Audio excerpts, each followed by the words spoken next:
And Archive TCG, North American Nationals, here in Las Vegas. The stakes have never been higher for these players here, and all these players have placed their bets on what the best deck to play is. In today's format, I am Main Deck Dan, joined by the lovely Valkyrie. How you doing, bud? I'm doing great, and I'm ready for a wonderful day of Grand Archive. There's going to be so much action filled in. We have 9 rounds total, 308 players. This is a huge Nationals, Dan. Yeah, this is a very, very large Nationals, and of course, that's expected, right? Because this is the first time that Weebs of the Shore has launched a dual major event weekend where we have the North American Nationals today on Friday, leading into day 2 of North American Nationals tomorrow, with, of course, the intense prizes of the 6 world slots into the top for the top 6 players, and then the next 10 players filling out the top 16 get gauntlet slots into Worlds, right? This feeds into the major, biggest event of the year, the biggest thing that you are going to chase as a competitive Grand Archive player. And then if you don't make it into day 2 of Nats, Valk, what do we got for the other major event? Yeah, so if you don't make it into day 2, or you're just wanting to be in Vegas for some Grand Archive, we have Ascent Las Vegas happening day 1 on Saturday, going into the day 2 as well. And not only can those players there win some cool prizing by getting to day 2, the winner of Ascent Las Vegas qualifies themselves for the gauntlet as well at Worlds. Yeah, exactly. So there is a secret extra gauntlet slot available, but not easy to obtain, right? Because with 308 players here today just for Nationals, just a small set of those are going to actually make it through those 9 rounds with the requisite points to be able to get into day 2. And you can bet the competitive players here for Nationals are ready for a second shot, a redemption arc going into Ascent Las Vegas the next day. So you're going to have all of those players, plus everyone else who, like you said, Valk, just wanted to come play Grand Archive this weekend, fighting it out for just a single gauntlet slot at the following Ascent. Yeah, it is, Gauntlet's known as the last chance qualifier for Worlds. This feels like the last chance for the last chance qualifier. Yeah, it really is, because following this then, we just have the season of Nationals to rely on, right? Where there are going to be other Nationals taking place across the world. We have not Ascent, excuse me. We have the European region Nationals happening later this month, and then we have both the Oceanic and the Southeast Asian Nationals in June, all leading up into Worlds in Singapore in August this year. Yeah, it is a culmination of 4 major great events going into our one giant championship. And for those of you who aren't familiar with how Worlds works or ever seen a Worlds, the last 2 Worlds have been insane. They've topped each other, the 2024 Worlds, 2025 Worlds, so I assume 2026 Worlds is going to be even bigger and better this time around. Yeah, it is. I mean, I think they're going all out, right? Because the game has seen a ton of growth in the Southeast Asian region. They brought it all the way to Singapore, the home of incredible players like the Apex Players Guild, and this is going to be an event, a banner event for all of those players to not have to travel so far to go to the event that we've gotten to enjoy over the last 2 years as privileged North American players, you and I, being able to easily get over there and enjoy the experience of the team Ascent and of course the World Championship.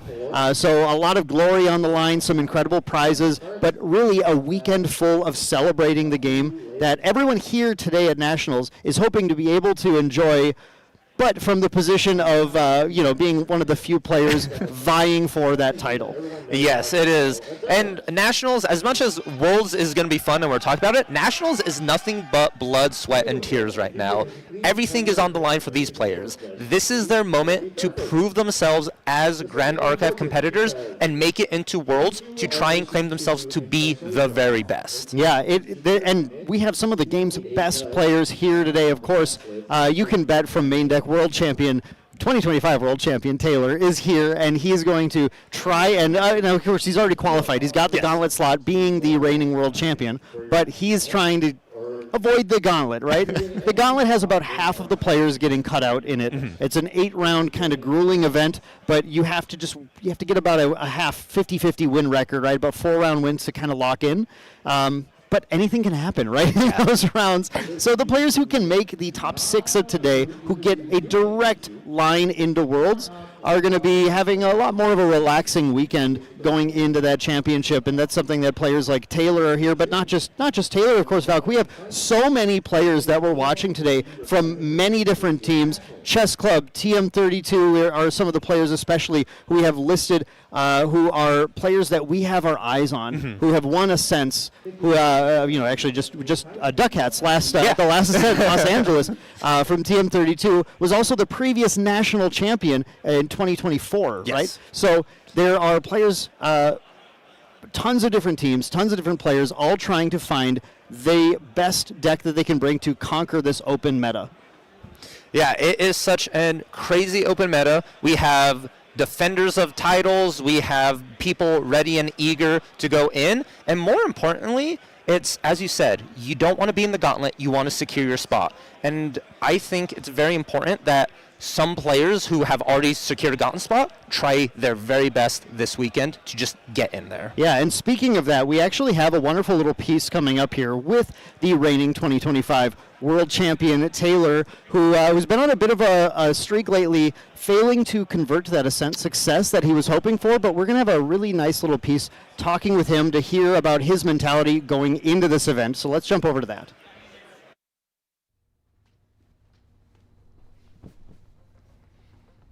Hey everyone, I'm Main Deck Taylor, or Bobo, and I am your 2025 Grand Archive World Champion. And everything that he has to Bobo. Bobo is lethal!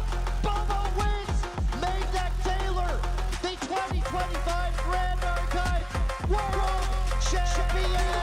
It's been a really humbling year for me as World Champion. I've gone to a few Ascents and I missed day 2 on all of them, so it's been good knock to ego that probably is a little necessary after taking down some of the best at the championship.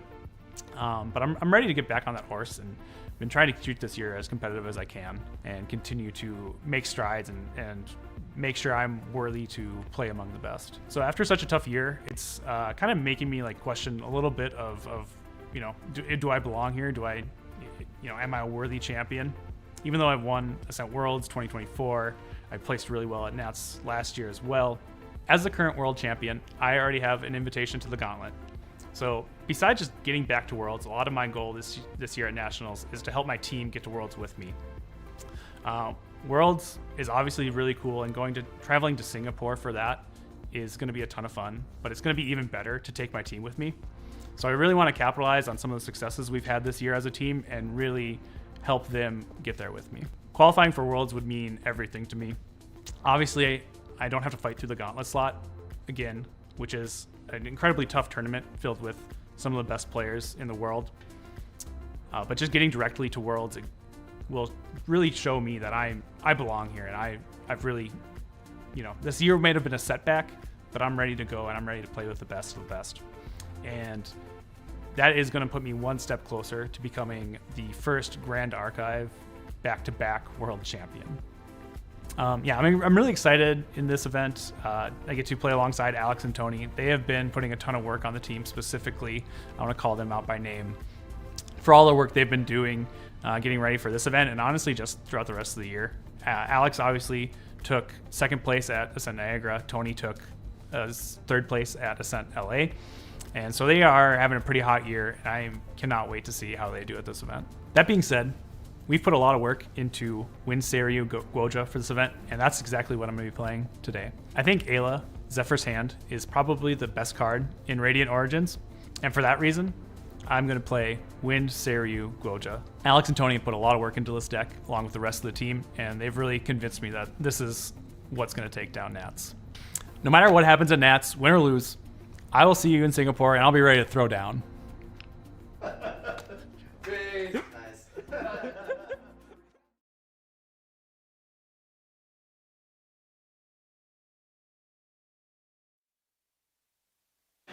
Alrighty, welcome back, and we got to sort of see the insight from Main Deck Taylor right there, talking about their sort of national journey, going to Worlds, and sort of what they hope to accomplish here at the 2026 Nationals. And I think it means a lot for someone who sort of had a rough start to their GA career into a very high of winning Worlds, and then what do you do from that moment on? Yeah, it's been as a teammate of Taylor, you know, he talks a bit about his experiences since Worlds, but it's been very interesting to watch the arc that he's gone through. I definitely remember after Worlds this feeling that, you know, I won Worlds, what do I need to prove?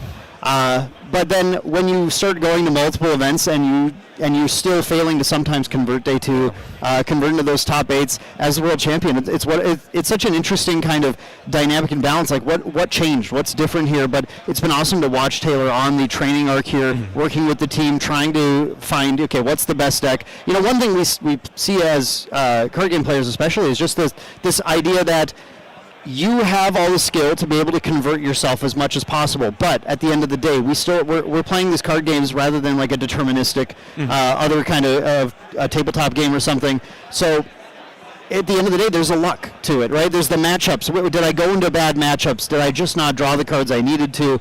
What is the thing, or is this a personal issue that's stopping me from converting here? And it's something that I love this piece because it shows that every player, no matter their skill level, goes through this at different points, goes through this feeling of, you know, feeling a little washed, honestly. And really excited to see what Taylor's able to do today as we dig into Nationals and see if he can get a spark back. Yeah, indeed. I really want to keep our eyes on Taylor. For those of you following at home on Omnidex, you can go ahead and keep an eye for Bobo number 127 on Omnidex. You want to follow that path. That is main deck Taylor, who we're talking about, our 2025 World Championship. And I want to keep focusing on Taylor, but I also do want to quickly mention Glenny Boy. Yeah. Glenn, our 2024 World Champion.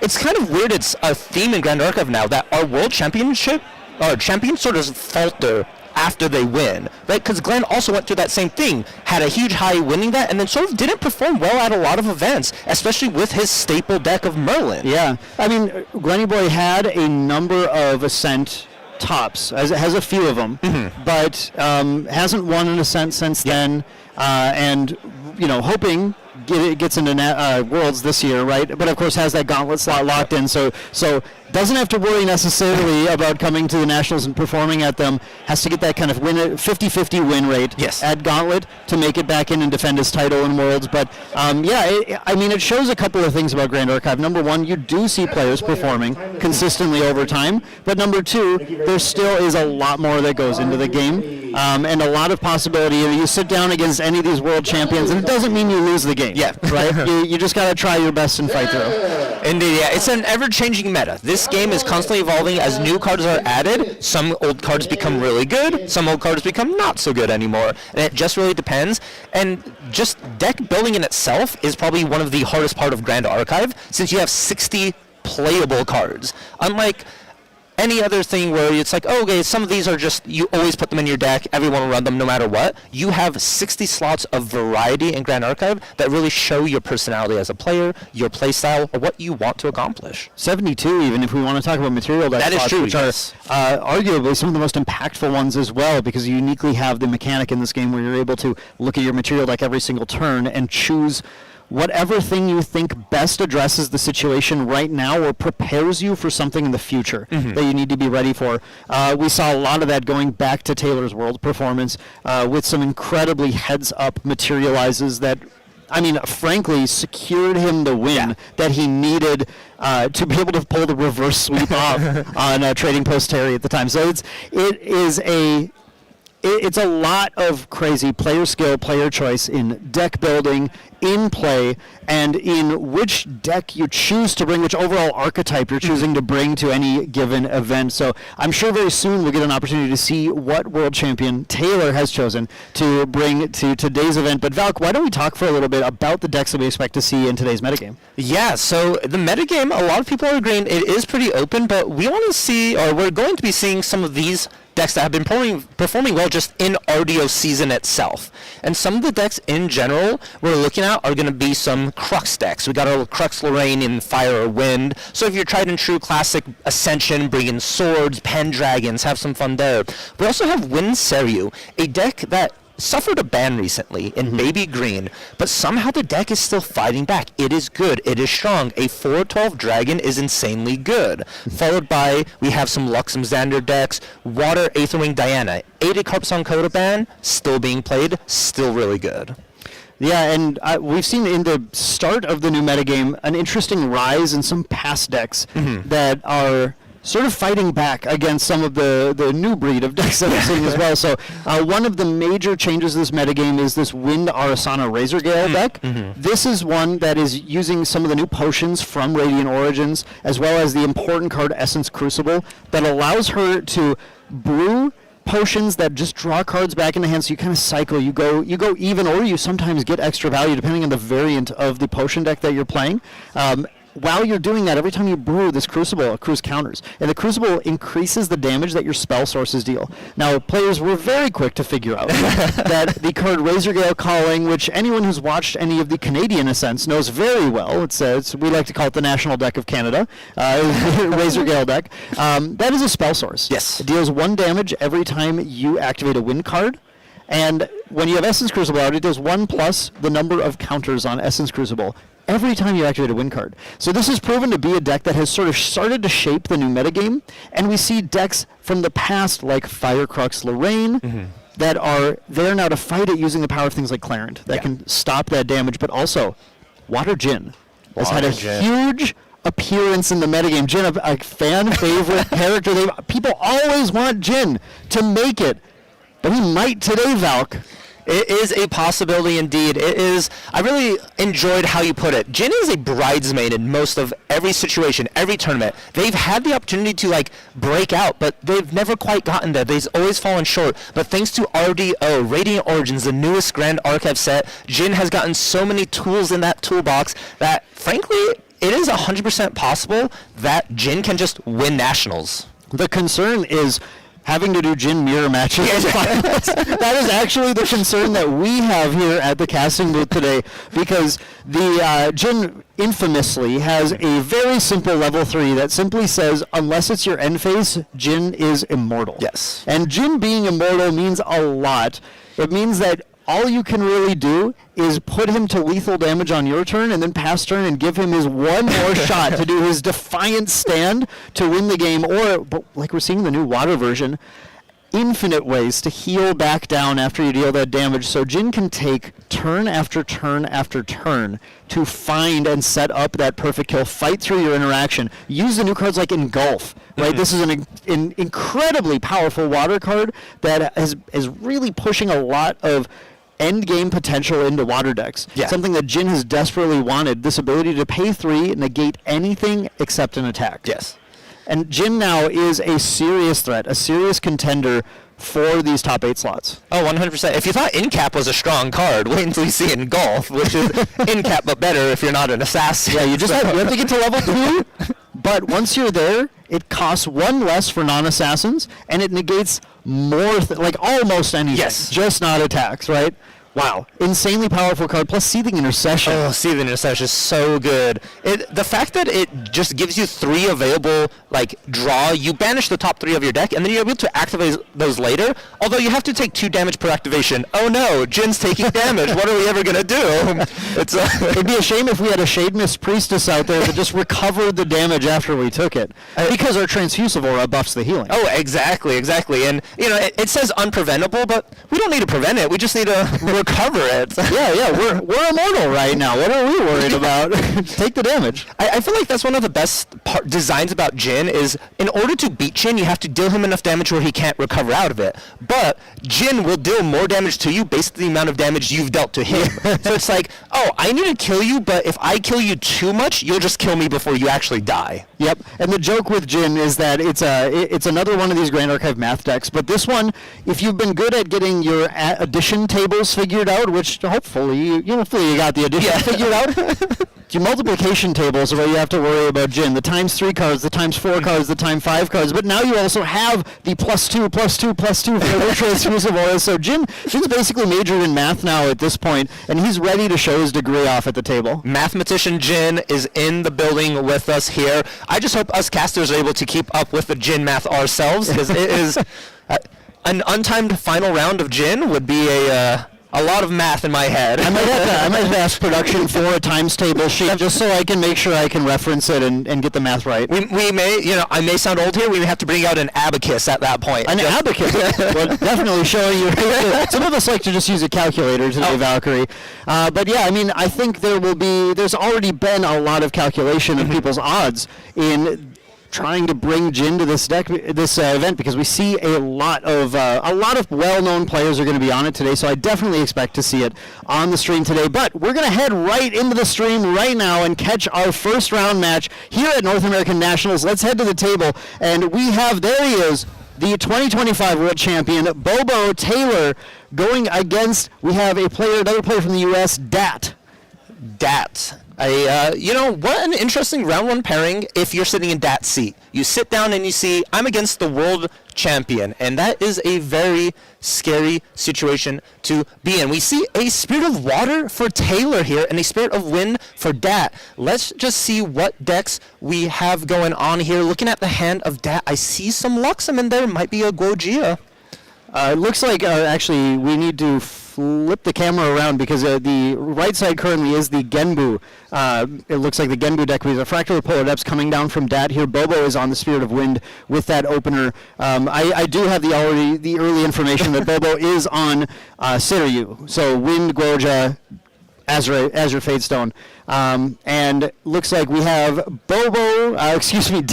Dat going for a level up here into Guoja level 1, having dropped that Polar Depths on the previous turn. Ooh, banishing the Seaside Ringleader. It's one of those cards that you want to see milled very early on for Genbu. Occasionally, you will be able to commit it to the field to start getting in some attacks and force your opponent to remove it so you could get the effect. Banishing it, though, unfortunate for that turn one. You probably would have liked to see, especially if you want to put pressure on the Spirit of Wind immediately. But let's just see what the first mill is, Dan. We're looking for a floating memory off the top here. Yeah, we got a Windmill Engineer on Taylor's side and a Fractal of Rain on Dat. So not exactly what you want to see on that early float mill. I agree. The Seaside Ringleader is something that can definitely put on pressure and sort of has to be answered typically by the other deck, which then lets you activate it from the graveyard. But I think Dat, at least in their position right now, did not get punished by playing an early Polar Depths. And it's pretty uncommon to play main deck Fantasia removal right now, even though we do have popular decks that are playing Fantasias in the format. So it was pretty safe. And then we just have actually looks like a pass turn here, going to the end of turn where Bobo goes for an Angelic Channeling. That Angelic Channeling is going to put a Fadestone of Heaven and an Uther into the banishment. And the way that Angelic Channeling works now is it's going to give Bobo the ability to put those cards in the top or bottom of his deck that he banished for channeling whenever he hits level 3. Yeah, one of the new cards that sort of a lot of players are really enjoying from RDO, really helping these advanced element level 3 decks that run a lot of cards, and sort of just, it's a floating memory, lets you level up, and clears up the hand and memory to be able to safely protect those advanced element cards so you don't accidentally lose them when you're leveling up here. Yeah, it also digs you a little deeper into your deck, trying to find maybe more salient things to play, which I think is really important for Bobo right now, because the important thing is that Bobo chose to play Angelic Channeling before leveling to Guoja 1. Yeah. And you might think that's obvious because, okay, the floating memory. But when the Fabled Azurite Fatestone is out, when you play Angelic Channeling, for each card you banish to Channeling, you get a quest counter on Guoja because of the way the Azurite Fatestone works. So typically, you actually want to level with something else and Channeling during your Recollection phase to get those quest counters to turbo out the Dragon. But in this case, I think Bobo just didn't like their plays. Bobo didn't have a really good turn 1 play, at least into maybe a slightly unknown deck yet, and chose to just take the safe route, take the float, might even have another channeling. No, don't have another channeling right now, but just trying to figure out what Bobo's mindset is in here, trying to get that float instead of getting the quest counters, but totally reasonable play just to get the value from that still.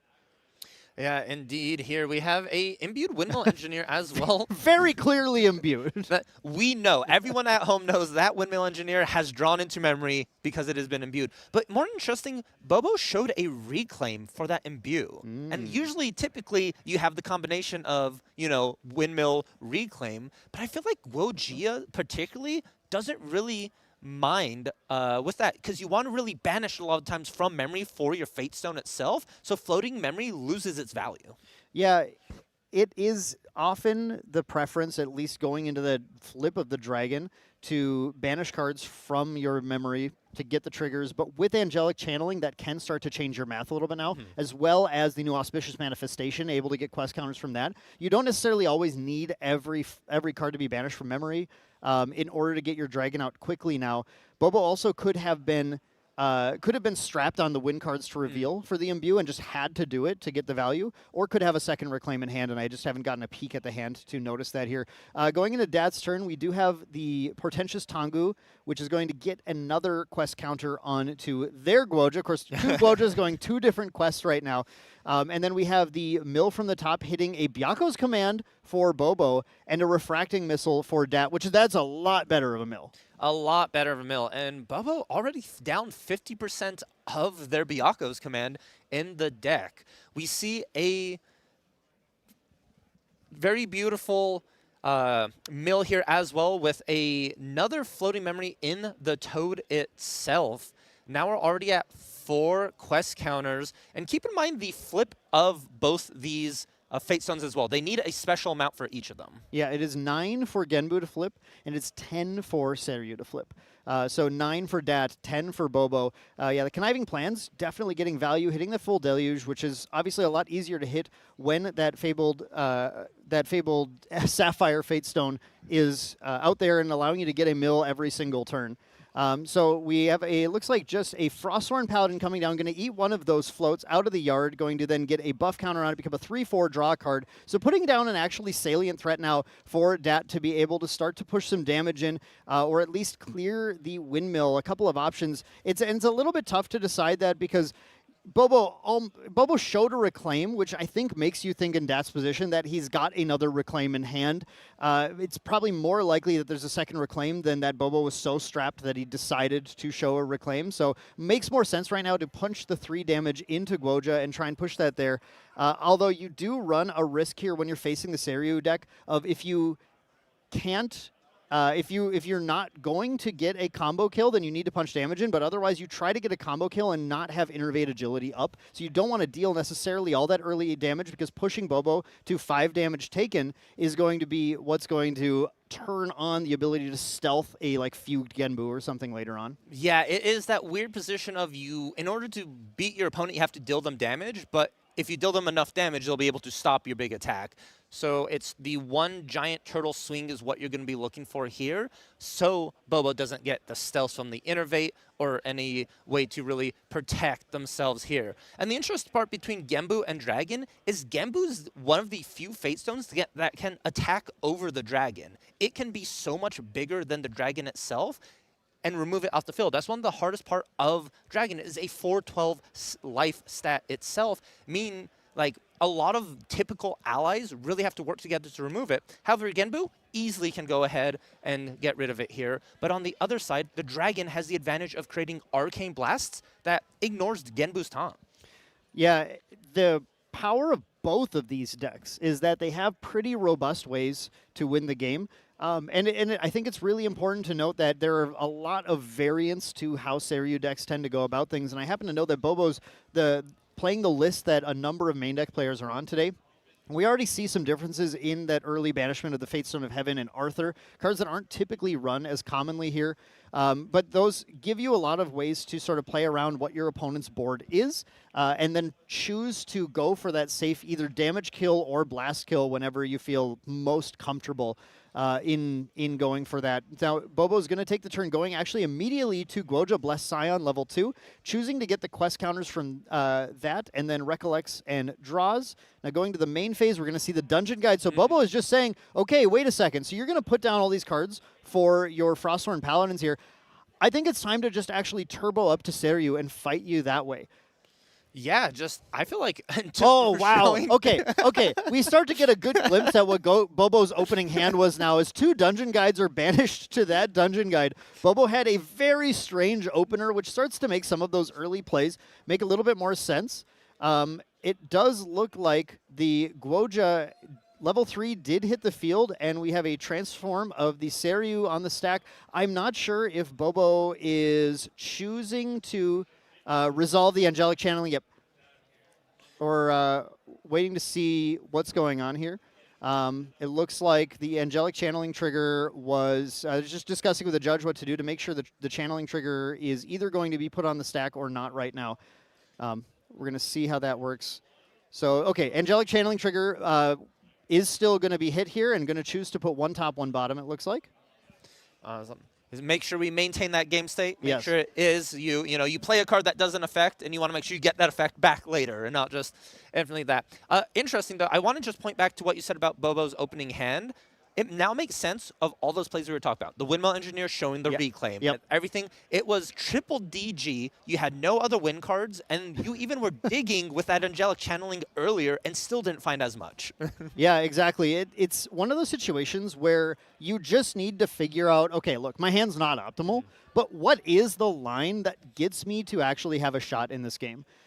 So Bobo has now finished resolving that angelic channeling. An interesting point about the resolution is you don't have to show your opponent which one goes where. Yeah. You just have to tell them how many cards go in which zone. So let Dit read those cards, then put one top, one bottom. Now here comes the swing of the Seiryu with the on attack going to go ahead and generate an arcane blast into Bobo's banishment. And now Bobo has, for the rest of the game, the ability to activate that arcane blast. We do have the activation of the Lost Providence following the swing, and then I believe the pass turn. Yes, pass turn is happening. So Bobo's decided just to jump into this game now with the Dragon, use the Dragon to clear a Frostborn Paladin, just say, if I can get your board clear before you can get Genbu, just like you were saying, Valk, then I don't think you're going to be able to take the Dragon off the board. Exactly. Here it is a race, and right now Bobo is winning it. Has the flip Fate Stone before Dit was able to do it. I do want to just touch base real quick on Dit. I really like the fact that they read the cards from the angelic channeling. That is such like a... It seems small, but it's one of those like, my opponent's running these for a specific reason. Let me see why, just so I know what I can play around. Yeah, and they aren't exactly usual cards, right? These are cards that are, we've seen some Seiryu lists starting to play with them and sometimes sideboarding like a single copy of them, but they're a little more prevalent in the version that main deck brought today. I do think it is somewhat interesting that the Fate Stone, I would assume the Fate Stone of Heaven was what was put on top with the Angelic Channeling, but it wasn't played by Bobo that turn in order to answer the other Frostborn Paladin, which means he's likely holding up another piece of interaction. Yeah, another piece of interaction. Or, you could do the classic Seiryu play of pre-recollection, command. I mean, yes, he could just be, could be holding that up just to go for it. I actually, that's a really good point. I'm just saying, look, even if you had this Frostborn Paladin, I don't think you're going to come up with 12 damage on your turn. I don't think you're going to flip Genbu. But we do have Dit, I think, going for it. We did have a conniving plans at the start of the turn. Now, Dit chooses to go to Guoja Blessed Scion also, which has the ability to put 2 more quest counters on. That can bring them to 7, an 8th from the Recollection trigger of the Fabled Sapphire Fate Stone, and then it's just any single mill source, which of course that Fractal Polar Depths is in play right now also. So Dit actually on board by choosing to go to Blessed Scion has the requisite number of quest counters to flip the Genbu, and could possibly go for an activate Genbu, Resonating Fugue, kill Dragon, or kill Bobo, depending on where the numbers end up getting. So it is actually still a precarious position to be in. Bobo might be holding both Seiryu's Command and Innervate Agility. And I just want to mention real quick that Angelic Channeling we talked about, there was 1 top, 1 bottom, but there was a Fractal or the Fate Stone trigger, which both players mill 1 off the top. So the 1 card Bobo did put on top of their deck is now gone into their graveyard. That channeling trigger should have happened before the draw step, though. I think it was a second. That had to be a second. We DG'd into Gojia. We DG'd. You're right. We DG'd. Yeah. Yes. We DG'd into it. So, yeah. So the Fate Stone of Heaven went to top, and then it got milled by the Genbu. Okay. Yeah, absolutely. Then that makes a lot more sense. Yeah, I don't know. I blinked on it, that it was DG'd to it. Things just went so fast in this game. So in that case, yeah, that means no Fate Stone of Heaven for Bobo to be able to answer that Frostborn Paladin cleanly. But I don't know that Bobo's on that necessarily here. Okay, so we are going to clear the dungeon guide with the Frostborn Paladin. So Dit is not going for a lethal swing here, which I think makes sense because Bobo holding 3 up is possibly going to be able to disrupt anything. Another important thing to mention with these Guoja decks now too, though, is that by going to 2, you want to go to 2 a lot earlier than you might have in previous variants of Guoja, though, because again, we talked about Engulf earlier, Valk, and Engulf has a level 2 bonus to be reduced from 6 to 3 cost. So Dit actually has Engulf online as an interaction piece now, as well as a 3 cost negate anything except attack cards that Guoja is able to take advantage of. And Engulf's going to be very handy against any potential Arcane Blasts here. I think Dit is really in the think tank here, contemplating can they get this 9th counter for Genbu, and are they able to get a lethal swing? The Frostborn Paladin removing the Dungeon Guide clearly shows they are in contemplation of a Innervate. They don't want to put Bobo in that range, but it's also, you can't commit too many resources because Seryu can just kill you on your turn. You need interaction. Yeah, you definitely do. And Dit decides to play it a little bit slower here, not go for anything crazy. It might have been actually possible to kill that dragon this turn, but one thing that is a little tricky in the current meta is that a card that a number of Seryu decks are playing is Imperial Countermeasures, a new skill that prevents the next 4 damage to target unit and draws into memory. And a single Imperial Countermeasures might have stopped an entire combo to kill the dragon. So something that Bobo, by holding up those cards, might have sort of faked out Dit into thinking he has, because our deck does not run Imperial Countermeasures. Yeah, the card is so good. An Exalted Element, 1 cost, prevent 4, draw into memory, replaces itself. It is just it is amazing. And the fact, it's a skill, so you can target dragon with it. You're Yes. able to protect your own spell-shrouded ally, which I think is very powerful, as that's your main win condition here. So we're going to go ahead and go Recollection. Reliquary is going to be triggering. And we also have the Lost Providence as well. So Bobo's going to get a surplus of influence on this turn. There was a discussion here that the players were having about how the trigger of Incandescent Reliquary resolves. What happens after it goes on the stack? When does it still resolve if it becomes fracturized? So in this case, Dit, in response to the trigger of the Incandescent Reliquary, is going to fracturize it, but that does mean we're still going to have a trigger of Incandescent Reliquary resolving. And just like our Imbued, we are very aware that that is fracturized. Yes. Yep, so that is now another available potential influence for Bobo. Now, we didn't see a Serious command happening in Rec here, so Bobo might not have what he wants in order to dive for a ton of damage, but right now, of course, Dit playing so defensively, it's a little bit scary with things like Engulf. You have to be able to play a pretty decisive play, and as you mentioned earlier, Valk, we already saw multiple Byako's commands being lost. There are only 3 in this deck, so only 1 Byako's command left potentially floating in Bobo's either hand or deck right now. It's a very interesting spot to be in, because I mentioned Seryu can just combo with the Seryu's command and win the game, but there's the one thing that water decks have, and especially a Tamer water deck, that sort of goes under the radar for the alternate activation cost, and that is Song of Frost. Yep. This card can just stop the Seryu's command turn, and it is insanely valuable, and Bobo has to play around it right here. We see the dragon attacking in, the trigger is on the stack, and Dit is saying, hold on, I'm going to have a response. Let's see if it is the Song of Frost. Yeah, 2 down. It's got to be the... Primordial Ritual. Okay, we're going to Ritual in response. Interesting. So ritualing the Frostborn Paladin in response. So Seryu was attacking the Frostborn Paladin in this case. So we're going to Ritual that Frostborn Paladin and still could Song of Frost to, like you said, Valk, end the combat and not generate the Arcane Blast. But it does resolve here. And that means Bobo has managed to clear the board and has a full hand of potential action to play. And I do see 1 spicy tech card in there. I'm curious if he's ready to drop that yet. I don't think so. But I believe this looks like our copy of Optical Control. I think that's what I'm seeing there. Yeah, there it is. So here comes the Optical Control. What's he naming? We're going to hear. He's naming action cards. Okay, so Optical Control is a new card from Radiant Origins that is being played in order to really put the squeeze on the opponent when you're ready to try and get the kill on them or prevent them from killing you. And this is...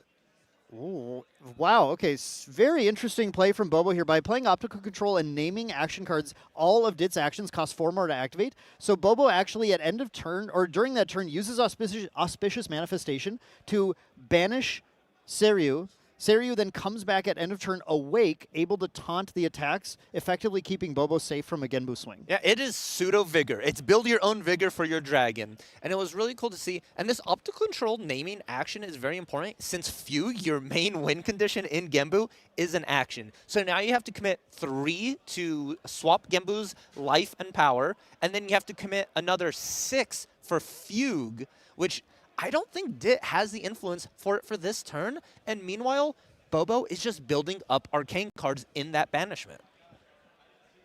Yeah, this was a fascinating, very defensive play from Taylor to be able to enact here. And I think often you want your optical control to shut down those engulfs so you can go for the kill. But I think Taylor's feeling like, look, this hand just isn't quite it. There was a possibility to harness lightning and swing for a bit more, but Taylor's only dealt 2 damage to Guoja so far. Like, we're looking for a combo in order to get the kill and not just kind of, punch some damage in and pass turn to a water deck who, for all we know, is going to be playing cards to be able to recover that away as well. So this is Bobo just trying basically to buy time right now and say, look, I don't want you to do anything right now that is going to cause me a problem, that is going to cause me to lose the game. Instead, maybe looking to go to the next turn, get out a Thurible, possibly, and start to deal with that yard, possibly get a...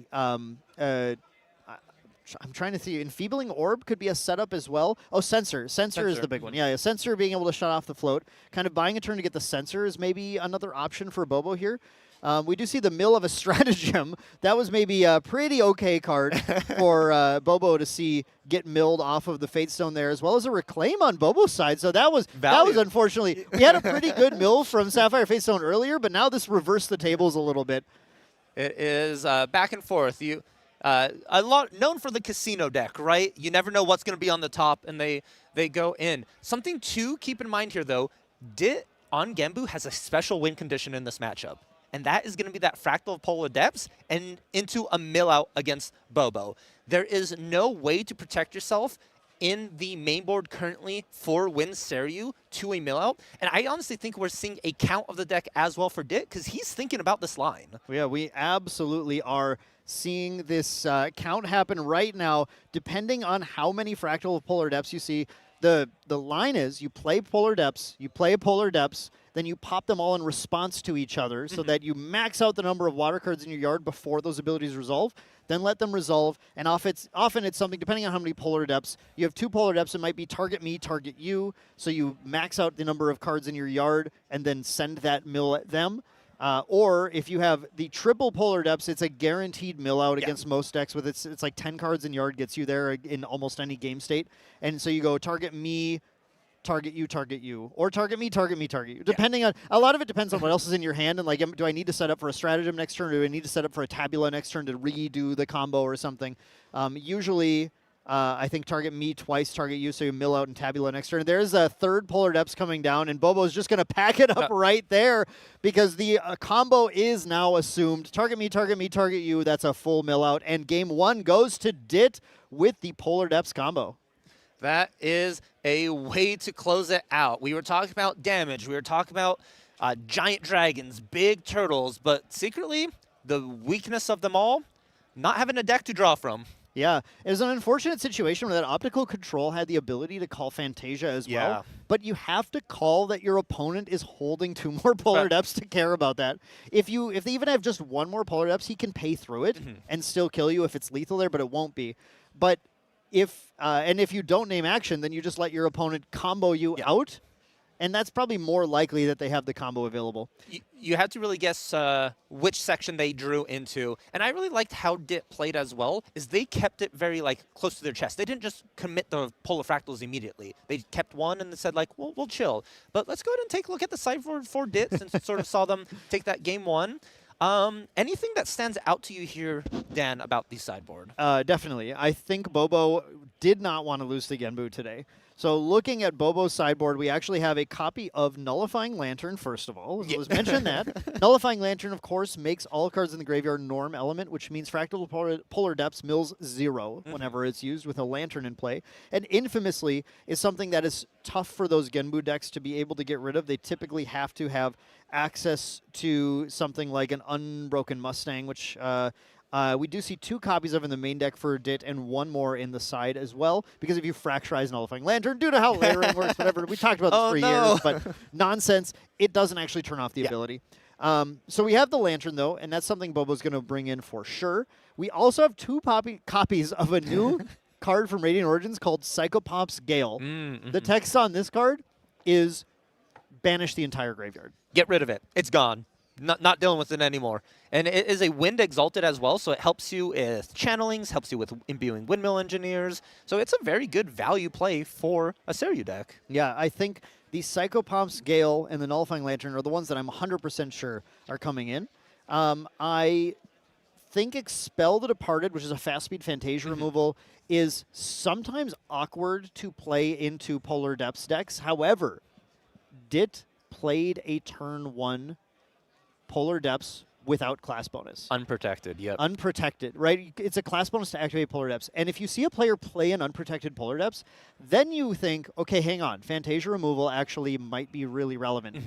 When players hold back the Polar Depths until they're already Tamer and they have a big yard, and then they go Polar Depths, it does not do a lot to just destroy the Fantasia because they can just activate response at that point and get most of the value. You just kind of prevent the stacking of triggers necessarily. So I wouldn't be shocked to see Bobo bring those in as well.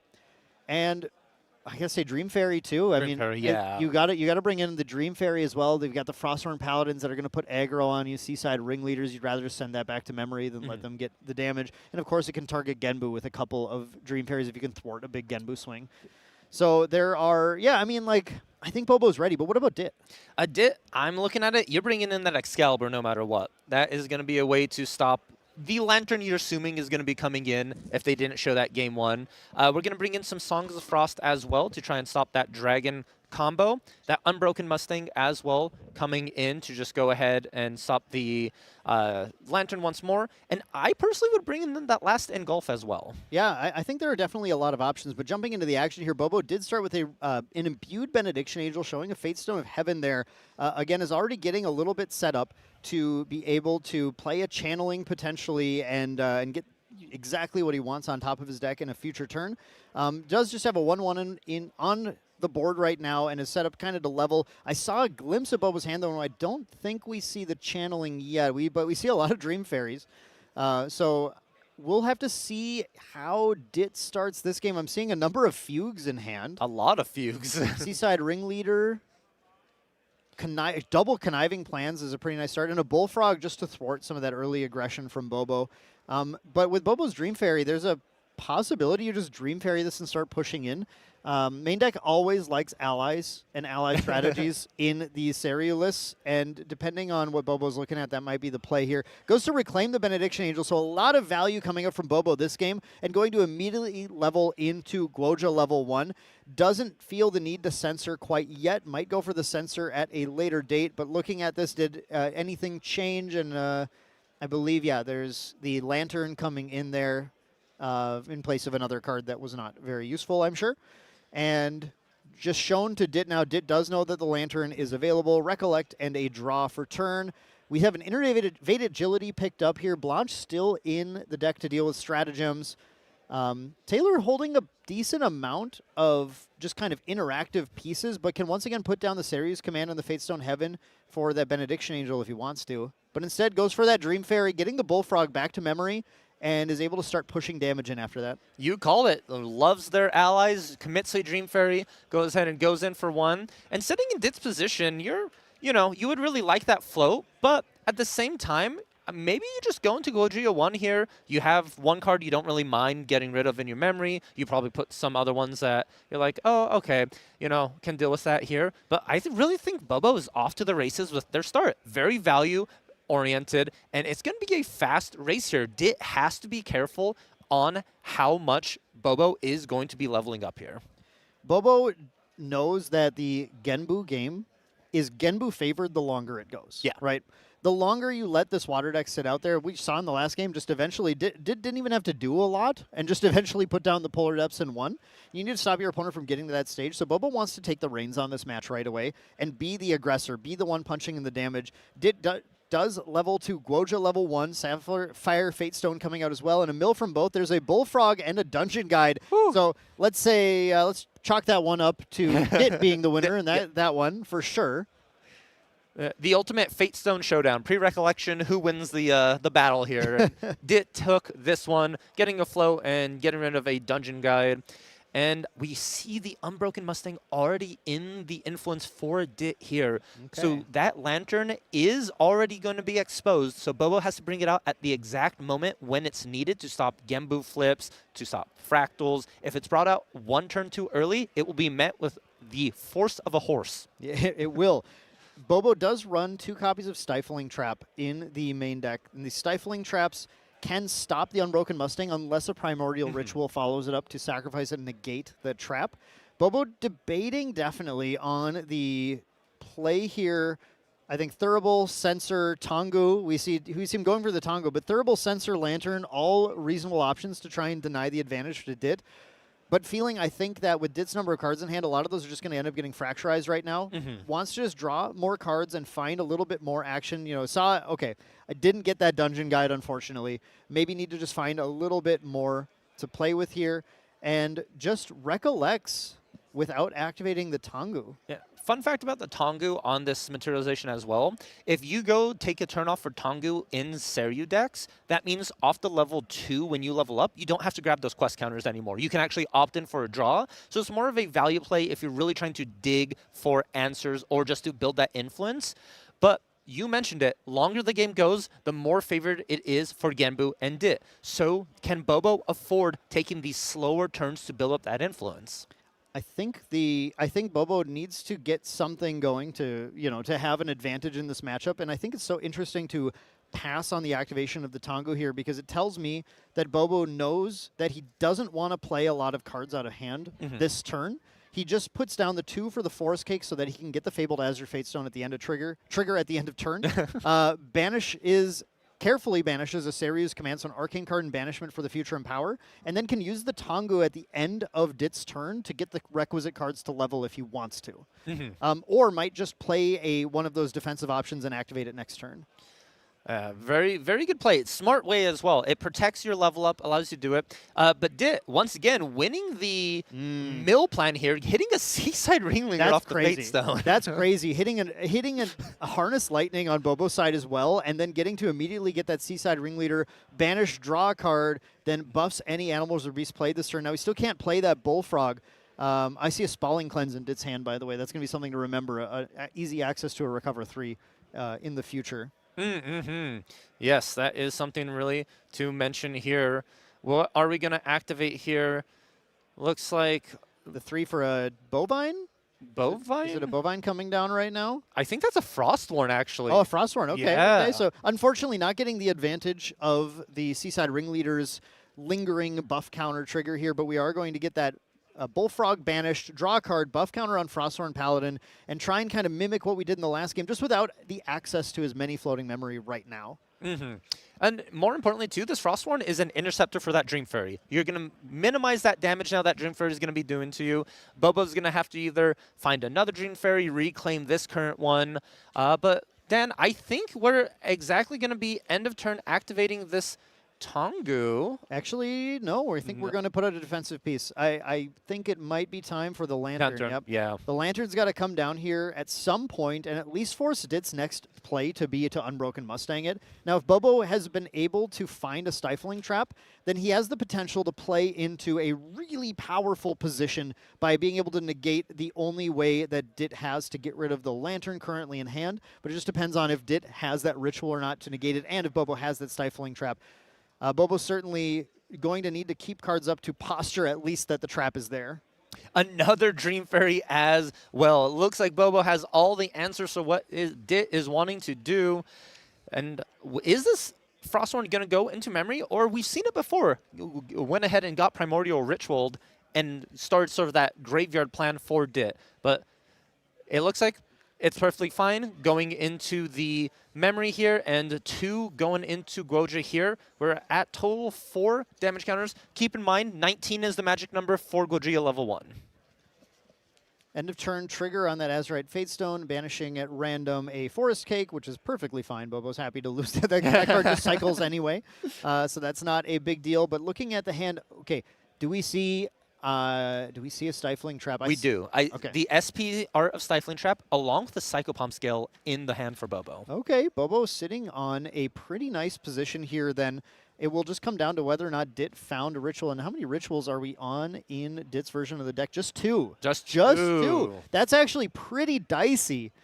We'll have to see if Dit goes for it or has it. That's a lot of this game could come down to this turn. Ooh, milling a Frozen Dismissal. That was, and a Serious Command. Okay, that was a double loss. Yes. That turn was a double loss for Mills, unfortunately. Do we see, I see Fracturize, I see Cerulean. Can Cerulean the Stifling Trap, but I think Bobo kept enough cards in hand, so I don't think we're worried about that. Trying to figure out if Dit can get rid of this Lantern right now. Goes for a Recollection, Spalling Cleanse, going to start to heal. That I said it would come up. I thought it'd be more dramatic than this. I just say, okay, well, I'll just restore some of that and have a float in yard now. But remember, right now with both these Dream Fairies, it is impossible to play another Bullfrog or Frosthorn Paladin until the correct Dream Fairy is dealt with. And there's that Conniving Plans. The Spawning Cleanse set up the correct number of cards in yard to make sure that on the, for sure we have the water cards that we need in order to get the Deluge. Oh, no, we don't, because the Nullifying Lantern. The Nullifying Lantern means that all cards are currently not water cards, so we do not have Deluge 4. Correct. We are no elements in the graveyard, just Norm. The Lantern is nullifying everything at this current moment here. It was just sort of a way to get a mill at this point, increase your Genbu counters, and go from there. Yeah, then recollects, and going into this turn now, double Unbroken Mustang. We drew a second Mustang. Do we have enough influence to play both? That's the question. I think so. I think that Dit can play through the Lantern this turn. Oh, no. We're about to... Oh, one of them went down. One of them went down because... Okay. The question is if the Ritual's in hand now, because Bobo is going to definitely Stifling Trap this Mustang. I don't see a Ritual. I see Song of Frost. I don't see yeah. Conniving, Fracturize, Fugue, Cerulean. Are we planning on trying to Cerulean this? But there's enough cards There's in enough the cards. Of Bobo. There's the Stifling Trap. It's going to negate the trigger unless the Mustang leaves play and fizzles the Stifling Trap. Can the Mustang leave play in any way? The Mustang might be locked in and about to get trapped. And It's gone! does. Oh, Dit is probably punching himself right now for putting the other Mustang down. That is a rough position to be in. That means that Lantern's going to last one return. And here comes a Censor from Bobo as well. We're going to double up. Bobo's decided, I am the control deck in this matchup. You don't get allies. You don't get float. You don't get water cards. But is this going to be fast enough to beat Genbu? We are locking you down, saying your attacks are useless, your spells are useless, everything you're trying to do, I'm stopping here. But we do know Dit has the answers. There's a Fracturize for that Censor, there's a Horse for that Lantern. Bobo needs another way to stop this going on. This is a jam-packed game 2. It is a battle of two Titans going at each other, just trying to stop the other one from doing their strategy. Here comes the Dungeon Guide. Bobo's ready to enact the strategy here. That's going to be a Banish of 2 from the Dungeon Guide, putting 2 more quest counters on Gojo, bringing it to 6. That level to 2, then, like you mentioned, Valk, has the option of just drawing a card right now because it's easy enough to flip the Seiryu on the level to 3 afterwards. And if Bobo has a second Dungeon Guide in hand, the Seiryu could be ready to rumble as soon as this turn if Bobo wants it to, but actually takes the quest counters.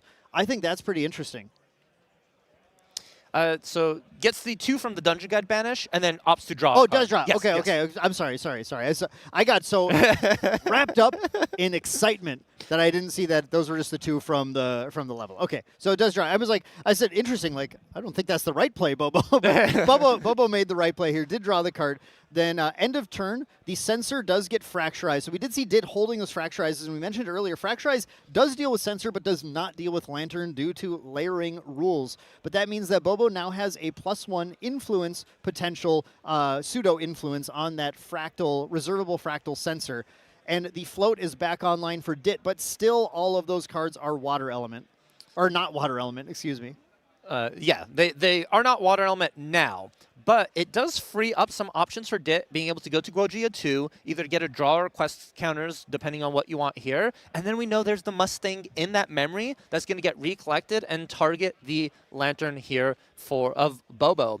And the question is, does Bobo have a way to protect this Lantern again? I'm looking at the list here, and it is honestly just going to be that Stifling Trap. Stifling Trap's the only thing. He just has to have a second Stifling Trap in hand. And I will say, if Dit's play this turn is to Unbroken Mustang into a second Stifling Trap with no Primordial Ritual, I think you're looking at those like poker odds, since we're in Vegas, of the percentages that shift as the cards are drawn. That is going to shift Bobo's percentage to win game 2 massively, because Dit will have spun wheels for several turns in a row without actually getting through the one thing that's holding him back the most. Instead, Dit starts with an imbued Fractal of Rain. Interesting. And more importantly, too, only showing Bobo the 2 cards that are Dream Fairied. No free information here. He knows exactly what those 2 cards are, so might as well show you here.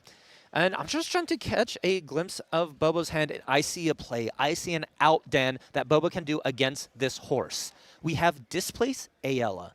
So we displace our DG in response to the horses on enter, activate Ayala, free suppress our Lantern to save it. That is an insane play that 100% Bobo has in mind right now. That Dungeon Guide to 2 on the last turn was calculated.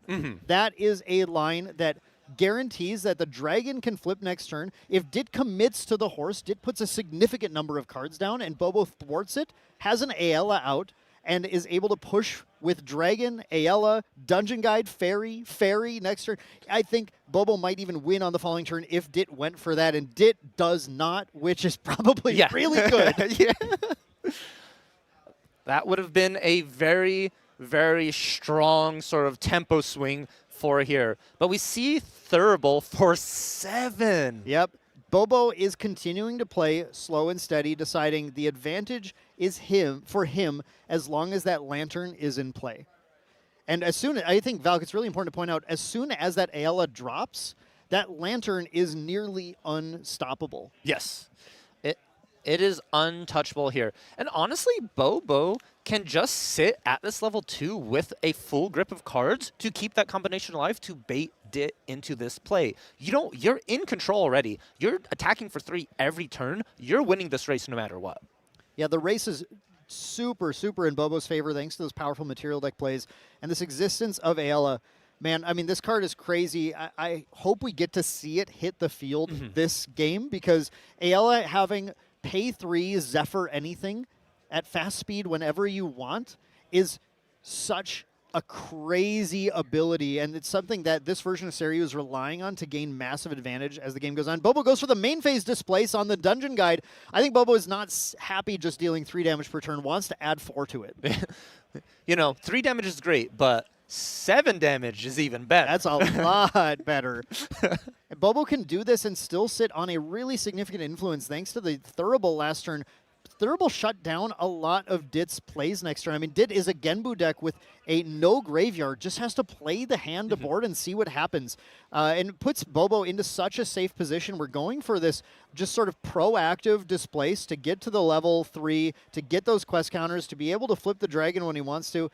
Gets a Providence out as well, activating Lost Providence to have even more cards on the next turn, sitting still on a 6-card influence.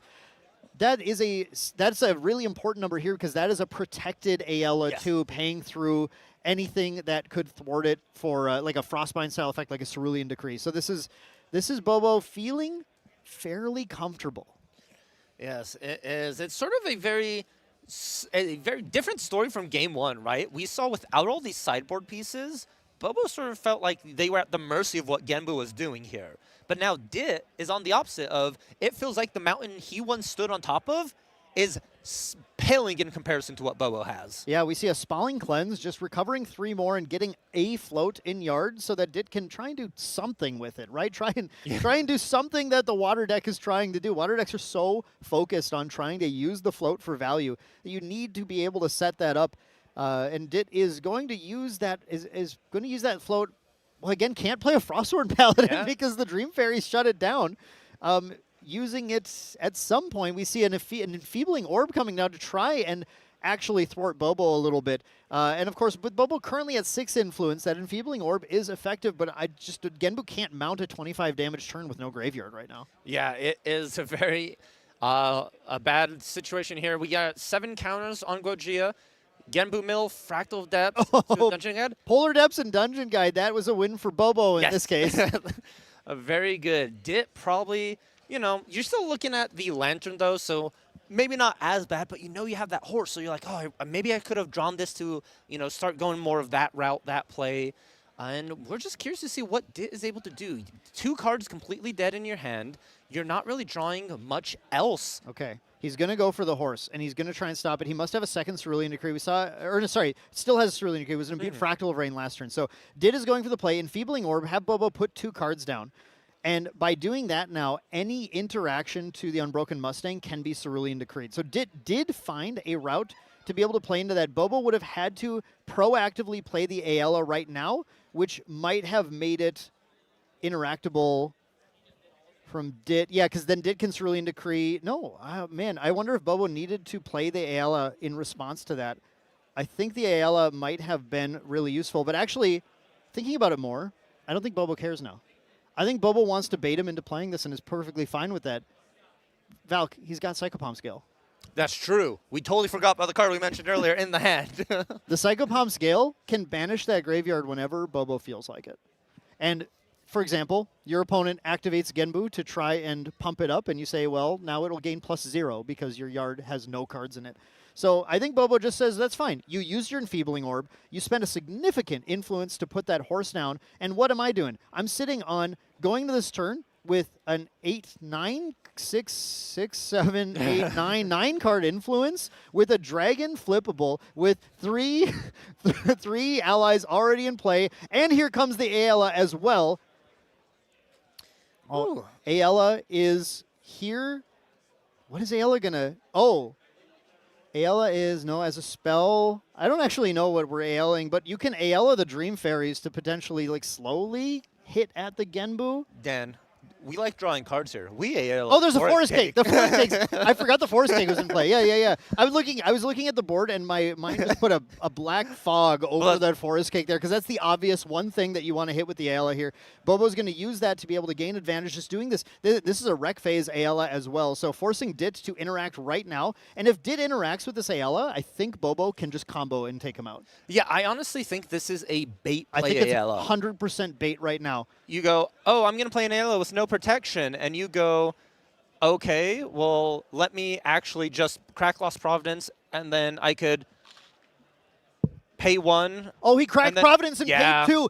The Providence was forgotten. Bobo still had 1 card in hand, cracked the Providence, paid 2 for the Ayala, and I think at that point, the saving grace for Dit is the Song of Frost in hand. Yeah. So I don't know that Bobo can play through Song of Frost on the combo turn with float available from Dit still, because you have that Spalling Cleanse in the yard for sure. So the Ayala is going to swing in, though. I mean, like, look at all the damage coming in, though. Do you even need to combo as Bobo to put your opponent on the back foot, especially with this Ayala in play? The Ayala also, when she enters, she has a free activate the first time she uses her ability. So it's currently unused by Bobo. And that will linger. It's not just this turn. It's just whenever Bobo's ready to first activate her, it'll be 0. It is. It's just a stagnant effect, saying as long as you haven't activated her before, it's costing 0. So you could wait 5 turns before you activate her, and it'll still be free. Nah, I don't love that plan. That's a lot of turns to wait. But it is definitely a possibility. Here comes that Seiryu now. Again, Dit holding still a number of cards in hand, has the ability to play up to 2 Song of Frost. Can play 1 using a float from yard and can pay 3 for the other one. So there is a lot that can stop Bobo if he tries to go for a Byaku's Command combo in here, or Dit might proactively try. No, does not end the combat here. We have the Arcane Blast sent to banishment, and Bobo is not going to play into that Song of Frost and go for the Byaku's Command right now. If he even has one, I think sitting on Psychopomp Scale and a lot of cards, and is just going to try and keep Dit's game plan entirely under control, because Bobo effectively wins next turn. Yeah, honestly, you are right there. We have this is an ally swarm happening right now for the side of Bobo, and it's it is very hard for water in general to deal with a lot of bodies, much less a Genbu. Yeah. You know, you can only taunt so much. This is lethal on board right now. Goes for on Dit's side, a Beast Spawn Boots to be able to gain Spell Shroud as long as you have an animal or beast in play, which I want to point out, the Ayala Suppress can take an animal or beast off the board to make that hard to use, but still, that means 22 life for Guoja right now, and 9 damage on board on Taylor's side, regardless of using any cards. Ayala can also put you in a checkmate situation. At the end of Dit's turn, you can suppress those boots. So Dit in Wreck goes hands down to fracturize the Incandescent Reliquary. Bobo has the chance to respond to something here if he wants to. He could, like, for example, Psychopomp's Gale the entire graveyard away, but is going to wait. I think waiting for, like, in response to a Polar Depths or something is going to be his play, going as late as possible. But it does mean Dit has access to a little bit of float. But again, no Frostwork Mountains. Those Dream Fairies have been here the entire game. They've been here the whole time.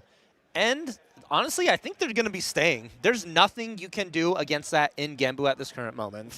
Refracting Missile... We have a Fractal in place, so Refracting Missile does kill them. Okay, Refracting Missile does kill them. Yep, so Refracting Missile can take them out at some point. But it looks like end of turn, Bobo used that free Ayala to suppress the Beast Spawn Boots. So the boots are not going to be in play on Bobo's turn, and he is posturing to be going for a combo kill, where he's going to use the Enfeebling Orb to limit Dit's options, is going to Psychopomp's Gale the float away. He's going to Psychopomp's Gale the float in Recollection. I'm positive that's got to be happening here.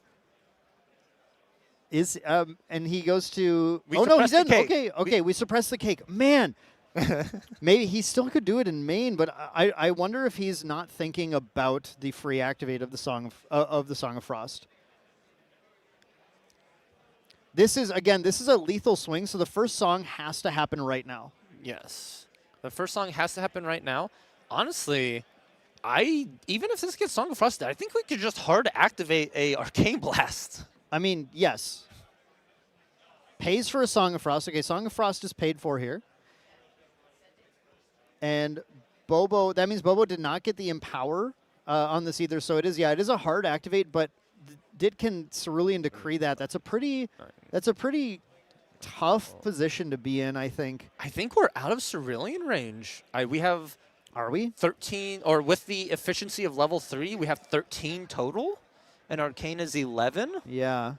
So 8 to play, and you can pay it, and you can Enfeebling Orb right now, Dit's hand down. There is one thing that Bobo has to be aware of, which is that this round timer is going down pretty quickly. And this is currently looking like if the game 3 were to go like this, it's a draw for the players. Bobo would have to turbo and get the kill through interaction, I think, to be able to get it, or Dit would have to do the same. I think you slam Arcane Blast here at this moment. You have those 2 fractals to pay for that negate if it is an issue, but we're just going to pass instead, playing it safe, not trying to risk it all. Dit is going to get an additional materialization here. The Conniving Plans this time is going to hit that Deluge and get to draw a card into memory, so Dit cycling down a little bit more. Taylor still sitting on, I believe, Psychopomp's Gale still in that hand, getting ready to banish that graveyard at a moment's notice here. The Beast Spawn Boots are coming back in play, and normally that feels bad when you waste a Zephyr to stop it from existing, but when it's just Ayala. When it was free. Yeah. It's, okay, well, I'll just do it again next turn then. Yeah, and we are going with I believe, a Amulet of Safeguard? That's a Terraframe. Is that a Terraframe? I think. No, Safeguard Amulet. Safeguard That is Safeguard Amulet. Yes. That's a new, this new artwork, Safeguard Amulet. Yep. Okay, so Safeguard Amulet as well, but that doesn't, again, that doesn't actually save you from the damage that the blast can deal, but maybe through some Spalling Cleanse recovery, I can maybe get you there. Dit also can at any point get the Genbu on the field. Yes. And the Genbu can taunt the dragon, taunt the attacks, but is likely to die that turn if that happens, because again, the Psychopomp's Gale response to any life plus life activation would be pretty devastating. Dit is trying to just stay alive at this current moment. That is the game plan here. It's Genbu is not looking the best right now, just with your graveyard has the potential of being gone. You are being threatened from a board state. You're being threatened from spells. There's just too many things Dit is trying to duck, dip, dive, and dodge away from. But that plan makes a lot of sense right now because Dit is up a game right now, and if it goes to time, if Taylor isn't able to secure the kill through Dit's interaction, then that does end up being in Dit's favor ultimately. Taylor went for end of main phase, activate Ayala to suppress that Forest Cake, then go to end phase. It comes back, and he gets to draw a card from that as well. So despite the double Fracturize, the Fracturize on the Incandescent Reliquary, Bobo is still drawing at at least two cards a turn, and can out-influence Genbu over time. And going into Bobo's Recollection, we see the flip of the Genbu happening as well. So Genbu flip, I think, is Taylor putting down for a suppress right now. And we have Dit just activating the B-Spawn boots after flipping the Genbu at end of turn. Yeah, it looks like that's exactly what happened. We flipped Genbu, activated the boots, so we have no spell protection. Yeah. Boots have already been used. Safeguard is banished at this current moment. Okay. Interesting. That the Spell Shroud from Boots only lasts the current turn. So that does mean that going into Bobo's turn here, he'll kind of have free reign to go for that blast, can take out that Genbu, can hold up the Psychobomb Scale, unless Dit would need to activate Genbu right now during Recollection, which might be what he's putting cards down for. No, just activate Enfeebling Orb, Recollect. Okay. Oh, can double activate in response, but man, it's going to if you get the Genbu to activate too many times, then Dit's hand is down and then you blast. Yeah. Right? You pretty much want to make sure Dit gets rid of cards so you can Arcane Blast safely here. Dit, on the other hand, is just trying to stay alive as much as possible, hoping Bobo doesn't activate any kind of Arcane Blast. We do have Song of Frost for the Dragon to stop the Empowering still, so there is potential to fight back. And here we see Dragon coming in. Then this might be the final turn.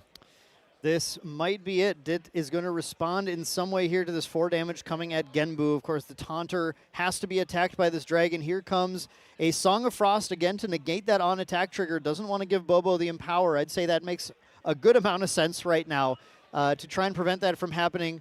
Bobo, in response to the Song of Frost, is going to Byako's command the Dragon, which isn't going to stop the attack from ending, but it is going to wake up the Dragon. If this responds, Dit has to immediately Song of Frost one more time to stop this Byako's command, or have found an Engulf. I think we haven't been talking about this, but at any point, Dit could be sitting on an Engulf to be able to stop these. And that's a lot of water and ice I see in the hand. I see multiple Frostsworn Paladins, I think. Yeah, this Byako's command, it looks like it's going to resolve. Yeah, and it then works out. Bobo immediately attacks again. That's another potentially lethal attack that would be if it weren't being thwarted by the Genbu. And that's 5 damage coming at the Genbu with the Empower resolving, it looks like. And now Bobo's going to put down the cards. Here comes the Arcane Blast out of the Banishment, 11 damage. That cannot be stopped. The Safeguard's gone. We are going to go to Game 3 with Bobo taking it with Wind Seiryu after a grueling, grueling game. Whew, what a game. It felt like a fight for both of these players to stay in that game here. Both of them truly playing to their outs, their sideboard cards, their tech pieces in these matchups. And we saw, even when Bobo saw everything they needed from main deck, from material deck, it still took a little while to close out the game. That is just how powerful Genbu is when it's fighting back. This is one of the main issues with taking Genbu to an Ascent, though. Genbu is a deck that can play very, very slowly. Certain matchups, you just can't be, you don't have the ability to be proactive enough, so you have to play react. Yeah. And in this case, Bobo put Dit on the back foot the entire game, every materialize. This is going to slow you down. This is going to slow you down.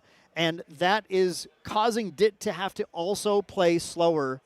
And though Taylor got it in the end and drew the match currently, that means that Dit now has to play a potentially third long game, and I think both players have a high chance of drawing. Yeah, it is very much a lot of the time it comes down to time. That is the most important factor when you're deciding a deck or sort of like what you're playing. And both these decks has the potential to grind out the games, but it's not in a good situation if you're behind the game and grinding it out. Yep, and in this case, I think the players might have decided with 3 minutes left to just pack it up and take a draw. We'll have to get a confirmation on that, but that appears to be what's going on. So we had quite a fight from. I mean, you have to give it to Dit there, putting the world champion on the back foot from game one. Definitely was making some good plays to try and hold him off, and showed that, man, Genbu can be still a serious problem. We've seen recently in the game a lot of Genbu decks coming in. Oh, it looks like the players are going to attempt a game three, which I like. You could just gotta. I think both players have to try and turbo right now, right?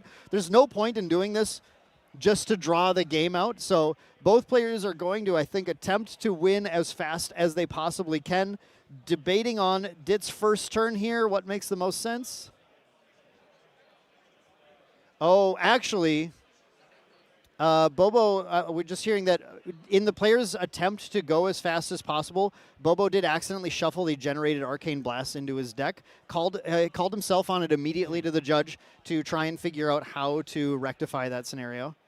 As there was so little time on the clock as well. And I'm very curious, both these players deciding to play that game three. That means both Dit and Bobo both assumed that like they can try and win in 7-ish minutes that they had, which is kind of a scary thought, that both these players are like, oh yeah, we could definitely take out one another, especially after that, was it 35, 40-minute game two that occurred? Yep. Yeah, I mean, it is definitely possible. We saw in game one, Bobo trying to turbo very fast and just flip Saryu and go for the kill. And if you ever catch that, Dit puts his hand down, then that is very possible to fire off. So yeah, right now we're just dealing with the judge call here of Bobo again accidentally shuffling the Arcane Blasts into the deck and trying to figure out what to do. It looks like they're trying to figure out what to do to rectify the situation going forward. Again, it was right after the hand was drawn, so it's possible that there's a bit of a kinder penalty resolution immediately. As Bobo realized it as soon as he drew that 7-card opener, that the Arcane Blasts are not where they should be, which is out of the game entirely. Correct. The game hasn't, no actions have been taken, nothing's occurred here, so it is a very possibility, but we have a great judge team working on this right now, and as soon as we get any updates, we will go ahead and let you guys know. But in the meantime, Dan, did you expect our round one to be Guoja versus Guoja? I didn't. No. I mean, we talked a lot about Water Gin. I kind of thought maybe the flavor of the day would be showing up right away in round one. The problem is the meta just has so many different decks that I don't think I would have felt good putting my money on any particular matchup showing up in round one. Unlike our last event, Los Angeles, where if you said, Dan, you have to bet on what the round one matchup is going to be, that would have been very easy. I would have said it's Saryu versus Diana. That's probably what it is. Yeah, that one's a little more cut and clear here. But yeah, anyone could have really been sitting, or any deck, I'm sorry, could have really been sitting on that other side here. There's so much potential, and especially into round one, where people have maybe a little too hopeful in certain decks, they could have shown up here as well. So the field is completely open. We are in Vegas, after all, for our North American Nationals, which means, maybe even suited. Yeah, I mean, I really hope to see a suited deck today. Of course, suited just got an incredible Proxy's Vault card that's able to push it, but we're in Vegas. It just makes sense. We want to see those suited cards hit the table, the hearts, the diamonds, the spades, but we don't yet have, what's the last one? Clubs. We have hearts, diamonds, spades. Yes, yep. Clubs, yes. Yep, I predict clubs will show up at some point as a wind element suited deck. What do you think of that? Dan, you are talking my language. If we could have 4 elements suited, that would be insanely fun. And they each have sort of their own little gimmick or their theme, right? So we had fire suited be more like value engine drawing, activating spells. Water suited, your diamonds are all about generating a specific card, your bolt of diamonds, to go ahead, do that. So wind could potentially do something with suppressing or buff counters, maybe helping each other out in that aspect. I think the interesting thing we've seen in the development of suited is, one second. Okay, so it looks like we did see the judges take the decision there, which is going to be a game loss for Bobo because of presenting an illegal deck. So unfortunate situation there for that to happen. But yes, it is an illegal deck when you shuffle your generated cards into the deck. Yeah. And that that does mean that round 1 is going to go to Dit. And that is it's going to close up round 1 here, as we have already hit the timer, as you guys saw. And so, of course, we're waiting for the rest of round 1 to finish up. And then at some point, we'll get to move on to round 2 and see what other exciting sparks will fly on the table. Yes, there is more Grand Archive to come. There is 9 total rounds. That is just round 1. We have 8 more to go, so a lot more exciting gameplay. And keep in mind, everyone at home, follow along on Omnidex. You could go ahead, check out these players here. We had Dit and Bobo. Both these players are not knocked out. They can still make it, even with a round 1 loss. Yeah, I mean, a lot of players like to call it submarining, where you take a loss round 1, and then you try and hit some of the other decks that are taking losses, and maybe you fancy your chances a little bit more there, and you clean up some wins and come back as the tournament goes on. Of course, 9 rounds today, you're able to take 3 losses and still make it into day 2. So it's there's still plenty of action for these players. I guarantee that Bobo's going to be a lot more careful about those arcane blasts. It's a tough situation, though, because the timer's gone so low, and you're just trying to speed things up for often for your benefit and for the other player's benefit. So a little rough, but it happens sometimes. Yeah, in your mind you go, oh, I only have 3 minutes. I have to be fast. Just shuffle up, get into our game. But you're forgetting a very important key aspect. Happens to everyone. Happens to the best. Happens to the best, honestly. We just saw it here. But as you said, submarining, everything potential. And, he's on Seryu. This deck is good. He has a great chance of coming back up stronger than ever, and probably will not make that same mistake for the rest of the day. I definitely doubt it. But we'll have to see as we move on to the rest of the rounds today, because we're going to head to a 5-minute break, so don't go anywhere. We'll be back really soon with round 2 of North American Nationals for Grand Archive TCG. We'll see you then.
Hello, everyone, and welcome back to our 2026 North American Nationals happening in none other than Las Vegas. We just got out of our round 1, hopping into our round 2 here shortly. I'm Valkyrie, and I'm joined with a bright, beautiful face on the desk today. We have Terry. How are you doing? I am very excited to be here. I've always wanted to be on this side of things. I'm happy to be here with you today, Valk. Yes, it is amazing to have you here. And for those of you who may be unfamiliar with Terry, this was our runner-up World Championship last year. A great player and also just a great person to talk about Grand Archive with. You're making me blush over here, Valk. You got a lot of good things to say. But I appreciate it, yeah. I've been fortunate enough to do well at some tournaments. I'm excited to hopefully give some of that knowledge back to our chat and to our viewers today on this stream.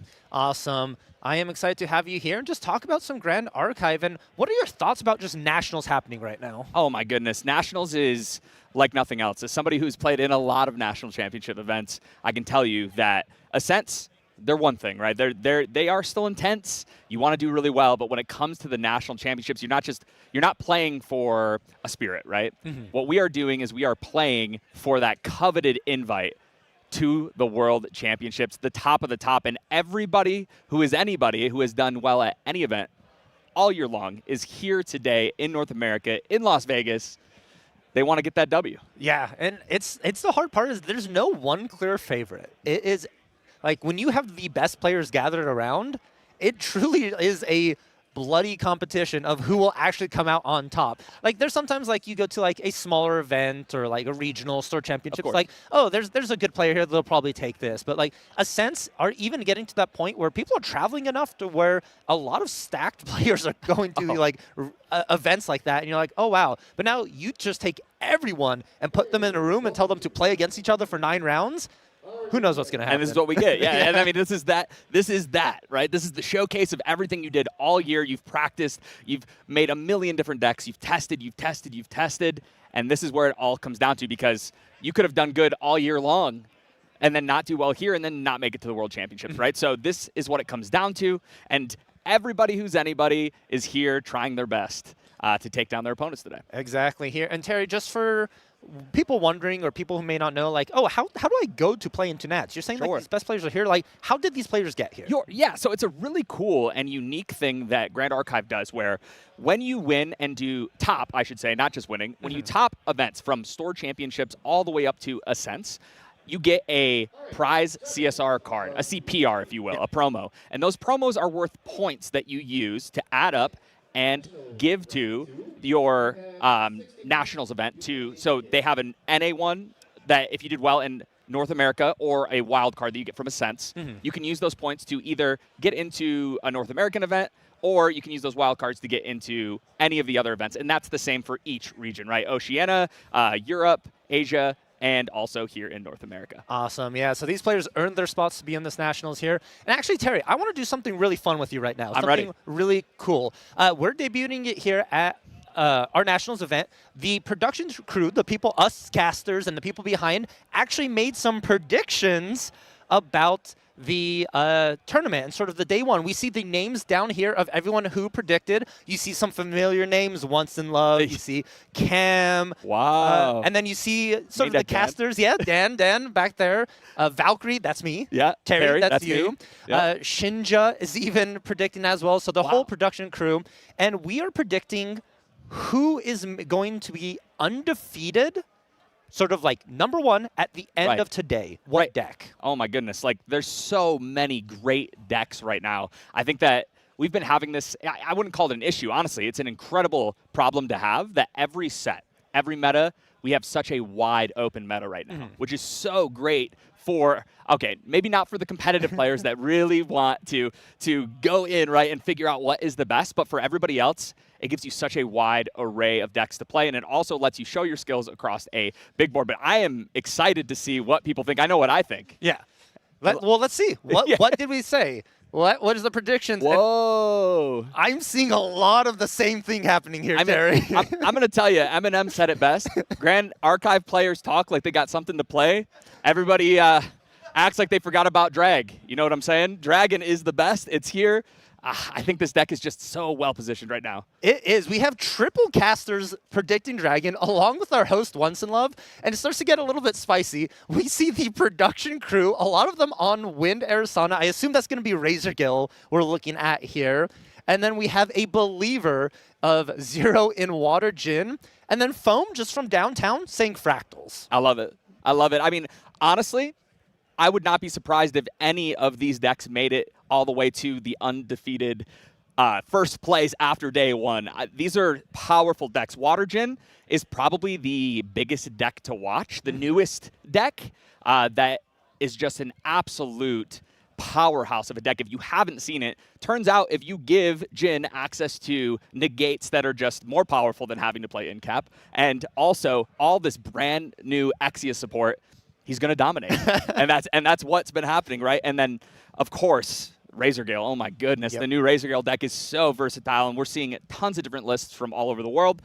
You could see 12 different players, and maybe none of their decks are exactly the same. Yeah, it is one of those where you can put in whatever you want as long as it's Wind Element and potentially draws a card. Yes. It is crazy just to see here. But if you guys want to actually see how well we've done in our predictions, you're going to have to stick all the way till the end of round 9 to actually see who is crowned undefeated. Yeah, or well, you know, the number 1 there. So we have a little bit of time before we jump into our featured matchup. Any predictions of what you want to see or anything on this matchup? Well, you know, we are in Vegas. And because we are in Vegas, I am really hoping to see a suited player play today. Yeah. I would love to see a suited deck utilizing new stuff, new cards. We've got the new Regalia that is incredibly powerful and makes all of your attacks very potent. So I would love to see that. I mean, it's just so on, right? It's just so on theme for a national championship here in Vegas. But other than that, I'm hoping to see a couple of decks that maybe nobody has seen yet. You know, maybe we start to see, maybe this is the time when Alan Raccoons is going to make its debut and make it all the way to the top, you know? Yeah, this honestly, bringing a super, super underrated deck to Nationals, not only does that say you have faith in yourself, but like that would be insane to see. But yeah, I'm really curious, like, if there's going to be an insane breakout deck, because I feel like a lot of people have talked about it in Grand Archive, just like, oh, this deck's strong, this deck's good, this deck has potential.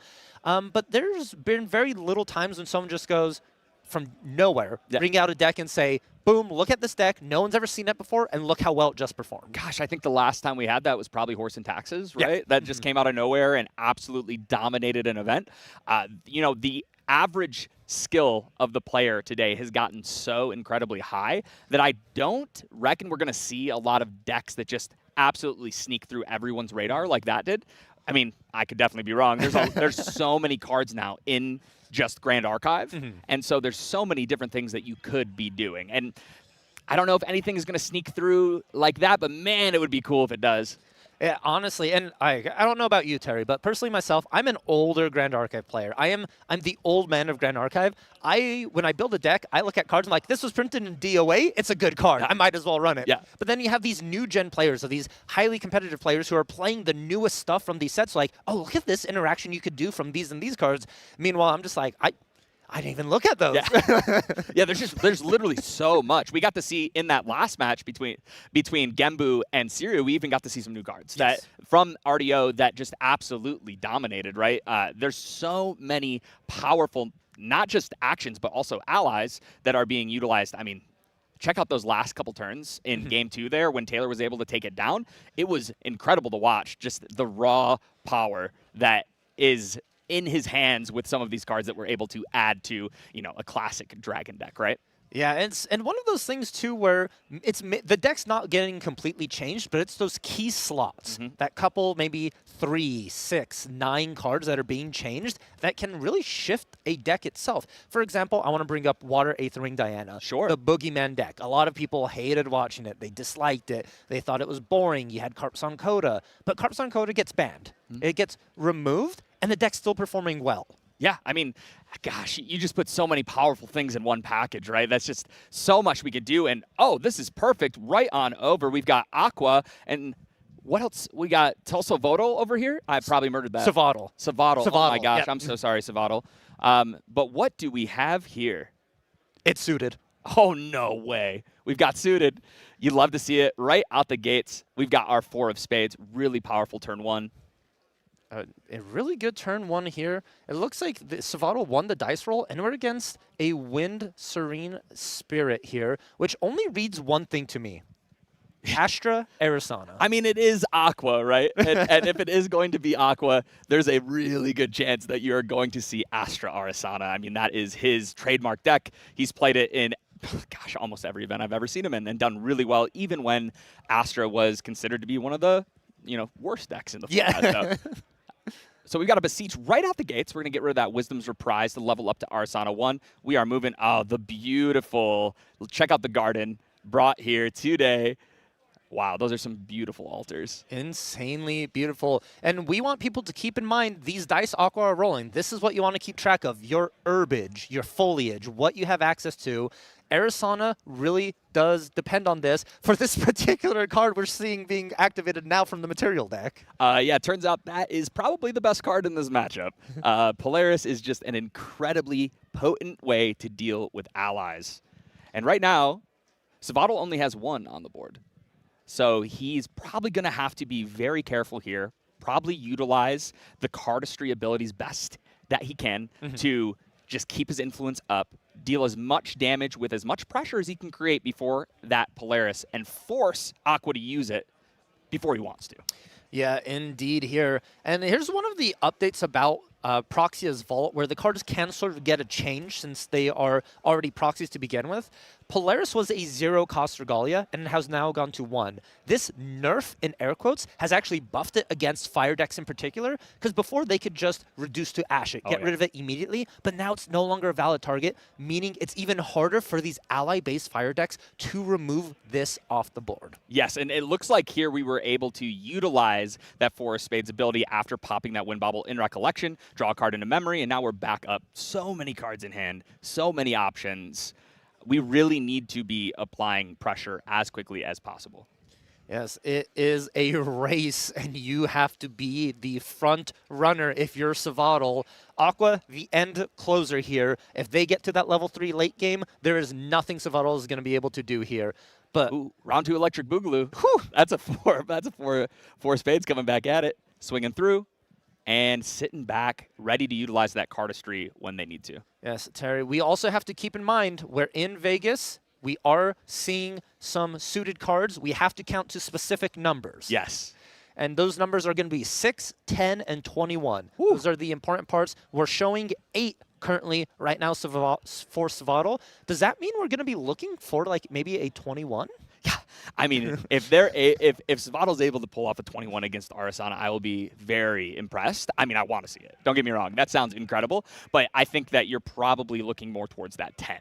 Or that, those smaller numbers to hit, to utilize. You don't get the full mega value, but you still get great value. There's a point in time where you just say, let it ride, and you stick for that 21 right there. But the interesting part here is Aqua went ingredient pouch for that materialization. Yeah, that is interesting. Must have a very powerful defensive hand to just bring that out right now.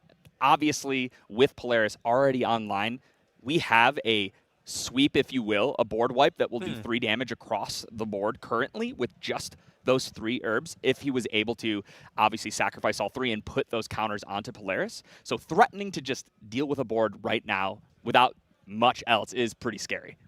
It is. And speaking of Proxia's Vault, Terry, another one is coming in. The Duchess's Thorns, the new Proxia Vault card for suited. It enters hindered, and whenever you activate a cardistry ability of an ally, that ally gets +1 and True Sight till the end of turn. Woo, that is a scary card. I love this. This is so much firepower in the corner of suited moving forward.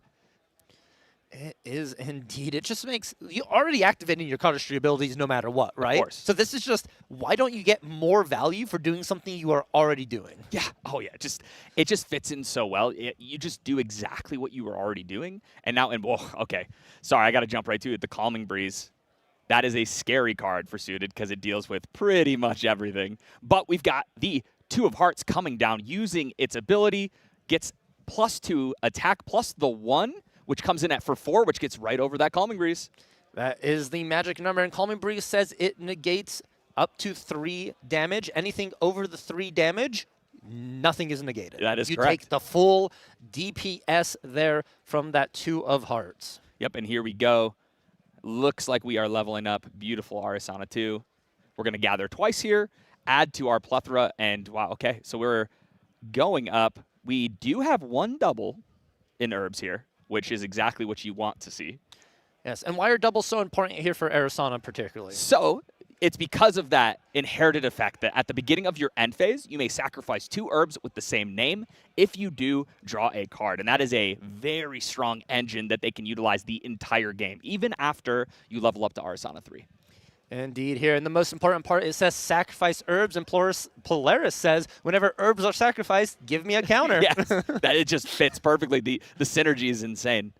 And it looks like that's all we're doing, moving to end, getting to draw a card, and passing it on over to Savatal.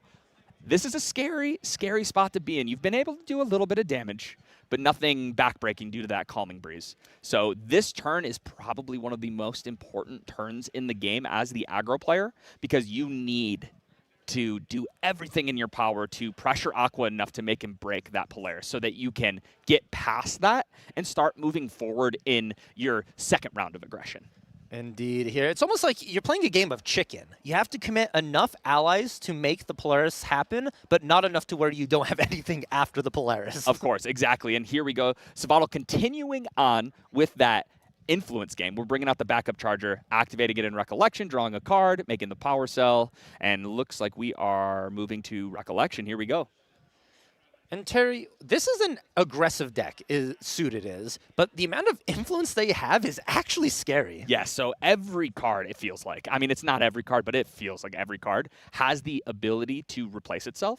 So you get to put all of this aggression on the board continuously while also just simultaneously replacing yourself and keeping that very healthy influence to, I mean, this is a perfect, if he does use the Polaris here to deal with this board state, you're going to see that Savatal's going to be able to rebuild incredibly fast.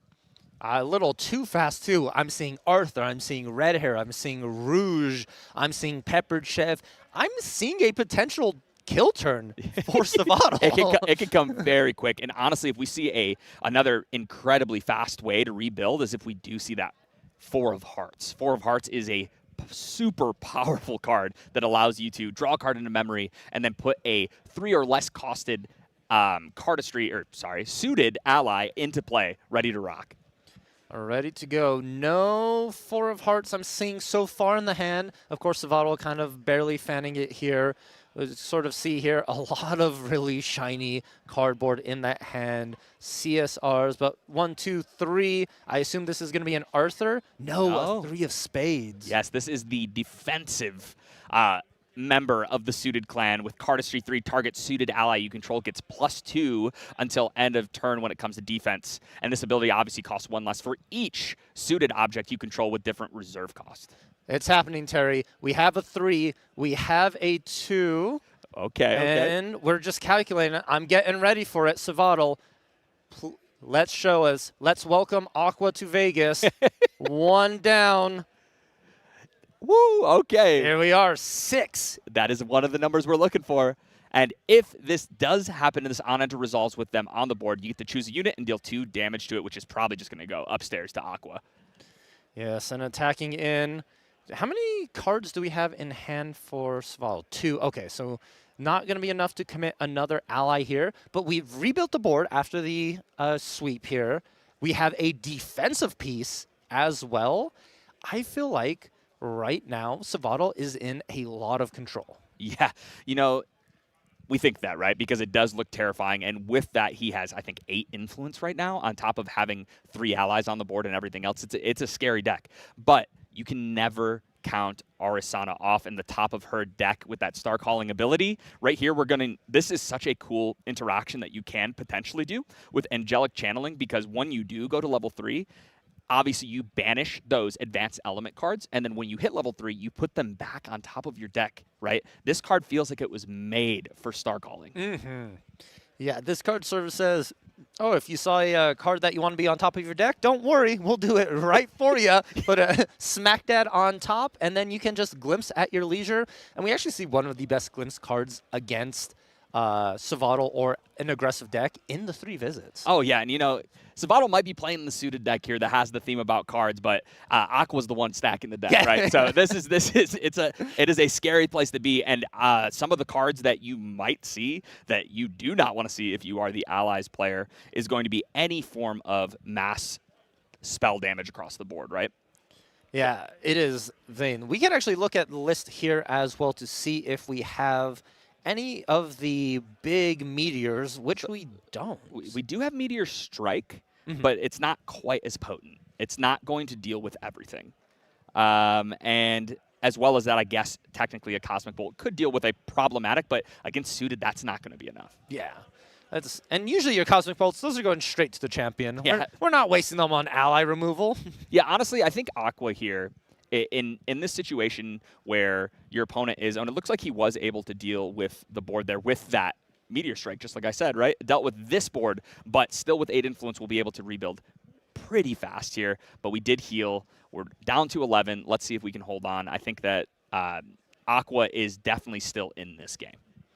Definitely in here. And that's sort of the critical moment we spoke about where Savatal has to win before we hit 3. Aqua has hit 3. Stabilization is happening. I feel like this is one of those moments where the door is closing and Savatal is running full sprint to try and get through there. Yes, yeah. I mean, this is exactly that moment, right? We have to get to 25, but we still have a lot of heal available to Aqua. Even though there's only 2 influence, that does not mean that he can't utilize any of the... We see that 3 visits, right on top of his banishment over there, I think. Yes. And that is an always threatening heal for 2, correct? It is indeed. And keep in mind, everyone, herbs as well. Your herbage is important. You got to know. Each herb category has its own ability. There's 1 and 2, 3 and 4, 5 and 6. 1 and 2, you can eat it to gain a level. Not important. 3 and 4, eat it to recover 1. Yes. That is what you want to keep in mind. And Aqua has 1 3 herb. Yes, which that's what he wants to hit a ton of right now, because if he can stay healthy enough, then there's just no way that he dies before he's able to completely stabilize and push that damage. I mean, we are looking at a spirit right now, right? 15 damage is not that hard to push. Oh, yeah, that is just 2, 3 Cosmic Bolts. Yeah. That is nothing to scoff at here. That's the upside and downside of being able to play suited, is you're able to be very aggressive, put in that damage, and really put your opponent in the back corner. But at the same time, you're vulnerable. Ooh. You have no protection. That is a card that I love, dear to my heart, Arthur Younghair. We're going to see here. I just don't think you can go immortal, right? You have to push the damage. So here we go, swinging the 2. Now, every ally, unfortunately, no one else comes behind him, but if he did have a couple more allies come in, they do get that added 1 to their damage. They do. I'm curious what happened to the red hair. I'm pretty sure Savatal had a red hair, maybe put down for the Arthur. That would have been a good follow-up there to increase that damage. And we see materialization of Necklace of Foresight. This is a card that just Arizona loves. Glimpse 4 is so beneficial. Yes, it is. And I think, honestly, there could have even been a little bit there playing around Horticounter, which I believe is in his list. I did not take a look, but I would assume card's insane. Right now, we really need to keep Aqua off of glimpses. So we have to play properly into that. That is very true. Because at this point, Aqua is just looking for Cosmic Bolts to close out the game. That's all they need. They are stabilized. Allies are removed. They have enough healing in that 3 visits that was just activated to help sort of stem the attacks Savatal is putting in. So now a moment of truth. 4 cards total in influence. I believe those are in hand for Aqua as well, meaning they have access to it. Savatal sitting about 9 total influence, having to push in 14. No, more than that, Terry. We're on Serene. Yeah, we are on Serene, which is terrifying. Here comes the Impact Hammer, though. This is a great weapon here. But if Savatal does decide to attack with his spirit, he will take damage for doing that if he utilizes the Impact Hammer, because whenever this unit uses his weapon for an attack, you take 3. It is a downside for a pretty big upside, though. A 0-cost material weapon that attacks for 2 with 2 durability, I think everyone is enjoying that. And Arthur has found his steed, red hair, the 1-2 punch. Here is Astral Seal, I believe. Yeah. That's unfortunate. That's going to deal with that. You can't pay for that like a water negate. No, that is what we would call a hard negate in this business. Yes. And no ifs, ands, or buts about it. I say put that in banishment and do not play that. Yeah. That was actually huge. Unfortunate for Savadal here. I think that that was probably a huge plan to push the amount of damage that you need to. I mean, at the same time, though, Aqua is still at pretty low influence and has been pretty unlucky with those ingredient pouch activations. We haven't been able to double up on any of those herbs to draw more cards. So if you can keep Aqua having to 1-for-1 you every single turn and you can play more than 1 card, then I think we still have a shot here. Yeah, definitely. Especially if this Arthur's sticking around. Like, this is the big troublemaker. As it's paired with any other ally, it just gets so much value and benefit. Yeah, so what do we got here? Ooh, this is a big one, is it? There she is. That is going to be Duchess. 6 of Hearts. Very, very cool. 4-2 body with Kindle 6. We saw the Kindle get utilized there. And the cardistry ability is kind of cool. Probably isn't going to come up now, but when you play a ton of suited, it can. Banish a fire element action card with reserve cost 2 or less from your graveyard. If you do, copy it, and you may activate that copy without paying its reserve cost. And it costs, obviously, 1 less for each suited ally. Different costed suited ally. Yeah, this is a huge swing, Terry, with that Arthur. This is 5 points of damage to Aqua's champion. That Arisana looking kind of injured, kind of hurt here. A lot of damage counters, but here we see the materialization of Cosmic Astroscope. This is the biggest glimpser out of the material deck. And honestly, Aqua has the potential of just finding 2 Cosmic Bolts this turn. Yeah, and there we go. We did double up on an herb. We're going to look at the top 3. Ooh, this is a big decision. The Astrocyte for the +1 obviously is very nice. He just had one of those, and he knows his influence is low, so he needs to keep that up. But the crown jewel of the Astra Arsana deck is also in that glimpse. So big decision here. Looking like we might be trying to push for lethal. Pushing. I believe this is just a plain old Cosmic Bolt for 4. Correct. No increase here. Oh, no, we are using it to remove the Arthur. Probably a pretty smart decision there. Got to stem the bleeding a little bit. We still have access to a little healing. So, just a little. Yeah, just a little bit of healing.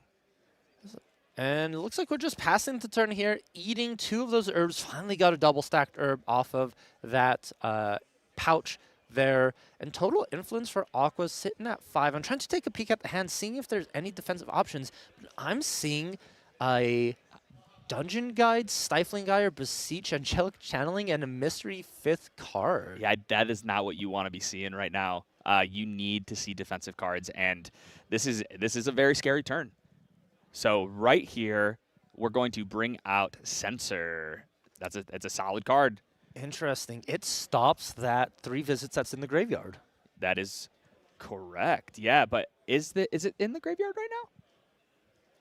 I think it might have been in banishment, maybe. Okay. If it's in banishment, we still have that online and active here. We're digging. Recycling, using our herbs as much as possible. We did see a good card, though. We saw Calming Breeze. Yes. And so right here, I can't tell what Savadal's got in hand, but he does play a incredibly potent card in the main deck, 3 of them, for this exact moment, and that is Fiery Interference. I can't tell if it's in his hand. He's got a lot of shiny cards. These are some very beautiful decks, by the way. I just want to throw it out there. Yes. There's a lot of very high-end cards getting thrown at this table. But Fiery Interference is a card that even if Aqua attempts to use that Serene Spirit, if in response to the activation, Fiery Interference is used, that heal will do nothing. Terry, are you a prophet? Because there's a Fiery Interference in the back of Savadal's hand right now. Oh, is there? It is chilling. Oh, that's perfect. We'd love to see it. So then right here, with the amount of cards we're seeing, unfortunately, we are not. It looks like we are just swinging in. We take it. There's the Calming Breeze. Calming Breeze is very good right here. Just try and stop that damage. We do have a Peppered Chef, though, on this Duchess. I think we go ahead and let it rip here. Yes. Yep. We get rid of this. And then I think I saw, was that a Blazing Throw too? So this is really, really good because we can utilize this here. Oh, you're right. That is a Blazing Yeah. Throw as So well. we get rid of the Duchess. We get to swing in for 4. Calming Breeze doesn't stop that. He's like, here, try this. And he's got the Fiery Interference. Putting it down, saying, I want to recover 6. I'll And that'll do it. That's going to Wow. What a close right there with Savato, the Fiery Interference at the clutch moment. Man, I love fire aggro. Val, I can't tell you, man, this is everything I love to see. Just when you thought there was nothing left, just the amount of value accrued throughout that entire game utilizing the cardistry ability. Whew, man, that influence never dropped. It looked like he had 8+ cards the entire game. It didn't feel like he was playing aggro. He was playing an ally every turn, but still had more cards than Aqua every single time around. And it's amazing. Savato takes game 1 on the Fire Suited against Aqua on that Wind Arisana. And the most important part after game 1, Terry, sideboarding. Yeah, and there are some very good sideboard pieces here. When I'm looking at, I'm going to start over on Savato's side here. Right out the gates, Infernal Vessel. Oh my goodness, this card. If Arisana cannot deal with an Infernal Vessel on the field, the game just ends. Yes. So that is incredibly powerful. There is no world where we don't see that enter in. On top of that, we also see a Nullifying Mirror and a Safeguard Amulet. I doubt the Nullifying Mirror will make it in. We're not seeing Veiling Breezes, right? We're seeing Calming Breezes, and that one does not care about the wind cards in your memory. So probably not going to see that. But that Safeguard Amulet, I almost guarantee you that thing's going to make its way in. Oh, yes. The Safeguard Amulet is the most important part. It's actually interesting. The Arisana deck doesn't do any imbuing as well, so you don't need the mirror in general. No. And a lot of cards for like anti-ally matchups as well to sort of protect your own. So I really like those brings-ins from Savato. And over on Aqua's side, kind of more options for Aqua. Kind of difficult though, Terry. I'm looking at the Imperial countermeasures and like regenerates. Yeah, that's pretty much it. I mean, when I look at this, it's definitely those, right? I mean, you have to. There's a world where, like, I guess Topsy Decree could make its way in, but we already played 2. I don't think we want 3, just to deal with, you know, fire cards in the grave, or to keep that Verita offline, because that utilizes cardistry counts in your graveyard to get played for free, right? And then you get this giant body that makes everything impossible to kill. So we definitely want to keep that off the board if we're Aqua here. But maybe we see something like a Spell Shield Astra just because it is a better defensive card. But overall, I think you're right. It's just that. It's that regenerate for sure. We need more heal. But we also, as the Astra player here, probably assume that our fire aggro opponent, if we didn't see Infernal Vessel in game 1, you're going to see it in game 2. We are indeed. That means we really have to rely on those Zephyrs or Meteor Strikes to go ahead and remove that off the field here. And it looks like Aqua is going first, opting into that, since you do, if you lose, you get to choose. Yep. And we're going to glimpse these 6 here. And such a good start here. We see that Gentle Respite, a Beseech, Calming Breeze. a Calming as well. This is what you want to see against an aggro deck. I can't tell for sure, but I might have seen 2 Calming Breezes. And if that's the case, that is a pretty solid start. We're probably going to see, I guess, the Respite out the gates. We'll see. Just get that floating memory online before your opponent can bring out a sensor. And also here, you are 6. Your opponent is at 7 cards. When you play this, you're down to 5. They're not going to -2 to try to get you not to draw a card into memory with it. So that's what I would expect, unless he does have the Fertile Grounds that I just didn't see in his hand. Yeah, I think it's double Calming, double Gentle Beseech. Ooh, yes, I like this as well. Just already make your way up. We might be, because we have so much floating and because we do have some pretty solid defensive cards, you might just be seeing us move as quickly as we can. I mean, we saw this before, right? Level up quick, get that Polaris online. You might see that right here. I think there's a good chance. But also might be afraid of sideboard answers to it. So looks like we are just going to level up and pass. Yeah, just trying to keep it safe. I think Aqua opting into not going super low on influence again, like they did on in game 1, and maybe keeping that additional card just to try and go from there. But the issue is what is Savato's rebuttal? How many allies are we committing? Yeah, we got the 3 of Hearts. This is the bread and butter, probably pound for pound, the strongest suited card in the game. You see this in, I mean, what, every Fire level 3 deck in the game, right? It's just very, very good. And look, why change it if it's not broken? We need to get those herbs online. We didn't hit any heals, but we did hit a 2. Bring out the ingredient pouch. We don't have a lot going on. Oh, the dungeon guide. Yeah, no. Gentle Respite. We are going to take it slow. We aren't afraid of dying in just one turn. But I think you might see a very scary materialization here. Oh, that is spooky. So we get the Gentle Respite, draw a card, so it replaces itself, and then use that to bring out that 1-cost Polaris again. Okay, looks like we are fighting the influence game here. Big backup charger for Savatal. Looking at Savatal's hand, I'm not sure if I caught a complete list. It looks like they're kind of lacking the ally portion of the deck. They have a lot of spells and a lot of actions to take, but missing quite a few of the low-costed suited you want, like the 4 of Hearts, 4 of Spades, the 2 of Hearts even. Yeah. It looks like I do see a Verita in there, and I think a Red Hair. So we have a couple of like really heavy hitters, but one of the cool things with Red Hair in this deck is that you do have like a lot of unique humans, even in the suiteds, right? Between Rouge and Verita, we also have Arthur. We have a lot of ways to get that online. But like you said, that is looking a little light on allies. Okay, this is very hypothetical, but do you think there's a possibility you just slam Verita down, just hard activate her, and just go in? I mean, I think if you have the cards to do it, yes. I think that it would 100% be a solid play. But what are we seeing here? Really, really thinking about this. I mean, you're hoping that you have an aggressive start, right? Especially going second, you need to be extra aggressive against Arasana, who is going to be able to level up. But here we go. We get to see a 2 of Hearts. We saw this one last time. Activate its ability for free because we have 2 different costed. It does count itself. And we're going to swing for 3 here. And I'm really curious to see if Savatal, if that backup charger was more important than getting the Duchess's Thorns online if you are going this route, right? You could have snuck in additional damage here and possibly with that 3 of Hearts. Yeah.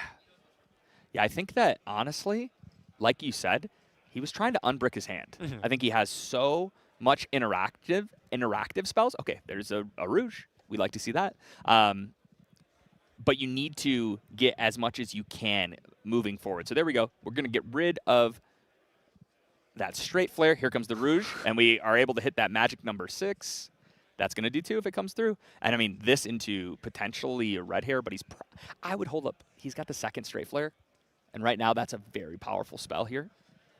Playing the Red Hair just walks right into that Polaris. So if we're able to, also we see the 2 of Spades, which is a fast activation. So even if the board does get dealt with, right out the gates we can get a 2/2 on board. Yeah, it's the rebuild potential is already there. The overcommitment of allies is not good when your opponent clearly has a Polaris on that field. But Straight Flare is a fast speed action as well. So in response to the Polaris, you could just Straight Flare your opponent for that 4. Exactly. Very, very potent. Turns out Blazing Throw at fast speed's pretty good. And you don't even have to get rid of a weapon for this one. So you just play the game how you want to. So Arasana did level up, and then utilizing that inherited effect, we sacrificed 2 herbs to draw a card, got 2 counters on that Polaris.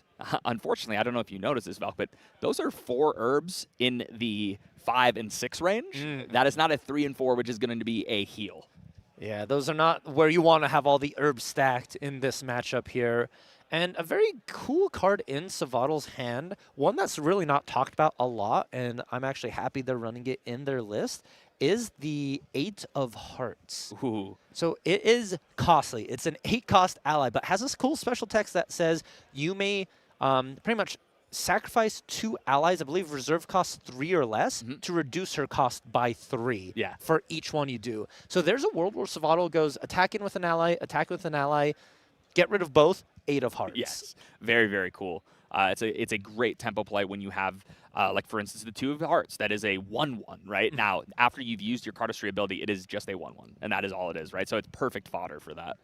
And also feeds into the Verita that's in hand as well. Helps start getting those suited in the graveyard. So here we go. Exactly what we think, right? We're popping a couple herbs. Let's get some Polaris counters here.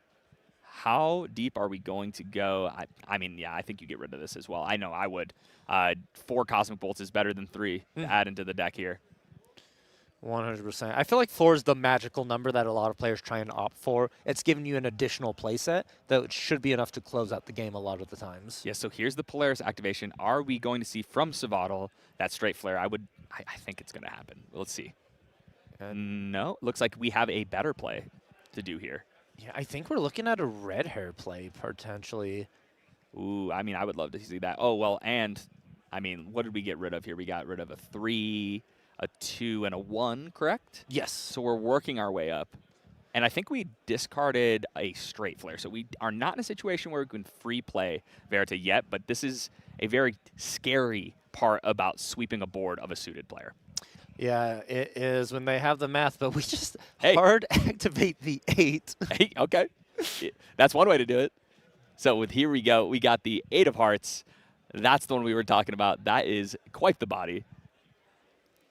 And yeah, honestly, I guess that's the play, because if Aqua removes it, you're guaranteed a Verita. But unfortunately, it's met with what happened to our? Oh, we got Thuribold.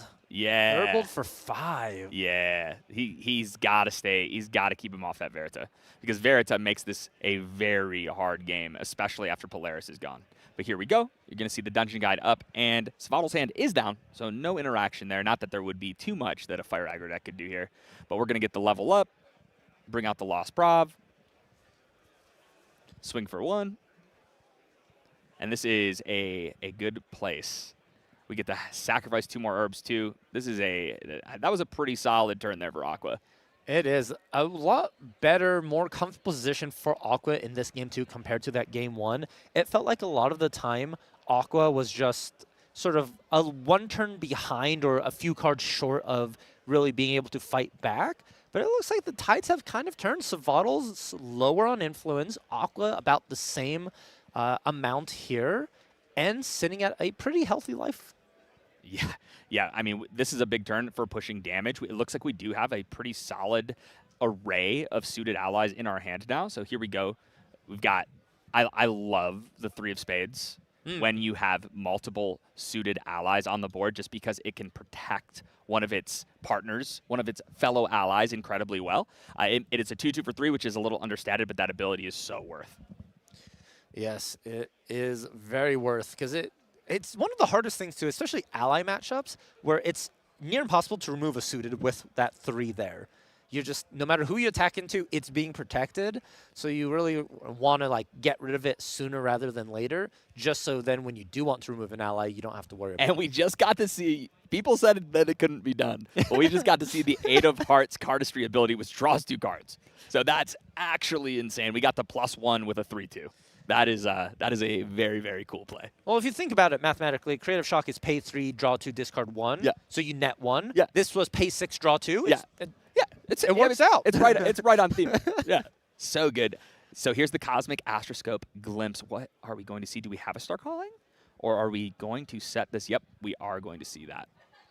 That's pretty good. Shower. And this is when it's Star Called, you get to Do 2 damage across the board, I believe. 3 damage, sorry. 3 damage, yeah. Yep, so this is going to do 3 damage across the board.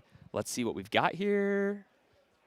And Utilizing the 2 health points from the 3 of spades here, probably to save. My assumption would be the 8 of hearts. yeah, I think just keep the 8 of Hearts alive. Slightly hard to remove. And there it goes. 8 of Hearts staying alive. 3 of Spades going down. And Meteor Shower or Strike actually does it to everything. So yes, even the Spirit is taking 3 here. That is correct. Yes, it is another way of just this huge. I think it hits all. Oh yeah, all units except for your champion. Yeah, very, very good. We are going Aqua. Needing to find those Cosmic Bolts now, I think, is the only important part. Perhaps a 3 visits would actually be one of the best cards Aqua could draw into here. I did see that in his hand. Oh, did we find one? Yes. Okay. I would be very surprised if Savatal does not bring. I mean, I did not see all the cards that are down, but this is probably your Infernal Vessel turn, I bet. I know that's what he's thinking. Because at this point, you've got your Arisana opponent at 15. Hey, why don't we force them to heal right now? We just saw a Meteor Strike, so there's no way they're going to deal with it. Okay, looks like we're going on the full defensive here. I think Infernal Vessel was another good choice here, but the Safeguard, I mean, is always very good against Arisana. Yeah, the safeguard is you're guaranteed to stay alive 1, possibly 2 more turns because of it here. But Aqua This is actually a pretty solid. He's probably considering if fiery interference here is worth it. He's not going to. It would mean that he'd have to have a lot of damage in his hand to be able to push through and like force Aqua here to like use Serene Spirit way earlier than he wants to. But nah, he's just going to heal the 2, and let's see what happens next here. Hey, that's that card you were talking about. It is that sideboard Imperial countermeasures Terry as the one brought into the main board. We already run 2 main board. Yes. That's very good. Prevent the next 4 damage that would be dealt to target unit this turn. Draw a card into your memory. And remember, prevent the next 4 damage. That is going to carry on past this swing for 3. And I like how they market to the denunciation of that 1 on the Imperial countermeasures, is showing it has 1 more prevention. Yes, and there is, I mean, I was telling you about this earlier, 4 Hearts is, if you are playing against suited and you are afraid of them building a board, this is the last card you want to see. It's a 2-for-1 in your favor, right? You play an ally, you get an additional ally, and get to replace it from a card in your memory. Yep, and here we go. 2 of spades. We're going to put 1 down to utilize this 4 of spades ability, or 4 of hearts ability, rather. We're going to draw a card into mem, look in there, and we get to, there it is, another 3 of spades. That's what you want to see if you are the suited player here. A nice defensive unit, not Aqua. Aqua does not want to see that. Yeah, that is a, whose perspective are you looking at? Who wants to see it here? Yeah. So here we go. We're going to utilize the 2 of spades, put a buff counter on it, swing for 2, and then that 3 of spades is probably going to swing for 2 as well. And now we're sitting on Fiery Interference and Straight Flare in hand. This is some firepower, because if Aqua tries to heal for some reason out of turn, that card will be able to stop it. But also, we're sitting on 8, 4, 3, 2. That's 4 different suited ally numbers. That is a Straight Flare for 5.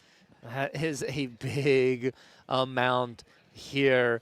And honestly, this turn matters a lot for Aqua. You're going to have to find an answer to these allies, because you cannot out-recover this board state at this current moment. No, there's a lot of damage coming in. I mean, look how much influence that Savatal has. I mean, even just an Arthur or something like that.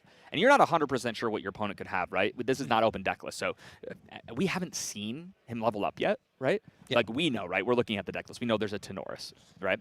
But what if it was a Lorraine? What if it's an Inspiring Call? What if it's, there's a lot of things that could be involved here. So that board is terrifying to the level 3 player here. Terry, I've thought of something as well, and Savatal may be on this train of thought. You now materialize Infernal Vessel on this materialization coming up, force your opponent to lineage release, and you hit catch them. them. And that is such a bread and butter 1-2 punch from the Fire aggro deck. If not, I mean, now that we have the power of Infernal Vessel, it lets us stack those abilities. Let's see, because I think you might have hit it nail on the head here, and I think that Savatal probably has been setting this up for a couple turns. Yeah, definitely. You really have to think ahead in Grand Archive, and especially in an aggro deck. You really got to plan it here. But Aqua, we have a Cosmic Vault. Are we contemplating if we hit an ally or we go into the Spirit? Yeah, that is, I mean, it's a big decision here, right? Oh, it has targeted champion. So 4, I believe it's only 4. I didn't see another one in Banishment. But, yeah. But that is scary, right? 4 to 8. 6 would take him to 14. And we still have a Glimpse ability plus a 4 hand, so he could potentially go for it, right? Go for every Cosmic Bolt. He's going to take the 4th. Oh, that's so risky, especially when you just have a Safeguard Amulet chilling on your side of the field. But Aqua's just passing turn. Yep, I mean, he's got a lot of cards in hand. So let's see here. I mean, it's hard when your opponent has that many cards in hand to go for the Infernal Vessel play. But Aqua did not need to do anything during his turn. So let's see I mean, I still like it. Let's see if no, we need the health. Yeah. We want the health here. So one cool thing that we get out of this, though, a couple of things, right? If we are able to live and bring out that Impact Hammer, we do get an added damage for our swing with it, which is pretty cool because you don't see the Guardian class bonus all that much. But also, we have that heavy swing in our deck. And that heavy swing gets a reduced cost, and that comes in for a lot. So we've got Taunt. Let's see here. Yeah, Taunt in the Air Sauna, not very effective. No, turns out that's not really where we want to be. It's a huge taunt. Yep, so let's get I mean, we have to get defensive cards out of the Arasana's hand, right? Look how many cards are in Arasana's hand. So many. Yeah, that is crazy. So let's start swinging in. Yep, the Calming Breeze, of course. Yeah. One card down, though. You accomplished it, right? Yep. You said we got to get cards out of the hand. Here we are. That's one way to do it.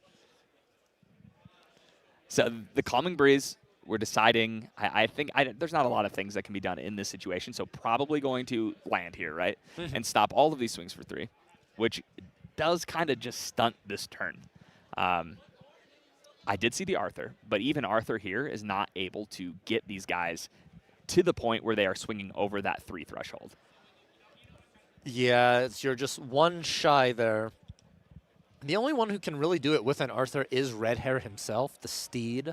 But that's going to be a pretty costly turn to commit it, and I don't think you could keep up a Fiery Interference if you do go for that play. No, and I mean, at this point, too, like, I think you kind of have to. I think that's kind of your game plan. You committed to it last turn, and so now you're kind of on this, okay, I'm playing a little bit of interaction. Okay, I like this. Yeah. Force the issue. Straight Flare for 5. Why not? Yeah, I love it. Let's push the 5. Make the Arasana player do something. Make them respond. If they're able to, like in this situation here, if this glimpse does not hit anything terrifying, and we do see the Cosmic Bolt, I'm guessing it's probably going to get pointed. Try to kill one of the allies here. I feel like that was a point to Tenoris. Was it? Oh, it might. I mean, that's where I would have sent it, but I thought that I might have sought it at the 8 of Hearts, but it should probably just go at Tenoris' face. We have to get through that Safeguard Amulet if we're Aqua, right? Yep. And there we go. I mean, boom. That means Cosmic Bolts are the next one is now going to deal 8 damage. Yeah, so this is going to hit for 5, which is going to take him all the way up to 21, which is a nice number to be at. We don't have any weapons on the board, so you're not going to see a Blazing Throw here. But what? I mean, there is a Blazing Throw. There is a Blazing Throw. But we've got nothing to throw. No. So what have we got? We're going to play. Oh, okay. There we go. Interesting. Another just 8 of Hearts? What a play, Terry. Yep. You sack the ones that you need. This is representing lethal with 3 in hand. Let's see what we got. This is insane. You use the 8 of Hearts to sacrifice your suited to get 10 into the grave so you can free activate Verita by banishing those. And as this Verita sticks, it is going to be the game. Yeah. Yeah, so we got Horticounter for 3. Force your opponent to put 3 cards down here if this does resolve. And this is, yep, you have to let it go. You have to let it go. And because that countered, we get to Glimpse 3. We whiff there. That was huge. And I think this is now Aqua's game to draw into here. All we need to see is a couple of Cosmic Bolts off of the Glimpses, and you secure it here. I feel like Tenoris has taken too much damage. That Safeguard isn't really going to be doing much. 2 Cosmic Bolts just closes out the game just due to the scaling nature of that card. Yes, and I mean, honestly, I know that Aqua is the master of Astra, but this has been played so incredibly well. The sequencing to stay alive here. Ooh, the Glimpse 1 off the Astra site. It reveals that Meteor Strike. That was huge. You love to see the Glimpse 1 from the Astra site hit. So you get the +1 plus play another card, and this one is very unfortunate because this is going to deal with a lot of the board state. Yeah, and this is the frustrating moment as an aggressive ally player or like an aggro deck in general is seeing a 3rd, a 4th board wipe. You've already committed so much resources in trying to build up, and here we are just losing it all again. Yeah, we are going to pop the Safeguard so that we don't just get blasted for 3 there and put us at 17, which we're not getting through Cosmic Bolt at that point. But here we go. You love to see it. Pass turn, hold up all the cards. The classic Astra, draw, go. Over to Tenoris. I mean, this is a hard turn to decide what you want to bring out, right? Yeah.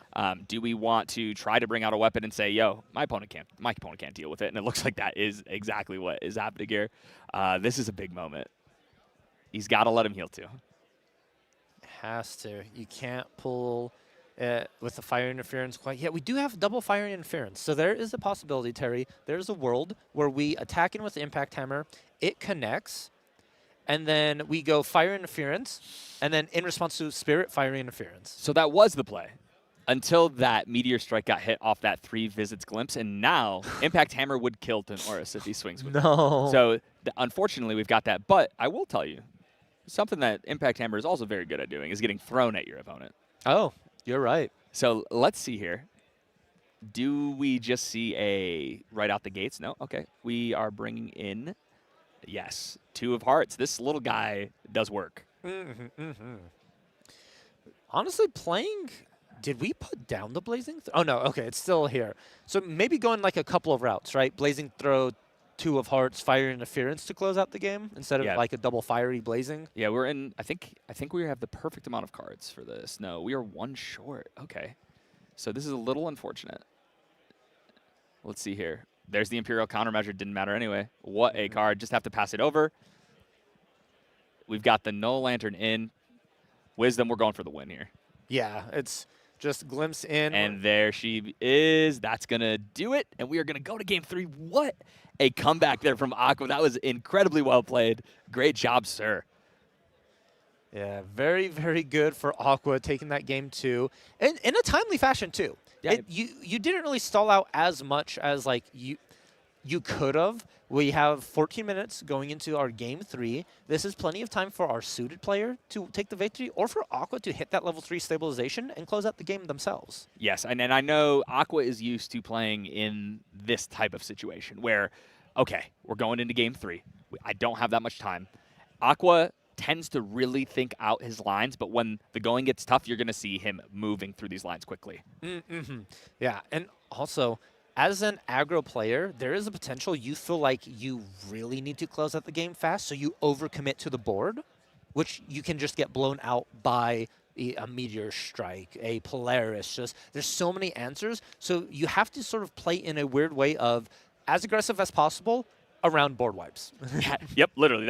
I mean, honestly, if you're the aggro player, you just have to play like they don't have it at this point, right? I mean, like, you have 13 minutes. That's enough to win. You need to put on the pressure. I think that Svato played that very, very well. Aqua was just able to play it a little bit better, right, and get through it. So here we go. Looks like we've got to resolve this glimpse, and, the suited player going first is a big deal. A huge deal here, but the question is, did we open a good enough hand for it to matter? I think I see a 4 of Hearts. Ooh, I love that. That is a great way to start it out if that is the case. Yep, there it is. We love to see it. Would you rather see the 4 of Hearts or that Arthur have been played? So for me, I like the idea of the 4 of Hearts because we can utilize this ability now at any time, which is pretty cool. Like next turn, what we're probably going to see is a draw, right? We're going to see a draw, play a draw card, draw 1, utilize this ability, get another ally on board, then play the Arthur. And now you're going to see a huge push on turn 2 from the suited player.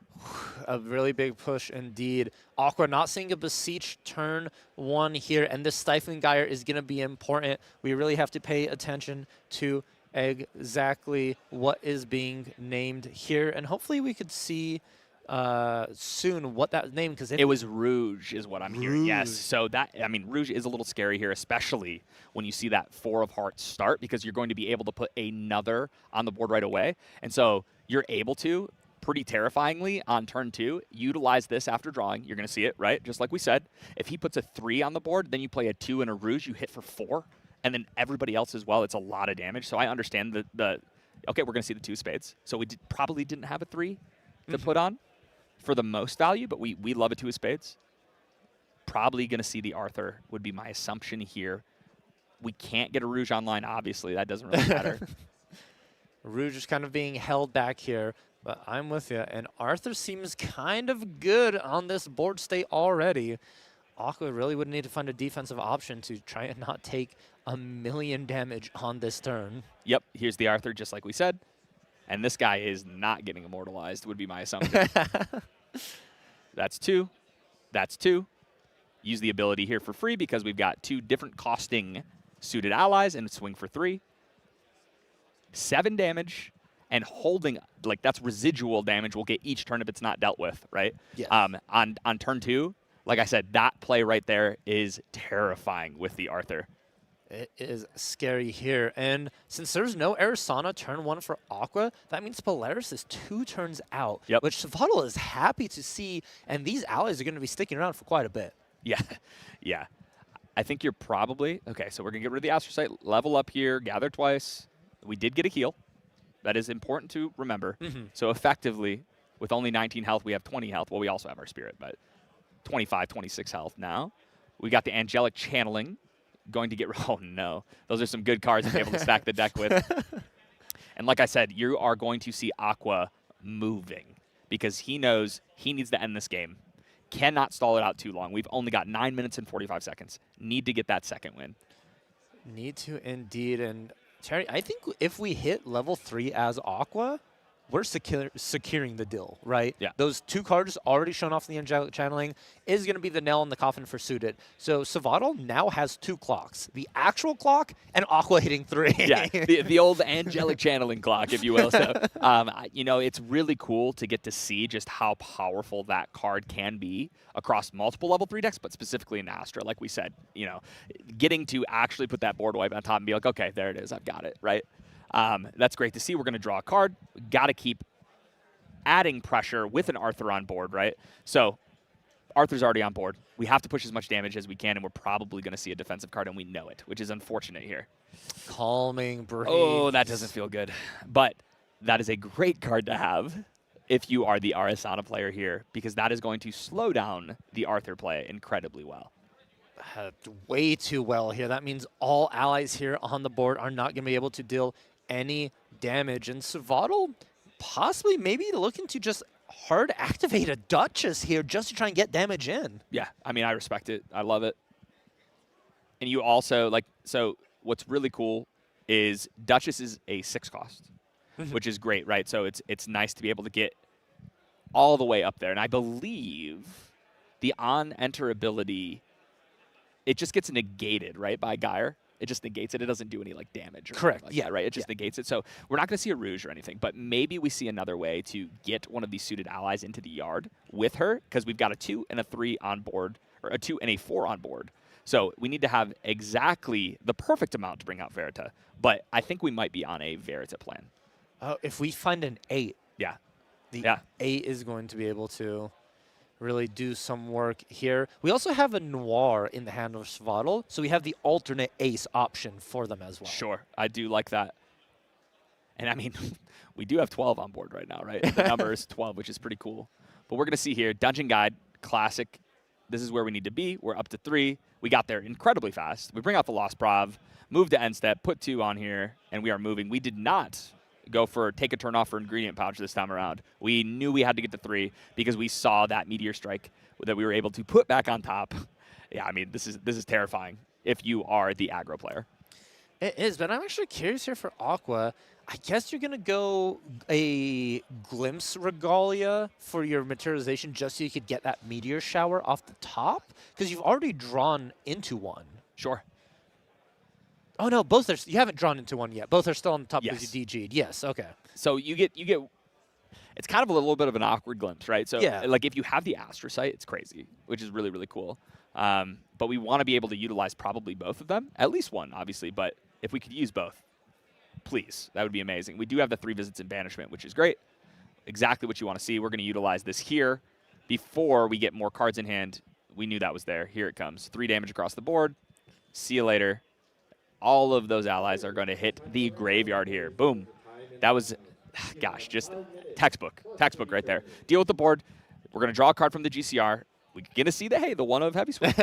It's here. It's there. Maybe we're able to push, but here we go. Recollect. We have a ton of cards, but this clock is very short at this point. So we're guaranteed a Verita this turn. We have a 6 and a 4.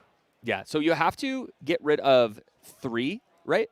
I believe if I have Verita, and it has to be 3 that equal 10. Is it up to 3 or 3? That's the important question. I here. think it is exactly 3. Interesting. Okay. So, which makes her a little harder to pull off because you have to make 3 of them equal that 10. To get to that point. Yes. Okay, so possibly not being able to stare that down here.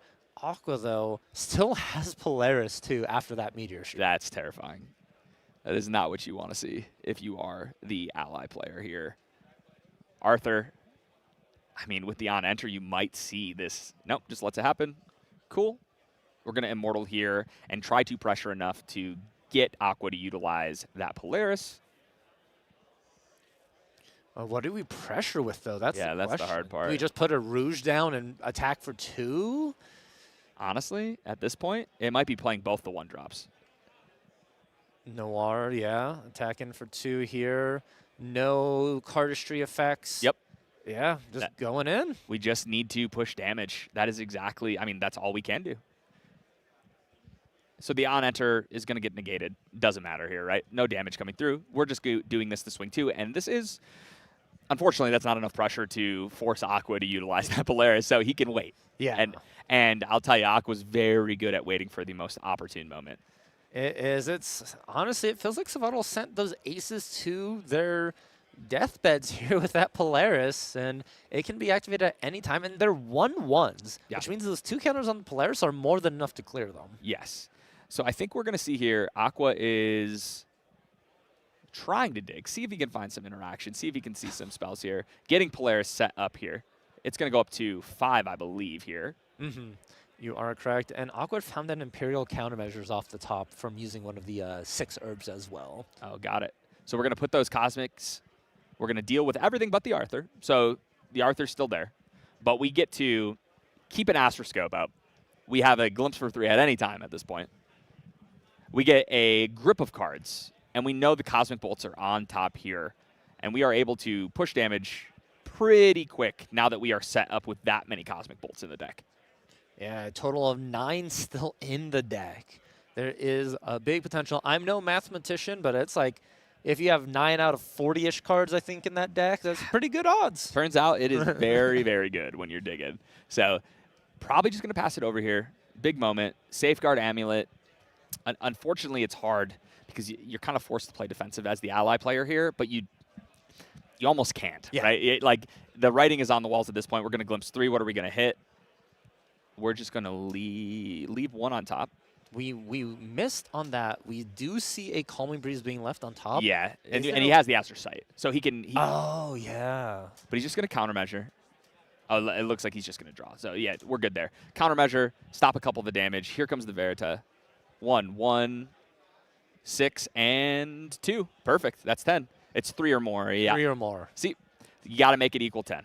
So, boom there. Now we have a 4/4 that swings for 5 with Arthur. So let's see what happens here. That's going to get through. It's going to stop 2, which will hit for 3 still. Still a good number. Okay, yeah, this is still pretty strong. Getting that Verita online, like, you kind of wanted your board to get wiped, which is super powerful. And here we go. Now we see a Duchess. Yeah, these are some heavy hitters, back to back, and this is another swing for 5 here. So this is this is pretty scary. Yeah, I don't think I've ever seen a suited player commit these many like large suited allies on the board at once. Yes, it is pretty scary. We're gonna Astrocyte. Another Calming Breeze, but you know, Calming Breeze doesn't do anything against swings for 5. But hey, another Imperial countermeasure. I mean, that was great. Only take 1. Staying alive here, and why not? Let's just play Rouge here and tack in for 2, setting Aqua to 20. Kind of a scary life total to be in now. Yeah, definitely a scary one to get to. But we have some cards. We have Cosmic Astroscope. We don't have a 3 visits. We utilized the one that was in banishment. So we need to find something that is not a Calming Breeze, because I think he's got 2 Calming Breezes in hand. So this is great. Right out the gates, Necklace of Foresight. We're digging. Let's set ourselves up. There is a Cosmic Bolt there. Everything else is bad, so we want to get rid of that right now. We need powerful damage negation at this point, because negates aren't going to do it. The board state alone is enough to pressure. So we really need to push. So this, you're probably going to see this Cosmic Bolt go right at the Verita. But it sucks because it's going to pump everybody, right? Because it's very, very scary at that point. These suited allies can't get shot. If you could put a bunch of damage on them and then deal with the Verita, they would still die, the state-based actions. But right now, this is the big decision. Do we go face? Do we kill the Arthur? Because if we kill the Arthur, then that stems some of the bleeding, but We got to deal with both, honestly, at this point. Yeah. Or do we just say, no, we can't. There's a safeguard. I mean, I was going to say, or just try and point multiple to the champion this turn and say, you know, you're still on Spirit, I'm going to get you. But I don't think we can. We're going to have to do a little bit of removal. Yeah, so we Cosmic Bolted. It went upstairs. Whew. So 4 damage to Spirit. That's an 8. I mean, I think the writing for Aqua is honestly there. He's like, hey, okay, there's a lot of damage. These Calming Breezes aren't going to cut it. I need to be able to stop some of this. And I need to be able to, if you don't have the cards to stop it, right, well, how else do you win? You have to push the damage. So at this point, that's where we're at. We need a way to end the game. Need a way to end the game, but the question is Savatal Bollard's just going to end your game before you're able to find that Cosmic Bolt? Oh, man, will Lady Luck be on Savatal's? Oh, gosh, I'm sorry. I can make so many suits right there and so many cards. We're in Vegas. There's just so many of them. But this turn is huge. What are we going to bring out? I think we probably force the heal, but we might just want more ways to deal damage. We do. And Terry, there's a very important thing as well that just happened. We are in overtime for this match. And that's huge. That is big. That means, I believe it was called on Servatal's turn, which is turn 0. So now we only have 3 turns cycling back and forth for players to close out this game. Yeah, and that Cosmic Astroscope saw nothing. Unfortunately, there was a 3 visits there, but that's not going to cut it. We're going to try to heal. Do we have the Fiery Interference? We do not. His hand was down anyway, so we're going to heal. 14. I don't know if that's going to be enough. Let's see what happens here. He takes the 2. Takes 5. Probably going to see we're going to see the Spell Shield Astra here. Do we have a way to ping this down? I don't think so, but I think that's okay.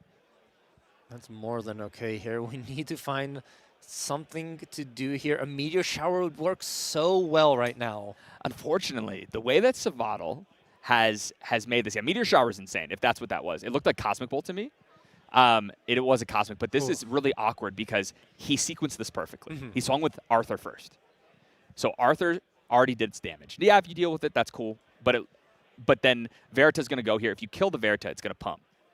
So, okay, it looks like sent it upstairs, pop the Safeguard Amulet. Here we go. Swing for 5, swing for 2. Attempt Spirit in here, and that's going to do it. Savatal's able to take it down.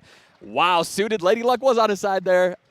Aqua played that so well and was literally probably one glimpse away from being able to completely stabilize. But at the end there, Savatal taking the game at 2-1 against Aqua in overtime. What a match, Valk. That was a match down to the wire, because it honestly could have been anyone's game at that last sort of interaction if Aqua just had like an Astrocyte and found a Cosmic Bolt off the top. They had enough to pay for that, to go for that.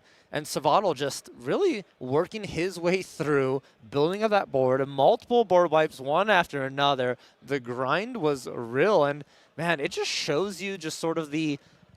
We talked about earlier, but it doesn't matter what deck you're on or sort of like what you decided to bring in. It's all about how you play it and what you're comfortable with and just sort of your matchup. Yes, I think that this match also just highlighted so incredibly well that we are at the national championships.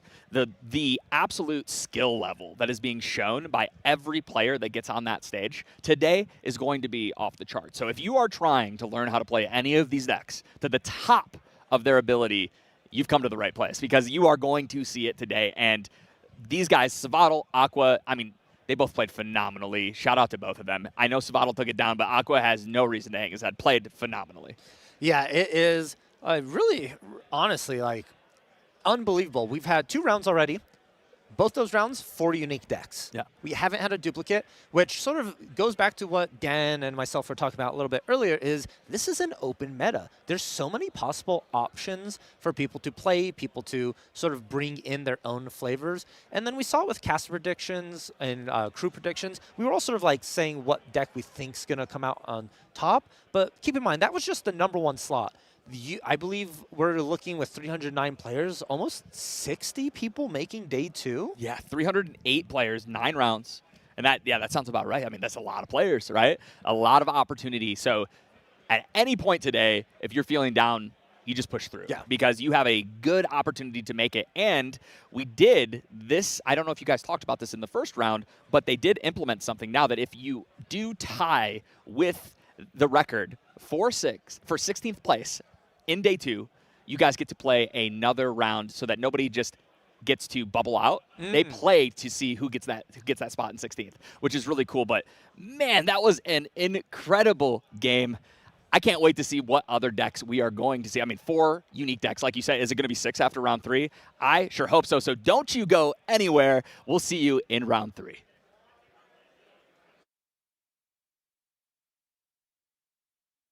Be having a interview getting ready actually Oh. here with the winner of our round 2.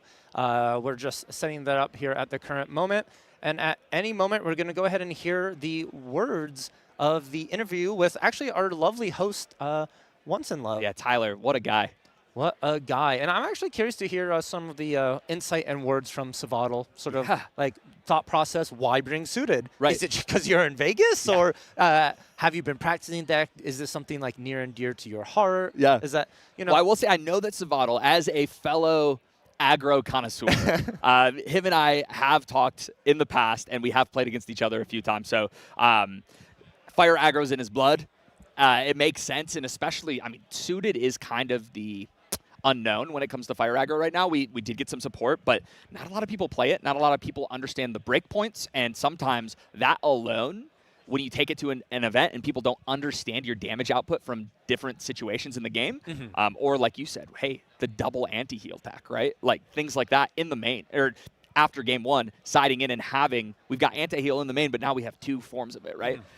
There's a lot of things that the deck can have. It can be built a lot of different ways. The champion can be different. And in day 1, when we don't know what champion is being played, there is a ton of opportunity as the player playing against it to misplay. Yeah. It's, you know, and it's funny, like the word misplay is super funny, especially because we just mentioned we're at nationals with the highest level of competitors. But I think that's just Grand Archive at the core in its game. It's so complicated. And, you know, for those of you who watched a lot of the ascents that I've talked about, I always bring this up, Terry. It's called micro decisions. Yes. This game is built with micro decisions. Everything you do is a decision that is a butterfly effect for the rest of the game. Oh.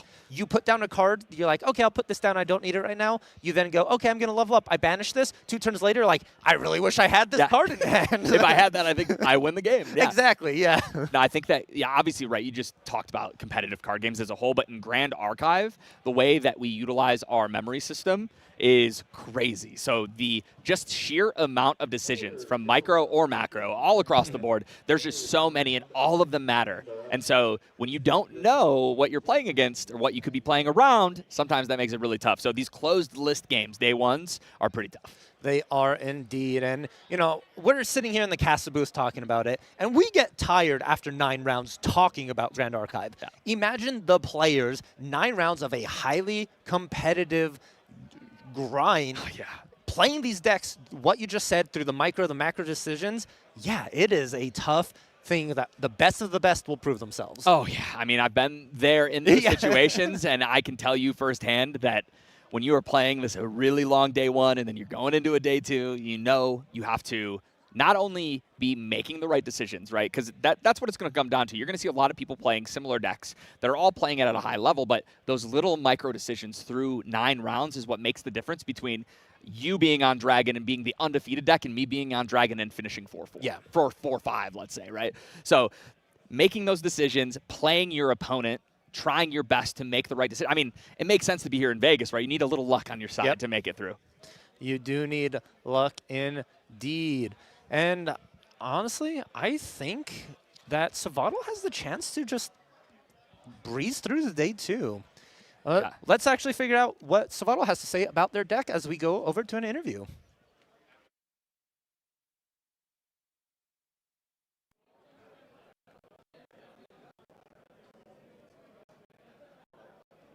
Hello, welcome back, guys. We're here at the end of round 2. Joined with me is the winner here, Savadal or Miles. Congratulations on your big win. It was a super crazy to see you playing the new upgraded version of Suited. So tell me about the choices you made for that. Absolutely. So the new Suited deck, we got the new card from Prostitute's Vault, the Duchess, and that's like probably thing that makes Suited viable right now in the current meta. Because, it just falls to Cheshire Cat. Somebody puts a Cheshire Cat on the board or something like Fairy, it's a stealth unit that answers something on your board. It's Cheshire Cat more than once every turn. And access to stealth for basically my entire deck, or not stealth, but True Sight, we can remove those threats, continue our game plan, and just really put that pressure on that we need to succeed. Yeah, it's a big one. So there's a lot of choices there. I know you are traditionally a Fire Aggro player. You played FISA for so long, the Fire Xander, even all the way to 14 plays at Boston. You were like the only Fire deck that didn't play Rile of the Abyss. Yeah, so making it there, fantastic. You've done really well in a lot of events, but I noticed that you actually have been playing this deck this season. So you topped 2 regionals very recently. I believe it was the Texas one, as well as one of the online ones. Yes. Is that kind of the main focus on why you decided this was the deck for Nats instead of playing FISA? Yes. So, I stopped playing FISA during the Phantom Monarch season as cards such as Calming Breeze just absolutely destroy the deck, right? It completely ruins the combo turn. I spent a lot of PTM really trying to find my next deck because I didn't feel FISA did it anymore. And I still didn't find that deck. Come around to RDO season, and we get this Proxy's Vault card. I'm like, well, let's give Suited a try finally. I had been neglecting it because I was always scared of things like Flame Sweep. But I feel that with how open the meta is and how well I performed so far this season, even into decks that play a lot of Cleave, it just feels correct. It feels right to me.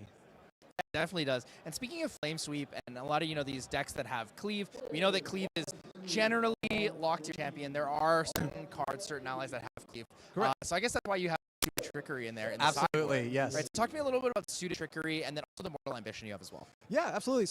Suited Trickery, like we just mentioned, it really helps with champion Cleave from particularly Lorraine, right? Lorraine's Fire playing Flame Sweep, Hurricane Sweep, and Wind.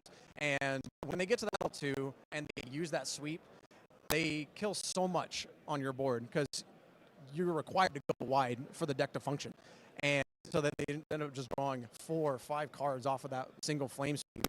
And now they're just so far ahead of you, you just gas out.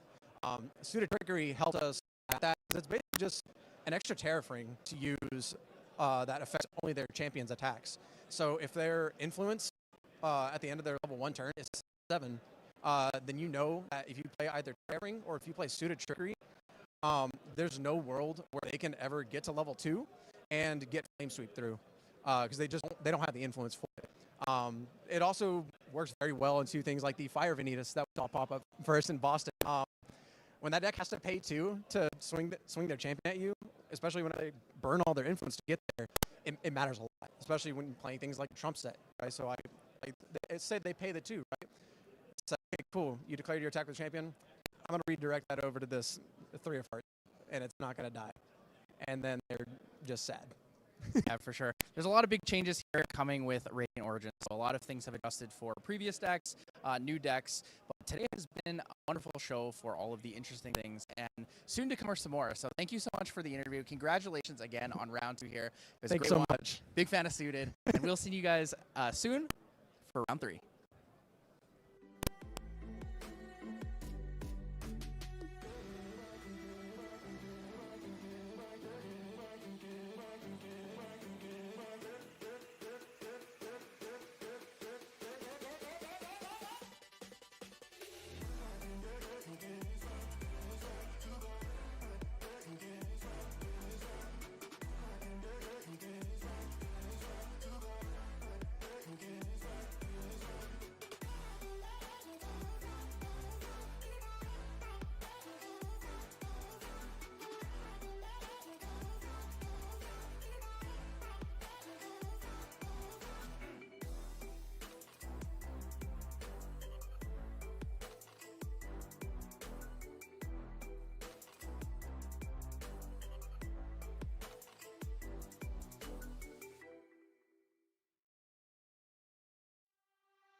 National Championships. I'm Terry. Welcome back to the booth. Main Deck Dan, the one and only. Welcome. It's nice to be back. Had a nice little break there. Got to roam around, hit the vendors up. We got Core TCG vending, of course, like always. So much cool stuff over there. Yeah, I mean, I want to buy so much of it. We're supposed to make money when you come to Vegas, right? It's yeah. Well, I don't know if that's the usual, but yeah, it's that's where my money's going instead of any of the slot machines here. It's basically the same, right? We're always gambling. Kind of. But yeah, there was a really cool round that you got to cast last round. I know how much Valk wanted to see Suited showing up, so to get Suited on stream then against Astra Arasana, what a wonderful game. Oh my gosh, it's such a cool matchup, and both players just showed how well they know their lines in their deck. They played at such a high level. The sequencing was phenomenal between both players. I mean, I was biting my nails the entire time. We've had round 1 and round 2 go to the wire both times. Yeah, absolutely. And I mean, I think both of those decks actually, but especially Arasana is one that a lot of people, they just want to play Razor Gales right now, right? They're not thinking about the purple cards. They're not thinking about the purple cards, but that's still a strong deck. Well, hey, you're in Vegas, and when it comes to just revealing cards you need off the top, you need that luck. This is the place to do it. Yeah, you want to be in Vegas. Lady Luck needs to be on your side. And let me tell you, I know I was just saying that we've gone to time in both rounds, and I'm going to tell you what, I think we're going to go to time again this round. I would be shocked if this round ended early. So what do we got this round? See if the players, I think the players are mic'd up. I think we're ready to go. So we have a little bit of a mirror match here, I guess we could say. Yeah. Maybe two men looking in the water and seeing the reflections of each other.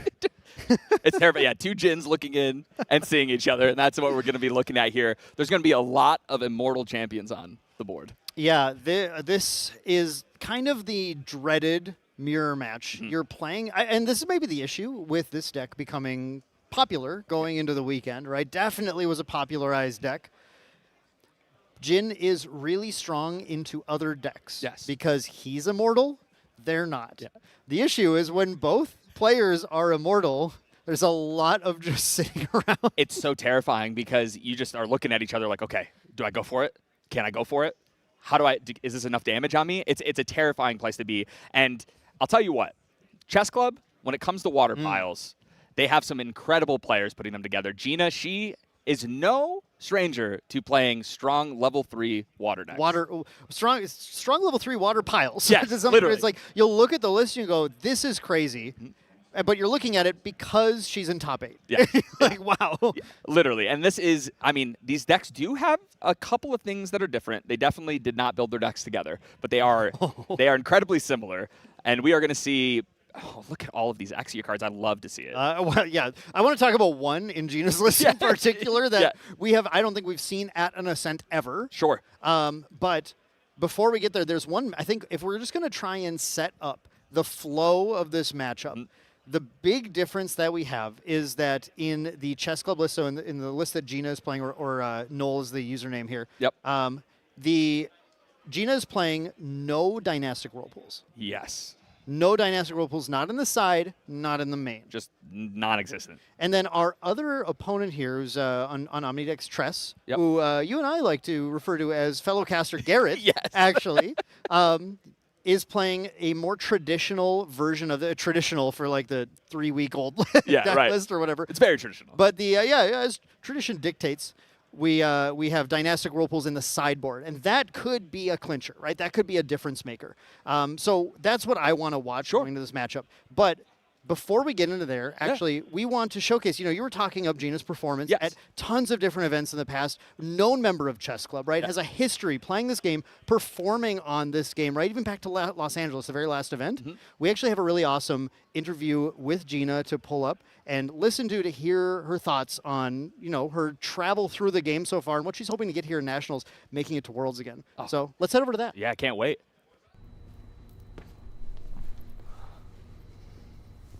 Hello there, my name is Gina. You also know me as Noel from Chess Club, and some of you may know me better as the one who placed 3rd Ascent Utrecht with Water Merlin.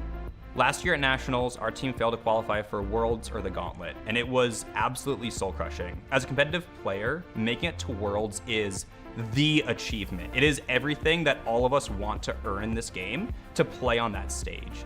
And so to not even get the opportunity to do so by making it to Gauntlet was the lowest I've ever felt in this game. But at the same time, it gave me that drive, the desire to do everything I can to come here today and say, I will make it to Worlds this year. I am not going out without an invite. Making it to Worlds was that new endpoint for me. That was the new goal. But in the past year, I've realized that it's not just making it to Worlds. I need to go to Worlds. I need to win at Worlds. I'm going to be on that stage and I'm going to do well. Last year, we saw that TCG and Main Deck partnered up and they had an incredible run, taking the majority of the slots, but they were doing that as this super team, basically. And some people might, question how well can a team do if you don't have that merge between two teams? Well, we proved that we can do it at Boston, and we think we can do it again here at Nationals. Over the course of the past year, we've all been having this individual goal of, I'm going to make it to Worlds. But we've also then developed communally this team goal of, we are going to make it to Worlds, we are going to win Worlds. And we saw last year that TCG and Main Deck had this incredible super team partnership where the two teams came together, absolutely crushed at the North American Nationals and carried the momentum on to Worlds. But we then proved shortly afterwards that we don't need a second team to do that. We went to Boston with 6 of us, 5 of us made it to the top 8, knocking out our 6th person on the win and in. We can make it all the way there and take down Worlds all on our own. Who am I afraid to play against? I mean, my initial instinct is to say Sean Cliftrasil, because he's objectively one of the most talented players in the game. But at the same time, okay, I'm 0-3-1 into him. But every time I've played him, I've then prized that event. The only time I then didn't top 8 was at Toronto, where I still got 11th, which if it's Nationals is still Gauntlet. So honestly, I kind of want to play versus Sean. He's my good luck charm at this point. People often tell us they're very excited to see what new brew chess club is playing at the next Grand Archive event, which has been pretty emblematic in the Water Merlin deck that I played at Ascent Utrecht, or the Fire Vanitas Taxes deck that we all brought to Ascent Boston. And we think we've pushed the mold on yet another new archetype this time, which is going to be with Water Gin. I really love these player interviews, Dan. Yeah. You get to really see just how hard these players prepare to do as well as they can and work to do well at Nationals to make it to that stage at Worlds. I mean, Main Deck knows all about Gina gave us a little shout out. I'm not going to lie. Really did. I appreciate that. That felt nice. But I can't disagree with anything that she says either. Yeah. Of all the teams in the game, they're probably the team that is most innovative and effective at innovating in these events is always Chess Club. She's right. We're always, what is the new Chess Club brew? And I guess we're going to see it here. Yeah, right? we're going to see now. Water Gin, unfortunately, it got out there. People know about it, but this is a different list, right? This is ostensibly a different version of this. So we're heading into the game here with Gina and Tress or Garrett both putting out their Spirit of Serene Water, one of the cards that's going to make this game go a very long time. We are going to be here. It is going to be a grind. One big difference right out the gate that you see here is in Divine Relics, right? We only see one Looking Glass. Yeah, that's very true. Gina is on the Looking Glass, while Garrett has the Quicksilver Grail, which Garrett's going to use to usually put something like a Scarlet Tassel, unless you have a very aggressive line where you can put a Shuangji under it or something. Yeah. Often that's going to hold back that Scarlet Tassel to be able to protect things. Gina does have the first turn of the game here and is just debating on a play, the very common, though gentle Respite, going to start things off to be able to get some, just like an immediate +1 value. Yeah, and I mean, this is what you are going to want in this mirror. You both know it's going long.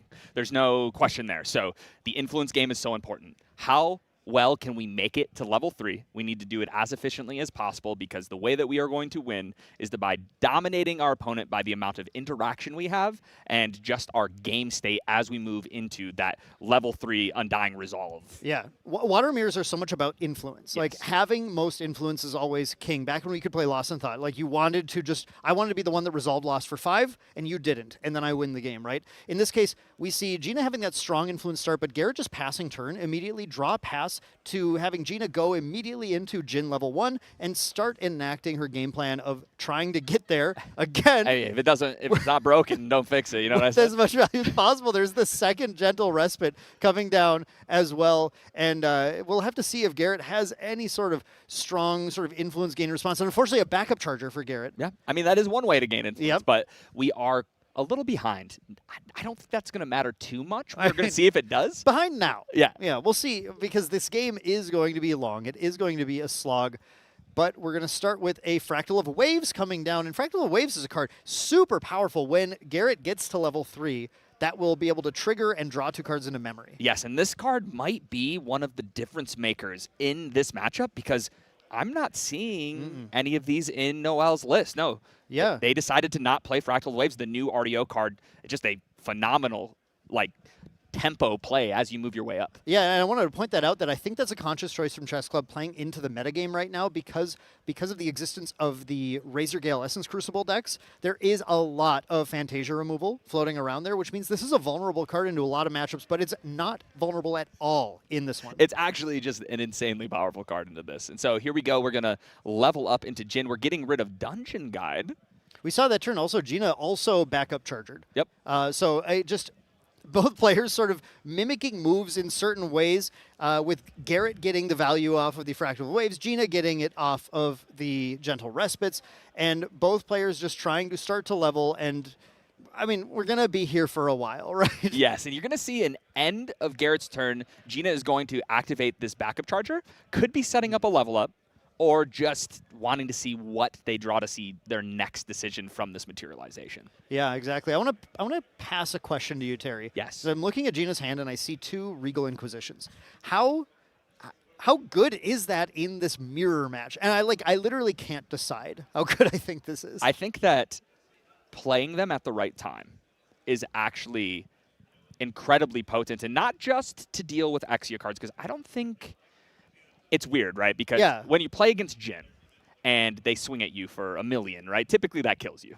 But when you're a Jin player and they do that, okay, now I'm immortal. Now I go to my turn. I have a ton of damage on me. Can I do enough damage that my opponent won't be able to heal out of it, while also being able to heal out of it myself? Right. So you Regal and bait out the engulfs. Yes. So you can just punch in and... 100%. And you want to get into that. I mean, engulf, I think what you're going to see in Golf, because nobody wants to use it on a Regal, but you kind of have to in a lot of situations. And so you want to be saving those for those heals. You want to be able to stop them from getting back under that threshold of 35 is where it usually is. But one of the cool things in this water is we're going to see Fracture Eyes, right? Yeah. So this is actually kind of cool to see Jin. Like, Fire Jin Mirrors is one thing, right? Yeah. Water Jin Mirrors is something that no one has ever seen. This is a unique experience for the audience here today.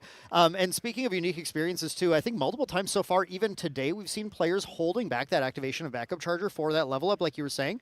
And that is also such a nuanced and skill testing way to play that card, because it's so obvious to just put 3 down and immediately draw and get that immediate advantage. But if you have nothing to play afterwards, then you can't level. Of course. And we are playing a lot of decks now with heavy advanced elements, and you don't always have that. So having that ability to this is actually the card that allows me to level on the next turn if I just hold it back, is exactly what it looks like Gina was using here, as she goes into a Dungeon Guide in the main phase to now be the first one to hit Jin Undying Resolve in this match. This is it. Hey, we need to start our advantage engine getting... So the one thing about Jin is that has the most powerful pound-for-pound regalia probably in the game, right? Yeah. Exia is terrifying as they put every turn another piece that is just putting a nail in the coffin of you losing the game, right? And so getting to level 3 first, especially, you might be able to sneak something if your Jin opponent isn't able to Dungeon Guide themselves up to level 3. Yeah, it's true. Right? Right now, that puts so much pressure on Garrett to get to level 3, or the game might be over on Gina's next turn. And that's the thing, right? We have a lot of ways to... In water, it's a little harder, but we do have ways to deal damage to ourselves. It's hard to push a ridiculous amount of damage, which is the only downfall to all of that. We see the Regal hitting right now. This is beautiful. If there are Dungeon Guides in Garrett's hand, it might be over. Yeah. Yeah, this is oh, he has one. Oh, that was such an incredible tempo play. Are we going to see... It could just be a hard cast. He's just going to let it happen.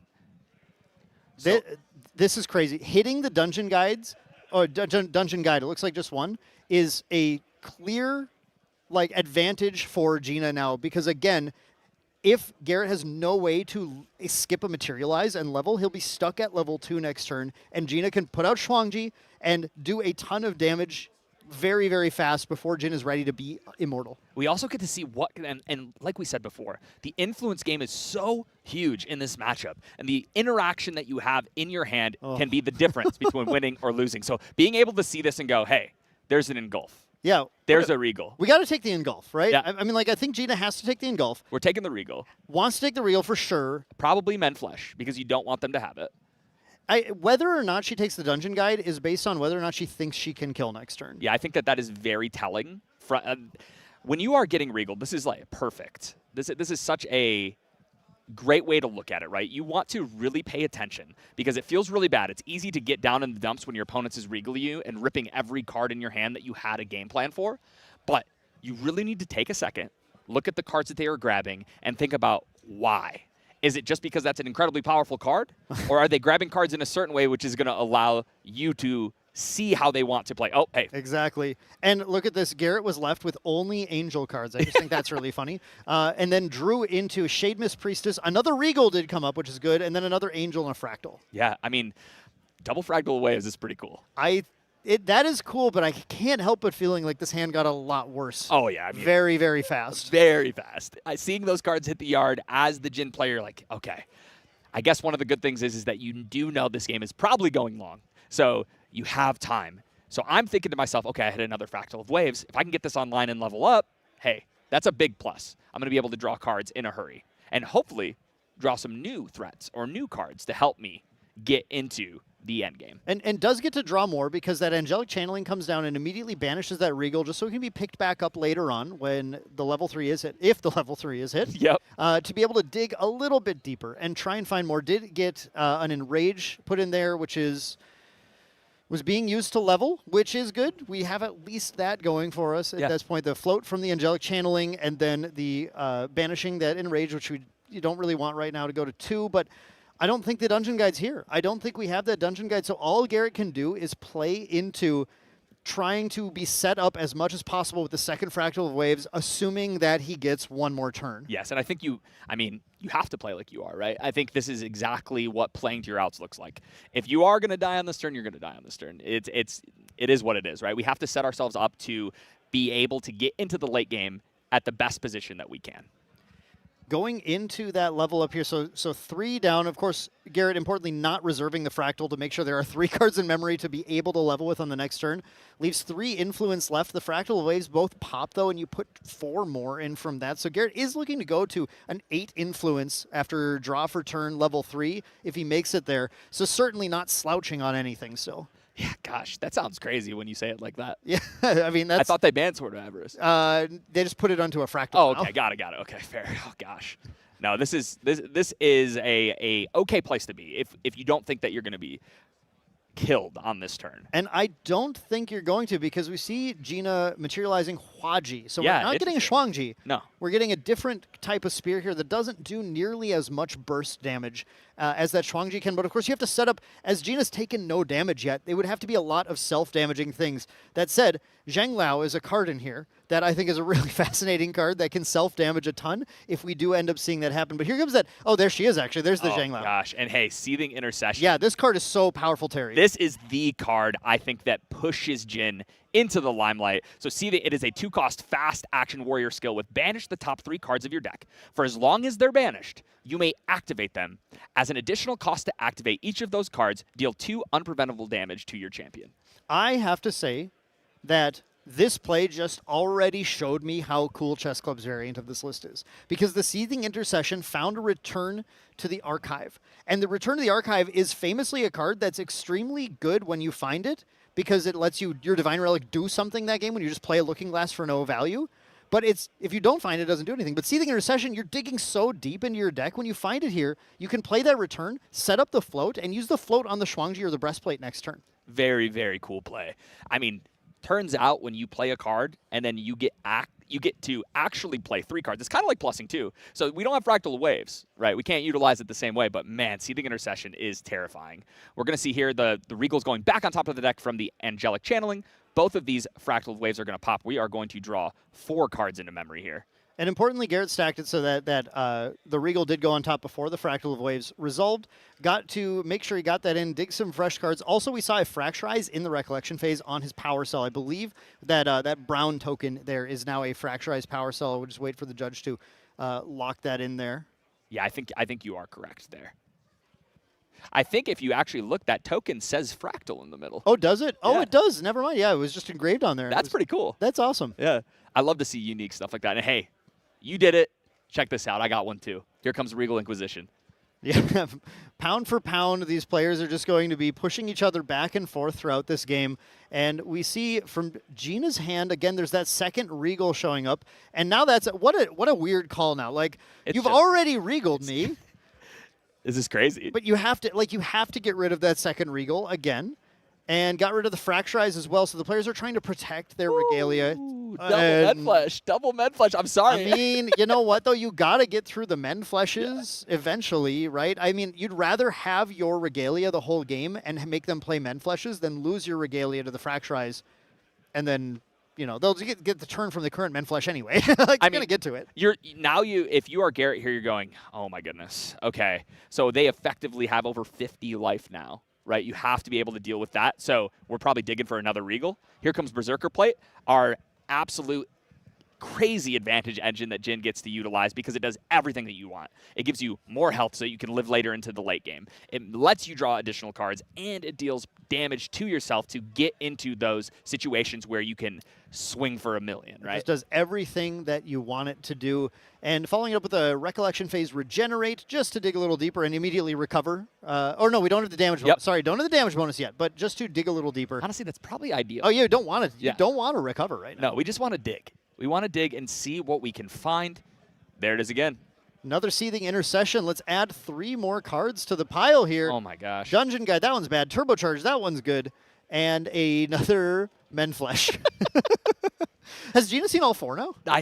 Or definitely 3. I think it's 3. Okay. I think she's seen 3. I mean, that is a lot of access to healing. And I have to say another thing about Seething Intercession that makes it so powerful is that the cards that you find with Seething Intercession are not able to be discarded by Regal. Nope. They are protected. They just exist. And even like cards like Orb of Sealing can't stop you from being able to activate them while they're banished. You'd have to have a way to get them out of banishment. Yes. There isn't a way to do that. No, I mean, it's terrifying, right? We thought CL was the only one who could abuse all the different game zones, but now with Seething Intercession, we're seeing Jin do it as well. Yeah, exactly. And we're just going to see this continued plucking away at Garrett's life total as these players have now firmly entered into the long game stage of this game, as they're just going to jockey for value and position turn after turn. Slight changes back and forth, right? Marginal shifts, draw 1 card here, draw 1 card there, pluck some damage in, waiting for a position. Like you said it best, Terry, early on. They're just going to wait for the opening and then try and close it. I think that you are going to see the player who has more reps on Jin, who has played the mirror more, probably find those lines a little easier. But if there's one card that's going to help Garrett figure out what those lines are a little better, it's, hey, Seething Intercession number 3. Wow. Okay. I think we like those. Those were maybe some of the best cards you could Intercession here. Again, immune to being Regaled, right? And now you have a Regal setup, an Enrage for damage, and an Engulf. All ready to go whenever you want to activate those. That is a pretty big advantage for Garrett, a lot better than finding things like Dungeon Guide. So even though Gina's been really domineering the advantage in this game so far, Garrett definitely pushed back with that play. Yeah, that was actually insane. Hitting those 3 cards, I mean, those are 3 absolute bombs in this matchup. It's not like hitting a Dungeon Guide or a Frostbind or something. I mean, these guys don't play it, right? But it's hitting 3 cards that are game-altering. Those are... Yeah, I mean, these are the ones that you are digging to find to win this game. Yes. So very, very cool there. That Seething Intercession was incredibly potent. Man, this card is just... it's kind of... I knew it was good when I read it, but I still slightly underrated how powerful this is. And there's the Regal from hand as well. So, hey, I know you see the one that I have in banishment, right? I know there's but check this one out. Catch this. Here's a Regal from hand. That's really interesting. What a decision to have to make, because you go down on influence by playing the one from hand, but you get it out of your hand, so it can't be regaled back. Ooh, interesting here. So we see the Fracture Eyes targeting that Berserker plate, and we do have access to the Engulf, but we just say, hey, I don't need that. I think Garrett has other plans. So wow, look at all this red. A sea of red appears before Garrett's eyes here as he has to make some really difficult and, just like you said, Terry, skill testing decisions. What are actually the important cards to discard here to not lose the game? Or at what point do you transition? I mean, I know we don't have Dynastic Whirlpool's main, but at what point do you say, you know what, your whole deck's scary anyway, just pitch the whole thing? And it's right now.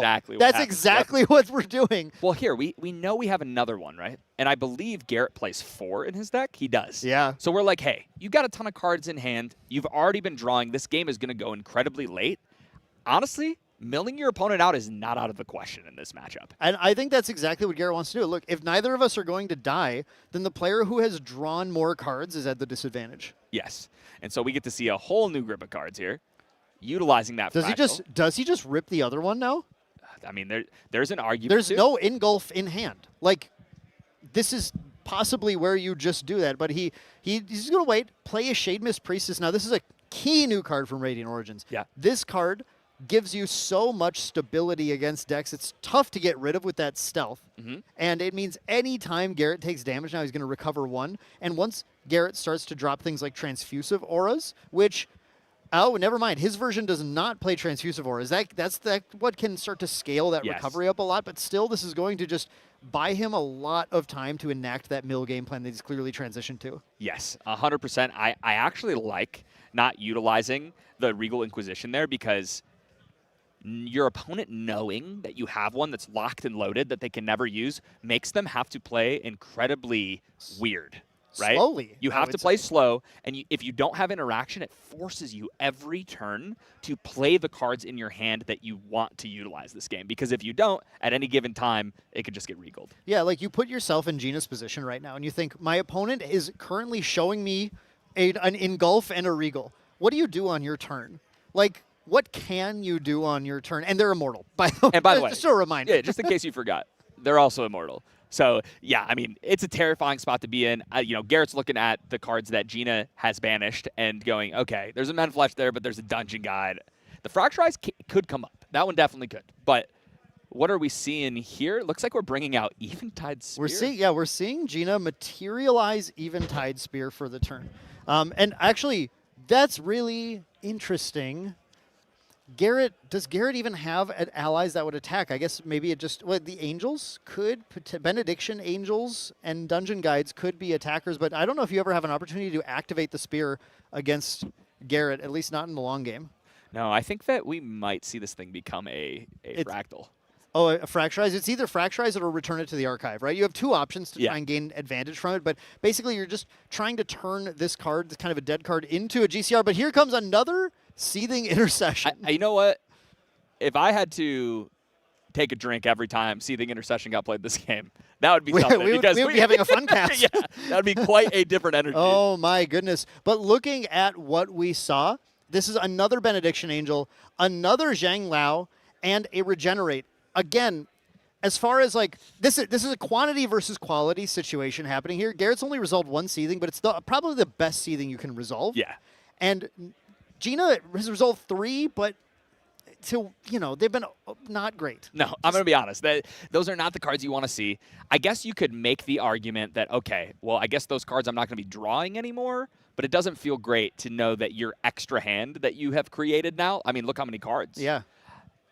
Most of those cards are cards you never want to play. And importantly, every time a Seething is played, that's -3 cards from Gina's deck. Yes, and I think that's when Garrett realized, okay, wait, I think I have an alternate con here. I think I have a way to end this game and get through Gina's deck. I want to give Garrett a lot of credit here because I know Garrett has been piloting and pioneering this deck, and I guarantee Garrett sat down and thought, you know what my advantage is? I have 4 Regals, and I don't know if they do. Yeah. And 4 Regals means any game that goes long, you can just Regal out to mill out.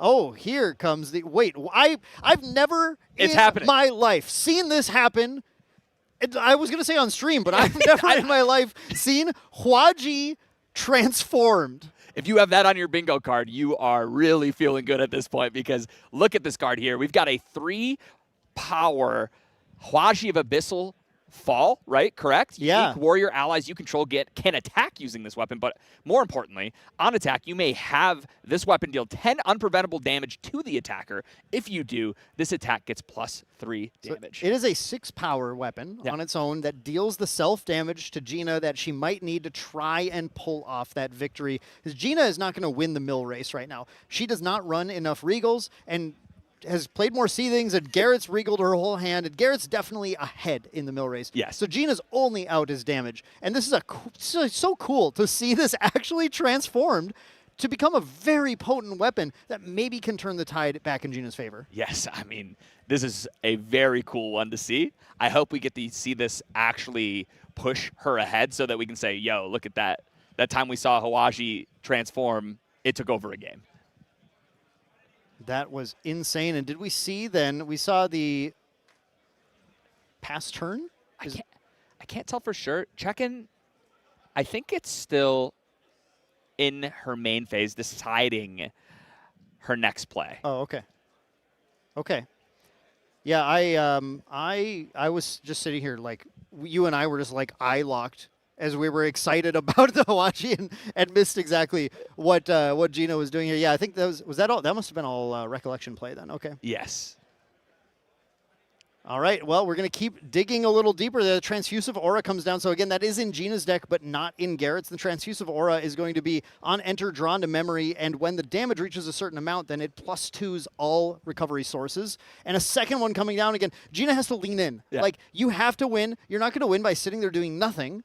So even if you're drawing yourself to Garrett's potential eventual win, you have to draw those cards yourself and win with them. You have to dig, because at this point, hand's feeling a little rough when it comes to win cons, so we have to dig, find those cards that are going to help us end it, because as you said, right now, she's really on the back foot. And here comes the first swing. I think, I mean, I hope it's with that Hwaji and not the little 1-power dinky. There we go. There comes the Hwaji being used to swing in. 10 unpreventable damage being dealt to Jin to deal 6 back to Garrett, and then another swing with the Dungeon Guide here. But every source of damage is triggering the Priestess and recovering 1. Boom. Okay. Swing through, a little tickle here. I mean, the damage is being marked, but it's the recovery is it's unique allies to swing with Hwaji. Yeah, I mean, you're attacking just to recover Garrett 1 each time. So it's just, hey, I just want to turn these things sideways. We have another play coming down. Gina just going all in here. Yeah. Oh, here comes the Sunsa, another really unique part of their version of Chess Club's version of this list. The Sunsa actually gets to come down, put a durability counter on Hwaji. We normally see it with the other side of Hwaji, but now this Sunsa can actually swing in for another 7 if he's willing to just die himself, take 10 unpreventable damage. Yeah, I think so. One thing I'm not 100% sure on, does the +3 just happen that attack? It's not something that sticks around with the Abyssal Flail? I think it's until end of turn, but I will be honest, I have not fully read that card in a long time. Yeah, it's not something you see all the time, so maybe just not going to swing with it anyway. I don't think you have to take the damage. It's an option. It's an option. Yeah, I believe you choose to take 10 to +3 it. Okay. So, but as far as this matchup, you need every source of damage you can. So yeah, agreed. I think I do want to use the durability on that if you're not going to take the +10. So we do see Gina there just playing another Dungeon Guide to have another threat and passing the turn. Needs to get rid of that Shademist Priestess. Of course, a Relentless Outburst is the thing that will get the Priestess off the board eventually. So maybe Gina just waiting to try and set up a Relentless Outburst, increasing damage sources done to Garrett, and then plow in with everything for a massive amount of damage to try and put him off of getting to that mill victory. As we see Garrett going with the Shuangji damage and the Chalice of Blood here as well.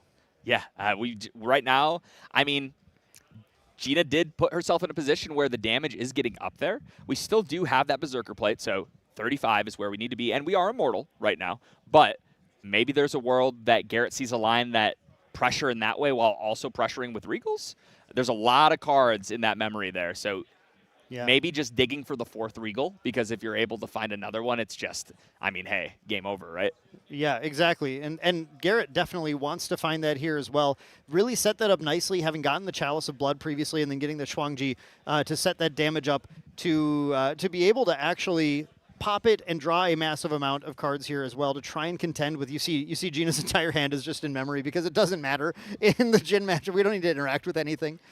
But yeah, a lot of influence being generated by both players here as Garrett tries to dig and find the other Regals. I think he's going to start. Here comes the first one. I mean, with the amount of cards Gina has, that is the issue. You dig so deep, but it makes the Regal even more effective. He doesn't even look. He just goes, no, I don't care. I don't care. Does he have the last one in hand then? I mean, I feel like that feels like that could be what's happening, and it looks like we're down to. Here's the new one. There's not a lot. There's not a lot left here. We see another Transfusive Aura, the Return, Fracturize, a Channeling, which I doubt is going to get played. There's another Men Flesh and Rage, another Intercession. Will that get played?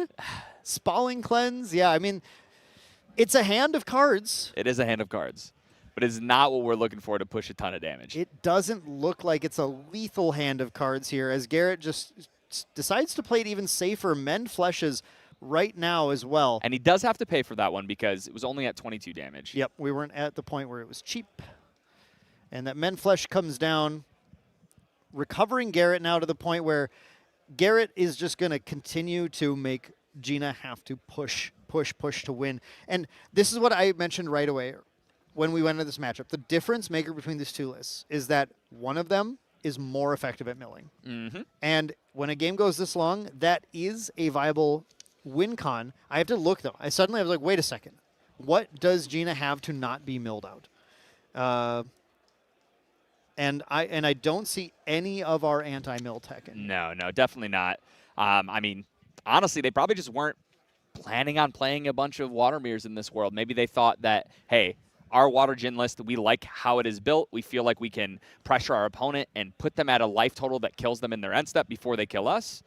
But against Garrett specifically with those 4 Regals, it's tough. It's tough. 4 Regals, and after side, the 3 Dynastic Whirlpools come in as well. That is definitely an advantage he has. Regina here goes for that Shuangji again, just taking a ton of damage because you have to push your opponent to the brink right now. I mean, I would say in Gina's position, you're looking at potentially this is your last turn to play the game.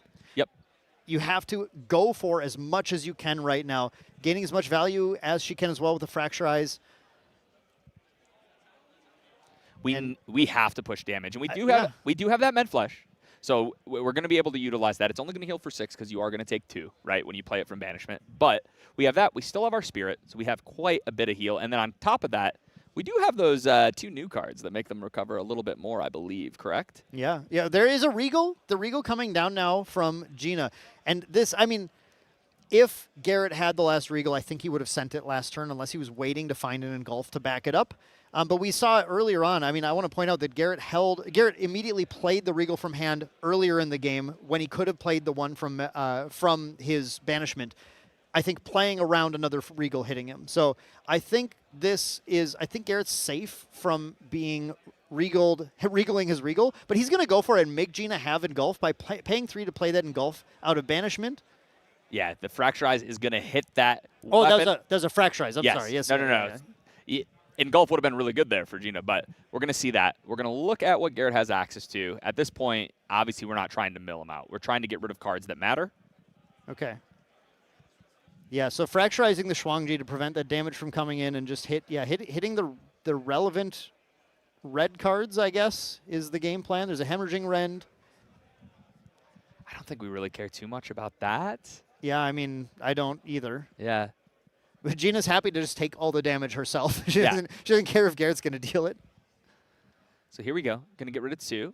Another Fracturize. That's that's a little scary. The Fracturize is definitely scary because that Fracturize can hit that Berserker plate now, so Gina absolutely has to recover a lot, and Garrett is keeping the damage win con open with that Engulf right now, right? Just like you're saying, Terry, you don't want to engulf this because you want to engulf the healing cards. And this means that at end of turn, Garrett can Fracturize the Berserker plate, and if Gina didn't recover enough, then she's out of here. Yep.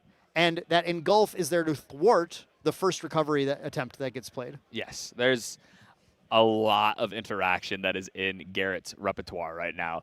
We'll see, and I know that Gina knows this. After seeing that Fracture Eye, seeing everything that is available to Garrett, this is a very tough sequence here. Yeah, the exact line that gets played here determines that. I mean, that's the thing with Jin. You're self-damaged so much. The line you play determines your. I mean, this sounds dumb. It determines whether you win or lose. But I mean, you are your threat to yourself right now. Is the way I'm trying to phrase that. 100%. Yeah, we have some great insight from the casting booth. How you play your cards determines whether or not you win the game. That's. Man, I tell you what, listen to us, and you will become a better player. Play better, please. Thankfully, these players are much better at playing than I am. These are two very, very talented players. We're seeing them here, and as we continue on, I think that another thing you have to think about as well when you are the losing player here. Okay, here we go. Enrage. Okay, so we're going to start with the Enrage. Is this baiting the Engulf is my question. Are we trying to get the Engulf to be used so that the recovery can land safely? I think that is 100% what's happening here because, taking more damage does not sound like where I would want to be. So here we're going to take an Engulf, which is going to do 4 damage, take us to 37. Yep. There's the Engulf. So this is going to add 9 damage to our next attack. Yeah, I mean... After this resolves. Our attack with the 6 damage Hwaji, but it puts you to 43. I'm so torn on how you interact with that. You have to assume your opponent has multiple Men Fleshes then. Yeah. Like, you just have to assume. Well, I guess you know. Garrett saw the hand. 2 are gone. Garrett saw the hand to know how many Men Flesh are in there. Garrett Which knows. is 0. I thought the last one was drawn. Oh, was the last one drawn right there in this last one? In the last one, yeah. I think it was. Okay. If that's the case, then we have access to 2, which is pretty good. Yep. That makes you feel a lot safer. If that does change everything because a single Engulf won't stop the recovery then, so you definitely have to not take the damage so you can potentially buy another turn because Garrett still does need to find that last Regal or so did Gina mill out? Where's Gina's deck? Gina's deck? Where's Gina's deck? Gina's deck might be gone. I think Gina drew out. Yeah, Gina drew out. Yep. So this is it. This is Gina saying, okay, here comes lethal. I'm swinging everything I've got at you. I know I lose on my next draw phase, but you have to not lose at the end of your turn. So I think we're going to probably see this swing, a swing from Sansa, and then probably catch this Relentless Outburst is what I'm assuming. Do as much damage as possible and hope that you have enough Men Fleshes and your Serene Spirit to get out of it and hope that Garrett does not have that much heal on their side. Yeah, here comes the 7 damage from Sansa's native 1. It will deal 10 damage to oh no, then it kills the attacker, so you can't take that. So you can't take the 10 because you'd have to use that on Zhao Yu. That's the only ally that can do it safely right now. Yes. And so yeah, it's just going to be a 4 damage attack. Yeah, it's just going to be trigger Shade Mist Priestess as well. Yep, so we've got a Gildus. Build your own Gildus. Build your own Gildus. We love to see her again. She's back. I mean, it's been a minute. I'm glad to see her. Yeah, all it took was transferring a Hwaji of Abyssal Fall and using Sansa. Yeah, it's easy. So just do that. Oh, it's +1 to your weapons as well from Sansa, right? Oh, so, yeah. Yeah, it's 5. It is 1. It's 5. Yeah, it's 5. That is a little better. 5 than the 1 recovery. So we're swinging in here. Let's see. Yeah, what's the follow-up here? The Relentless Outburst? It's got to be. Yeah, there's 3 down. That's the Outburst. Just max damage. We are damage maxers here. Try and get Garrett to fall in his next turn. That's the only option left. And here okay, so Relentless Outburst is our 6 multiplicative damage card. So for every 6 damage counters, we have 42, which is going to be 7. 7 damage to everything, but it's going to trigger the damage bonus, so it's actually going to be 14 damage. But Shade Mist Priestess is going to trigger. The damage is all dealt. So before any heals happen, all of this damage will happen. Yes. So this is going to be kind of an interesting way. This isn't a reflexive triggers though. So the damage is all dealt simultaneously. Yep. Then Shade Mist Priestess is placed in the graveyard by state-based effect. So Shade Mist Priestess triggers on every source of damage first, right? Mm-hmm. But it's because they're doubled that you're going to deal ultimately 7 damage to Garrett and not 14. Yep. Because you know 14 and then all the triggers result from Shade Mist Priestess. Yep. Recovering you back 7 down. Yep. So there we see that 30 marked. So we managed to successfully Jin math, which I'm happy about. Yes. I feel proud of us. So there. here we go. We're going to put 3 down. And Hey! Sunsuck coming. As much damage as you can muster, you need to make it so Garrett can't heal out of this. Yes. So swing in for 5. We're going to 35. Okay, and then and then you have to. The final thing that Noel has to do here, that Gina has to do, is mend flesh to not die. Yes, he has to remember to med flesh here. So we're going to see it. And I believe Garrett only has 1 card in hand now because he did engulf already. Yep. So we're going to see this heal. We're going to see. Then the second mend flesh is important. Oh no, we have the plate. We don't actually need a second mend flesh. Yeah, we do have a plate here, so we could wait. I think Gina might just take the weight here. The problem Yeah.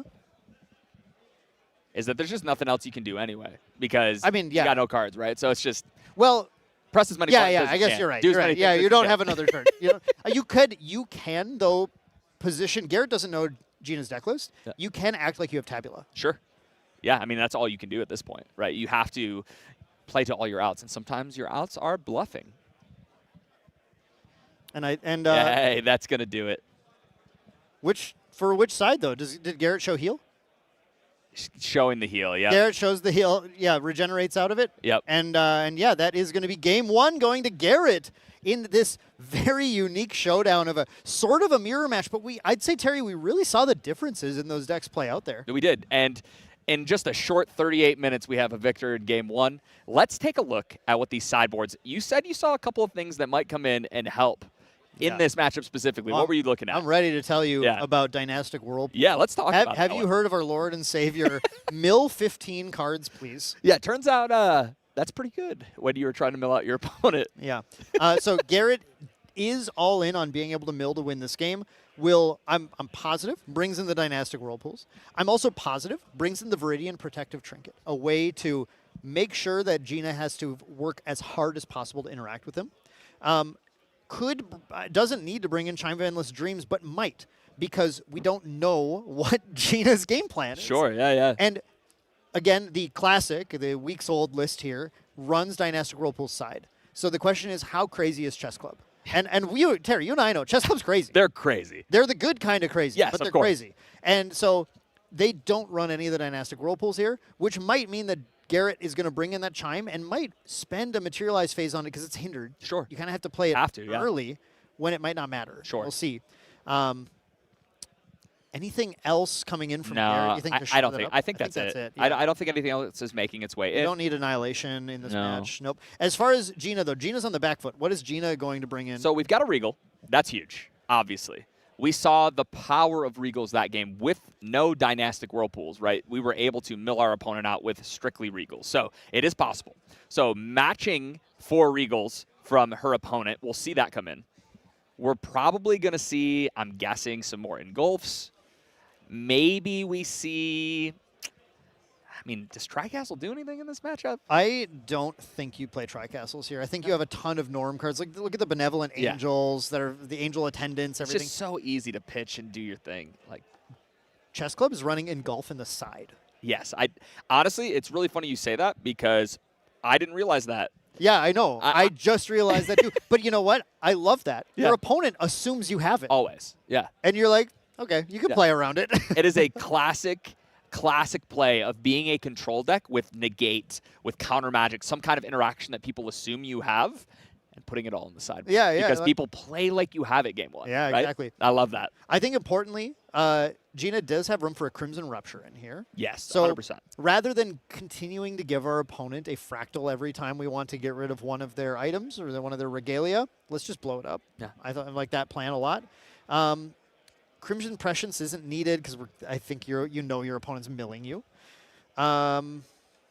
That's really it. Boy. Everything else is not very helpful, and I don't think we have many just... I mean, I guess there are a couple of dead cards, if you want to put that in quotations, that you could make an argument for pulling out. But honestly, I think that no cards really matter. I think the only cards we care about is Regal. And right now, going into Game 2, I'm telling you, Trust is looking really good. It feels pretty good. There is a game plan that Gina's going to play now of trying to land and engulf on the mill cards, right? Like we saw Gina was right there trying to deal a ton of damage, like had an out to win that game.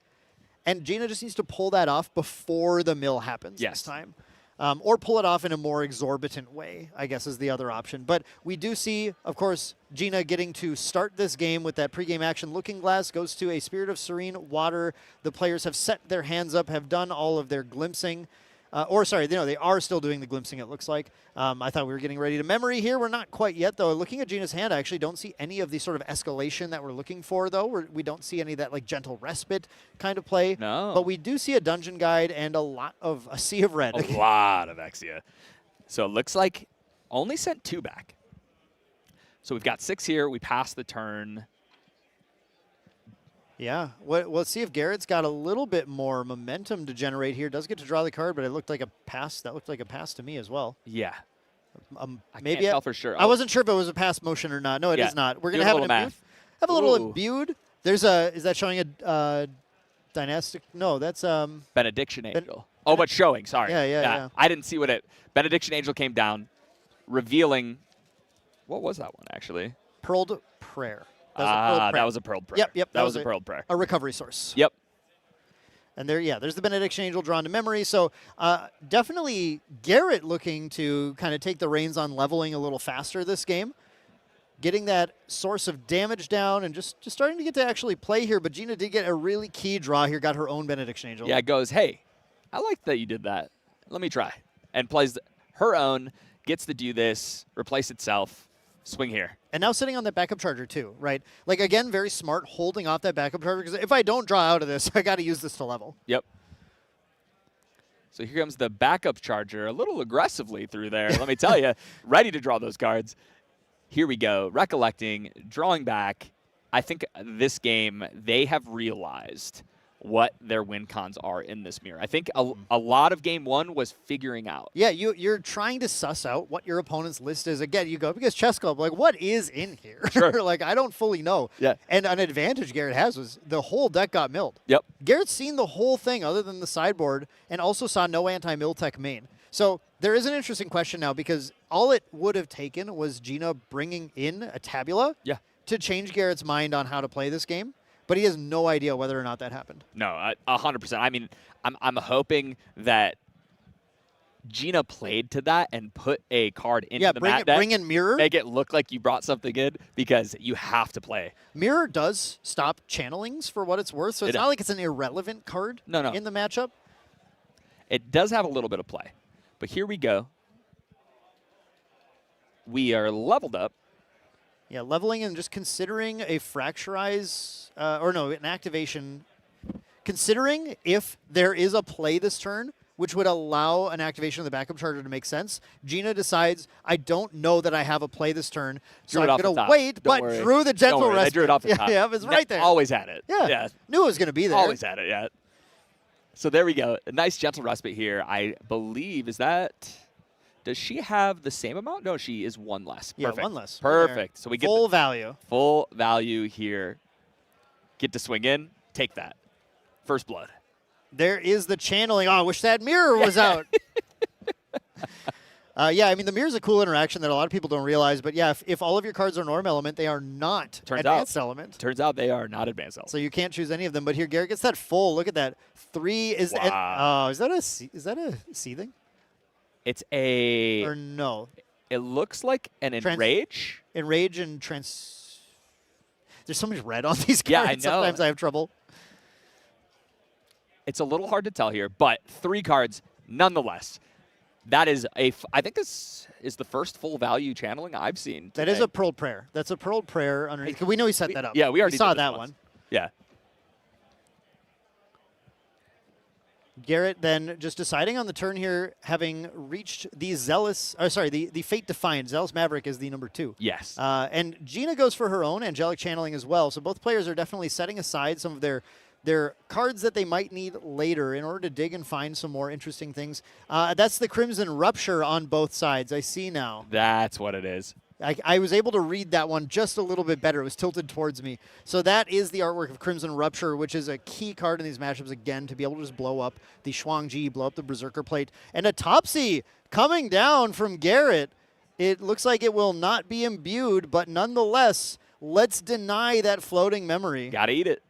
Yeah, I mean, hitting 2 float, you can't ask for a better Topsy right there. No, this is how you say, hey, you know how you're trying to +1? Actually, you're just going to 0. Yeah. 0 out. Yeah, I think that was a very good Topsy. Obviously would have been even stronger if we were able to imbue it there, but I don't know if Garrett had, I don't think he had enough norm. No, to do I mean, that's the struggle in this deck. You have a lot of water, you have a lot of Exia. A lot of Exia. So here we go. We do see the Huaji just simply coming out, then no float for Gina to be able to level with here. This is an interesting position. We know Garrett has a Dungeon Guide in hand, and we have Gina currently sitting on Jin level 1. There has to be a thought of, do I Dungeon Guide to 2 for life? Like, just to maybe I have to be careful, but Gina respects it. I don't think it's going to be too crazy. I know he wants to mill me out. So just let's Garrett go to Jin Zealous Maverick here. And by the way, we never talk about their level 1 and 2 abilities, but they literally just are not relevant. They just don't do anything. They just don't. I mean, they might as well say nothing in this matchup. However, there is a possibility for Garrett that it comes up because that on enter from Jin level 2 can apply to a Shuang-Ji swing if you Quicksilver a Shuang-Ji. That's like the one situation where it matters, but no time to really set that up here. Yeah. You're probably not going to see that. We drew a Dungeon Guide off the top, so now we have a couple in our hand. We're in a good spot. And Garrett did move a little fast. He plays slower decks, so he plays at a pretty fast pace all the time, if you know Garrett.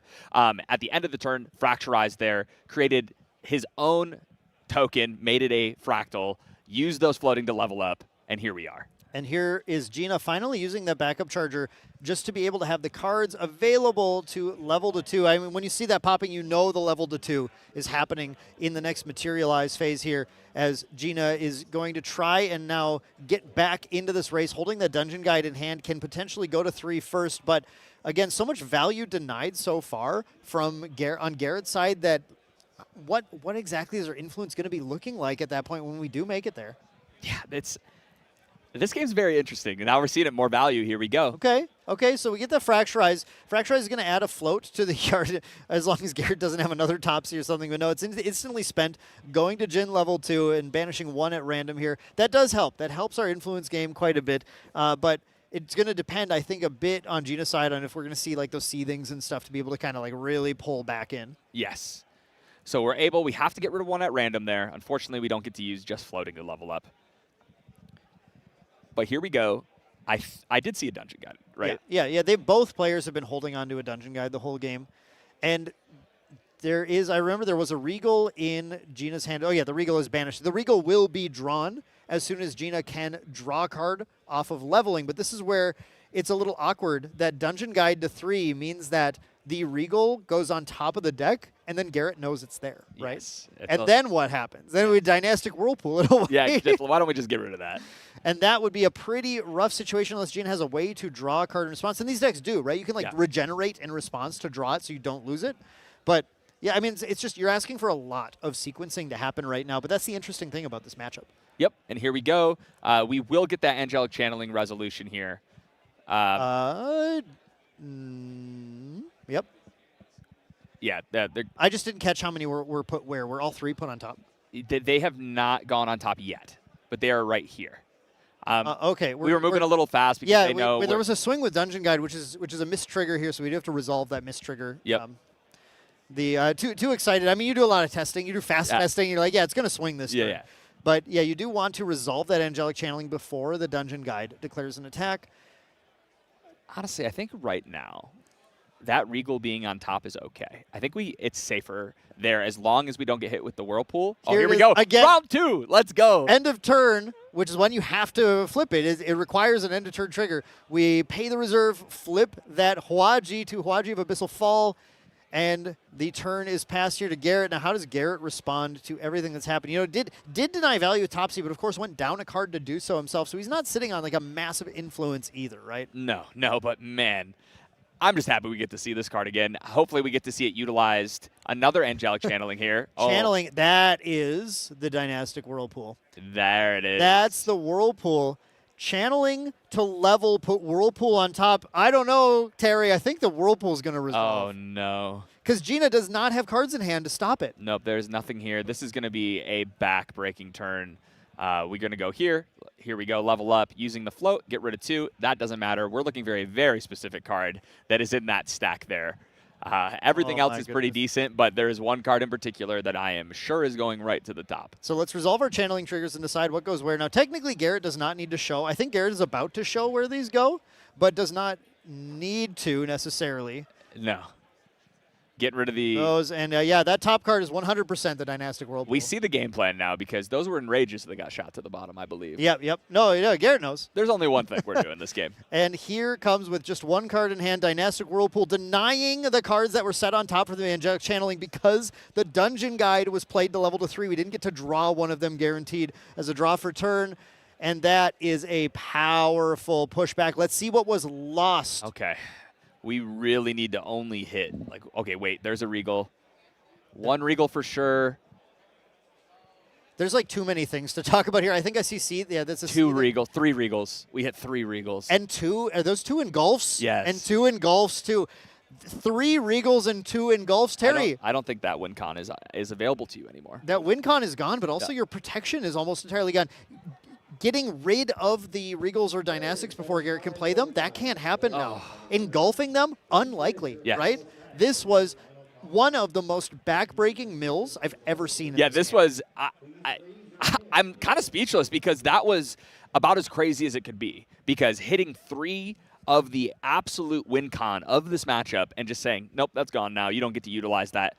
And honestly, I mean, Garrett's been playing around that really well. They both have, because they're like, okay, I don't want to get regaled. I want to make sure I'm playing cards. I don't want my influence to be 20 cards this game, right? Right. So people are already playing around it. And when that's happening and 3 of them are gone, that means you're only going to get to pull 1 off. And that is terrifying. So we're changing our game. We're changing our tune. We're going to have to damage ourselves, and we are going to have to kill our opponent this game. Yeah, and you see the Hwaji of Abyssal Fall actually being really cool here for being able to set up that self-damage. You saw it a lot in the last game. I think this is such a unique and underrated interaction in this Jin list here. It's just unfortunate that based on some of the decisions you have to make, and going into a wide meta, you have to give certain things up, and it looks like Chess Club decided to give up, like, not getting milled, right? Yeah. Putting no Chime, no Tabula, and just said, look, if we go up against the mill version, I guess we do, right? I mean, I've been talking about it all day, right? This meta is incredible for the game. It's very wide open. There's 15 decks you could have brought today and really felt good about. But the problem is when you are a competitive player and you are building your deck to fight those, like you said, you have to make you have to bend to some wills of decks, right? You have to say, okay, well, there's nothing I can do about this. And unfortunately, no anti-mill. So here we go. We got a Fracturize. Fracturize on the Berserker's plate that Garrett just played. So Garrett's only going to get the single draw from that, not going to get a lot of a long-term advantage. And it was really important that Gina had that Fracturize there because, again, the Crimson Rupture was set on top and got Dynastic Whirlpooled. Yeah. So you need to have an out to that, or Garrett's going to bury you in that influence as he goes for the mill, but he goes for even more Dynastic Whirlpool. Number 2. Round 2 Electric Boogaloo. Here we go. You're seeing another Dynastic Whirlpool. This is the second one played on stream, I believe. Did we see one? We didn't see one in game 1. No, round 1. Their side. Yeah. Or I meant, sorry, in the Genbu. He's doing a better Genbu impression than Genbu right now. Yeah, that's true. I think I saw the 3rd engulf in there as well. I think I spied the 3rd engulf. So I think at this point, it is looking very dismal to be able to actually stop Jin. It does depend on what Garrett has. If Garrett has another Dynastic or has a Regal to like really close the door, he is low influence, right? And if Gina can push enough damage and Garrett doesn't have a heal out of it, it still is possible for Gina to get there, but the percentages are looking low. The door is just getting pushed closer and closer. Yeah, we have to. We just have to push so much damage, probably in the next 2 turns, I would assume. So here you go. That's a good way to start doing it. Here comes our Shangji. This is going to do 5 damage to ourselves. Let us draw a card. That's a good start. Mm-hmm. I believe Garrett's sitting on a Crimson Rupture, isn't he? Yeah, I believe so. I think he has one still set up from the channeling from before. So that is, I mean, that's definitely something potentially beneficial to him here. And we can't count out the fact that Gina has an influence advantage here. Yep. That influence advantage can really play into this. Garrett feels safe from the negation, but if Garrett doesn't draw out of his current situation and find the way to mill the rest of the deck, Gina still will take it. Yes. I mean, we know our game plan here.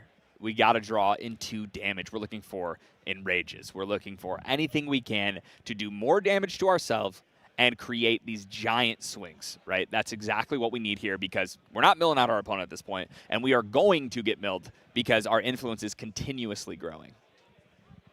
Yeah, Garrett not having the answer right away to the breastplate, to the Berserker's plate is giving Gina a very distinct advantage in this matchup. As she's going all the way to the brink here, 27 damage. We're right about to the point where the breastplate is the only thing keeping Gina alive.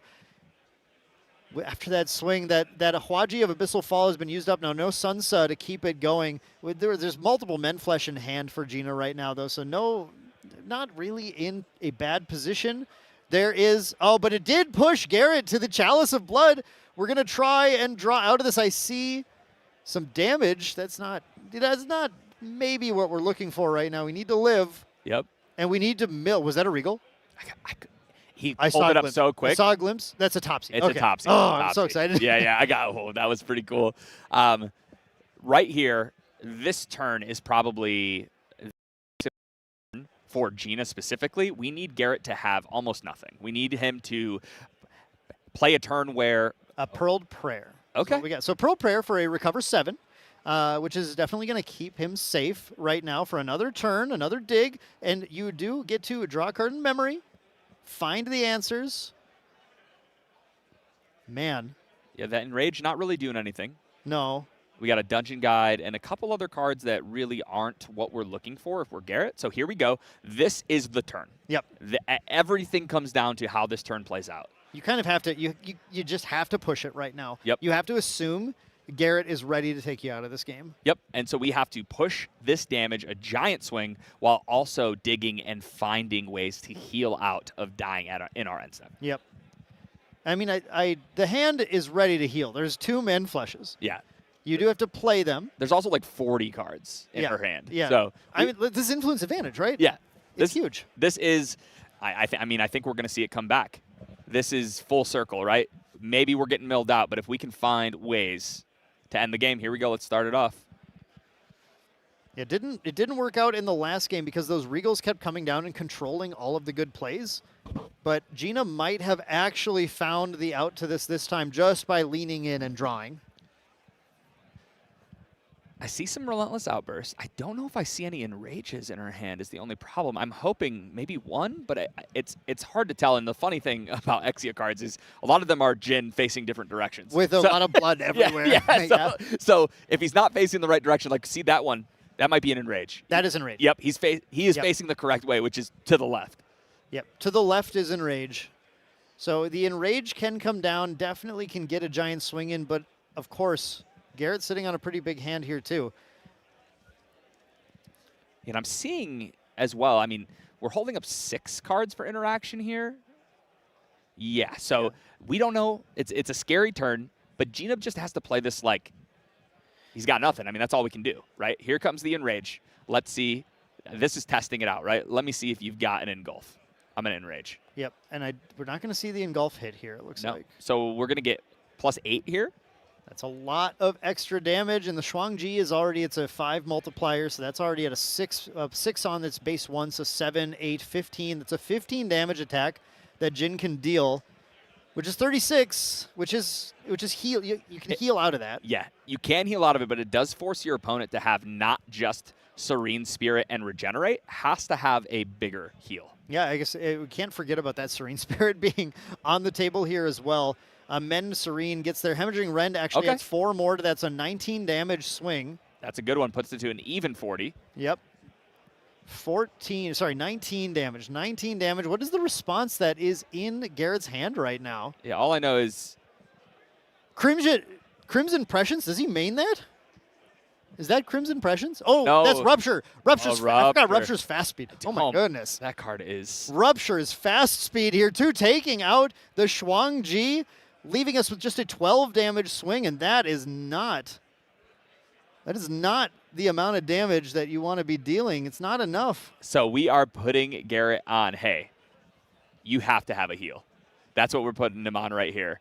It's Serene Spirit's not going to do it, but unfortunately now even just to regenerate with it does it. So and there's the Gina being very safe with the Men Flesh right now is under a Berserker plate.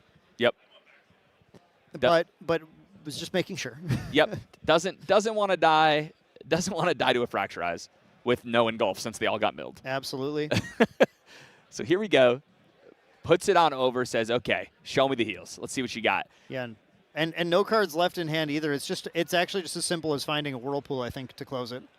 Yeah, that would be very, very a Whirlpool on the heel. Oh wait, what about Tome of Abyssal Heaven though? What about Tome of Abyssal Heaven? We're just gonna draw some more cards. I love this.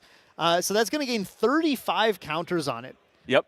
And it is going to Tome of Abyssal Heaven is going to start to be able to remove 8 page counters at the start of every recollection phase to be able to draw an extra card, and he's just marking with the number of card draws that he has instead, which is a very common thing to do. Drawing gentle respite. That's not going to do it. No, but it'll dig you to the thing that matters, is what Garrett wants. Yes. That means we drew one more card. It was red, but I don't know that it was. Maybe a Hemorrhaging Rend? I think it was a Hemorrhaging Rend. I think it was a Hemorrhaging Rend. Wait a second. I don't know if Garrett has another heal. No, that's a Men Flesh, right? That's a. I can't.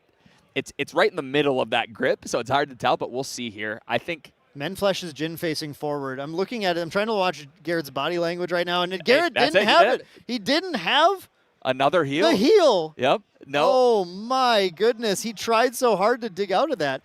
Oh my goodness. That is absolutely crazy. So that is going to be a draw for both players as Gino is able to find the damage sources despite Garrett's huge dynastic Whirlpool plays. What a crazy match. It really can go any direction. I think as you see. That was an absolute textbook way to play to your outs, no matter what, right? Obviously, all that Garrett needed was 2 heals, right? 1 heal plus his Serene Spirit, and you lose. Yep. But, hey, make them have it. Yep. Always make them have it, and there we go. It might not be a win, but being able to even that out and still get a point at the end of the day is huge for Gina. Yep, both players did end up playing to a draw there. Going to time, it's always going to be a long match, but that is going to clinch it for round 3 here. Now, folks, I don't want you to go far, but we are going to go on a short break here, and then we'll be back with more action here at Grand Archive TCG North American Nationals very soon, so we'll see you then.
Folks, I told you it would be a short break, and we are already back, bringing you round 4 of Grand Archive TCG North American Nationals. I'm Main Deck Dan, joined once again by Val. You have a nice break there, Val? I did. I had a wonderful break, and I got to sort of watch what you guys are casting, and wow, what a game.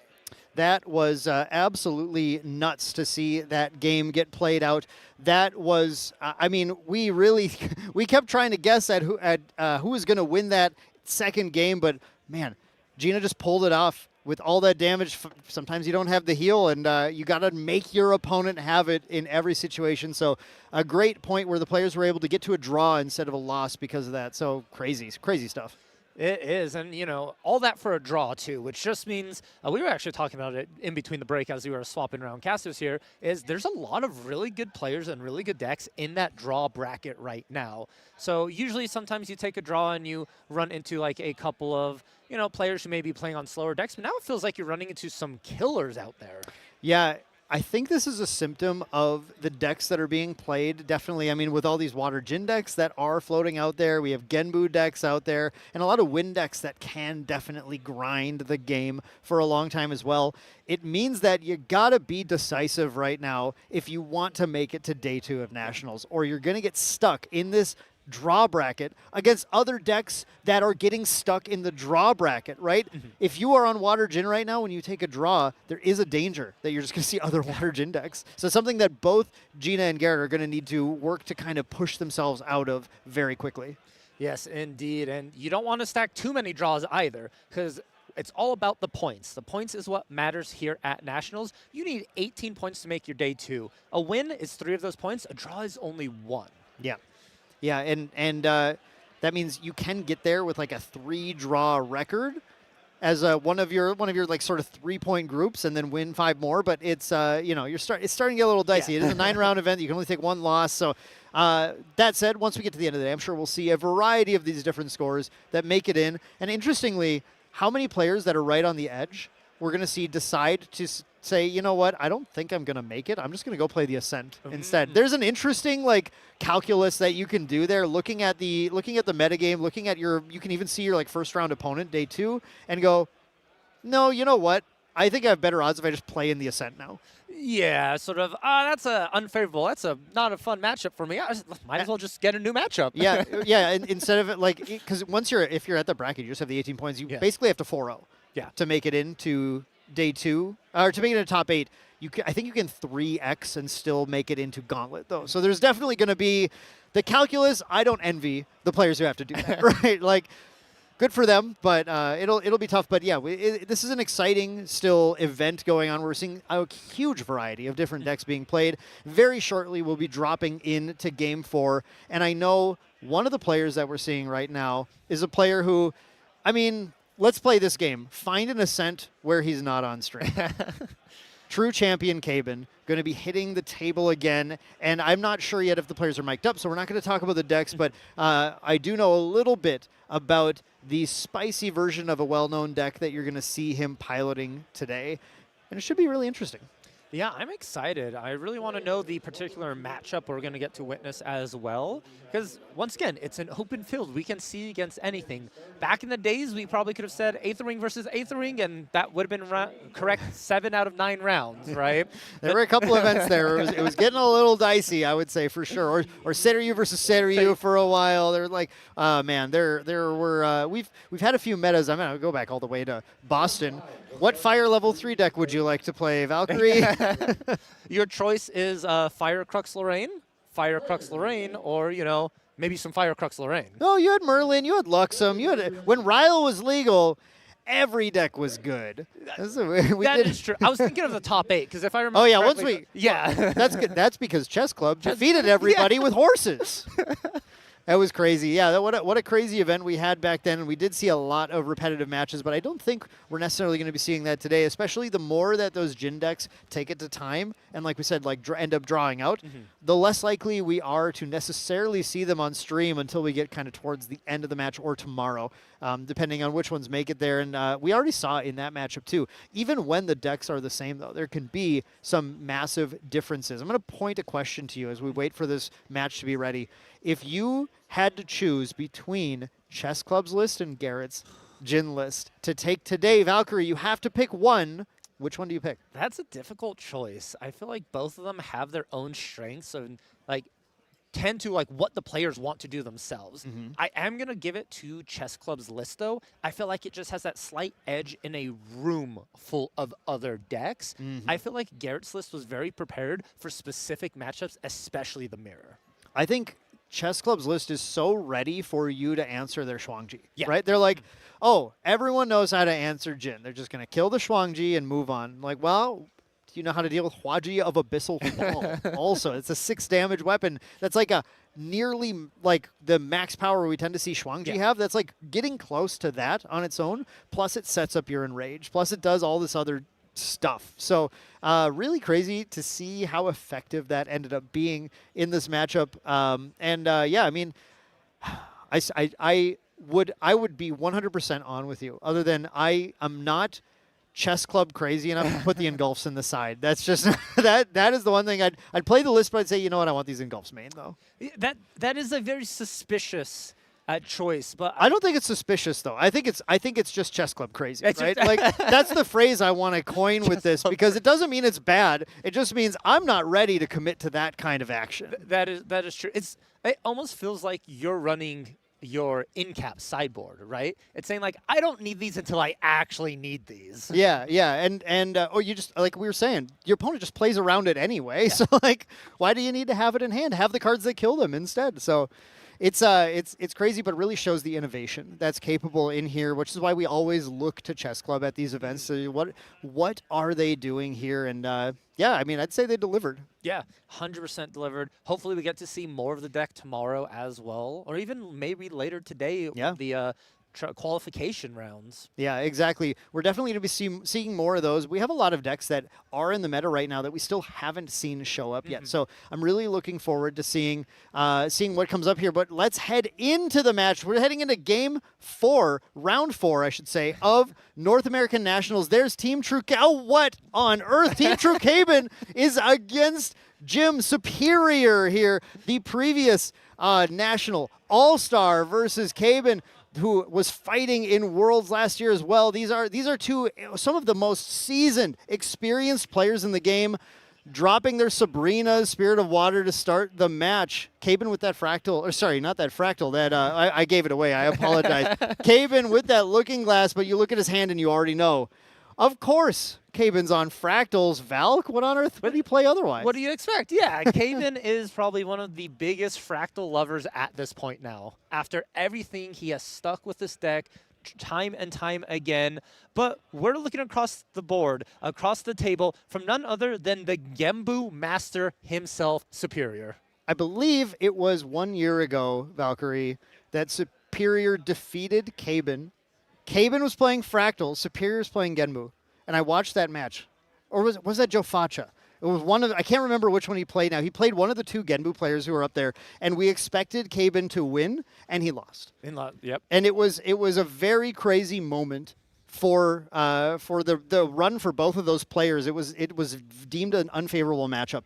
Now these players have experienced a lot, have learned a lot, teched a lot. We've had a lot more cards come into the game, and I know Cabin's on an interesting build of fractals now, where Cabin's goal with some of the cards that you're looking at him playing here, this is nearly all 4 of's list except one of Fluffy Shopkeep, is Cabin has actually moved to playing largely the fractals that are going to banish cards from Superior's hand, because he expects to see a lot of decks going to level 3 and he wants to deny them advantage. This is like a horse and taxes fractals. This is like the idea of this, not in that it plays horses, but that it's trying to just play to taxing the opponent out of playing the game.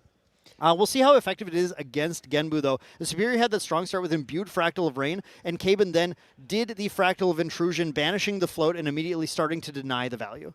Alrighty, you talked about it, and first thing Cabin does is go, let me go ahead and look at that memory and discard something from it. Here, I want to just make a quick touch point on Cabin's list. 3 Burst of Sunders. Well, you only need 1. You only need 1, but that is like the mainstay of the deck. I know. And going down on it feels so awkward. It feels weird. It is weird, but yeah, it's this combination of 4 Fractal of Intrusion, 4 Acquiescing Rejection, and look at this. You've never seen this in Fractals before, 4 Topsy Decree. 4 Topsies in here, because Cabin says, I'm going to banish your float, I'm going to banish your memory, I'm going to banish your card unless you want me to draw 2, which you often don't. Yeah. And Caben's going to set everything up there to deny you every piece of value you can gain.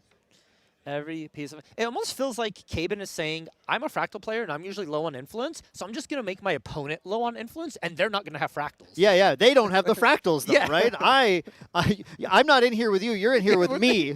Is exactly Caben's game plan right now. See, Joe Faccia, though, is saying, I don't want that to be the case. I'm going to play fractals too. So 2 Fractal of Rain coming down for Superior. Sorry, I said the wrong one. I got it mixed up already. From Nationals last year, Superior played the 2nd Fractal of Rain, and then Caben goes for just a water bobble that he has there. Draw a card and Recollect, sitting on a pretty hefty influence in 2 fractals already, though. Yeah, already a good start for both these players. Exactly the game plan both these decks want to do, and Caben's going to commit more fractals here. Importantly, you're not going to rest this for the glimpse. You're really going to want to put out... Oh, change that mind there. We are glimpsing instead, really thinking about, had to look at the hand to double check here, shape it up. Aqueous Rejection, and unsure about that second card. In this matchup... Return to the Archive. Return to the Archive. In this matchup, I think Aqueous Rejection is probably one of the best negates you can have. I'm going to be honest. I'm a massive believer in Acquiescing Rejection, and I have been for a very long time. I was so vindicated when Caben brought it to the world as a card that you should be playing, and I would top deck that every single day of the week, because you know that Superior is going to play something that he desperately wants to resolve, and he might want to just give you 2 cards for it. Oh, you know, like Resonating Fugue, Yeah. some card stratagem Who of Myriad knows? Eyes. Yeah. And here is the respect from Superior. I mean, we got to talk. I'm done glazing Caben for a second. Superior, the name is so appropriate. This guy is one of the best players in the game, bar none. And if you talk about Genbu, there's no other name that should leave your lips first. Superior is the Genbu. You said a Genbu master, right? He respects Caben. He knows how good Caben is too. Gets that Safeguard Amulet right now. Right, we're gonna have this. You better have the Fracturize. Puts down the Tidestone Bovine and is now going to start to gain the value through that. Instead, we did see the mill for the turn off the Fabled Sapphire Fatestone. A little bit unfortunate here in that Caben put the Return to the Archive on top, because Caben knew that Fractal that was going to get milled by the Fabled Sapphire Fatestone, so got the value from that, while also getting the Polar Depths build on Superior side, not the card you want to see. Nah, you actually want to see that in your hand most of the games, especially against fractals here, where a lot of the times you are going to have that ability to build up a lot of water cards in your graveyard. And I believe the Tidestone swung and milled a second Polar Depths. I think there's 2 in there now. So I think Superior has already started to see that mill win con sort of leave his grasp right now, which is no problem. The power of Genbu is this ability to flex to a different way to win the game. Superior will find a way potentially, but right now Caben is just going to get that backup charger, going to draw in, I believe that should be the Acquiescing that he draws here, and then still in rec, I think the Fracturize coming down. Ooh. Yes, Fracturize, spicy looking, beautiful Fracturize. That thing's so expensive right now. Fracturizing that backup charger to add another Fractal into his field. He is getting super set up right now. And importantly, he Fracturized that right now, knowing that he'll deal with that Safeguard Amulet later. Yeah, it is not 100% important you deal with the Safeguard now. You're not close to winning this turn. You're more than fine with Superior having it. Also, there's possibilities you could bait this out by just refracting missiles. Wow. Intrusion, look at your memory, hit the stratagem. Now the stratagem is gone again. And it's not, while that is actually a pretty good hit for Caben to find, of course, again, one of those win cons that he's going to try and deny Superior. The important thing is that he's keeping Superior's influence low. Trying to keep Superior as constrained as possible. Because if your opponent can't do their crazy plays and you can just build a Fractal every turn, you will eventually win. Yeah, it is. I really like this game plan that Caben is bringing to us. Superior is going to try and refracting missiles. Oh, no. Refracting missile can deal a little bit of damage here. Puts a second float in the yard. Does Caben have Topsy Decree? I don't think he does, but he might. He's going to acquiescing that. He's going to acquiescing because it does banish the float. Yeah, he says, okay, I don't have Topsy right now, but either you take the float and I get 2 cards, or I banish one of the float anyway. Yeah, wow. Aqueous Rejection coming in clutch here for Caben, immediately generating that value. And now Superior really has to consider, do you go to Guojia 2 and lose another card from memory? You do get to draw a card, and looking at Superior's quest counters so far, thanks to the double Fractal of Rain, you're not worried about taking quest counters, right? So you do get to at least kind of draw the card back, but it's all just keeping everything so low, so even. It's not really setting yourself up to do like what we saw Gina do in the last game as another water deck, having enough influence to play out. There's 3 cards, losing a Song of Frost. That's fine.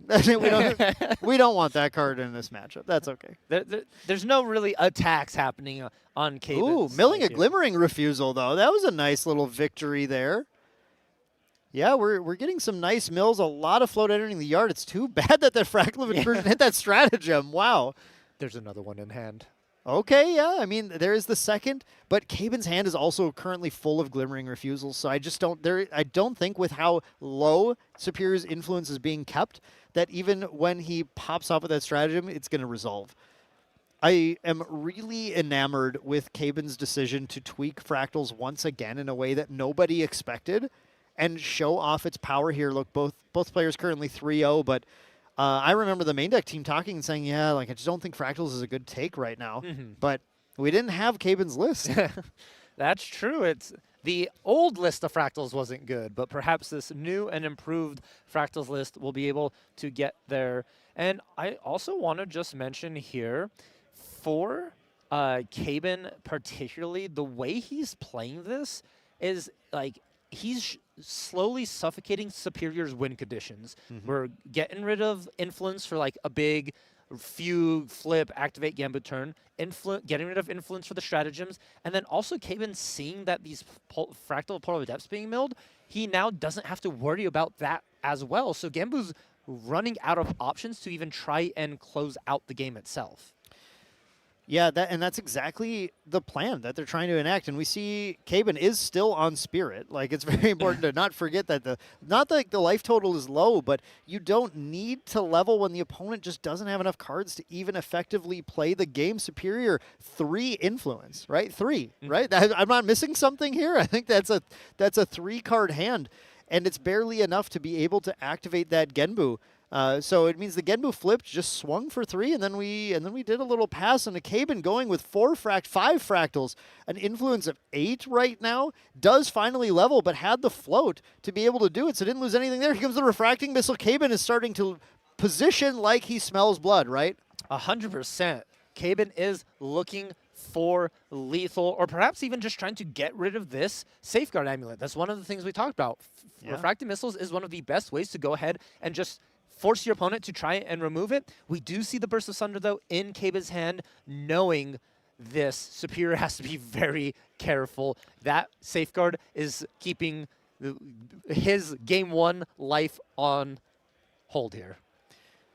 4. Okay, I got the count better. 4 cards in hand, 2 fractals. So Superior does have a little bit more playability here. But yeah, I mean, exactly like you're saying, Valkyrie, looking at Caben's hand, he did pick up a Topsy Decree as well. He's got 2 Glimmerings, I think another Acquiescing and a Topsy Decree. He is ready to respond to nearly anything that Superior can do, and Superior will have a hard time fighting through it. Does get the free level to Guojia, Heaven's Favored, because there's a turtle out, so we do get to ignore the cost of that, and a little Recover 3 to be able to, you know, soften or unsoften, harden back up again from Caben softening happening on the last turn, swinging with that Tidestone Bovine, another mill of 2, continuing to find more float. Like, the stratagem is there. It's just never going to resolve given Caben's hand right now. Yeah, double Glimmering, and it looks like Superior's on a game plan of hit you with a 1-2 and a 3-9 every turn to try and get there. But, like, that is exactly how Caben lost at Nationals last year.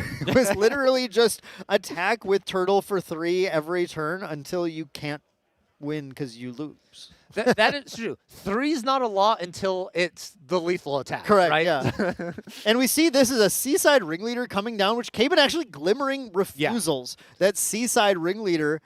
But I think importantly, that put Superior out of half of Superior's hand now to try and play that card, which means Caben, I think, is looking ready to, again, just try and push back. Needs to just get rid of the Safeguard Amulet, but can do it. I think that's the Scepter of Fascination coming down. Yeah, there's the Banish for the memory for that. That's going to draw down another Glimmering Refusal. You might as well just deny your opponent any board presence, any forward action here. We have to use those Glimmerings, and when they have so few cards in hand, anything goes. There's a Fracturize to hit the Safeguard. Caben can clear the way. Does he have a burst, though? Because, like you said, Val, he only put 3 in. He does have a burst in hand. Okay. He's getting ready. It's happening. We're returning the Scepter to draw a card, cycling even more. We're not needing to wake up our champion at all. Again, look. The game is different when your opponent doesn't have influence. Yeah. Normally, Dao-Chan is reliant on being able to activate out of memory because they have to put cards down to be able to interact, to be able to push, interact, and then interact on the opponent's turn. But when you don't have to do all of those things, you can just get value here. And then we see a follow-up of the Zhang Zhao, Way of Peace, draw 2. Caben is really starting to close in on Superior, choking him out of that influence. Superior can't keep up with the amount of influence that Caben has right now.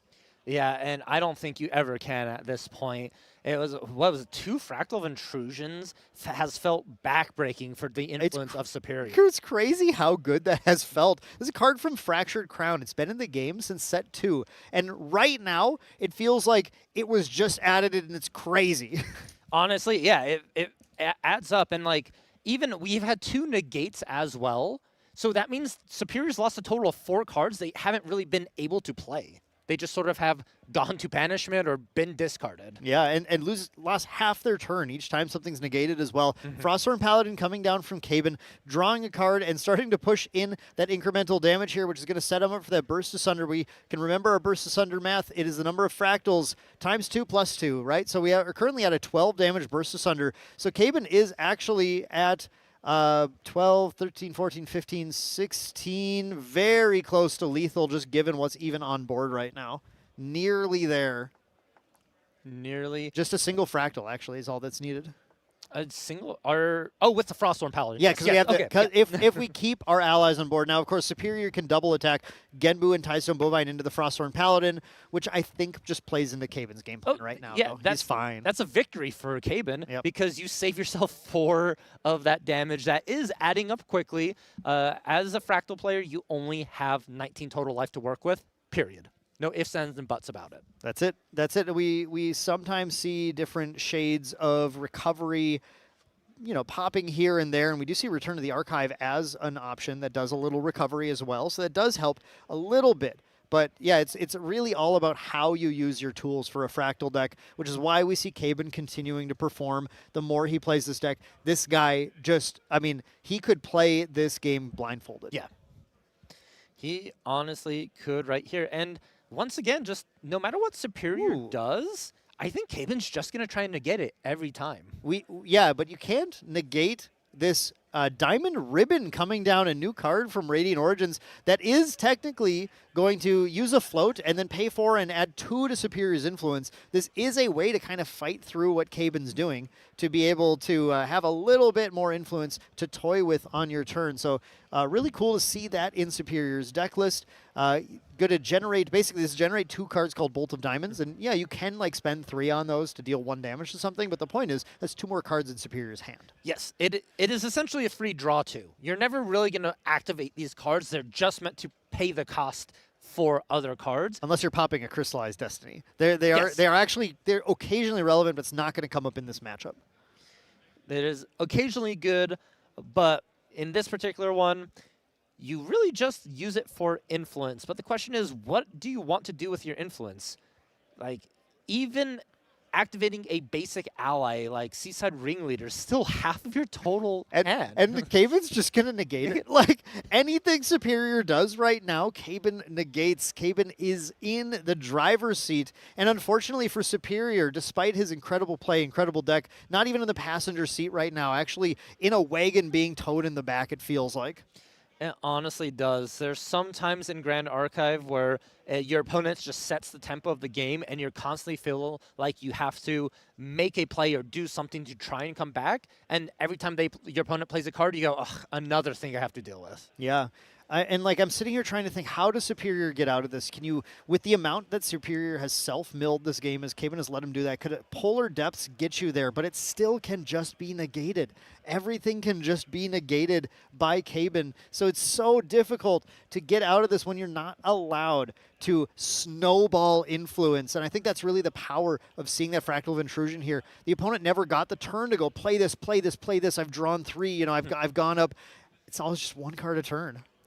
It has, and Dan, I think it might be happening here. We had a Fracturize for that Safeguard Amulet. Superior can't really do anything about it. Even if you tried to do something about it, Caven had a Glimmering Refusal in memory, ready to be activated in response. Yeah, what can you do here? Terrafring coming down from Caven. Definitely not like, I don't even know what he has left to use here. I guess he could draw. Has he used Prism Spire or Tengu? He's got so many card draws here.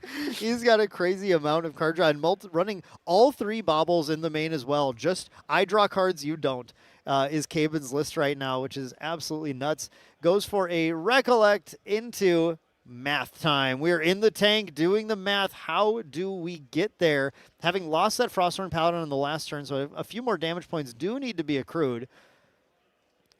Or get enough fractals as well. There's an unimbued Fractal of Rain, so bring us to 6 fractals. It's a 14 damage burst asunder right now. Oh. Refracting Missile coming in for 7. That may be just what you need here. I think we are going for it. Does the burst asunder resolve?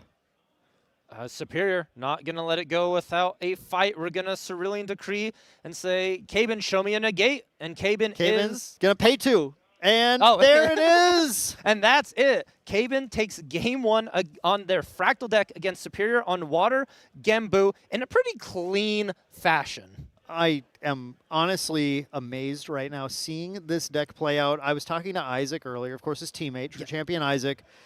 They have been in the tank. I don't know if you guys listen to their podcast, but the True Champion podcast, they talk about their 8 to 10 hour testing days, grinding and grinding and grinding.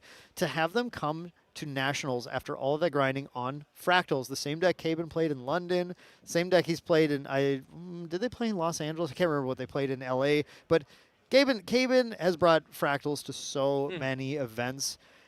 But with these tweaks, right? I know how much these tweaks are tested. I know how much Caven put into this, and you saw him execute it. Honestly, perfect. Yes. Now you saw it was here's the plan, here's the execution, here's the result. It felt like a chess game, right? It was calculated. Every move was on purpose, and it got to the point where no matter what Superior did, it was checkmate. Like they could try and respond, boom. Negated. You could try and stop some of these fractals, negated. You know, there's just nothing Superior could do in that particular setup, all thanks to these changes. Now, Dan, we're going to look at sideboard here real quick. And for Caven, I see one particular card that I think would really be good coming in is the Crystalline Mirror. Exactly. It's not only will help you dig a little bit deeper for that 3 of Burst Asunder, not the 4, but it is used to remove those Safeguard Amulets. Yep. I actually think the Expel is a possibility here as well, because Superior was only able to keep playing because this Fractal of Rain stuck in play, and Caven would have gladly traded a card from hand to bring Superior from 6 to 5 essential influence, because the difference between 6 and 5 is night and day. 5 influence means you can't play anything on your turn. You can't even play a 2-cost card without going completely, effectively hands down, because most interaction costs at least 2. So I think Caven might bring that in as well. It's possible to bring the Song of Frost just in case he pops off and needs to negate the Turtle Swing. Superior is the one on the back foot, though, and needs to have a little bit more action here. I see the Beast Bomb Boots, right? I see the Expel the Departed. I see the Engulf might be something that you need to try and negate your opponent with. I see the Regal Inquisition. Let's try and resolve that maybe and just force Caven to negate that, and if he doesn't, hit all the Burst Asunders. Yeah. There's definitely options. Yeah, I think all those that you named are perfectly great to bring into this matchup here. There is also a possibility as well you put in your Delusional Vapors as well if you want to consider that more of that mill route, that plan for Caben. Because you're already going to be low on influence. You know Caben's going to do this again to you with Fractal's Intrusion. So if you say, okay, if I'm low on influence, I'm gonna try and set up a mill for you, and now you're going to be running out of resources as well. Yeah, you at least say, all right, I'm going to try and punish you for trying to draw so many cards by just getting the mill out. We did see Superior in that game. Those unfortunate Polar Depths being lost early on. Yeah. You do have to sit there and wonder, what's the game like? Caben has no Fantasia removal in the deck. You draw the Polar Depths early, and you drop them, and you have more kind of pseudo-influence that Caben can't touch, and then eventually with all that mill that's going on, you just, well, you have to kill me before you draw for turn. There's a world where that one single draw changed how that game played out. But we'll see if he can do it as these players get shuffled up and ready for their second game of the match. True champion Caben up a game with that powerful influence control in Fractals versus Superior, the Genbu God.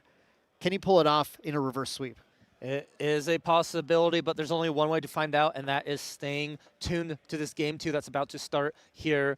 And of course, the classic, if you lose your game 1, you have the choice of going first in your game 2, and 9 out of 10 times you're going to go first here. Superior drawing that hand, and importantly, we see that Fractal Polar Depths in the hand instead of the graveyard here. That is where it wants to be. That's where you're happy to see it. Now, do you roll it out there? Okay, Superior did roll it out unprotected. And when I say unprotected, for the folks at home, that means it's a class bonus to sacrifice it. And a Spirit is certainly not a Tamer, nor is it a Cleric. And by rolling this out here, if Caben sided in those Expel the Departeds, Caben is more excited than he may have been all day to be able to pop that off right away before it can be used. There's no better feeling than drawing your sideboard card in your opening hand and it being available to use turn 1. But Caben, looking at the hand here, I don't think we have it. It's only the very last card I'm not positive on. I think, yeah, I don't think we have it either. And, unfortunate. Yep. Still time for Caben to hit it, but this could be a difference maker for Superior in this game, depending how fast Superior's mill gets rolling. Yes, it is. Caben feels like they have a slower start than compared to that game 1. No intrusion, no fast speed float-like return. But watch this. Caben, with this Fractal of Insight, going to potentially go, he's deciding if he wants to 3 Fractal turn 1 or use the Fractal of Insight because he has another Fractal of Rain in hand. But by using the Insight, he does get to Glimpse 2 and set up a mill, but he's just going to gamble. He says, wait a second. thinking, second Fractal of Insight. Okay, then gets to use this Fractal of Insight, Glimpse 2, and if there's a mill, if there's a float on top, he puts it there, but otherwise he decides he wants to protect the Glimmering Refusal on the other Fractal and go for, will you give me a free float? And I think that matters a lot because, again, those Fractal Intrusions cost a float to use every time. So Caben, in this game, really wants to get as much free advantage from the Sapphire Fatestone as he can. Yes, let's pay attention here closely to that mill. The all-important, we played it in one of the rounds earlier. We'll play it again. Who comes out on top from the Fatestone mill? It's triggering here. Frostsworn and Stratagem, I would say both players lost. Yeah, that's a push right there. That's a push. That's a push, absolutely. Cards that either player would have been happy to have access to, especially since Superior was able to get down of Polar Depths and goes for an Expel the Departed out of the side, getting no, he doesn't have 2 more Fatestone options. I was like, does he get to draw? No, this deck doesn't play other Fatestones anymore. We don't have Pelagics in here or anything, unfortunately. Yeah, we're sort of out of that value town with Genbu. But interesting enough, all you did was pre-rec Expel the Departed and then pass turn. Yeah. Yeah, and then Caben just goes for a Water Resonance Bauble. He gets so much draw advantage here whenever he wants. And then here comes the Fractal of Rain to replace the Fractal of Rain that was just expelled. That departed Rain, it departed us, is no longer available for Caben to use, but it's back again, and now he is set up to be able to, he's got the, the threshold number of 3 Fractals, which means Zhang Zhao's, if he draws them, become live as that effective draw 2. Yes, that's all important. And I think why Superior did opt into Expel the Departed there to stop Caben from doing a turn 2 Zhang Zhao. Yep, yeah, I mean, you got to try and hold your opponent off of it. Caben would, I think, love to see his Expel the Departed sooner rather than later. But how about that for a win for Caben on that mill off of the Sapphire Fatestone? The Return of the Archive, so a float in for Caben and an Expel the Departed, a sideboard card in for Superior. That hurts indeed. But we're going to go ahead and activate the Tengu, get a card into memory, and draw for turn. Are we not seeing another way to mill? No Bovine, no additional Fractal of Rain here for Superior. I said it was based on how fast the mill got rolling for Superior, expecting him to show me the Bovines, show me the Fractals. And unfortunately, right now, Caben could draw into this Expel at any point, and that Fractal of Polar Depths will barely mill anything. Honestly, it'll mill one card just because there's 2 norm cards in that graveyard. It'll mill 2 because it goes in first. So it'll mill 2, but, you know, it's a conniving plans that doesn't draw a card at that point. Oh, we see a backup charger into a Fracturize, and Superior is going to Tidal Lock. Oh, okay. All right. And Caben says, that is fine. I'll pay the 2. So I don't know if I don't know if Superior was really trying to tax that turn or got locked into the hand down and forgot the Fractals could be paid for it, because it does at least stop Zhang Zhao this turn actually. So maybe that was a super heads up play from Superior saying, if I do this, you can't Zhang Zhao me this turn, and I get maybe one more turn to try and stop you with another Expel or something. That is that was a spicy little exchange. It was. It also feels like awkward because, yes, your opponent can't Zhang Zhao to get even further ahead, but now you just feel like you went down a card for nothing in particular, and that's what Caben wants you to do. And it's going to happen again. And Caben's going to push it even further because now there are cards here in Superior's memory. There is the Banish off the Fractal of Intrusion and goodbye to Overlapping Visages? Is that what that is? I'm not. That is one of the... Or Gentle Respite. That's the new Gentle Respite. Okay. It's like, I don't think that's Visages. But it had Pink and Merlin on it. I got a little... That was, I believe that's the new Gentle Respite. So goodbye to Gentle Respite there. Alrighty. And, oh, we hit a ringleader, though, off Okay. the Gembu. Okay. All right. Finally, our slots are starting to pay out here. You know, I guess in Vegas, that's the thing here. You keep pushing the button or pulling the trigger, and eventually you do start to win. But gamble responsibly, everyone, yes. please. Yes, indeed. Especially because you just gave your opponent another floating memory. Yeah. See, the house does always win. The house does always win, even when it feels like you're winning. It does. Oh, it was a Conniving Plans. I'm sorry, I figured it out now. I looked at it long enough. It's the promotional Conniving Plans that was given out as a player reward. Omnidex reward, yes. Yeah, Omnidex reward, Conniving Plans. Okay, we're good. We are good indeed. But Superior, once again, we're back to the same position we've been in. You're running low on influence. Caben has responses to you, and you're not fully milling like you want to. We're going to commit a Frostborn Paladin to the field, see if there's a Glimmering Refusal. This is a good test. Caben definitely would be interested in stopping this from happening. Yeah, because I don't think there's float in the yard. So in response to the Frostborn Paladin trigger, pop the Polar Depths to find float. Polar Depths. There's the Gentle. So there is at least a float there available. Caben, no, buddy. Don't.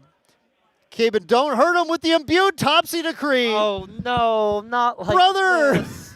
There's just one float barely coming in, and now it is... Oh, no, this is so unfortunate. Superior has to Cerulean Decree this. Imbued Cerulean Decree, firing back 2 decrees, one after the other. That one's going to negate that Topsy drawn to memory. Okay, Superior is hands down, but does come out on the exchange. Yes, you have a 3/4 Frostborn Paladin. That's the important part here. Wow. Had Superior not had that in hand, though, what a back-breaking Topsy Decree that Caben tried to resolve on him. Absolutely nuts. But that is going to be a clean pass turn now to Caben. Where are we going from here? Caben wants to check influence. We're sitting at 7. So Caben has not really been able to keep Superior as low this time. But of course, no Fractal of Rains out there, so it's not actually that different. As Caben then goes on to, I wonder if he's going to, yeah, it's a level here so he can start drawing more cards in the future with some of his other plays. But getting a little bit of a life buffer and drawing and finding another Fracturize. Another Fracturize. We're going to return to the archive. Our Looking Glass. Go ahead and recover a little bit and draw on a card. And I just want to say that original title lock from Superior, if he had it in that moment for that Topsy Decree, I feel like it would have been a way stronger here than having to use that his own decree. But it did tax Caben out going into that turn. Caben might have been able to respond. Oh, that is true. Yeah, I mean, like, it might have been about the same thing, frankly. Unstable Fractal coming down from Caben, and that is setting Caben up to already suddenly, kind of out of nowhere, 6 Fractals in play. And Superior still on Guoja level 1. Needs a little bit more life to come back into this, and with such slow accumulation, her quest has not been going as well this time. She keeps going on these little side quests and not quite finding her way to this fabled Sapphire Fatestone flip. But we see a Grand Crusader's ring. Boy, is it ever back ever since Unmake Duality got banned. Here, it's good again, but a Shimmering Refraction coming down. A milled as well, milling a Zhang Zhao, actually. Ouch. Oh, good mill into a Bullfrog. So Yeah. that's a Superior walking away happy and victorious on that one here. And I think, once again, we need Superior to find a way to get more cards into that graveyard to get those quest counters. He has the Fugue. Gambu is ready. The graveyard is filled with water cards. The problem is just not enough experience or quest to flip the Genbu.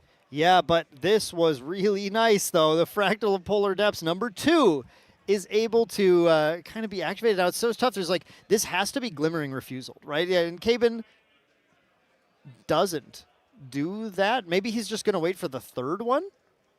'Cause I'm pretty sure he had a Glimmering in hand, and he's sitting on a bunch of cards there, and Superior could not have paid for it. So Caben knows more than me that is not something that he's worried about right now. Goes for the Scepter Fascination. I think he just wants to kill. That's it. He's got to be ready to kill. He's going to use the Glimmering to protect. Are we actually already there?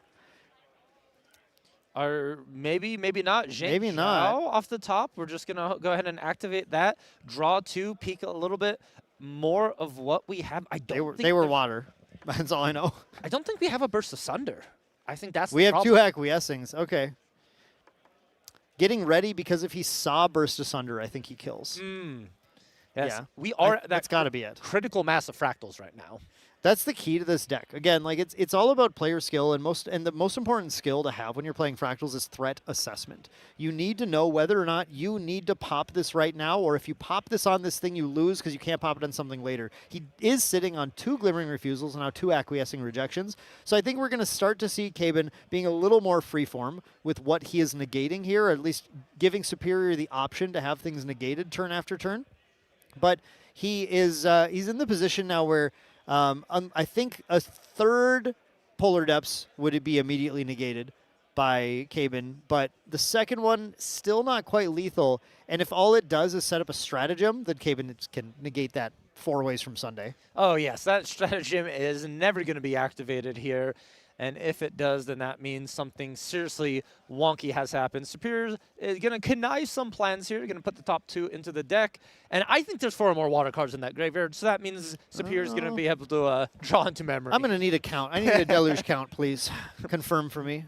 Yeah, definitely 4 in there. Superior just trying to get any advantage he can possibly accrue in this matchup, because it is still looking... I mean, I think Superior is at least in a much better position this game. We're having resolved a Polar Depths, having gotten a second one in play, ready to activate. Superior actually has a win-con route. It does exist. And Caben had a golden opportunity to go for a kill, but didn't do it, right? Giving Superior maybe a little bit more time than Superior would like to have, because there's no safeguard at the time, only 19 life. If Caben didn't go for the kill there, he didn't have it. Yeah. Now, that is true. We do know there's a Fracturize for that Safeguard Amulet already. We do double Refracting Missiles and double Acquiesce Rejection, and actually a Shimmering Refusal in the hand for Caben. So Caben has the protection, just not of any of the aggression. And there's a Beast-Spawn Boots as well. Oh, I'm sorry, the Safeguard was played last turn. So there was, Caben would have had to go through the Safeguard Amulet as well. He did, but like you said, he did draw the Fracturize. But he's maybe going to wait for this turn, but now has to go through 2 of these annoying items that are going to stop the Burst Asunder from being lethal. And only 1 Fracturize, I believe, in hand. But like you said, Valk, the best way to pop some of these is to force them to be activated just by pushing damage. This is the issue Fractals has eternally had, is that there are 12, actually just 12 cards in the deck that win the game. But Caben, like you mentioned right away, dropped it to 11 because, 12 is too many. 12 is too many. Overrated. But I want to talk about the mill here. Seaside Ringleader against a Return to the Archive. Do we activate the Seaside here, or do we keep it in for the additional water count for your Fractal? You have to do pretty close to the chess math to get that correct. However, I think most of the time activating the Ringleader is the correct call. We're not. Instead, we're just activating Fractal of Polar Depths, targeting Superior himself. Oh my goodness. Okay. Interesting. So this is going to mean we're going to 9 quest counters, and Genbu's going to be able to flip, and we do know there's a Fugue, but how do you get around all these negates Caben is holding? You don't. You make Caben have them. And honestly, that is fast. There's a potential fascinating line that I wouldn't put past Caben doing, which is letting the Polar Depths resolve, which maybe makes Superior think he doesn't have Refusal in hand. And if Superior thinks that, he might say, well, this is my shot, then I'm going to go for it. And I think that's exactly what's happening. We're going to sing a song, Fugue. Caben will not let that happen. There is he's going to start, though, with an Acquiescing Rejection. Would you like to resolve that, Superior? Or may I see 2 more cards? We've seen this so many times before, someone trying to push lethal for a game, and Fractal players say, rejection, may I draw 2? Then they are allowed to, and then a Glimmering Refusal happens. But Caben's probably going to go another rejection. Is he going to go all the way? He has to be careful because if rejection is played without 2 cards in backup, Decree can stop it. And so we know Superior has Decree, Tidal Lock as well. We know Superior has both of those options. So Caben does need to make sure whenever he Glimmerings it, it is holding enough to pay for Decree as well. Oh, man, this is nerve-wracking here. It is something. You can't let this resolve. But Caben, is he going to get greedy with the second Aqueous Rejection? Or is he just going to... Well, he has a Scepter of Fascination in play right now, too. I think that's pretty important to remember as he's Dao-Chan with the Scepter of Fascination. The line he can take is to put down the Glimmering Refusal to activate, for example, the Fracturize on one of those items, and then pop the Scepter to be able to play it out of memory, but just goes for the raw Glimmering Refusal here, still with that line available to him if Superior follows it up with a second Fugue. And Superior swings and follows it up with a second Fugue. Superior says, Caben, I know you're good, but are you 2 Glimmering Refusals good? Oh, now that's starting to look. That Aqueous Rejection was now looking like the better option here. We didn't see the double Fugue, but Caben activating it from memory. There is the second Glimmering Refusal. We saw it in his hand, and he was ready. He set it in the right place. Does refuse that, and I have to say, Valk, I see something in his hand. It is a Burst Asunder. Caben did find it, but has 2 Regalia that he has to get through before it can effectively resolve. I know one of those is going to get Fracturized here pretty quickly, but how will Caben push through the other? Oh, yeah, Crystalline Mirror. He put Crystalline Mirror in the deck. What a champion. True champion Caben is going to be ready, I think, to pop Crystalline Mirror out here. He moved it to the front. He's definitely thinking about it, or is he just going to keep drawing? He's going to keep drawing. This man cannot be stopped. Nobody plays more cautiously and meticulously than Caben, I think, in this game. Yeah, that is insane. You have lethal set up. It's a possibility, but you say, no, we're going to draw some cards and really make sure we have it, the protection for it, and everything. Superior did have to spend multiple cards that turn to be able to try and push those, lost both of his attempts to push damage. Now has to find another Fugue to push lethal, but Caben, I don't think has another Glimmering Refusal in hand. I think he went through both of those. And the danger that Caben is in now is that a Stratagem might be lethal. That is true. We do know we've seen 2 and 1 was put on the bottom of the deck from the initial start of the game through glimpsing here. So I'm curious how many fugues are left for Superior. We didn't really get to see exactly everything milled, so I wonder if there's still one in the deck Superior is looking to draw. He might be trying to find that. He's going to draw with the Seaside Ringleader, digging even deeper, paying 2 more, draw with another Seaside Ringleader. This is the advantage. When you mill yourself with the Polar Depths, you have all of these ways to gain more and more influence. Now it feels like Superior has escaped from Caben's clutches this game, and now he's flying away with a crazy amount of influence. I did not know turtles had wings like this. That is scary. I've always thought turtles were land animals, but apparently this one is in the air, soaring high. We have a Frostborn Paladin going to cycle even more now, digging through that deck. I'm really curious about deck count for Superior as well. I'm starting to get concerned about that as well.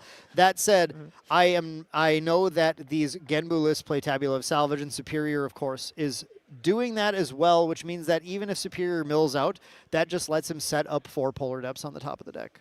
Yes, that is true. Tabula is such a good card here for Superior if you are able to live that long. But I feel like Caben's going to be setting up for lethal at the end of Superior's turn. If we see a Fracturize activated, that is going to be the telltale sign that Caben's going in for the kill. I think he wants another Glimmering, though. I think Caben is not safe yet because of the interaction Superior can have, especially given how many cards Superior has drawn. So Caben is not going to dive in for that until he's seen a 3rd Glimmering in this game. And once he sees that, then he's going to start popping, but he has to start posturing. He has to get that Crystalline Mirror out, because the thing is, you can't burst asunder on the turn that you pop the boots, for example, or the Safeguard with the Crystalline Mirror. And as long as that Genbu is out, the boots can be popped. And now we have a Tidestone Bovine joining it as well, getting 2 buff counters from the Seaside Ringleader's earlier activated abilities. So that's actually a 3/4. It's like a Frostborn Paladin, but it's the it's the cow version. That's a big Bovine. Yep, Bongle down as the cow is defeated by the Acquiescing Rejection. It is banished by Caben, giving Superior the option, but Superior choosing the correct one, of course. That's fine. You can't. I don't want you to draw the Glimmering right now. There's the Fracturize and the pop of the Bespawn boots as well. Caben forced everything out here. Yeah, the Unstable Fractal went ahead and activated targeting I those forgot boots. the Unstable was there. Caben didn't need Crystalline Mirror because he was ready for that. And now there it is, 1, 2, 3, 4, 5, 6 Fractals.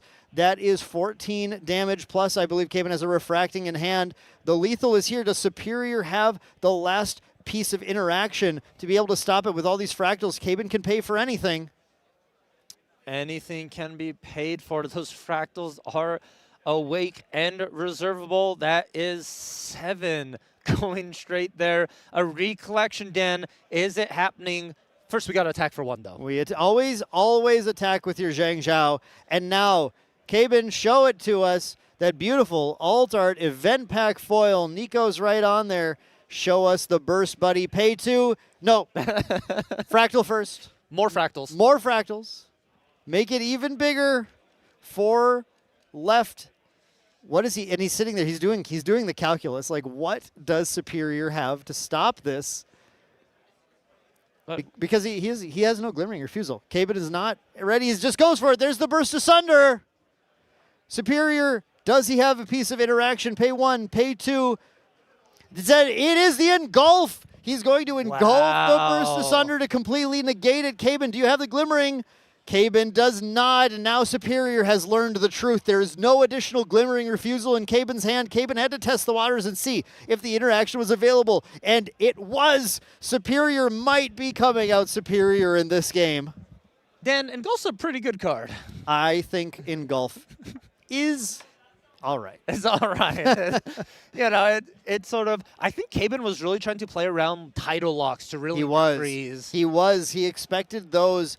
He expected to pay 2, and he got, you can't pay anything. It's just gone. Oh, and this level up is so important for Superior. Not only does the life threshold increase, but you also get to recover 3, feeling a little bit more relaxed and less pressured. The issue is, Caben now has to find another Burst Asunder, and Superior feels like they have room to breathe. They can actually focus on dealing damage to Caben instead of just trying to stay alive. And the activation of another Seaside ringleader following that as well, giving Superior even more influence after he just had to spend a bunch interacting with Caben on the last turn. Now he is back up to a pretty big hand. Oh, that's a Polar Depths. There's a Polar Depths in hand. Superior, do the math. Superior thinking about this. Caven did not Glimmering Refusal that. I mean, he would have, right? Yeah. He would have, right? There's no way. That Polar Depths might, we would need a deck count here to really know for sure, but that Polar Depths might take Caben straight out of the game.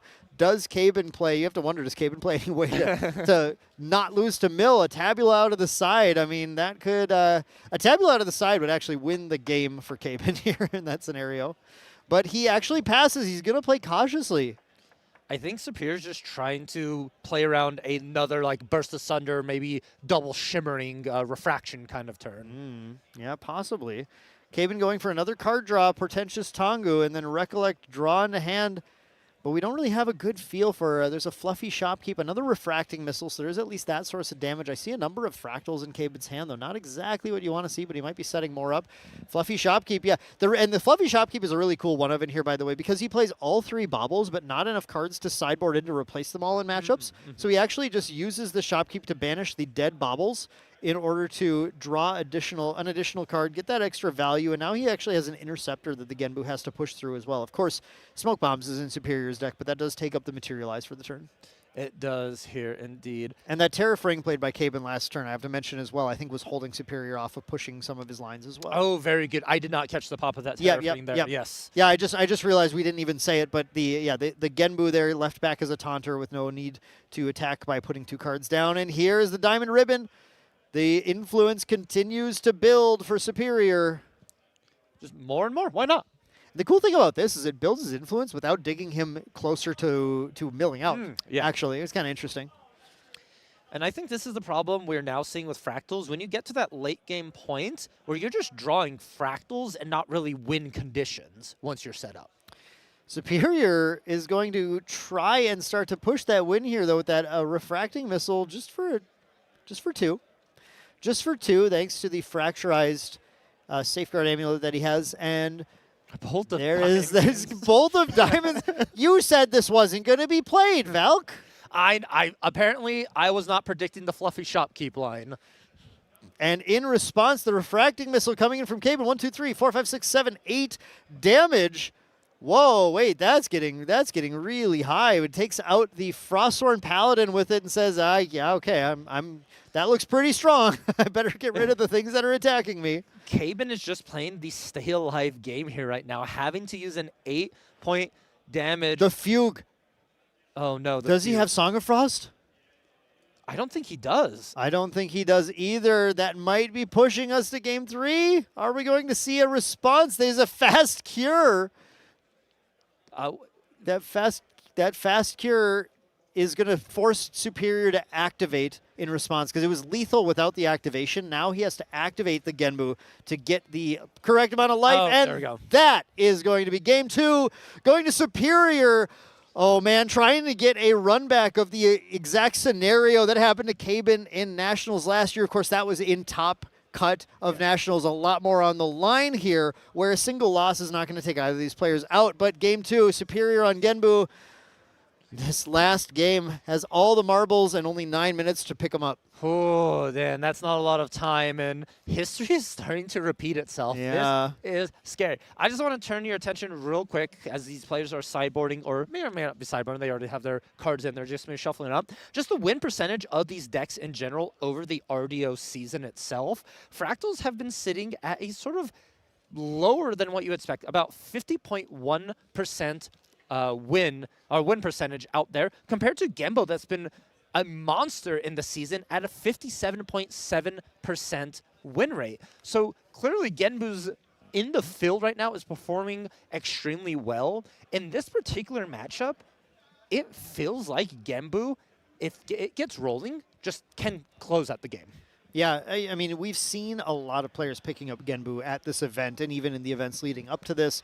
It's clear that players sense the power of Genbu into an open format. It's that flexibility of the deck. It's the ability to win the long game, the ability to mill out Jin, for example, like we saw in the last round. Even if it was another Jin deck doing it and not Genbu. But it's a deck that has a lot of capability to win just about any game that it plays. But I have to give one little point, one little devil's advocate there about those win rates, is that I don't think Caben has been playing Fractals publicly this entire season either. And boy, does that man have the capability to carry that win rate on his back if he wants to. He does. Well, right now with Caben, Fractals is a 100% win rate in this event as him, 3-0 going on. Caben going to start us off. We're imbuing a Fractal of Rain, which may possibly be the last Fractal of Rain activated here for this round. No, it's not. I love that as soon as you were saying that, Superior just fast plays another Fractal of Rain just to try and prove you wrong. But Caben going to go for the acquiescing rejection on it and deny the Fractal of Rain to Superior. Now that's interesting because these players, as they're getting down to the end of this round, only 7 minutes left before our 5 minutes of overtime, this game cannot go as long as the first two. This game has to be a decisive win for one of these players if either of them is going to take a win in this match. And Caben is just going to deny the value here, but really has to push Fractals to be able to close it, I think. Yeah, 100% you are correct in here. And if these players draw, we were talking about it earlier, that would make the draw bracket stacked, having Superior and Caven. Both these players are going to be playing fast and aggressive as much as possible here. Imagine being in that draw bracket with Caben, with Superior, with Gina, with Garrett, with all of these. Like, so far on stream, we just see these players, and almost with world champion Taylor as well. So close there, but that would be pretty tough. I think these players both hoping to not be in that draw bracket here, but of course neither of them going to take a concession to avoid it either, as Caben now goes for any sort of setup, proactive game plan that can start winning them. That's the issue with the Fractal deck, is you do have to see the Fractals, but of course there's an unstable one. Fracturize in hand, that's good.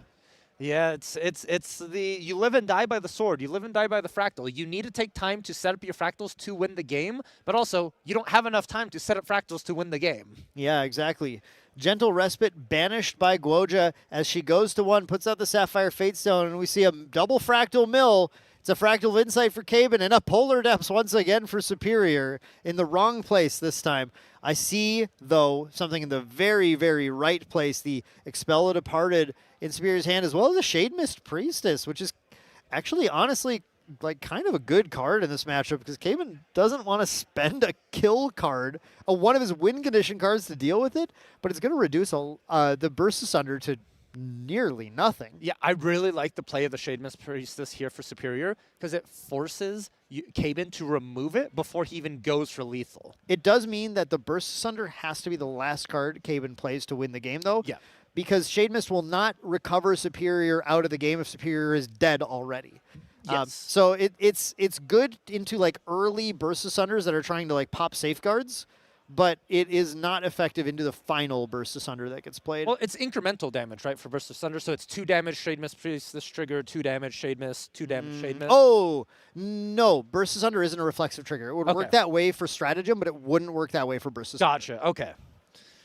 So it is not as good, but still going to help stem, some early aggression if Caben puts a Frostthorn Paladin or something. Right, the Zhang Zhao damage that adds up to get Caben to the threshold to win. And speaking of Frostthorn Paladin, there's the Creators Guild Paladin coming down, banishing a float, draw a card, and let's just, you know what, Superior, you can have that card. I'll just attack the Seaside Ringleader, let you pay 2 to banish it next turn, and then pass the turn, as these players have to play very fast to be able to get there in time. Yes, it is. The clock is important here. We're milling Frostthorn and another Fractal for Caben.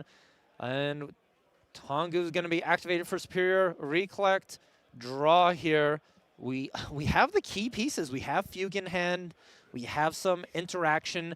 The problem is just trying to get that Genbu flipped. Wow, a fast play potentially from Guoja here to be able to win the game if Superior can just feel safe doing it, but just passes the turn to Caben, who is just going to go ahead and Prism Spire, activate, draw. And acquiescing the expel being played in his recollection, Superior, do you want it to resolve and give Caben 2 more cards? Do you put, like, Superior, needs to put Caben on having Zhang Zhao right now? And again, like you said, Valk, exactly the play. Once they have 3, stop them from being able to Zhang Zhao. And he says, I really would rather you just drew the card now than resolve a Zhang Zhao, which is kind of an interesting take, I think. But it does put him down a fractal as well, right? So, like, overall, it's a win for Superior until Caben drops that 3rd fractal again. Yeah, very true. And we did see Caben draw into Zhang Zhao off the rejection. So it was a possibility. It was there. Yeah. It was right there. Oh, man. This is wild. We're finally getting our 3rd fractal back here for Caben. And I assume we're just going to play another one. Yep, keep putting those on. You have to go fast. There's 2.5 minutes left, but there's only 2.5 minutes left, right? So that is, it feels like it can be a couple of turns for both these players, but it's still like you need a lot of turns for both of these decks to win. Superior, you're going to say, no, sir, you're not going to fast win me unless you have a God roll hand. I'm going to put out this Safeguard Amulet, stay protected, Banner Seaside Ringleader, draw a card, Recollect, and then we're going into the turn here with that Shade Mist Priestess still out there, preventing some of that damage from stacking up quite as fast. Superior, are you going to make a play, though? That is the issue here. And once again, Caben's strategy of cutting off Superior's influence isn't doing as well in this Game 3. Worked perfectly in Game 1, but here in Game 3, we are looking at just building up influence ourselves and racing. And are we fracturizing the... The Fract the Safeguard is happening right now. Superior, do you have the answer to this? This is Caben putting Superior now in the position where it's entirely possible for Caben to, with the cards left in hand, go for a kill on the next turn, I think, with a Shimmering in Wreck. And then Shimmering in Wreck potentially, or Refracting in Wreck, followed by another one in a Burst Asunder, I think gets us to lethal here against this 19-life Guoja, or maybe even just needing one of those to do that. And it does get fracturized. We go to our turn. Deal 3, recover 1. That's 2 damage coming in. Caben's going very fast. Is he going for the lethal play? There's just Zhang Zhao. No, one more turn, because we know we can go to turns. Let's make sure we're very safe. I think in this case, there's the Cerulean Decree, and yeah, probably good that he didn't dive. Yeah, the Cerulean Decree pretty much saying pay 2 to keep your Zhang Zhao, but if you pay 2, you're not going to be able to draw 2 cards. Yeah, but it did bait out that decree. That is another piece gone from Superior, and that sets our Zhang Zhao up to simply recover 4, putting Caben at the healthy 19. Oh, it's another source of recovery. We should have mentioned. You always can recover with that as well. That is true. It has more modes than draw 2 cards, even though we all want to draw 2 cards. And here's that Fractal of Intrusion coming down, banishing that Fast Cure, looking at... Oh. Whoa, this might be huge. Yeah, the Polar Depths is instantly gone out of Superior's memory. Rough. That might have shut down one of Superior's ways of winning super fast here. But we'll see what he can follow this up with. And that was all our RNG based. That was drawn into memory from the Cerulean Decree. Oh my God, you're right. So Superior didn't even put it there. It was just all random chance. Oh, that's crazy. Superior could go for... could have gone for a stratagem this turn. He had a potential to stratagem, and if Caben doesn't have Glimmering in memory, then Superior could win. But now I don't think he has the float to do it because he doesn't have a Polar Depths to play first. Yeah, the Polar Depths really would have came in clutch here. Genbu just 2 counters away from flipping here, and Superior has gone to level 2 themselves, so getting a little bit more of that life buffer. We did hit time here as well. I actually didn't catch which player's turn it was who was on turn 0. But we are down to the very final turns here, as it looks like Superior, his influence not quite as big as I actually thought it was, having to just take the Shimmering Refraction being played. Superior was turn 0, so that means Caben's 1, Superior's 2, and Caben is 3. So Caben has a total of 2 more turns to try and win this, with Superior needing to win on the next turn. But I think Caben is going to actually try and make that not a reality, drawing another Refracting Missile off of the Scepter of Fascination. What a nice draw to see here. Is he going to go for that? We're fracturizing our scepter, adding to our fractal count. He's just going to fractal count instead. Wow. Yeah, I mean, he's going to stack up the damage really high, as much as he needs to. But I think all we have is the refracting missiles for damage here at this current moment. That might be all we need. Or just 1. No, we need 2. We need 2, yes. 1 is not enough. Definitively 1 is not enough here. Deal 3, recover 1. That is 12 damage required to get there. Cabin's Kingdom for a burst asunder right now. Yeah, we're really hoping to find Shimmering Refraction, Burst Asunder, a second Refracting Missiles, Fluffy Shopkeep just to dig even further here for Cabin. The one additional turn is what he's relying on. Banishing, yeah, we don't need Safeguard right now. It's not going to matter because Superior's either got it next turn or he doesn't. Find and Expel the Departed. Does hit the Fractal. I mean, I guess he could get the Fractal off board, but I don't think he needs to do that. Return to the Archive, continuing just to draw as deep as he possibly can. Another Frostworn drawn into hand. Hey, that's actually, that puts it closer. That does it. That's not unreasonable at all here, as that Frostworn comes down, gets to banish the Return to the Archive, put a buff counter on the Frostworn. If it resolves effectively, then adding 2 more damage onto Guoja because of the recover of 1 from the Shade Mist Priestess. I think we said it would be useful, and it certainly has held off a lot of damage this game so far. It has indeed. I think total recover of 4 now at this point. So really adding up here. Cabin, most importantly, just found a Glimmering Refusal off of the draw from the Frost. Wow, that was huge. And I want to point out, not just a recover of 4, but it's held off the Zhang Zhao and now the Fluffy Shopkeep as well from dealing additional damage. It's incremented more damage than it looks, which is putting Cabin to the point now where he can deal 4 more with the Frostsworns next turn, which goes 14, 16, refracting then kills 4, 5, 6, 7 on 16. Yeah, refracting then kills at that point. There's also an interesting scenario where if he gets superior to 1 life off of lethal, then Zhang Zhao actually kills.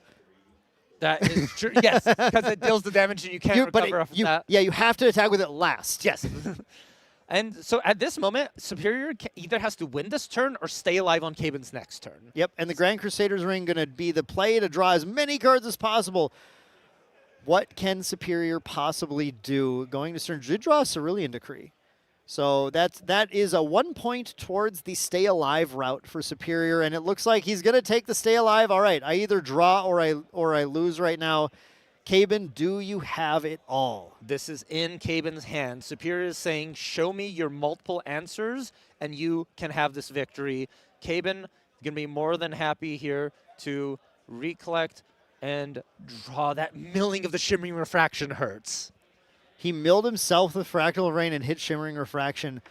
My goodness, I didn't want to see that as Cabin here, but that is okay because another Frostworn Paladin is going to come down. This is really making the lethal line easy to pull off, but needs to be able to fight through and engulf. I think he's most worried about engulf. Of course, Superior at level 2 now is able to play that. Fractal of Snow, Fractal of Insight. So many fractals. He's just pushing as much damage as he can. Here comes the Refracting Missile backed up by a Glimmering Refusal. Does Superior have Engulf? Engulf. That's the thing that wins. He has Engulf Cerulean. Engulf Cerulean. He engulfs Cerulean in the hand for Superior. Cabin only has 3 total influence here. Here's the Engulf. It's going to be met with a Glimmering Refusal right here. Right there, Superior. Are you just going to Cerulean Decree? And just like that, it ends in a draw between true champion Cable on Fractals and Superior on Water Gembu. What a way to end the game. That was a rough call from Cabin. You know he called. What Cabin did in that scenario for the folks at home was Cabin had to put Superior on one of 2 routes, but couldn't stop both of them. Yeah. He had to put him on not having Engulf, or not having Engulf Cerulean. And so he wanted to make this deal as much damage as possible. Sorry, Engulf Recovery is what he was trying. He was trying to play around a recovery like a Spalling Cleanse. That's what it was. So he said, if you have Engulf, I can stop it. If you have a Spalling Cleanse after, I need to play these fractals to deal enough damage for you to not survive it. And instead of having Engulf Spalling Cleanse, he had Engulf Cerulean. Yeah. He could have played around Engulf Cerulean by not playing the extra fractals, but this was a case where you had to just pick one of the routes and say what's most likely that you had, and he had played Ceruleans already that game. Cabin made the right call, but it didn't get there. Yeah, it is unfortunate. If you didn't play those 2 additional fractals, you would have just closed out the game because you could have paid for the 2 for the Cerulean Decree. But man, it is crazy. Ending in a draw, that means both those players are in that draw bracket that we just saw the other players from our last round entering as well. That draw bracket is getting extremely stacked and extremely scary. So this is definitely not where you want to be as a player out there in nationals right now, as there's a ton of sharks that are in the water right now with their fins out that you're gonna have to deal with to be able to break out of that draw bracket again. But we'll have to track these players, both Superior and Caben, insane players. We're gonna watch them the rest of the day and see if they make it to day 2 later on. But for now, folks, we're going to take a very brief break, but don't go far because we have a backup match coming very soon that we're going to bring to you for more national excitement. So we'll see you then.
Hello, everyone, and welcome back to our 2026 Grand Archive Las Vegas Nationals here in North America. I'm Valkyrie, and I'm joined with Main Deck Dan. We just got off of our round 4, and we're about to jump into another game. This is also round 4. This is one of our bonus matches that we are going to have for you throughout the event today. This one is, it's going to be very interesting, actually. If you just watched the last round, we saw True Champion came in on a traditional but not traditional water fractal build, but I call it that way because we're about to jump into a match with Zet Divex, a player from Singapore with some previous ascents and a player of the Gauntlet of the Worlds last year as well. So a very good player playing a pretty traditional water Diana versus Shut Him Down, who's playing a water fractal Dao Chan level 3 deck. So very interesting. I'm very curious to see how this one plays out. But without any further ado, then why don't we all see together and let's jump into that game and we'll show you guys what happens. All right. So sitting down to these players, Shut Him Down with that Spirit of Water. There's Zet Divex with that Sabrina, of course, and that Looking Glass. We haven't seen Diana yet today. What are we looking for, Valk? Oh, Diana, where do we start with her? With the banning of Kartsong Koda, the deck sort of went into more of an attack aggressive. A lot of these players are looking for take aims in the list. We see 2 here, particularly for Zetivix.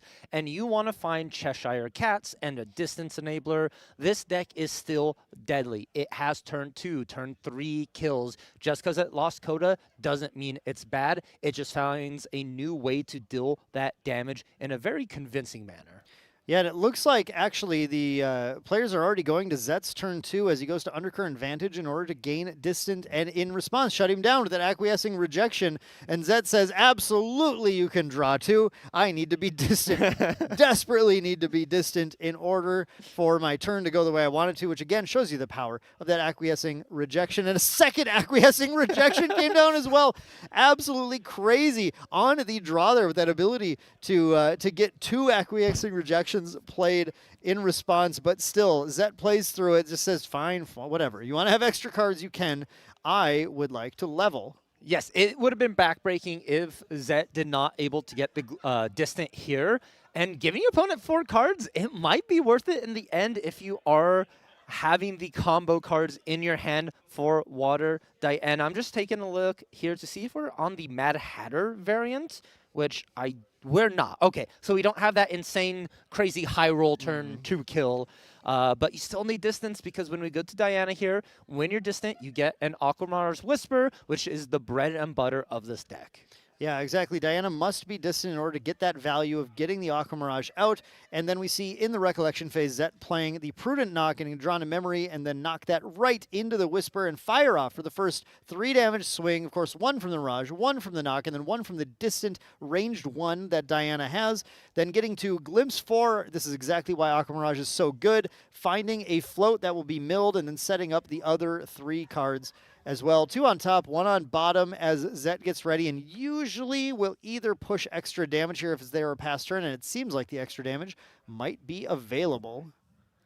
Or contemplating something here. Is this a Frostsworn? Yes. Frostsworn. Yeah, I see 2, if I see 2, it's Archer. If I see 3, it's Frostsworn. And if I see nothing, it's past turn and distant and knock some more cards. But here comes the Frostsworn Paladin, banishing that float that was set up, getting to punch in for 3 more and drawing another card.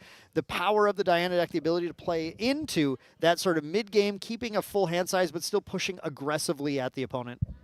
Indeed, here we see Shut Him Down, just going to go ahead, level up to Dao Chan 1, losing that in golf, but you have plenty of influence after double Aqueous Rejection. So I think at this time, you are more than happy to just level up aggressively at this point. Yeah, Dungeon Guide in Shut Him Down's hand as well. I mean, I really desperately want to see this Dao Chan just go to level 3, drop a full bloom, and say, what are you going to do now? That's kind of the name of the game of Shut 'Em Down's version of the list, and there's a Shademist Priestess, which is going to help it, head off some of that incremental damage that Zet's going to try to build up, followed by a Quiet Refraction. You might not know this card as well if you don't play a lot of Ponytail Merlin, but in this deck, guess what? It's just a fractal that draws into memory. That's all. Just, draws into memory. It synergizes a lot with what Dao Chan wants to do. And then I'm going to give you a little bit of trivia here. Okay. So I've developed over the course of the last month, I've become become sort of a Dao Chan player myself. I've been wow. playing a lot of Dao Chan. I'm really proud of you. Oh, thank you. I appreciate it. And one of the things we were testing a lot with Dao Chan is it counters water aethering in a particular manner, especially when you go to level 3, the wither counters. When you level up to 3, everything gets a wither counter, and that includes the likes of a looking glass. And if you get to level 3, put a wither counter on the Aqua's Whisper, the looking glass, and a couple other things, Diana has to pay to keep those alive, so you pretty much skip their turn. Yeah, that's pretty strong. I mean, I that is something that I would love to see. Not that I have any particular preference for who wins this, but just because Shut 'em Down is playing such a weird version of this list, I'd love to see that happen and show the power of that play into what was known as a menacing deck in the previous metagame. But we do see a pass the turn here after that refraction into Zet going into Recollection, charging the soul, going to deal a little bit of a ping to that Shade Mist Priestess. That's such a powerful, I think... Aetheric Reforging. We're removing the... Oh, that's a Reforging. Yes. Thank you. Yeah, excuse me. That is not a Charge the Soul. Man, I wanted to Charge the Soul to exist so badly because getting that Priestess on board would be great. But yeah, the Reforging instead going to banish the float. That's actually pretty powerful as well, denying Shut 'em Down's that ability to efficiently get to that level 3. See, in this position, if I'm shutting down, I just go level 2 Dao Chan and then DG. I just send it here because you effectively force Zetovix to undo their last turn. Yeah. Yeah, I mean, that does seem pretty good, but we do see an Art of War coming down instead. Ooh. That Art of War is exceptionally spicy, which means that the damage that Zet has on board is pretty much the damage they can deal next turn, aside from adding a few extra potential Aether charges onto that Aether Wing, as well as a Polar Depths following it up, where I think Shut 'em Down might just use that to try and get float value, to try and keep as big a hand as possible going into the Dungeon Guide to 3 turn. Yeah, very true here. And I don't think we pointed it out. Both these players are sitting at 3-0 as well. So they're doing very well in their Nats run so far. They are, which is exceptional to see from the level 3 Water Dao Chan. What a creative build. And Zet obviously adapting to the lack of Carpsong Coda very well here as well, continuing to show players, yeah, I mean, look, the deck's still good. What are you doing? Now we have the Charge the Soul to kill that Shade Mist Priestess. I came from the future, and then I got mixed up because I forgot what turn we were on. But yeah, there is the Charge the Soul, getting rid of that Priestess, so some of that incremental healing getting removed, but another float being put in yard, and another water card being put in yard for the Polar Depths. Indeed, we're already at 11 damage counters on Shut 'em Down. Dao Chan only having 19. Diana is loaded and locked for only 3. We're not distant since that Tactical Retreat did get negated earlier. So this is going to be kind of a lackluster swing from what it could have been. Yeah, that Art of War potentially holding off a good amount of damage this turn. But that Strides, I mean, man, Zet still is able to push a lot pretty fast. It's remarkable still how close Dao Chan is getting. And in a lot of other Fractal matchups, this would be very close to just pushing lethal next turn, but we know that Shut 'em Down can go to 3 and jump that life pool up by another 6, which certainly will help. Indeed. I wonder what Shut 'em Down's going to materialize here. Are we using It's 2. It's 2. 2, but do we use the Art of War?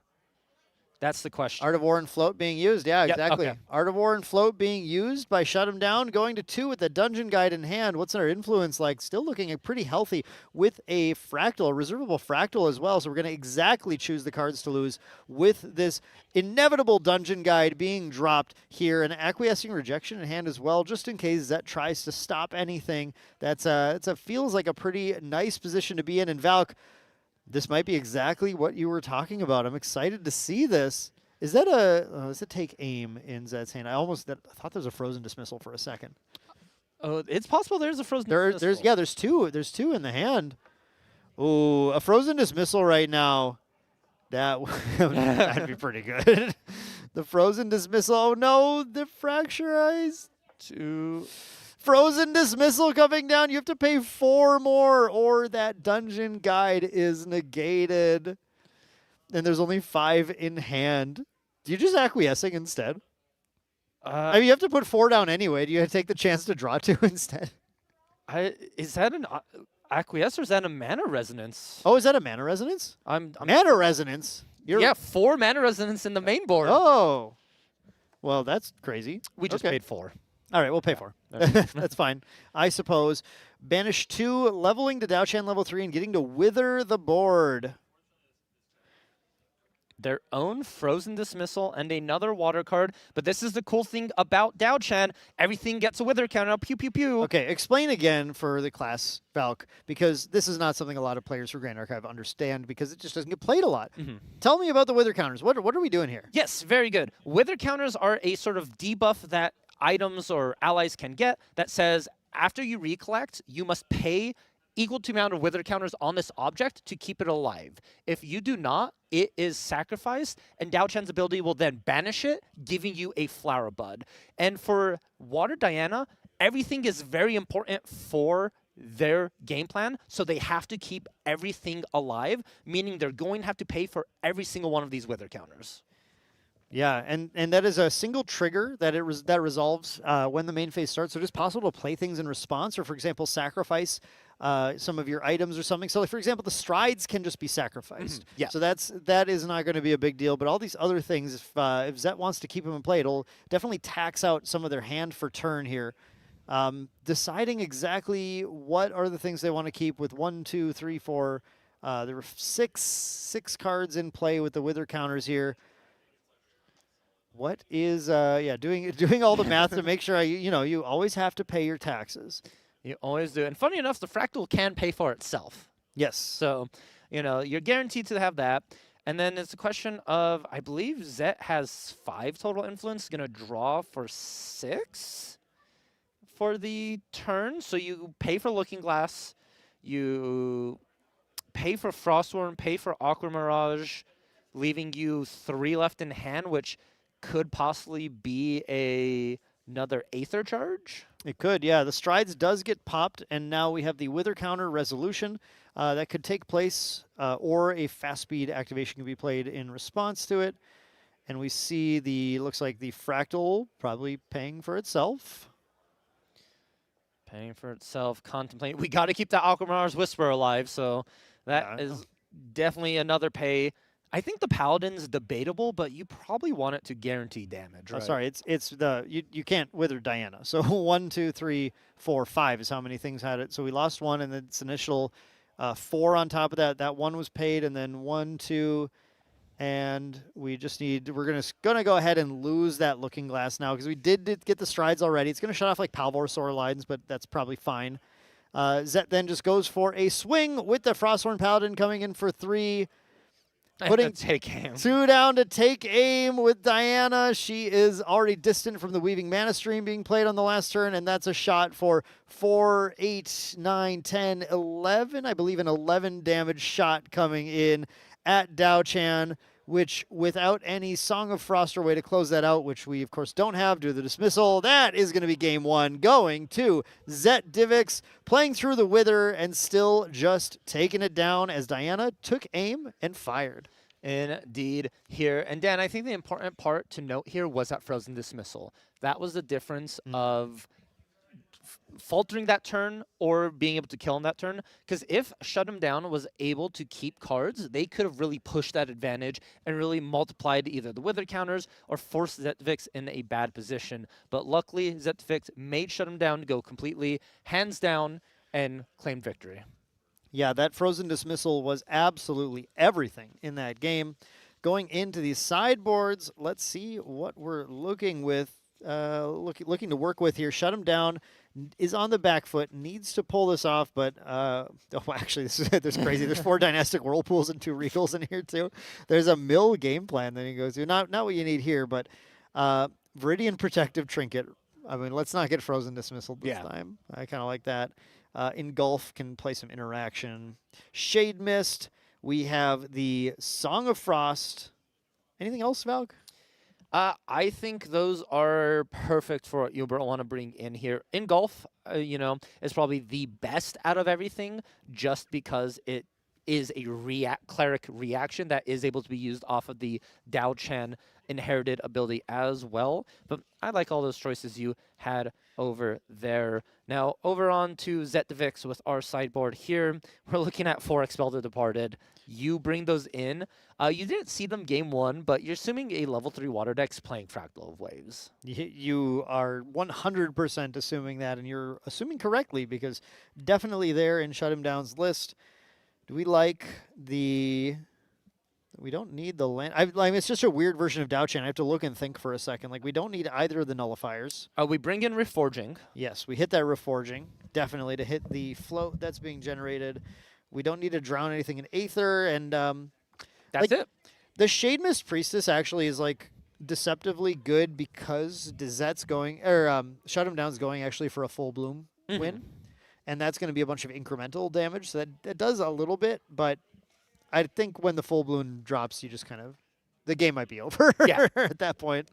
Especially because Shut 'Em Down will probably have 4 Phantasias by the point they play Full Bloom, which gives you the free activation of Scepter of Awakening, and then you can just use that to turn your Full Bloom into an 8/8 ally, a 9/9 ally, a 10/10 ally, and just close out the game from there. Yeah, exactly. Yeah, I don't think the game lasts long once that full bloom drops. So that's definitely the game plan. Shut 'Em Down just kind of wants to find one more turn this time than they had last time, and of course they're on the play here. So and Zet was on the play last game. So hopefully that is the difference maker for Shut 'Em Down to be able to go into a game 3 with this. But we'll see if everything lines up this way, or if Zet just simply, in sort of a frozen manner, dismisses his deck again. Indeed, and more importantly, I think a key point is if Shut 'Em Down watches this back. I think it was that a materialization of the forgetting the name of it off the top of my head, the Divine Relic, the Art of War. Art of War, instead of going to level 2 and DJing to 3. That is that one turn that you could have had that would have been slightly faster and put you ahead of the clock. Yeah, sometimes it's very difficult to make the correct determination. Not that I know either way which one is best, so I have no idea, but to make the correct determination about just going for influence or going for speed. We see Shut 'Em Down with that opener, draw 7 cards, and there you see the Mana Resonance again. You're not going to trick me this time, Mana Resonance. There is a pass turn, of course. This is Diana, so it's a pass turn from Zet into Shut 'Em Down, going for a Viridian Protective Trinket, a draw, and a pass turn again. Shut 'Em Down's got no fractals to play right now, and that's kind of wild. I think I saw a Fractal of Waves in the hand for them. Okay, so that's the confusing part for me of why they haven't committed it. They want to interact with Diana right away. The more turns that Shut 'Em Down gets, the better chances they have of winning the game, frankly. So maybe it makes sense to go for that Fractal of Waves when you have a little bit more influence. But here they Holy moly. engulf the. This is why. That's why they want to engulf the backstep. But Zet actually has enough to go for an undercard advantage afterwards. Still gets the distant. Oh, Shut 'Em Down tried to shut him down. But unfortunately, this hand from Zet had enough distant enablers to push through. I respect massively that plan of saying, you know what, if you don't have 2 distant, I got you. Yeah, honestly, that was the biggest gamble I've seen in Vegas here, and I've seen a lot of that going on. Just having the foreknowledge to say, I'm going to materialize a trinket, and then I'm going to negate your distant enabler. If you don't have it, you no longer have a turn. Because the thing that's crazy is a lot of people, when they play the backstep, will put down their other distant enablers. They'll say, why would I need these right now? I want to banish these, because you don't need the distant. You want to keep your other cards, typically. But Zet, I don't know if Zet has a hand full of them or not, but it had one up for sure. I think was just playing around that being an option, which is very, very smart. Here comes the swing from Diana, of course, milling that float, and then the Crystalline Archer coming in, eating that float, pushing for even more damage. And there is... we didn't swing with Diana, excuse me. Sorry, the Crystalline just swung in because we already had the float raw. So, excuse me. Then we're going to get the swing from Diana afterwards to deal another 3 damage. We got a Calibration first. Find an Aether Charge, place it on top, and reveal it. Drawing it into memory. Are we... we shortcutted a bit. They showed the Weaving Mana Stream and put into memory there. So that is going in. And then now Diana attacks, and we get to glimpse damage +1, which is another weave. No. There's another weaving. This is looking like Shut 'Em Down made one of the coolest plays of the weekend, and Zet is just saying, yeah, but what if I just draw everything good? What if I say, okay, I just saw everything I exactly need to see at this exact moment? I mean, you set yourself up though, right? Zet played so perfectly around in golf and was rewarded as the jackpot was hit, and now suddenly weavings everywhere, crystallins in play, we're swinging. We are just going to push a crazy amount of damage. Shut him down, needs to level pronto and get out of this. Dan, I'm no math expert here, but with looking what's on the board with a Crystalline Archer, a Floating Memory, and Diana that's going to draw an additional card here, I think we're looking at a lethal kill turn on Zetvic's next turn. We are, because also Shut Him Down is trying to build fractals, goes for a Fractal of Waves followed by an Eventide Lure, does find another Water Fractal, pops it into the memory, but the number of cards left in Shut Him Down's hand is 1, I think. 1. And that means Ranger Strides is Yeah. pretty good right now. Banishing with the Weaving Mana Stream, draw a card, loads in, recollect, and that is that right there, folks. That's lethal on board. It is here indeed. So we just, attack with Diana, and that Weaving Mana Stream will go into the graveyard. You can then attack with Archer, become distant, and then use your boots on the Archer. It's 1 short of lethal, sorry. I shortcutted the math, and I shortcutted it wrong. It's 2 short because we're not distant. Yeah, we have, once we distant, it's 1 short, and then if we add any other source of damage. Then we are at the lethal line, so let's see how Zet wants to play this one out here with the Weaving Mana Stream that we knew that they were able to grab off of the calibration. Weaving Mana Stream, distance Diana. Diana swings in for 1, 2, 3. 4. 3. 3. Yes. You play a lot of Kung Ming. I play, or a lot of Dao Chan. I play a lot of Diana. We got the 3 damage coming in there, and that's just any source, like even a Charge the Soul, any other ally. And of course, we get the power of Diana as you get to glimpse, set up your deck to find exactly what you want to. There's the Weaving Mana Stream. There's the swing in with the Crystalline, draw the card you set up on top with the Diana. And how do we find the additional source of damage?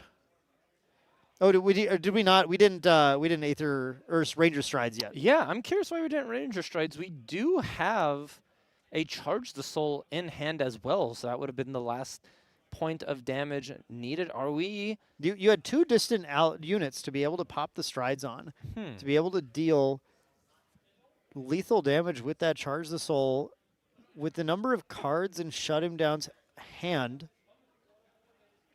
And with the Viridian on their turn, I don't know if maybe the math wasn't caught, or I would assume there's something I'm not thinking of. Maybe we're playing around a Dao Chan activation, something that Dao Chan could activate. Yeah, it's a Dao Chan activation. You're right. See, Dao Chan player. Dao Chan remembers that the Dao Chan activation on a Glimmering Refusal might have shut something down there, or a Song of Frost is a spell reaction, right?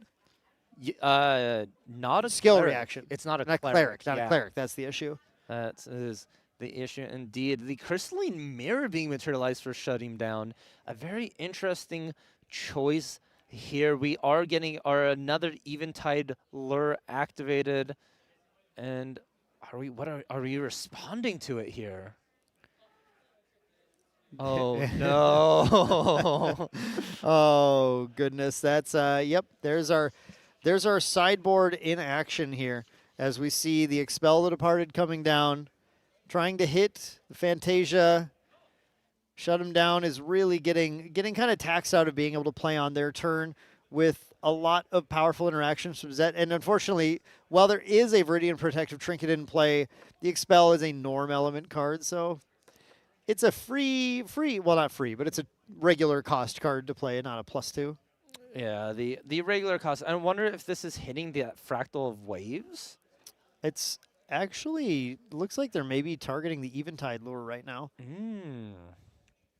Because the important part is you don't want Shut Him Down to be at the 3 Fantasias to activate the mirror itself. Right. So that's you're responding to that. Curious to know the targeting here. And Shut Him Down still has cards in hand to react to this itself. Yeah, it should be Fractal of Waves, and maybe the players might have just been indicating that it was the Eventide Lure that was being played in response to that. And perhaps in response to that, putting 2 down to fracturize the strides with the hand down. Okay, so strides gone. That damage source is out of here. This is the thing about good Diana players, though. Like, you and I were like, yeah, dive. And that's usually the wrong call in Diana, and the good Diana players are a lot more meticulous. Whereas Zet goes, I'm not actually in any immediate danger. I've got the damage on board next turn that I'll just do that then. So can hold on and wait and just force the opponent out of interaction on their turn, tax them out, and then go for the kill on the next one. Yeah, Dao Chen is at 14 damage counters, and those stick very well. And this card from RDO, Nimble Longbowman, making its way into these decks, and it is really fun. Fast activation, 1/1 ally.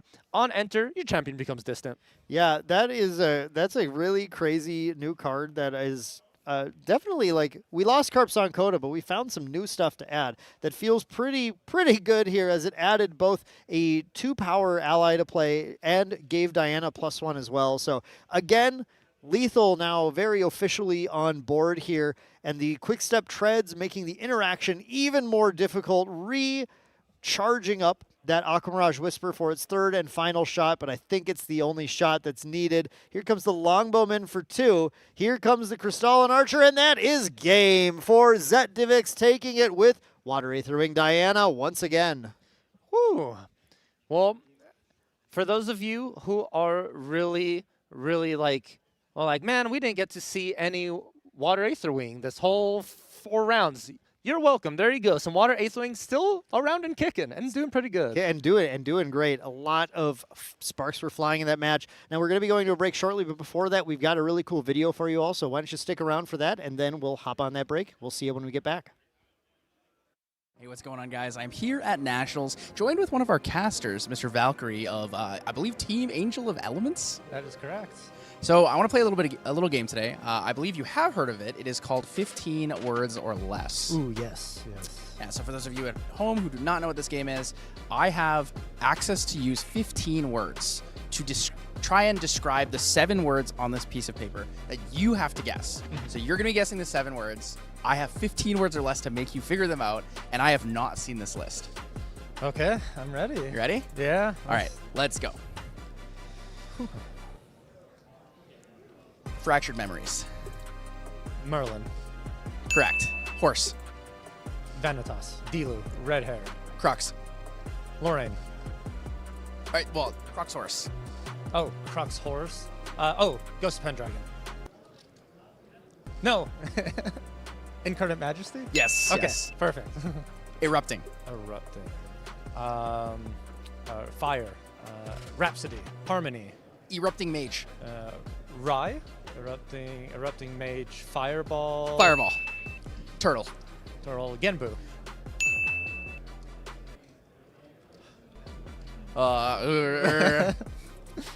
Gun. Diana.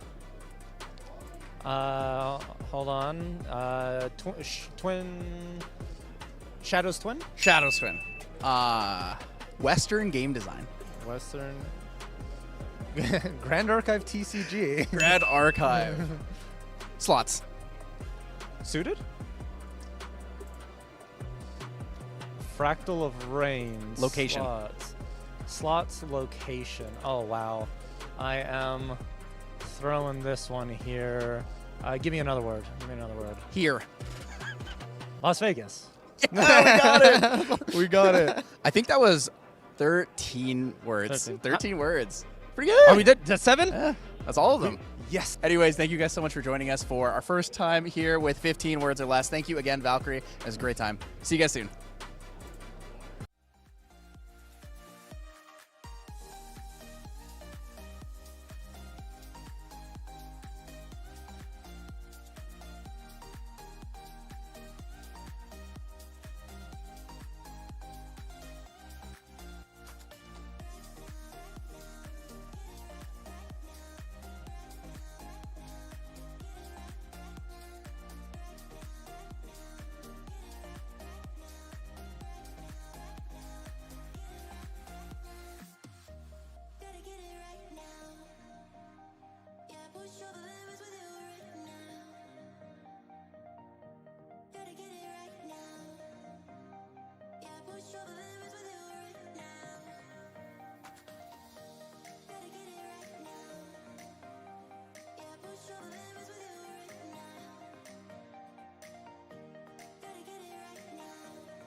Hello, everyone, and welcome back to our North American Nationals happening here in Las Vegas. My name is Valkyrie, and I'm joined once again at the caster desk with none other than Terry. Terry, how you doing? I am great. We just had a little bit of lunch. I'm ready for some more Grand Archive, and let me tell you what, we're going to get to see that right now. We're going to jump into it pretty soon here. It looks like we finally get to see some Razor Gale. So we've got Razor Gale versus Genbu. Ooh, it's starting to look like Genbu's the villain of this event. And I love it. Genbu, as many people know, is one of my favorite decks. I am a huge fan of the versatility that you see. And we got to see that last round that you casted, where Superior showed he is one of the most masterful Guoja Genbu players in the world.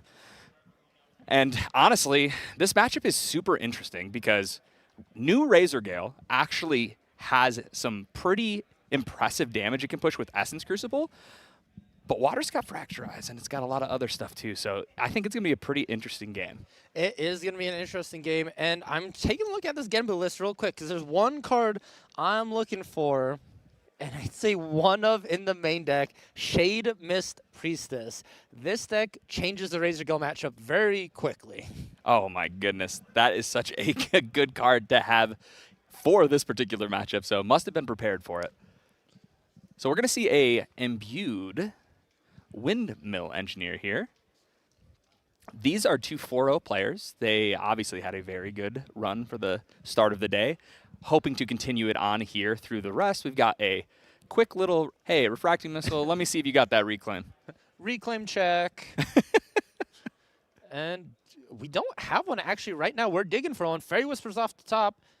Oh, 2 Norm.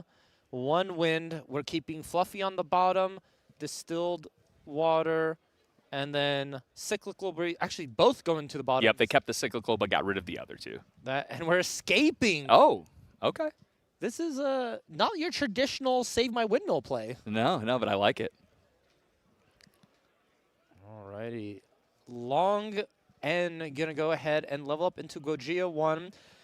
And as a Gojia player, handing your material deck, do you feel like it's sort of like you feel exposed, all your secrets are out in the air? Or? Honestly, when I am playing Genbu, I feel so confident in my deck that I kind of just want them to see it. I go, here, this is where it is. Let me show you what I got.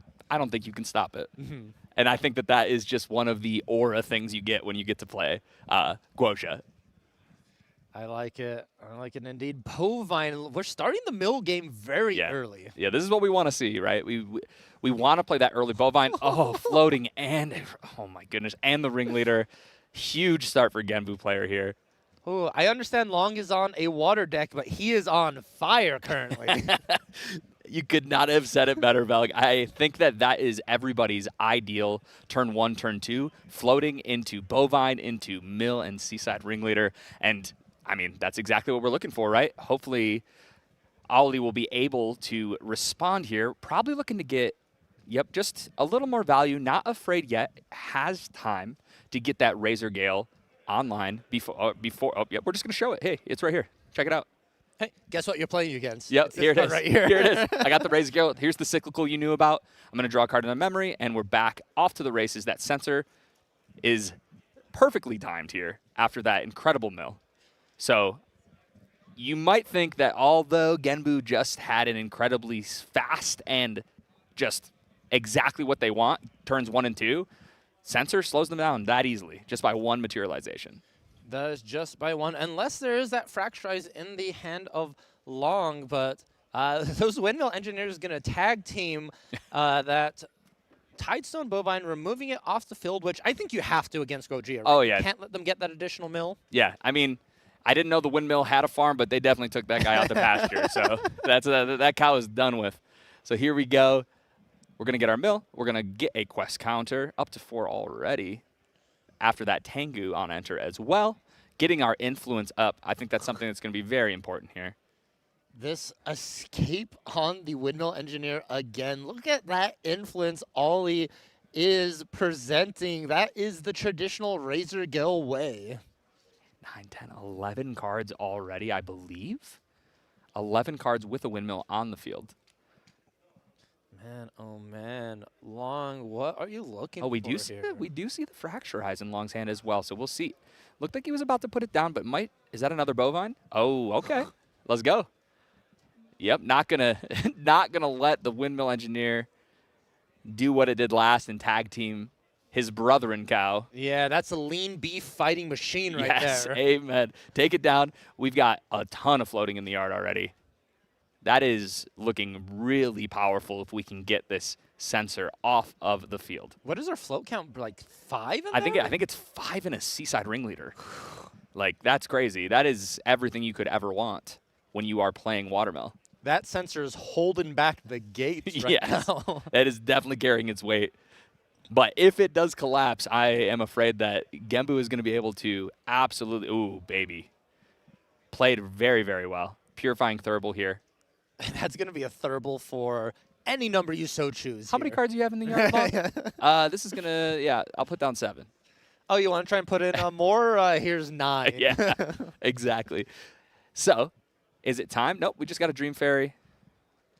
Man, these bovines can't catch a break. No. They're either being taken out by farmers or being thrown back by dream fairies. Yeah.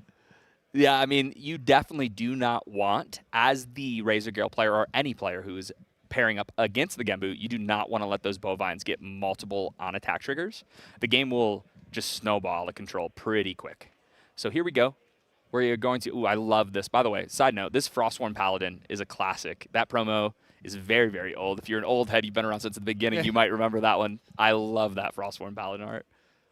Beautiful looking here. And in the position of Gembu, what are you looking for into Razor Gale? Like, you're sort of sitting there staring at value, but, like, how are you closing out the game? Honestly, I think I'm trying to go way over the top unless we think that they are playing Innervate Agilities or things along that. It's hard because as a wind just toolbox deck that pings their opponent down, there's just so much that they have access to. And that's kind of what always makes these day one, when you aren't aware of what their deck lists look like against any wind player, there are so many cards that they could be playing defensively to make them just absolutely blow you out. And sometimes you just have to go for it. But I think a big attack with Gembu or a mill out is what I would be looking. Mill out would be absolutely preferred because it's hard to interact with. But obviously a big Gembu hit would also be pretty cool. Indeed. I would love to see a big Gembu hit for like 30 or 40 Yeah. here. But we have the Fractal Polar Depths activation. In response, Ollie's going to say, I believe that was for 7. Yeah. Thurible. Long in response is going to not surveil the winds. Going to pop that Purifying Thurible. He's going to use Conniving Planet. Conniving Planet. Yes, Thank that you. new art. Sorry, it was a new art. It's a little hard. And unfortunately, most of that graveyard is gone now, but we were able to save that Ringleader and 1 floating memory even through that giant Thurible turn. And also importantly, the Fractal Polar Depths, if you do consider going yourself the Tabular Salvage route as well. That is your main win condition, so you don't want that banished. Yes, agreed. No, that is exactly where, if you're going to keep a couple of cards, those are the ones you want to keep. And fun fact about both these decks is both of them don't want Lantern on the field, so you're safe to just have water cards in your graveyard. Yes, yes. I don't think we're going to see a Lantern from these guys. I haven't checked to see if it was in either of their lists, maybe out of the side or anything else. I know sometimes you see Genbu players that side it for the mirror. I don't think I've ever seen a Nullifying Lantern in a Razor Gale, but that does not mean that it's not going to be in one like today. Yeah, it's a possibility. There's always options. Oh, I like this play. Ollie trying to Ace and Protector. Long's gonna in respawn, refracting the Dream Fairy, and to try and bounce the Ace in, but it's gonna get skirted, stepped, preventing 1, and Dream Fairy is going back to hand. Yeah. Okay. Well, Aeson is going to hit the field, and this 3/4 body has been around since DOA, and it is going to bring the beat down. It always does. It also plays defense incredibly well against giant Genbu attacks. Oh, I didn't look super close at this list, Terry, and now I'm super excited. This isn't your average Razor Gale list. This is your Raccoon Razor Gale list. Oh, that is this list. Okay, I've seen this list out there, a couple of different ones that people have been trying. I am so excited that we get to see Bandit, right? Is that what he just played here? Bandit. Yeah, Bandit Gaze Leader on enter Scavenge 6. Scavenge, a new mechanic. Get to reveal off the top until you hit a raccoon, if you do hit a raccoon. Maybe you don't. And then those cards, I believe, go on the bottom of your deck in a random order. Yes. But the cool thing about this guy in this particular matchup has nothing to do with that Scavenge. It is the raccoon allies you control have rest, banish target card in a graveyard. This is a repeatable, hey, I'm going to eat that effect, right? So these raccoons are going to try their best, and there you go, right? Ringleader's already gone. We're going to try to keep all that floating memory gone, see what we can do. Yes, that is why these raccoons are so strong, because in the mirror match, you can stop your opponent from bringing things back with Cyclical Breeze. And against a lot of these decks that rely on graveyards for value, Liminal Guides, Floating Memory, things like that, you can just stop it, and it doesn't harm your own game plan. No, it's a very powerful tech piece from RDO. I love seeing all these new, just incredible pieces from RDO. Yeah, the set very good. I am happy we've gotten a long, just passing turn. Yep, okay. He's like, all right, 8 cards in hand, I think, something along that line. Pass turn? Oh, I think I know what's up. We may be looking for a Genbu flip into a Fugue next turn. Ooh, yeah. Well, we do have the Polar Depths. We could probably get a decent amount of cards in our yard. Yeah, that was good. The Viridian Protective Trinket here in the main deck for Jet. Very, very powerful in this particular situation. We're going to reclaim. Oh, Bandit's back. We used it. We ate. We reclaim it back. Let's see if Long has any response here. Can he deal with the Bandit? Because you're going to have to. Yeah, I think you just have to negate this reclaim here. Yeah. Yeah. 100%. I mean, if you don't, it's just so much value out of that raccoon. That raccoon doing the work right here for Ollie. And a second Razor Gill found as well. Yeah, we haven't seen one hit the board yet. Really taking our time to try and control the graveyards as well as the battlefield. And then hopefully once you add enough pressure and control all of that, Razor Gill kind of becomes a secondary in this particular matchup. Mm-hmm. It's honestly, these allies may be just able to get through here if Long is deciding to take these sort of like off turns by not playing anything. Here we see an activation, paying 4 for that Fracturize. Whoa. That is a big costing Fracturize. Gonna see if we can get this graveyard back online. Why do we Fracturize Sensor now is the question. I guess you do this in the end so that you can utilize it. Maybe he's planning on leveling up. Yep. Okay. So we're going to see a level up here. Not that, I guess this does set you up for probably a free level 3 level up next turn, depending on how you play this out with Genbu. But we are going to get another mill. We're going to continue to grow that influence. It looked like we just drew a Fractal of Rain. Probably going to see this hit as well. Try to build this graveyard up quick. Is that another cow? I think that is. I think that might be. Okay, we've got a Fractal of Rain here. 1, 2, and 3. We're going to see a cow. The Bovine. It's back. Vengeance. The Bovine 3. Yep. Never-ending war with the Windmill Engineers. Yeah. Oh, and okay, perfect. Seaside Ringleader is back. Unfortunately, that is definitely going to get eaten if we cannot deal with Bandit. Yeah, that's sort of the prime Bandit target right there is that Seaside Ringleader. We do have 4 in hands and nothing we can really activate out with that Protective Trinket, so I feel like the Seaside Ringleader is a great option. Yeah, no, that we're good here. We're going to level up the Arsana, gather twice. This is great because we are Cleric, which one of the best parts about being Cleric is making Razor Gill cost less to play because a 4 cost is very expensive. Oh, insane expensive. But now Razor Gill going down to 2 thanks to the class bonus reduction, meaning you could play the 2 Razor Gills you have for the cost of just 1, yes. Theoretically. Yeah, if you think about it. It does cost 1 extra card, right, because you're putting 2 on the field. But playing 2 of those right now, I mean, we're probably setting up for a pretty powerful next turn. This turn will probably be mostly setting up, making sure that you're not going to die to a giant Genbu swing, right? You're definitely not going to see Ace and Protector. Yep, here we go. We've got 2. You're not going to see Ace and Protector turn. You need that to stay on the defensive here. Yeah, and you know the namesake of why people are playing Razor Gelt right now is particularly Arisana post the other choices, and it's the Essence Crucible, Yes. the big card printed in RDO, and a lot of these times this deck doesn't win until you bring that out. Yes, I mean, unlike old school Razor Gale, like we've seen in the past, where you just play a million cantrips and everything you are doing is just replacing itself, and it's a 1-cost win spell, it's another 1-cost win spell, and every single time you're pinging your opponent for 1, 2, 3 damage if you have multiple Razor Gales, right? This version gets that Essence Crucible out, we brew some potions, and then all of a sudden, every time we play a win card, if you blink, they might be hitting for 4 or 5 damage, something like that. So always have to be prepared for that. Old Razor Gale felt like little slaps. Yes. This Razor Gale, you're getting punched. Yes, 100%. And Bandit is going to eat that floating memory here.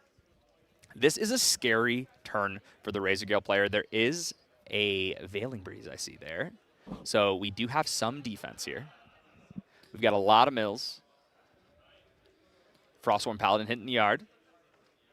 Ooh, the Fugue as well. The important thing to note is you may be able to Veiling Breeze, but if the Gembu is big enough, Veiling does not matter. No, that will not matter. We have 19 health right now. So currently, if there was no defensive, you could already get a Gembu swing if you happen to have the Fugue. That would be enough to make it happen. So, okay, we've got our Mustang coming down, trying to deal with the protective trinket, and it will. See you later. So, Wind not really notorious for being able to protect Regalia as much as Water's able to. Yeah. We see 2 more float hit the yard. I did realize, too, that we did get a swing from that ace and showing that we have some kind of defensive play, right?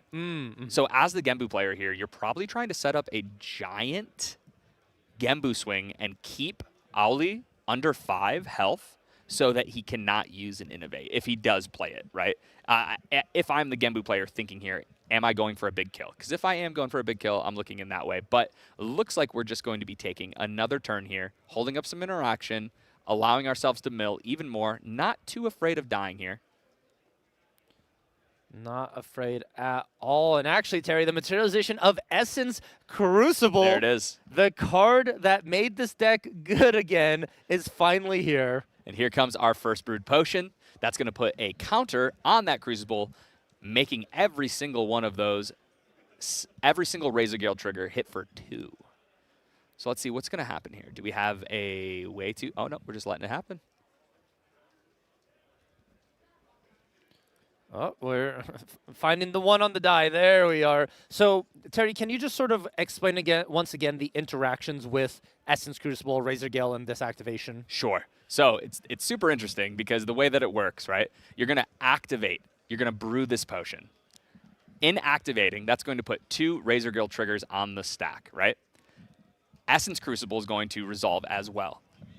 If you can stack these properly, because I believe you can, you utilize it, you let the Essence Crucible resolve last on the stack, so it actually resolves first, right? So you stack them so that it's last. It resolves first, then both of those Razor Gales are going to come through for 2 for that potion, which is really cool.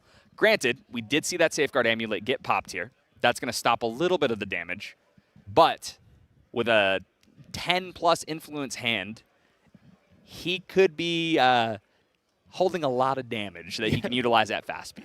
Yeah, it's one of those like, okay, I'm protected from damage this turn, but Razor Gale can just play everything on my turn and do the same exact thing. Yeah. We continue here. We've got another Ace and Protector.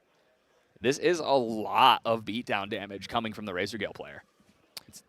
Yeah, it's almost honestly reminding me of the original traditional Razor Gale list back in Toronto when you were more allies. Oh yeah, that was a very strong list that beat down. Obviously, that was the deck of the weekend. So that Asen picked up another Asen. And we are probably going to see, are we going to stay back on defense here? The defensive Asen? Or we could cycle Asen again if we really wanted to. We really could. It is pretty cool that you have enough cards in hand that you can keep cycling Asen Protectors. We still do have Bandit. It's probably going to eat a float. Yeah, Bandit's on eating duty. Yeah, we're not swinging. He is sitting there in the graveyard just nomming on anything he possibly can. So much trash. That thing is eating everything. You know what they say? One man's trash is another man's treasure. Amen. Well, I'm sure Long is trying to let that turn into treasure from his material deck, but unfortunately, not today. Bandit is not allowing him to use those to the fullest extent. So still deciding here. And we did actually get the agility potion activated. Yep. And gaining agility 3, just picking those 3 cards back up from what we use for that Ace and Protector, which to me just screams that Ollie's going for a kill on Long's turn. Yeah, I mean, that kind of seems...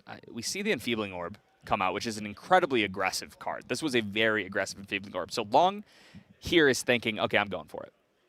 Here comes the Smoke Bombs to get through that Ace and Protector. We're going to have a few mills. Just 2, right? Yep. One from Fate Stone and one from... Okay. Correct. A couple of those. We are going to have a 3 visits activated here. That's going to put 2 Razor Gale triggers on the stack, each coming in for 2. Oh, so much damage off of 1 card that's free. Yes. Thank goodness that resting your champion is part of cost now. So here we go. Another, okay. We've got another Fugue in the yard. We're going to hit the Fractal of Rain off that trigger. And here we go. Recollect, draw. Do we have what it takes to end the game here? Because the writing is on the wall for Genbu here. It is, but we're also just 2 wind activation cards from closing out the game in Razorgale's side. Yeah. It's crazy how fast they can end the game. So we're going to need to see some kind of either, okay, here we go. Here's a Zephyr. That's going to put 2 Razor Gale triggers on the stack. That's going to take Long to 18. Oh, the damage. 1 more can close out. What does Long have to protect themselves? Typically, when you try and interact with Razor Gale, they say, okay, in response to your interaction, I'm going to kill you with more interaction. So basically, I think what he would have to do here is to try to catch Jet utilizing one of these spells on an attack. So right here, if he did have a Song of Frost or something with those on the stack, it will get rid of all of those. Oh, we've got to heal. Okay, we'd like to see that as well. Spalling Cleanse is another way to do it. Interesting. Okay, so we attack in response to the Veiling Breeze, we're just going to recover, force either Ollie to play more cards or go from there. But the problem is Long going to be able to fight through? And no, unfortunately, with the way the activation works, because if I remember correctly, it is when you activate a Wind Element card, meaning even if it still gets negated, the Razor Gale still does trigger. Yes. So you are at 18, you attack with the Bovine. In response, you activate the Veiling Breeze, and that's the 4 damage goes on the stack. Yep. And then even if you cleanse, all they have to do is just respond with another win card and you you're dead. die. Yeah. Yep. Really what needed to happen there, like I said, the only thing that could have happened is you get Ollie to go all in, maybe that exact same play. He plays another card, and then in response to all of that, you Song of Frost. Yeah. And then get all of them off. That was the only way you lived there. No Song of Frost in hand. Unfortunately, Long dies there. Jet takes it. So game 1 going to Razor Gale over Genbu. Let's take a look at these sideboards. What do you think that Genbu can bring in to help in game 2? Oh, boots. Oh. I love to see some boots out here. Yeah, those boots were definitely made for walking because you're going to need those to stop the Razor Gale from pinging you. And then I feel like I'm a broken record player. I don't know how you feel. Every time we talk about sideboards, I'm just saying, bring in Expel the Departed. Card's pretty good. Honestly, at this point, we should just mainboard it. Yeah. Every time we're citing these in, this is insane. So, Beast Spawner Boots, Expel the Departed. Honestly, though, I'm kind of liking the Songs of Frost, Excalibur, and the Regal Inquisition. They're not bad. Regal is the one that's a little questionable. I do think it's very good, but you have to get to it. As we saw, it's tough. Genbu doesn't rush like maybe a Seiryu player does, right? So it might be just a little too slow. Unbroken Mustang, I think, could definitely be pretty good dealing with Censor. Unfortunately, that's not going to deal with Essence Crucible, right?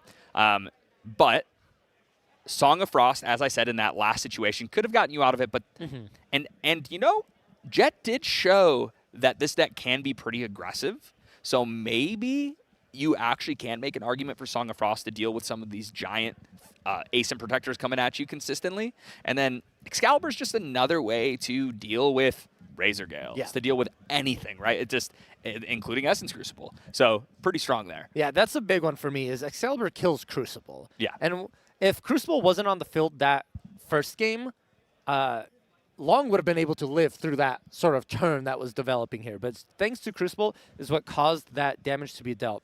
Now over on the other side, our Razor Gale player, Ollie here.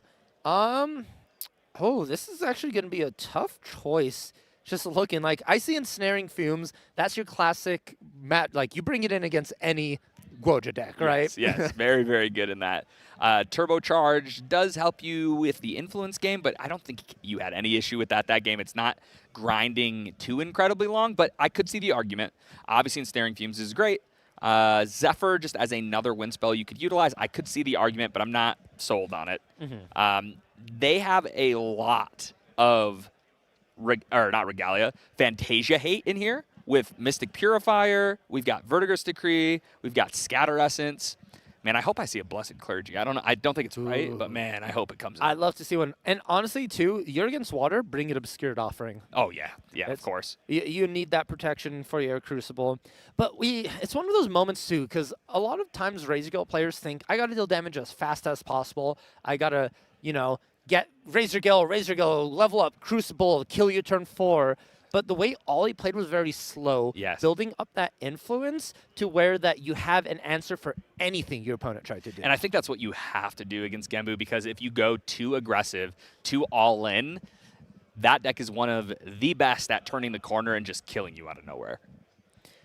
Indeed. Oh my gosh, do you see that hand? Oh. 1, 2 Razor Gales out the gates. Ace in Windmill. I think that's an okay hand. I think we might see some powerful plays by our Razor Gale player here. Fractal Polar Depths turn 1, although it is an incredibly good Fantasia here, a Fractal that you want to see. It's not always what you want to play turn 1. That is very true here. But, both players actually have decent hands. I'm looking at what Long still has in their hand as well. Nothing too shabby. We see the refracting missiles coming out right now as well. We're going to see a Reclaim right out the gates. Yeah. Yep. Reclaim that, get it in, and, sort of a gentleman's trade. Yes. Me and you both get flow. Okay, sounds good. Yes. And I think that Jet may have wanted that. You could see a little bit of delay. I think that the fluffy Shopkeep probably was what he wanted to put down into memory so he could play the Windmill again, but then thought, you know what? Actually, I think I want to hold this up. Maybe bluff a little interaction or just wait till next turn so that I can play that with an Ace in. That does make sense, just to be able to sort of really play out your routes here. Guoja levels up, showing the material deck and being like, oh, the only thing different is boots. Yeah. Yep. Ringleader Conniving Plan is going to be imbued here for the Fractal of Rain. Wait, is this? Okay. Gosh, it's back. Here it comes. We're going to get a mill right out the gates. Another Polar Depths to the yard, but we're going to get another quest counter. We've got a Fractal of Rain online with the Polar Depths. This is looking like a pretty quick hand on the Genbu side. It is. We are going to go +3 counters, go to 5, so we could flip Genbu potentially next in 2 turns. Yes. And depending on the hand, I know we have a Conniving Plans. I mean, there's a couple of things we could potentially do as well. So here comes the Windmill Engineer once again. Do you feel like Genbu needs a Regalia that mills themselves? They already got one. Sapphire Ruby. Sapphire Fatestone. No, I think if they had another way to guarantee their engine, the deck would just. The deck is already so powerful, and it will. Unless something gets banned or milling ends up, we end up changing the rulings on how milling works if you draw with no cards, I think this deck just inherently will always have play. Yeah. Because there's just so many different ways to end the game as a Genbu player that as more cards get created, it just makes that even broader, right? We just open our umbrella a little more of ways to end our opponent's life. So here's those mills. We're going to get a couple right out the gates here. We do have that Ace in online on the other side now, but no cards, only 1 card in hand, so not a lot of interaction here. And importantly here, the Expel the Departed milled here by Long. So one of your sideboard cards you want to see against Ollie here, not going to be a factor anymore. And now Ollie has the information and the whereabouts that, okay, I figured they would bring it in, but now this is confirmation. Yes, a little awkward in Razor Gales when you bring out Sensor and right now, because we did utilize that reclaim early, we have a reclaim in the yard as well as a 3 visits. Neither one of those will be able to be utilized while the sensor is online, but you know that your Genbu opponent is trying to kill that. You know they're trying to destroy it. So with that in mind, you still have some gas in the chamber if, you know, they do deal with your sensor. Yeah, the Genbu has to deal with it eventually. Yep. So you're like, okay, you know, I'm locking some of my cards behind the bars, but I'll be able to get them. I do think this could just be a materialization of the trinket and really force Long to have to play cards on their turn again or overpay for Fracture Eyes. Yeah. This is just such a powerful way of setting up. Oh, this is also, right, Purifying Thurible. Let's just set up. We know that they have the Fractal Polar Depths. We know they have an incredible mill engine already online. Let's find a way that we can potentially deal with everything they've got all at once, right? Even if they deal with Sensor here, we still have a way to deal with their entire graveyard. Yeah, I don't think like it's gonna be as crippling though for Long, just because I feel like there's 9-ish water cards in the grave. In response to the Thurible, you use your own Fractal to just replenish, right? You don't net anything, but you break even. Yeah, exactly here. We see, here's the mills, a little more floating. Tengu in the yard, going to get us that quest. Double mill, up to 8 quest counters. We need 1 more. I wonder how we're going to get 1 more. It is going to be a recollection, a draw, and we just may be looking to activate any sort of card that puts a card into the graveyard. Yeah, I mean, if we can do that right here, that brings our Genbu online. But Ollie does have an entire grip of cards right now. And we also have that threatening that Purifying Thurible at any moment. That Thurible is actually quite threatening here. Yeah. The problem is for Long, I think, is you want to take a couple of turns to set up a big Genbu, but the more turns you give Ollie, the stronger they become. Yes, and that's the terrifying thing about Razorgale. So we're going to get a giant Thurible. We might see... Okay, we're going to get a mill here with Conniving. Nice. We might even see a Fractal of Polar Depths mill. I mean, oh, is this double Conniving Plants? I think it is double. It is. Double Conniving Plans here. That's going to put a lot of cards into the yard. And this is currently a Thurible for 1, 2, 3, 4, 5, 6, 7, 8, 9, 10, 11, I think? 10 or 11. This is a big Thurible, but the Fractal of Polar Depths is going to be even bigger. That's a lot of water here for Long in the graveyard. Yeah, he has to get rid of 10 cards here.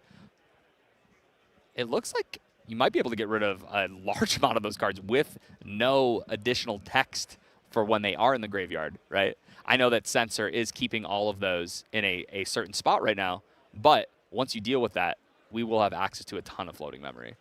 Yeah, I'm curious if Long's going to use the Fractal Polar Depths in response to this as well to get even more cards? Yeah, it's hard to say. I think like I would definitely consider it. Just kind of depends what your game plan is here.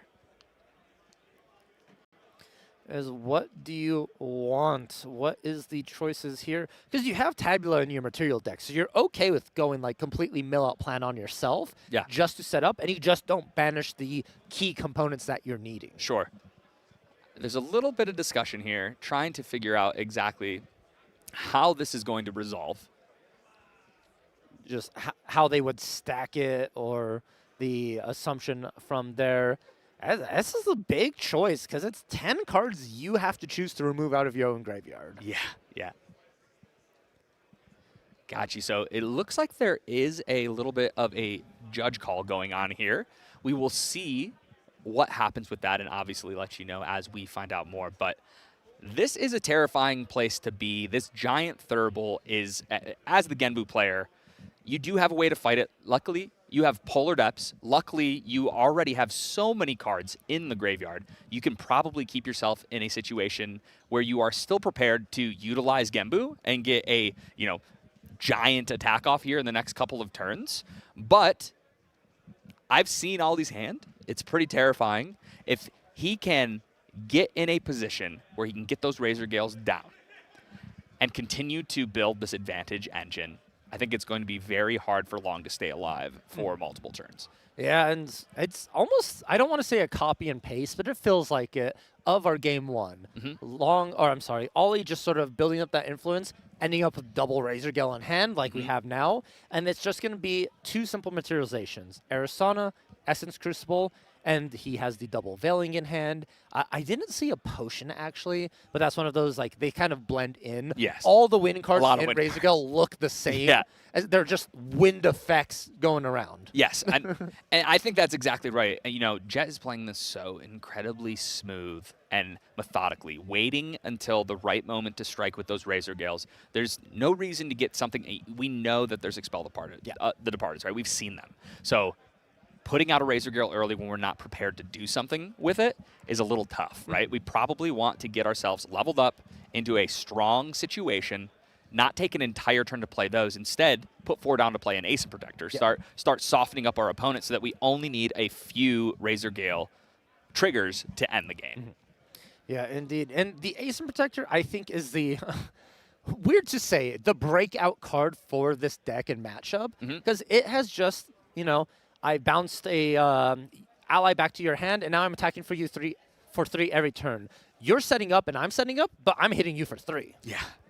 Yeah, it's that card alone can end games. Yeah. So I think that people sometimes underestimate how much chip damage adds up. And obviously, swinging for 3 isn't even chip damage. That's real damage. That's pushing hard. Damage. Right, that's big damage. But you'll end a game pretty quick if you get 1 or 2 Ace and Protectors on the board. And then also, we're already seeing just how much value wind decks like this generate, right? With the Windmill Engineers, with even Bandit, we saw even Dream Fairy, being able to reset your Dream Fairy and utilize it again to deal with another cow, to threaten to deal with Genbu with it, right? So you have to be terrified to actually flip your Fate Stone and bring Genbu out unless you're probably ready to be level 3 so that you can't get, you know, you don't know what your opponent has. If there's a Dream Fairy on the board, they're threatening Displace, right? So, like, right there goes your Genbu, there goes a big part of your win con, right? And I know we do have the Polar Depths online, and Mill is an option, obviously. The way that this game is playing so far is very grindy, very value-oriented. So, in that world, because Razor Girl does cycle so many cards and keeps moving through, I mean, you really do threaten that Mill win. Yeah. It's, you know, Mill win, Razor Girl draws a lot. It's a potential, and like I honestly think if Dynastic Whirlpool said both players mill, Genbu would be on it 100%. Could you imagine? That would be just the absolute most insane card in Genbu if it made everybody mill 15. I would honestly see Genbu's playing DGs just to be like, I'm going to 3, and then we're going to mill each other. This is our plan. We're just going to make everybody mill as much as we can. Yeah, that would be crazy. I would love to see. Could you imagine how early, like, if you do have the Dream Fairy, some of the plays that you could do, getting to 3, and then using those with Fractal of Polar Depths, just the amount of just power milling you could do. Very, very cool idea. I'm glad that you can do that. Yes. I'm very glad that that's not a thing. Like I said, Genbu does not need more gas. But it's unfortunate because you also mentioned that every time a set comes out, Genbu gets gas. Yeah, it does. It just gets stronger and stronger and stronger. And things change, right? We used to have, I think Genbu was at its strongest last Worlds format when we had Lost in Thought before Worlds. So like Nat's season. And Lost in Thought was just such an incredibly powerful and potent card, right? Being able, as Genbu, to just get in these positions. We've already seen Long in these situations where he just goes past. He has 8 floating memory in the yard, 7 cards in hand. Imagine the old days when you're just like end of your turn, Lost in Thought for 6. And now I'm at 13 cards, and I think I'm going to be able to deal with you. I don't know if you can deal with that. I just need a moment to reminisce about Lost in Thought. Take me back. That card, it's... Lost in Thought was my favorite card. And so seeing it go hurt a little bit, but I understood why. I think being someone who played Water and really tried to make it work from the early days. I know you are also a Water player from the early days. So trying to make like the original DOA Water Luxemsander work and like things like that. Man, Lost in Thought was the card that kind of solved every issue that Water had back then. And so obviously seeing that go hurt. Yeah. But we have so many cards now that there's other ways. And Lost in Thoughts can never be unbanned because I think we got too many good things now. So it's this, but lost but never forgotten. Yes, is what I think we'll call it here. But I want to take some time, Terry. as we're resolving, just for everyone tuning in, it's a judge call's happening right now. This is getting resolved. So you get to look at myself and Terry here as we're talking. But we're in Las Vegas for your 2026 Nationals event. And these players are playing for a lot on the line. There are 6 world spots. So that's going to be 1st through 6th. You guarantee worlds. That means ticket paid for, you're stamped in, you're in the main event, you're good to go. Then position 7th through, I'm just showing how bad I am at quick math. 10 spots below 6. So 7th through 16th, you get your gauntlet invite. And, you know, yay, congratulations, you made it through the gauntlet. But that means you have to get to Worlds a day before the actual event and play in like a 9-round tournament to try and make it into the event. Yeah, trust me, as somebody who made it to the finals of Worlds last year, while also being someone who came all the way from the gauntlet, it was quite a ride having to play through that, make it through the gauntlet, make it through World Swiss, then make it through top 8, right? It is a lot. It makes the weekend very draining, right? But this is their chance, right? NA is one of the national championships that has the most spots available to players. So you come here, you do your best. And I know I was talking to Dan about this a little bit earlier, but I know they did a really, really cool new thing this year where if your record is tied with the 16th place, when they are giving out the invites for Gauntlet, they are going to do a playoff. Instead of having people just bubble out by breakers, it's going to be, hey, if you are XX, right? Whatever your record may be, and you're tied with the 16th place, it's going to get the last Gauntlet invite. There is going to be a mini tournament going on to see who gets that. So they're saying, well, pretty much what it is like, oh, you think you deserve to be in the Gauntlet? Prove it. Win this final matchup right now, right here. And I think that's exciting because there's been a lot of like dream-ending, like dream-crushing moments where you get the record to make it, but it's just like that small percentage because your opponent dropped. And you lost that win percentage, and it feels unfortunate. And I like this way to really goes like, you had the record to make it, now show you actually meant to be there. Yes. No, I mean, obviously everybody here at the National Championships is deserving of doing well, right? And excuse me. So with more going on here, we are going to be getting an update here shortly about the matchup. It looks like the judge did make a final decision here, and from what production is telling us in our ears. Yeah, I was like, there was a lot happening right there. Obviously a big decision there. It looks like there was an error, and the Genbu player is receiving a game loss. So with that game loss will give Jet Ali the second win, winning 2-0 against Genbu. So Razor Gale taking round 5, going 5-0. I mean, Jet is a phenomenal player. If you happen to catch LA, Tyler did an interview with me where I said, hey, who is going to win LA? I said that Ali was going to win. I think he's due. A young gun, very young player, very talented. I wish we could have gotten to see that a little bit more because both of those players were really masterful in their sequencing. I was very excited to see if Long could hold out and beat this Razor Gale player. But unfortunately, with that game loss, Jet does take it 2-0. Jet does take that 2-0, and just a lot of things happening, as you mentioned.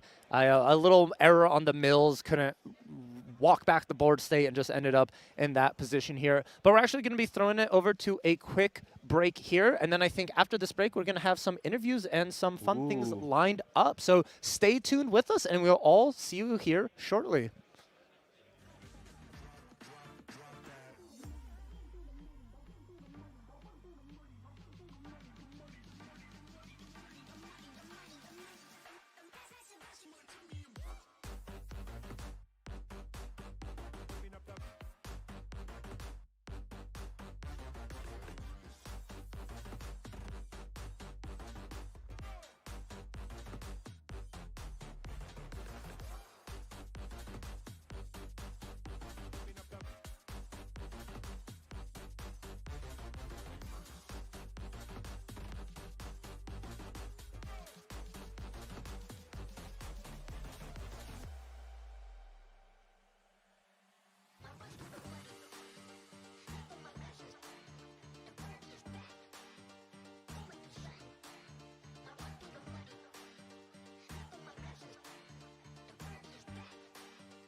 Welcome back, everyone, to Las Vegas here for our 2026 Nationals. We just had that quick little break. We stretched our legs here at the caster's desk, getting ready here. My name is Valkyrie, and I'm joined still with Terry here. And you know what a anticlimactic way for the game to end. You hate to see it. You always do. It happens, right? In competitive cards, sometimes little things can happen that end up getting a game loss, a match loss.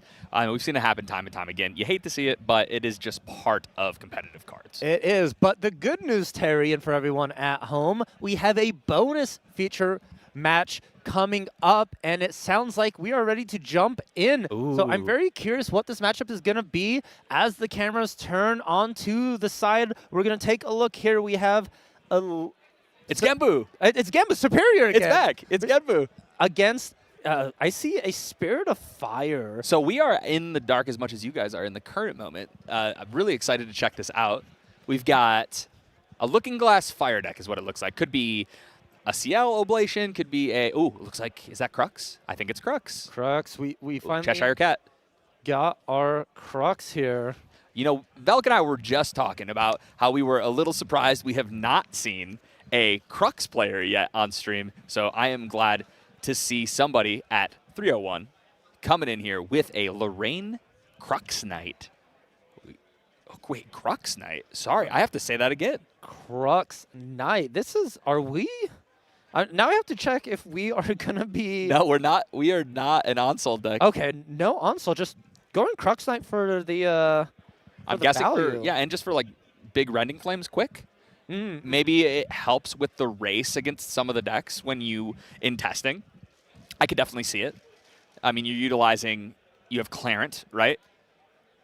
We play Clarent Sword of Peace,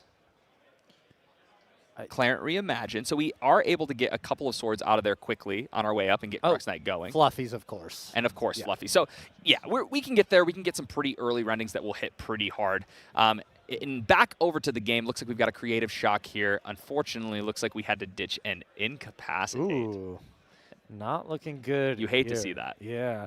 Was this a matchup I mentioned I wanted to see? Was it Firecrux against Genbu? Or It was Firecrux against Wind Dragon. Oh, Wind Dragon. Okay. You and I had talked at the break, hoping, hey, this is what I hope we see. You got it half right. Half right. Look, I got the same champion. Yeah. So, you know, we're getting there. But what are you doing traditional fire things, Terry? Yep. And the traditional fire thing is, I'm going to Creative Shock, and then, you know what? I'm going to Creative Shock. Yeah, I might as well. I had to discard an in-camp already. Oh, this is a big Cerulean Decree. Oh, that is an unfortunate. Your greedy play of double creative met by a water deck saying, I'm going to negate this. Yes. And that is the sort of problem with taking the greedier line. One thing that we do need to mention is that Creative Shock, I believe, is banished from Cerulean Decree, which does matter when it comes to Rending Flames here. Does Cerulean banish? Does it just discard? I think discard. It doesn't. You're right. I'm thinking of Tidal and Golf. And Golf. Yes. That's what I'm thinking of. So we just get to put it in the yard. So let me put it this way. We're glad that it was a Cerulean if we're the fire player because we get to keep it in the graveyard.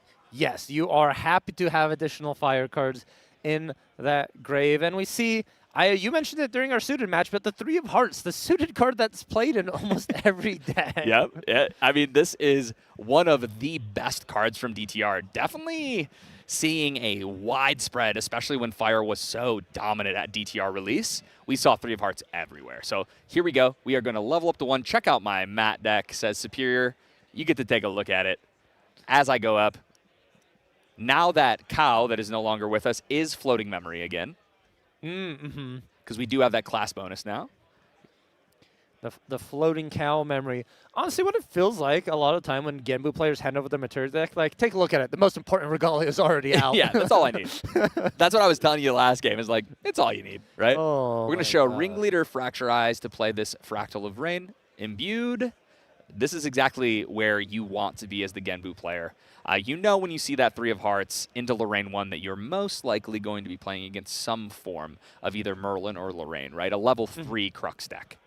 So looks like we bring out Inert here. That Cheshire Cat in hand is looking pretty good as a 3/3 if it does make its way to the field. We're going to get 1 swing in for 2. Oh, some damage here. Honestly, as a Genbu player, you have to play sort of carefully around if this is Lorraine. Because if you commit 2 allies, maybe 3 if you're really greedy, a level 2 Flame Sweep is devastating. Yes, yes. Just letting them get that much value out of a champion that should be almost dead to you, right? Is pretty rough. But we're gonna see a Fracturize here. We're gonna deal with that inert right away. This Cheshire Cat is now only gonna swing at you for 1 instead of 3. That's a sad cap. Yeah, that is. But it's okay. A little bit of a slower play than Alien wanted here, but we still have a Cheshire Cat online. I can't see everything.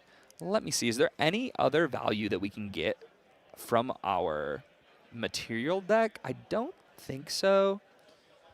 For when it comes to Distorted, there is not. That was just that. But that's okay. Inert Sword. So that cat is forever a 1/3. Yes. And more importantly, though, actually, because it does matter, we're on Crux Knight. So a Fracturized Sword means 1 less damage for the whole game. Yes, yes. And that is huge. Very, very favorable play for Guoja here, for Genbu, being able to deal with that and then level up with the floating that we got from dealing with it. Easy draw. We are taking the mills. Did we draw with the on-enter, or did we take the 2? We took the 2. Okay. So we've had 1 mill from level 1, 2 mills for this turn, and then the 2 from that. quests. Yep. So up to 5 here. We are turboing our way through these quest counters. Turbo indeed. Oh, We see there the it is. Fractal of Polar Depths. Yeah, that is where you want to be as the Genbu player, knowing that you just made that cat, you declawed it. Now it's only swinging for 1. Yeah, you're not as scared. And this is exactly where you want. You want that Crux player to stay on Lorraine. You do not want them to get into the situation where they have their Crux Knight on line. And most importantly, if we are going, because we've seen this Polar Depths, we've been able to mill a lot, we're already setting up for a pretty solid kill combo with Genbu and Fugue. You have to be careful as the Genbu player, because I want to add that Prismatic Edge chooses. Yes. So it can get around a level 2 lineage release and deal with a Genbu that uses Fugue if it only has 3 health after that swing. So something to remember. Yeah, it's a funny interaction the way it works. Yeah. Is Genbu gets a really big behind, swaps it, turns around, the turtle turns around with a snapping head on the back, and then just the sword sort of like falls on it and it dies. It is definitely something you have to play around when you are the Genbu player. I took a look at the Fire Crux hand right now. They are stocked up on Crux cards, and that's about it. Oh no, so we're in a situation where it's kind of tough to even play anything to level up because we have so much late game engine here. Yeah, I think it was 3 Crux cards, 4 Crux cards, a Fluffy, and a Liminal. Just about it. It's really hard to commit one of those. And I think a lot of Lorraine players might fall into the theme of like, I need my opponent to play an ally so I could go level 2 and gain value. Yes, yes. I think here we're probably going to see, we have not seen the 3 of Hearts activated yet, I believe. So you're probably going to see that happen here to help level up and then go from there, hopefully find a dungeon guide and make our way up. So here comes Frostworn Paladin, a DOA altar staple that has been just in every water deck since the beginning. Whew. And in response to the Frostworn's on enter, Superior is going to go ahead and mill 3, 4, 5, 6, 7, 8, 9 more cards into the graveyard here, giving the most important 9th quest counter for your Genbu. Yep, and then with that on enter, we will eat one of those floating, draw a card, and turn into a 3/4 intercepting body. Let's see what we have here. We're going to attempt to deal with the 3 of Hearts. We're going to see an activation here, I am sure. You need to, right? Yep, so here we go. We're going to get to draw a card and discard that Liminal. Exactly what you want to see, right? And then to the bin, that 3 of Hearts will go. The 3 of Hearts removed, and curious not flipping the Genbu. It is definitely, you know, Lorraine has the potential to just straight up kill Genbu with Rending Flames. And in the past, it used to be Devastating Blows was a lot of like the main, but I think of people just Rending Flames at this point. big enough, get over it. Really hard to just protect the Shenjus just because they do have Spell Shroud. Yes, it is. It's scary as the Genbu player to just let your turtle be out there, kind of defenseless, if you will, right? Especially when you're only level 2. We might see the turtle in end step come to life so that we can level up for free, but that heal actually looking pretty good right here. The heal is very, very good here, especially because he just saw Rending Flames drawn off as well from that Liminal Guide. So here we go, the Genbu activation. We're going to see this turtle come to life. You love to see these Shenjus flip and get ready to take action. This taunt right now is a really solid line of defense for Superior. Very much indeed. And I believe we have 18 water cards in the graveyard, so that Genbu can be unkillable. Yes, it can be very, very big, which is exactly what we're hoping for, right? So if we are the Guocha player, we are hoping to make sure that that thing is unkillable. We do not want to lose that at this point in the game. We are probably looking to end the game with Genbu. Oh, we see a Flame Sweep as well, which I think is pretty valuable on this turn. Yeah, honestly, it does deal with Frostwarn. It forces a awkward play with the Genbu. And more importantly, deals damage straight to Guoja here. But maybe not seeing a Dungeon Guide here because, you know, Flame Sweep DG. And Double we're Ghost seeing of Pendragon. a fan here. 2 Rending, Double Ghost, Ascension, Incap, and then a little bit of fluff. Yeah, I don't think Dungeon Guide is in the hand, unfortunately, so it is going to be a little bit of a slower. The problem that we're in right now is how do we set ourselves up? Yeah, we probably have to sweep here just so that we can level up. I think we're in a situation where that's what we have to do. And right now we have to decide the cards we're getting rid of. Are we going to get rid of some of our Crux endgame because we're going to have to hard level up most likely here? Yep, here comes the Flame Sweep. This is going to come across with the level 2 on enter of Lorraine 2.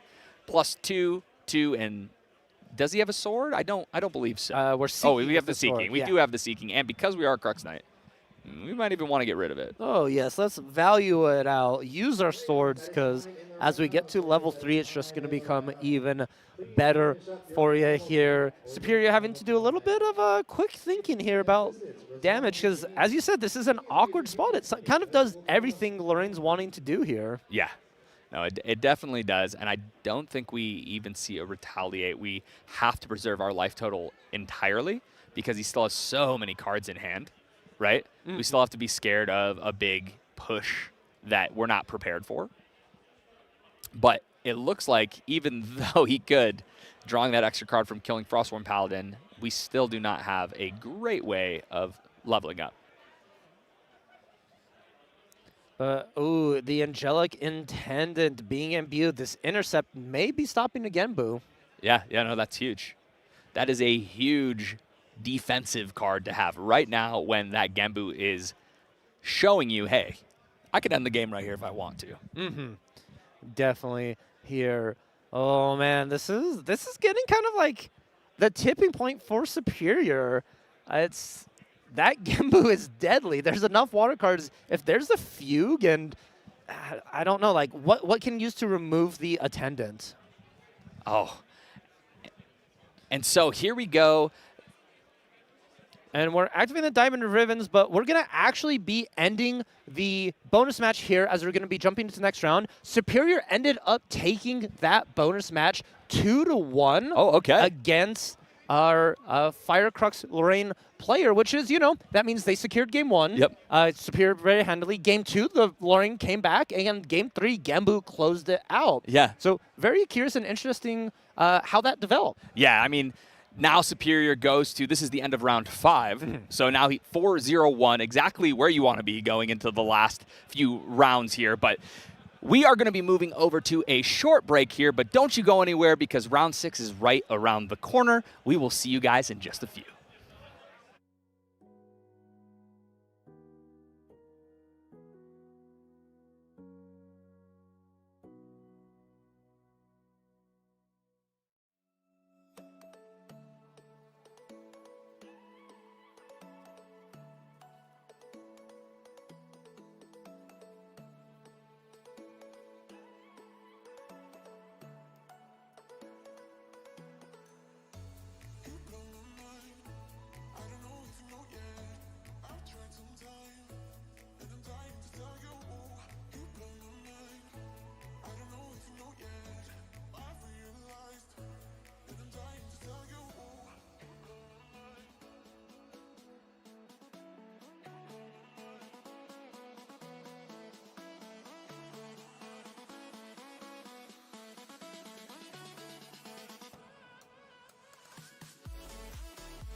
There it is. Welcome back to the NA National Championships here. Day 1, back in the booth with me, we've got the main deck Dan. Welcome back. Glad to have you, man. I am super excited to be back in the booth. We are going to see some more exciting stuff Yes, here. I think it's been a crazy day, Yeah. actually. Like, the decks that we've seen on stream have been so cool. A million different decks today. Yeah. Obviously, we love to see that and just see how broad a range like the players of Grand Archive are. Just how many different decks you get to see playing at the top level. And I think we're just adding to that with this round. We definitely are. This is going What to do be you like is going on in this one, right? one of my absolute favorite decks is one we're about to see here. I don't want to give it away because, again, I don't know if the players are mic'd up yet. So we got to wait a second. We're not going to spoil it, but I mean, if you follow main deck, then this might be a deck that you've seen posted about at some point. I'm very much looking forward to it. Last round, we got to see a little extra bonus feature match because we had an unfortunate judge thing happen. I don't know. It happens, obviously, but we got to see a lot of Guoja. More Genbu. People are starting to say, I've heard the whispers. I'm happy about it, but Genbu looking kind of scary right now.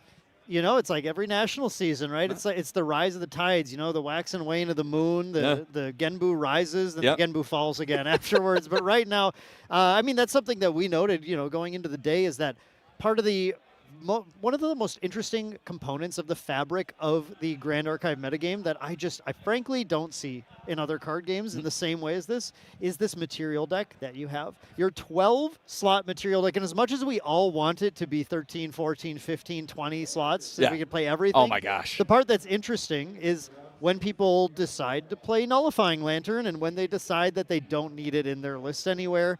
And that really guides you a lot as a player who's like looking to find a competitive edge. Is like find the material decks. That's not just Lantern, but that's a good example for Genbu. No, that just aren't showing up a lot and attack that. And it's a perfect time, right? Usually the Turtles are on the street of New York, but this weekend the Turtles are here in Las Vegas. I'm going to tell you, Genbu really is taking it to their opponents this weekend. Yeah, dude, there's some gigantic pizza available downstairs. There is. I've seen it. And I bet you'll see the Genbu players down there, too. If they're not, I would be disappointed. Yeah. So, got to keep it going. But a lot of really cool decks, seeing a ton of players, obviously a lot of familiar faces, a lot of very skilled players out there doing well. We got to see Jet go to 5-0 after that, moving into round 6, so a very good place to be. Yeah. One win away from locking. At this point in time, in order to lock a day 2, you need to be 6-3, correct? Yeah, 6 wins. 18 points. Yep, so 18 points. However you get there, through draws, wins, losses don't give you points, but you might get some of those on your way to it.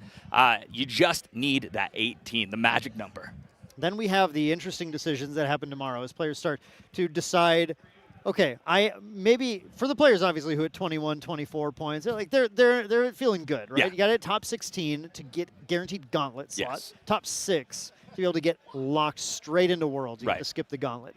For the players who go in at 18 points, boy, well, what's my first round look like? Because there's an ascent that starts tomorrow as well, and if you don't like your odds in the first round, there's always the option of going, well, cool, I'll take my day 2 promo, thank you. I'm going to try to top this ascent now instead. And so one of the really cool things about moving into any of these major events into day 2 that you may not know, or maybe you do, day 1, we've got closed deck lists, right? Nobody knows. When you sit down against your opponent, until you see the physical champions hit the board, you do not know what you're playing against. But in day 2, that all changes. Yeah. The deck lists open up. We get to see all of the spicy tech that you have in your main and your side, and your opponent gets to see it too. So you have to understand your matchup, how to play it. It really starts to show the players that are incredibly prepared and skilled at their craft, at their deck, rise to the top. That's why we see some of the greatest players. That's where we see Liftersoul, Sean, really, really capitalize. Of course, we see time and time again, Caben from True Champion Gaming, probably the best day 2 player we have in the game with the most accolades to show, right? Once you know what your opponent has, you get to play a little different. Yeah. Yeah, I mean, that's something that we sometimes take for granted here in the casting booth as we're watching. We have these deck lists, and we're like, oh, I don't know why they're doing this. Like, they run this card. You know, they run Topsy. Come on, why do they don't know that. No. And we see a lot of these players making interesting deck building decisions throughout the day, too. I mean, I don't think I'm going to get over Chess Club's Water Gin list that plays engulfs in the side, right? Yeah. Like, we said this multiple times, but players just play as if it's there, if it's a card they expect in that deck list. And that is another place where in this day 1 closed deck list format, players can find these cheeky little advantages. if they're willing to give up that on day 2, the opponent goes, oh, he doesn't have golf in the main, like whatever. One thing, I've done a lot of coaching and I've played competitively, obviously since the beginning of the game. And one of the things that we always talk about in deck building, right, is you have to decide. Are you trying to day 2 when you build your deck? And you're trying out these little gitches, right? These really spicy one-ofs or sideboard transformation sideboards where we bring in a completely different thing that changes the game and gets our opponent off guard. Or are we building our deck for top cut? Are we trying to make it to day 2 once we see and be able to beat everything that our opponents are showing us on paper and make it to top 8?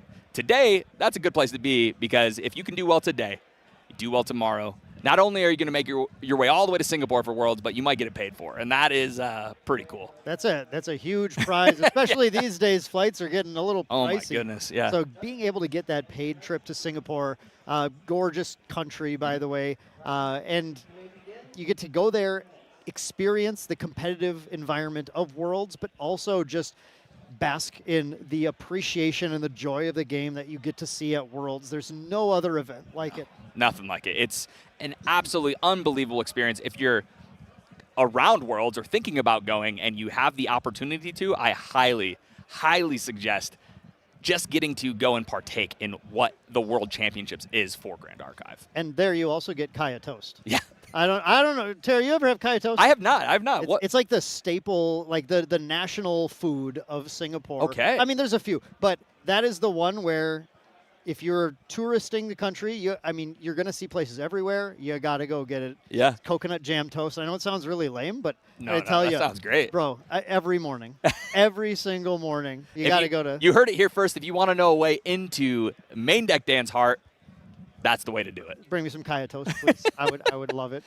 I can't wait for Worlds, though. It's going to be super exciting, and I can't wait to see which of the 16 players today, what are our 16 players that are all going to be competing in that gauntlet, Yeah. and which of the 6, I guess, which of the 10 in the gauntlet, and which of the 6 Yeah. who are just they're Straight locked there. in. Yeah. Oh, man. It is exciting. I love seeing just the competitive energy in the room. I was able to walk around and just, while you and Velk were casting, kind of just see what's going on. I love the intensity that comes with national championships, right? There's so much on the line. I know I've already said this earlier, but you're not playing for a spirit here.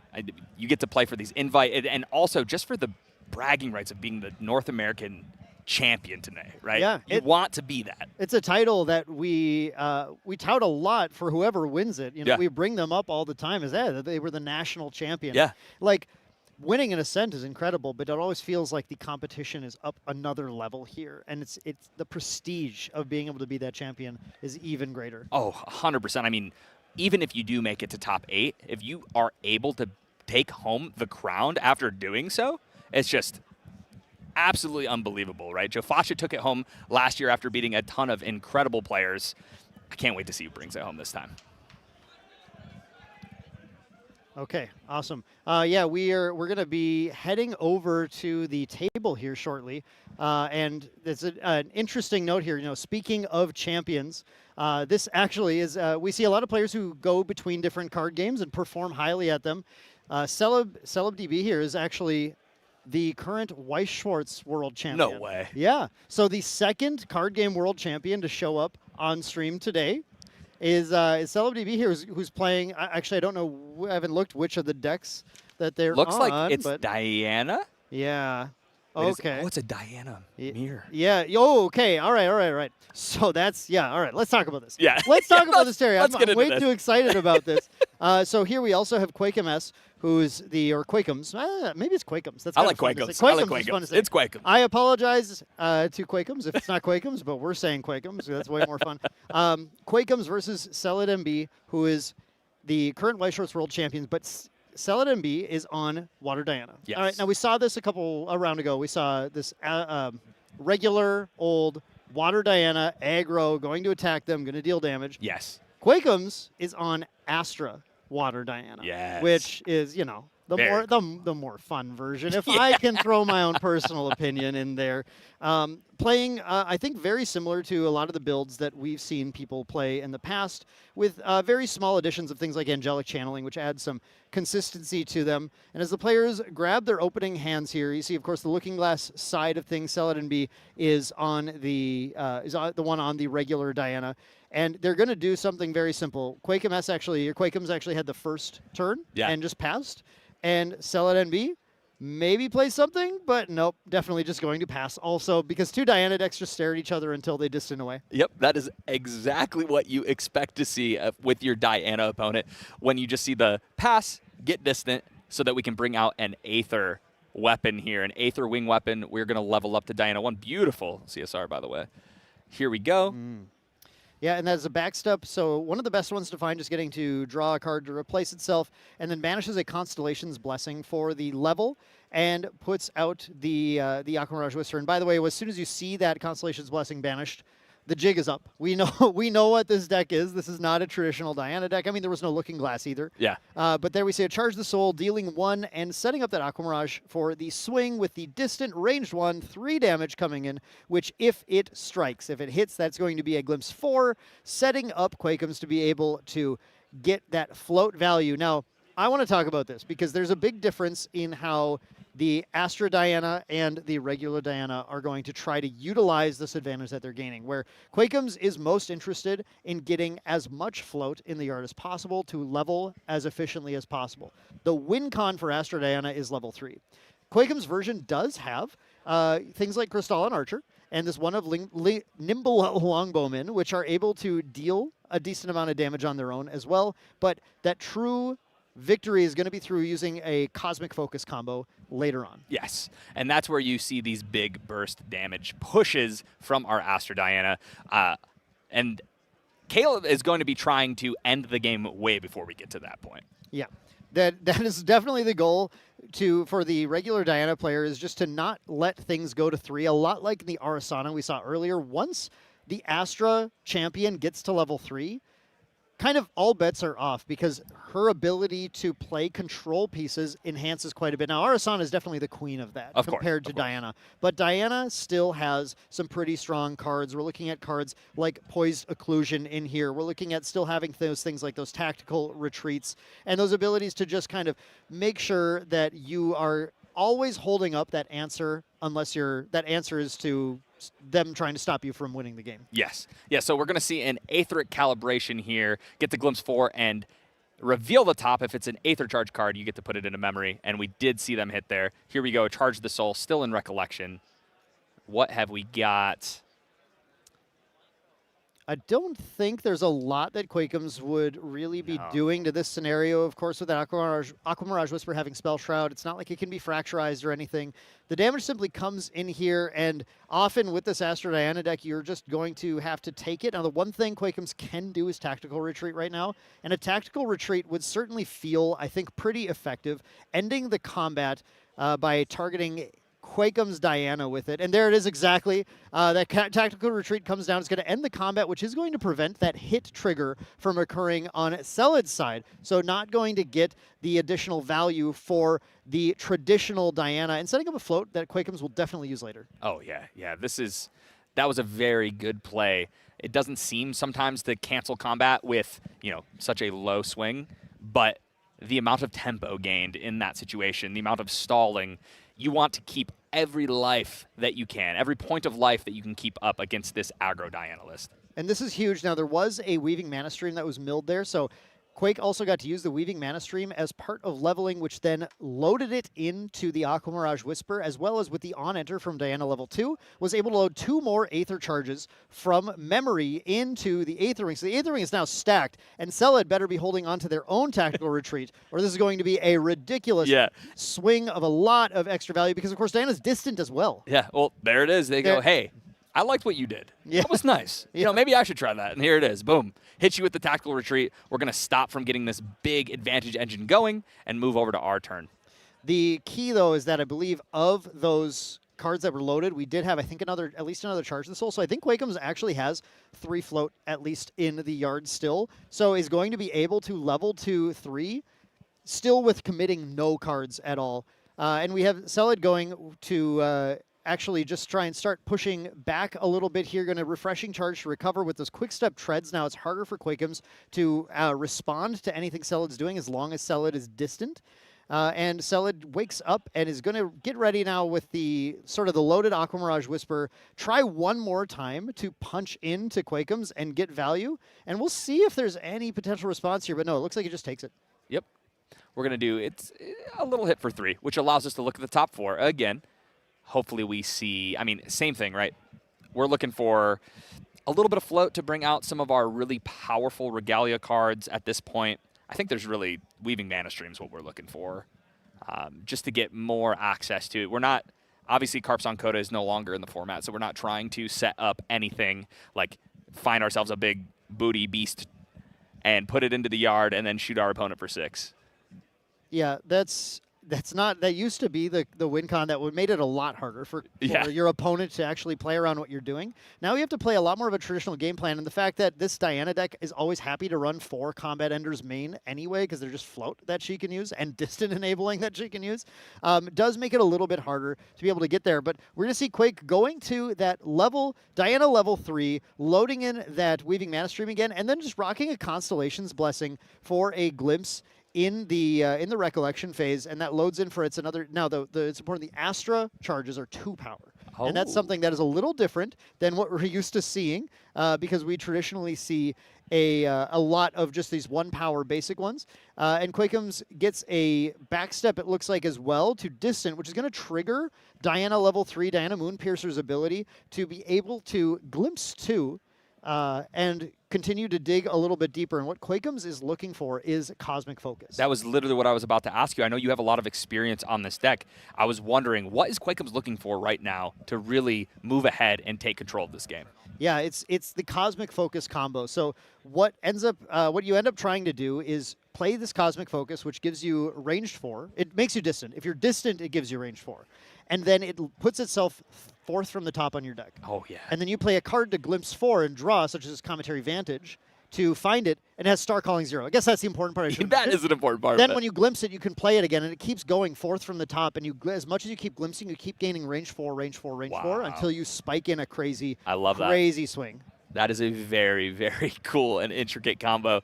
I know that card really made the power level of Astra Diana go through the roof when it got released. Definitely. And now we see Quakems not going for the focus combo yet, but instead, having loaded all that stuff in, gets to simply glimpse a very large amount. And one of the things that's so strong about Astra Diana is because of the amount of times you're shooting and the amount of damage you can deal on these shots, you get these ridiculous glimpses all the time.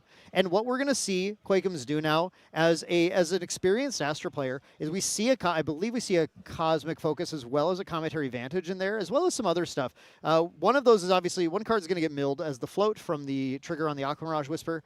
But otherwise, what they want to do is set up the perfect next top decks, because they can get a Cosmic Focus. Yeah, that is a Cosmic Focus. They can put that Cosmic Focus. They could Star Call it right now. Yeah. But you don't really need to do that. You can instead set this up so that you are able to draw your Cometary Vantage, then use the Cometary Vantage to immediately Star Call it and draw, and then start Star Call comboing on your opponent's next turn. With the amount of floating memory Quakems has set up, they're able to also get a Teardrop Diadem as their materialization next turn if they want to, which could be a draw 3 into memory, which can get them to the point where they're going to set up a ton of damage, then recollect, and have like an 8 or 9 card hand. Yes.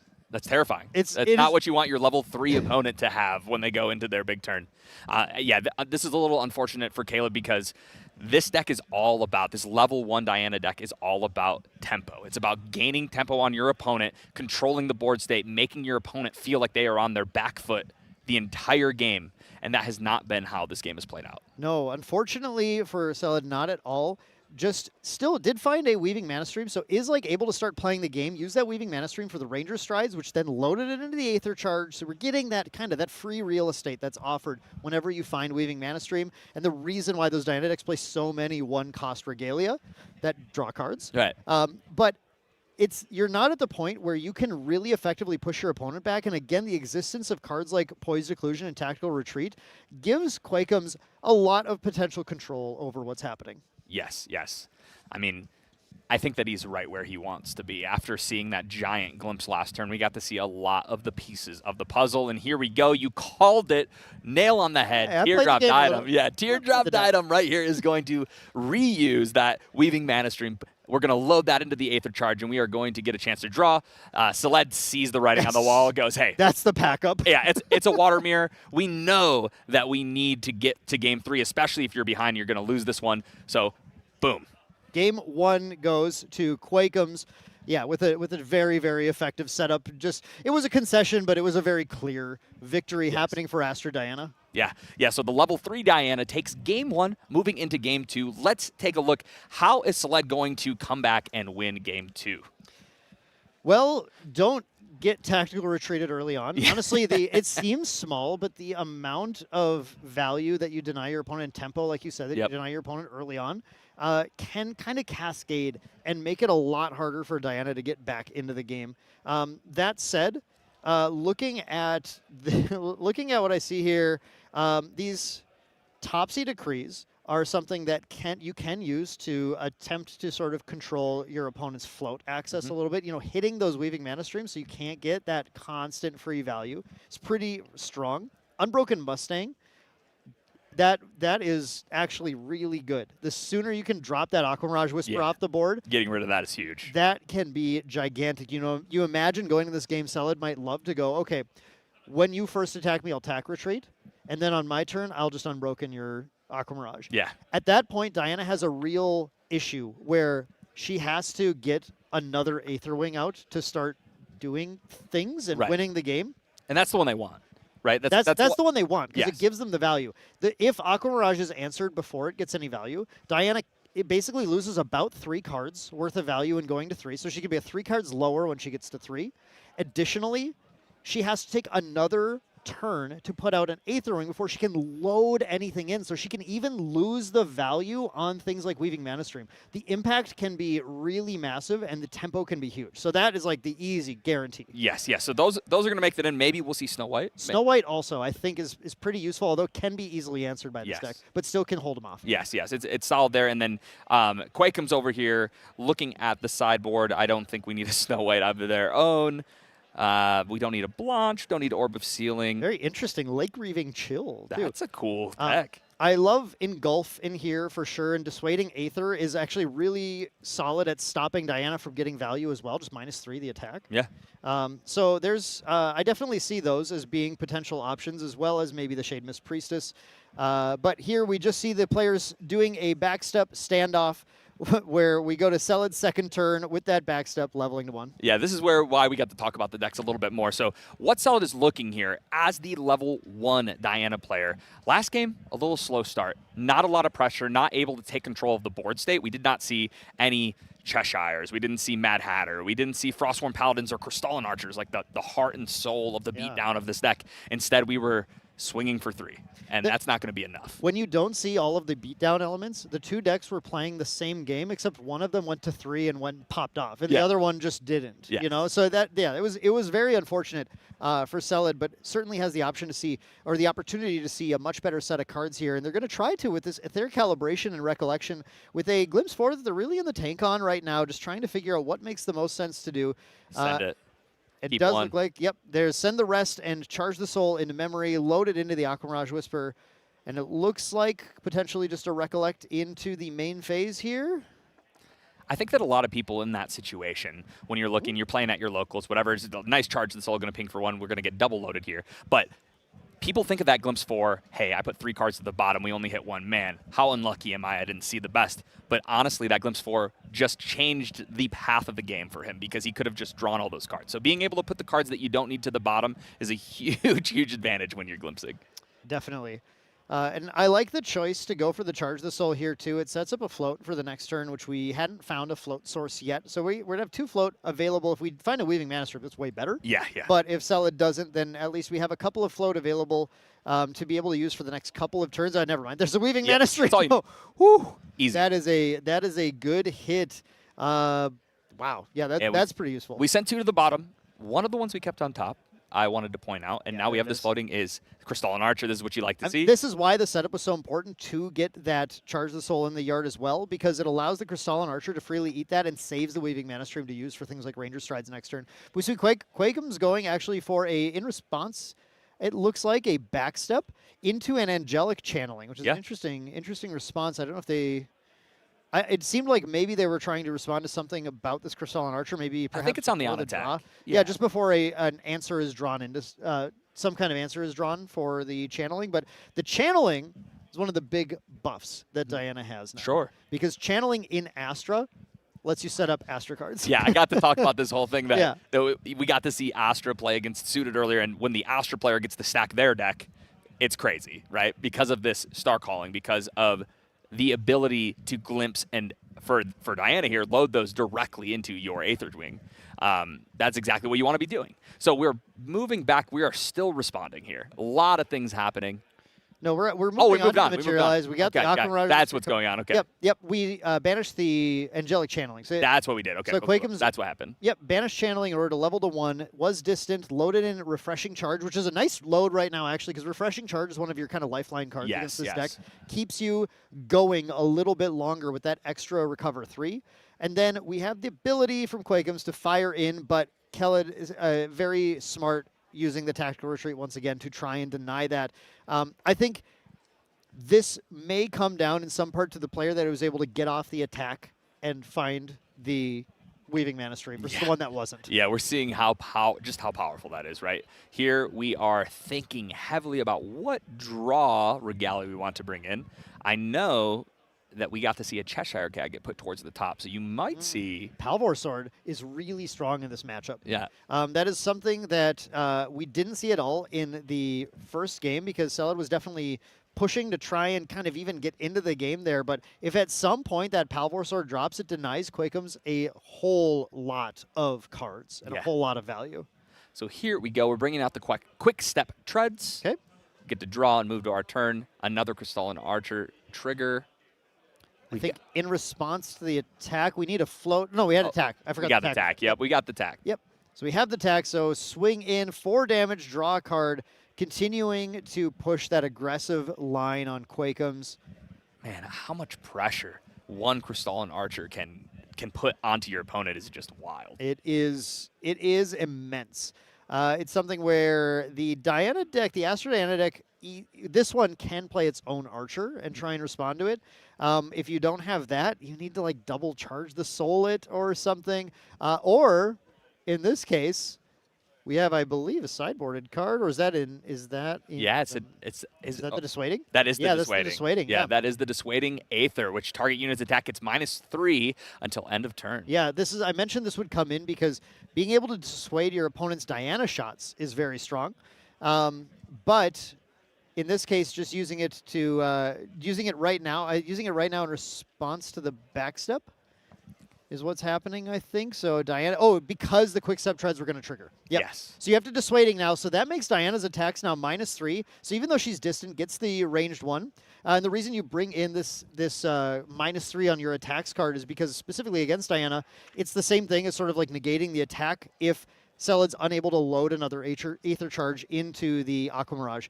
And that is, like, even in this Astro Diana deck, often you might choose to load 2 things early on because one of the devastating plays your opponent can do is just like doing something like Resolute Stand against your attack to prevent you from getting the value. In this case, the Dissuading Aether not only stopped it, but loaded in to allow Quakeum's to fire back next turn. Yeah, that's a really strong side. Yeah, that was an incredible tempo play. A big swing, really denying the level 1 Diana to push through some more damage and move towards those lethal lines, right? Except a take aim, right? I think that was it. Yeah. That's a different art for take aim. So the answer from Selad is to take aim with Diana, which is going to add 4 extra damage to that attack. And now the Dissuading Aether isn't quite stopping it. You know, it still stopped quite a bit of damage if did. you think about it, right? It did. Doesn't feel as good as you wanted it to, right? You wanted to completely make that card a blowout to Selad, but instead has to commit a whole nother card and resources, put hands down to get that damage through, to get the activation of this ability from the Aether Wing. Quakeum's, I'm trying to see what the out is here. Quakeum's does run Dungeon Guide, but one, it's a little awkward in Diana to Dungeon Guide to 3 because you don't gain a lot immediately. But it depends on what all 3 of the cards that we're channeling on top are. I see a Vantage, I think a Cosmic Focus, and a Constellation's Blessing, which is like the perfect 3 for winning the game, but not necessarily for not losing the game. Yes, and we need to win the game, right? Yeah. Well, we need to not lose for one turn. Just then one. We can win. Then the we game. can win. We need one more turn though, Yeah. Terry. We're not quite there. Not quite ready yet. And the amount of pressure that is coming on makes that scary, right? So we do need to find a way that we can survive one other turn and then hopefully capitalize on exactly that setup. Oh, wow. Okay, we're loading the Ethereal Projection as well as a Guided Starlight in. So the attack that Diana has this turn and the amount of glimpse that she can potentially get is actually already ludicrous. If she just attacks not even distant right now, it is a 7 damage swing. Wow. Out of control. Diana, in a hurry, can push a lot of damage with her attacks. Yeah, Quakeums, I think I do see a Dungeon Guide in hand. Yeah, there is a Dungeon Guide in hand. So there is an option to, the reason you would do this is if you Dungeon Guide, you go to 3, you will now have Astra enabled. You get off this attack for 7, and then you glimpse 8, and then you're able to immediately play all of those things that you got on top with Angelic Channeling off of that glimpse, and you're set up for next turn. Yes, yeah. So it is a tempting line to consider doing here because it might just set Quakeums up to be able to win the game, plus giving that extra health buffer, 11 extra life to be able to try and live. The problem is, I don't think you keep cards in hand when you do this, and I don't think 11 is enough of a buffer. No, I do not. The way that this Archer's been pushing damage, and we know, I mean, you just showed Diana can push so much damage in a hurry. It's a scary place to be. In this position, rather than shooting the other Diana for 1 million, oh, it looks like we're going to go for it and try. We'll see. But rather than shooting the other Diana, I'm most interested in shooting the Crystalline Archer. I think you have to, right? Yeah, which might still be what happens. And just taking the gigantic glimpse. But that's a Frostbind. Oh, man. That's a Frostbind on the Dungeon Guide, which then causes Quakeums to pack it right up game 2, going to the current White Shorts World Champion, Cell at NB. Man. Came back, was able to take game 2, moving to game 3, and something that I can really appreciate and I love. I know obviously the writing was on the wall, right? Quakeums was going to have to pass it back, but we are getting through, and when you play these water decks, obviously these ones can be a little bit faster, but especially Quakeums, it's something I really, really appreciate in a level 3 water player, is they know when they need to back it up, because you always need to get through those games, right? These guys want a win. They do not want to draw. Right. We have a lot of time left, but even so, you never know. Sometimes those games will grind out when you're in a water mirror. So you have to be prepared. When you need to scoop it up, you scoop it up, and you move to the next, right? Yeah, water is so focused on reacting to the opponent constantly that when both players draw the perfect reactive hand, neither is pushing aggressively, but anytime anything's pushed, it's answered. Yes. And it just, you go back and forth for turn after turn after turn. I remember Cabin on Fractals versus...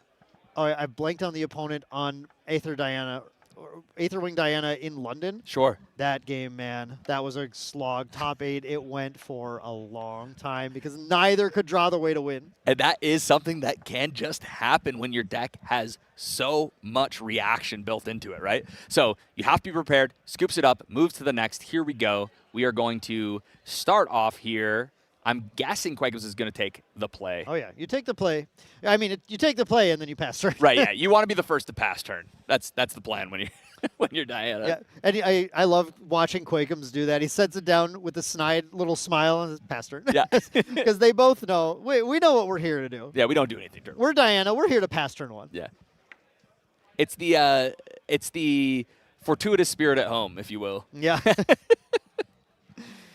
All you want to do is distant, and everything else is during your rec later. And so here we have the end of Celad's turn. There it is once again, the backstep, distant enabled, draw a card, level. What are we going to lose this time? No channeling this time, unfortunately. That was too bad. The channeling was set up. Quakeums was so ready to go off. Gosh, so good. Oh, we lost a Cosmic Focus. That may seem like it's pretty bad, but again, you see so much of the deck that you'll find another. Right, and you really only need one, right? You need one. Yeah, so it's okay. If we have to get rid of one of those earlies, we have to. We're going to see a Charge the Soul here, it looks like here. You know what's crazy about Cosmic Focus, though? When you find multiple, it is a 0-cost deal 4 damage card. That you like, if you have 4 in your hand, even if you can't combo, after you're distant, you can just dump 4 cards and plus 16.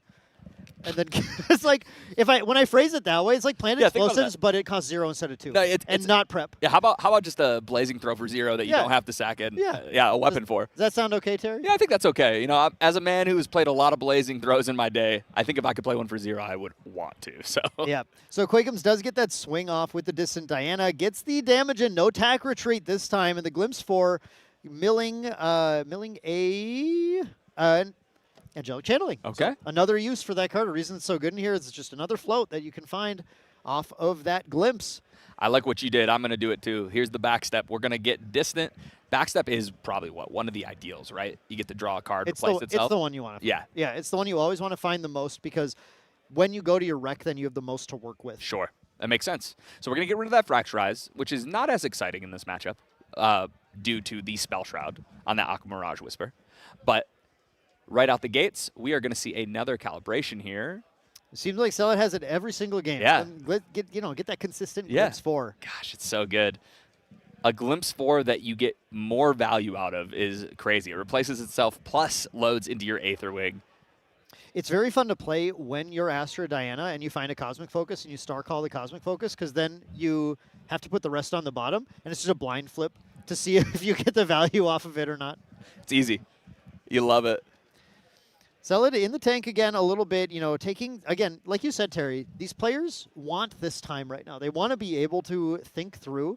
For both players, they do enough glimpsing where they're making decisions multiple turns in advance. Sometimes right now they're figuring out, do I need to draw any of these this turn, next turn? What am I trying to actually set up here? And it looks like just 1 to the bottom, I think. So that was a pretty big one. Revealing a Crystalline Archer, no wonder the thought was so heavy. It's almost like you Cosmic Focused and had to draw at random, reveal at random, but finds the Crystalline Archer, so no extra value from that calibration. Then, look at this. This was very smart from Celit, going for the Refreshing Charge, recovering that 3, but most importantly, setting the damage of this attack to 4, so dissuading Aether does not stop it now. Yep, boom. We hit. We get to look at the top 5, set up. We did just put a floating in the yard. But if we can set up another here so that we have it for next turn, but also utilize our Archer, that's where we want to be. Yeah, again, it's all about if you find Weaving Mana Stream, the last thing you want to do is Archer the Weaving Mana Stream. Yeah, I mean, you don't want to banish it with that. No, you don't get the value. Yes, you do not get the value, and that's the biggest reason we want that in the yard, right? And as you said, we're setting up turns in advance. There might not be an Alice on the field with her chessmen, but they are playing chess. Absolutely. And we saw the discarding of a Fracturize as well. Now here comes that Crystalline Archer going to banish that Fracturize on attack, drawing a card, dealing another 4 damage, pushing back really hard on Quakeums. It worked really well in Game 2 for Celit, and I think it's going to work pretty well again here as Quakeums only has just another backstep. Let's dig a little deeper, see if we can find a little bit more action, but enable the distant for Diana on next turn, which means she'll gain, when she levels to 2, an additional ranged 1 from that, and can dig even deeper again on her swing this turn. Yeah. Yeah, and I mean, if I am Quakeums here, I am thinking in my head, okay, last game that Crystalline Archer literally carried the entire match on its back. I probably have to deal with this. I have to, I can't take 2, 3 on attack triggers from that. And now we have, in response to the on-enter trigger of Diana level 2, plays a Refreshing Charge to recover, then loads it in, now resolves the on-enter from Diana to then load. That was a big one. Wow. We got the Guided Starlight as well as the Weaving Mana Stream from memory. And that's the way you get Weaving Mana Stream out of your memory in this deck, by the way. When you draw it in your hand, you don't want to play it. You actually just want to load it on 2. Yes. And now that sets Diana up for a gigantic crack. Again, I think the Crystalline Archer needs to be targeted. Yeah. But you still are going to get the full glimpse no matter what. Yes, yes, and that's what we're looking for, right? Because once we get to our end game, we are just infinitely more powerful as far as doing huge attacks with our face, right? Yep. So we're going to see Dungeon Guide here. Okay. Doing the full thing, but look at this. Look at him hold the 2 up. 2 up this time. You are not going to frostbite me. Not this time, buddy. I absolutely love the aura of that play. Yeah, here comes the Dungeon Guide, and that means that swing that Diana activates will cause a giant glimpse to happen. And That can set Quakeums up for a clean, gigantic Cosmic Focus combo on the next turn, depending on what we see. There is the Frostbind there. Quakeums pays the 2 and says, that's fine.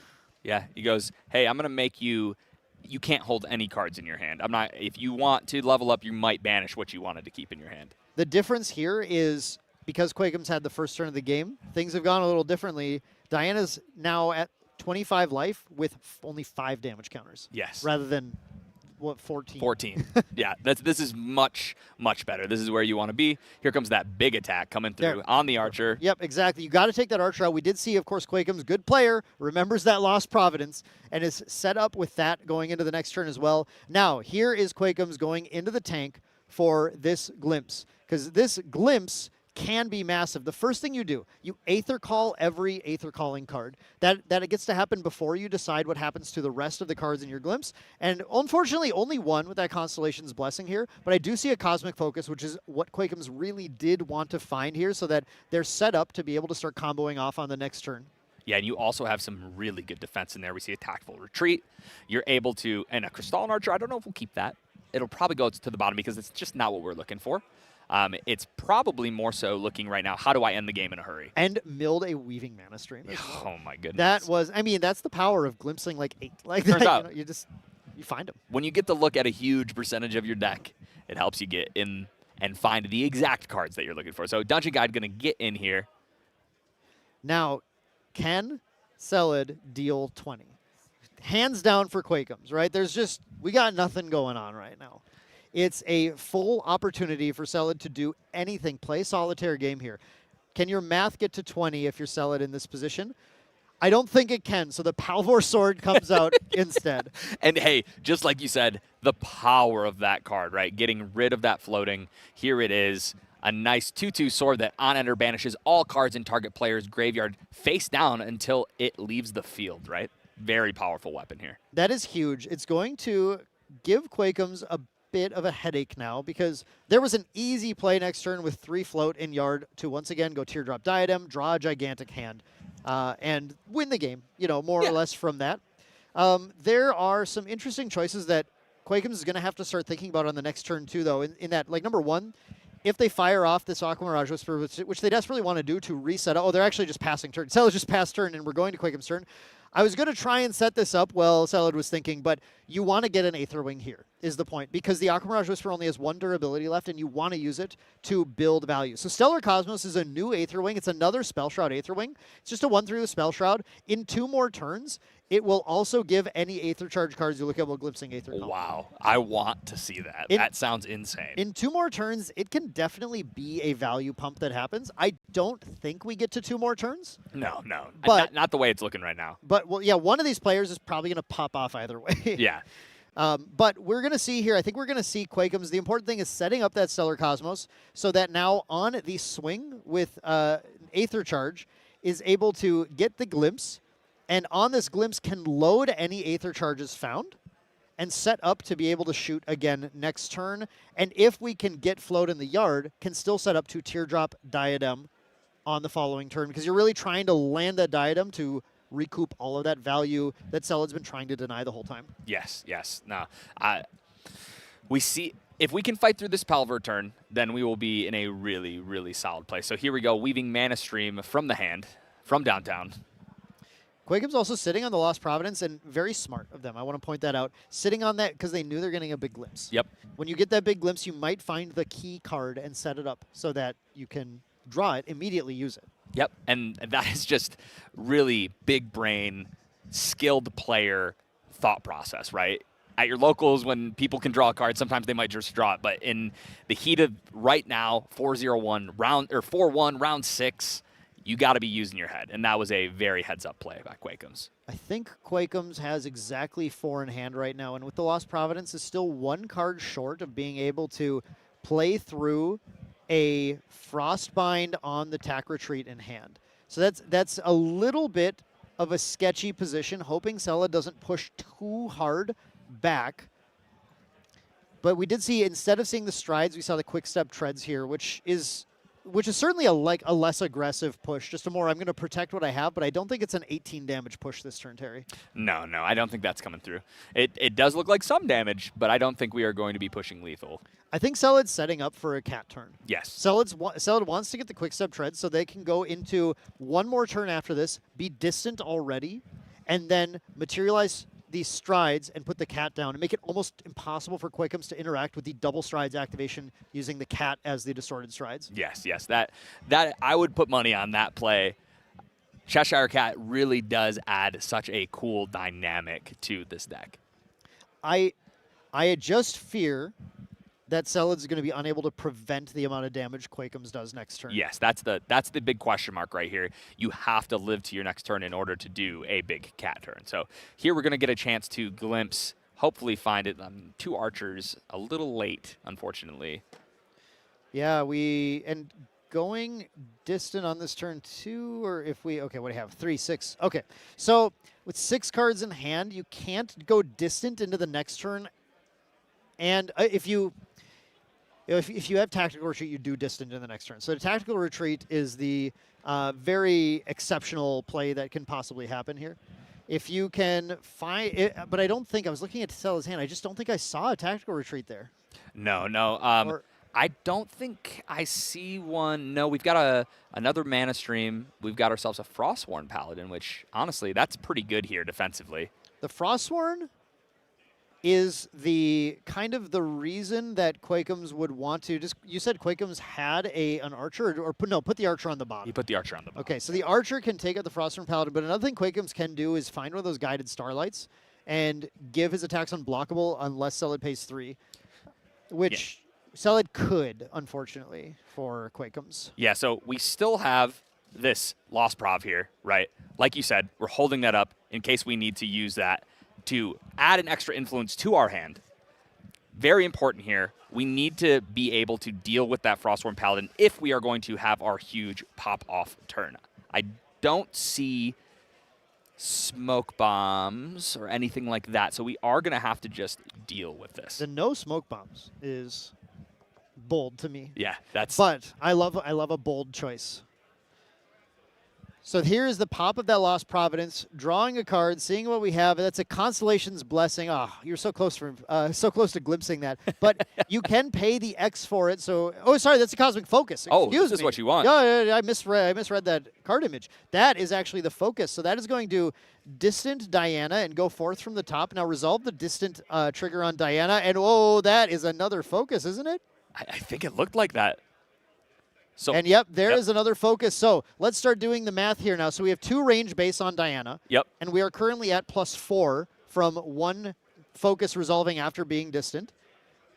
So Quakeums is already getting set up for a swing now. Doesn't have a way to swing right now. Needs to load an Aether Charge in, and that is kind of important. That was all at the end of turn, it looked like, for Celad, by the way. And the important thing about Cosmic Focus is that ranged 4 lasts for as long as they remain distant, not just until the end of turn. So it is still going to stick here for a little bit. But and because we lost that, man, that Palvor Sword was painful for Quakeums. It's crazy.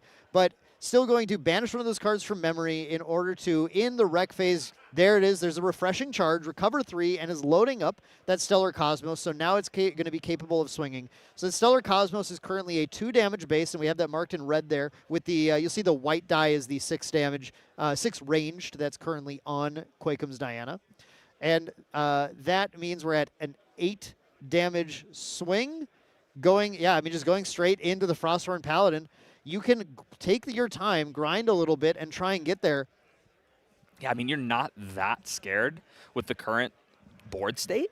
We're able to deal with that defense, do what we need to, get another charge counter on our weapon. Yeah. Move forward.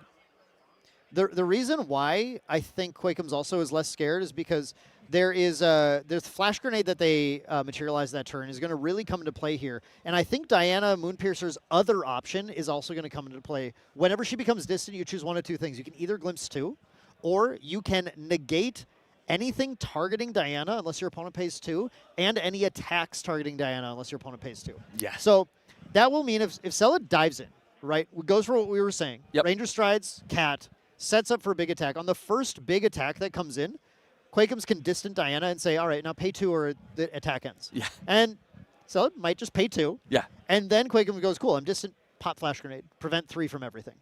And that can be a way to guarantee get 1 more turn here. Yeah, so looks like we brought out the Flash Grenade. Going to get to use that Mana Stream to draw, and then Quakems with another Cosmic Focus here. Oh, that's interesting. So focusing right now to gain distant instead of in response, and just taking the Glimpse too, finding the next Cosmic Focus again. Yeah. So again, we knew where that was. That was set up there. Quakems just deciding to distant right now. Again, that's in response to the distant enabling from the Mana Stream. So or just before with Diana hands down.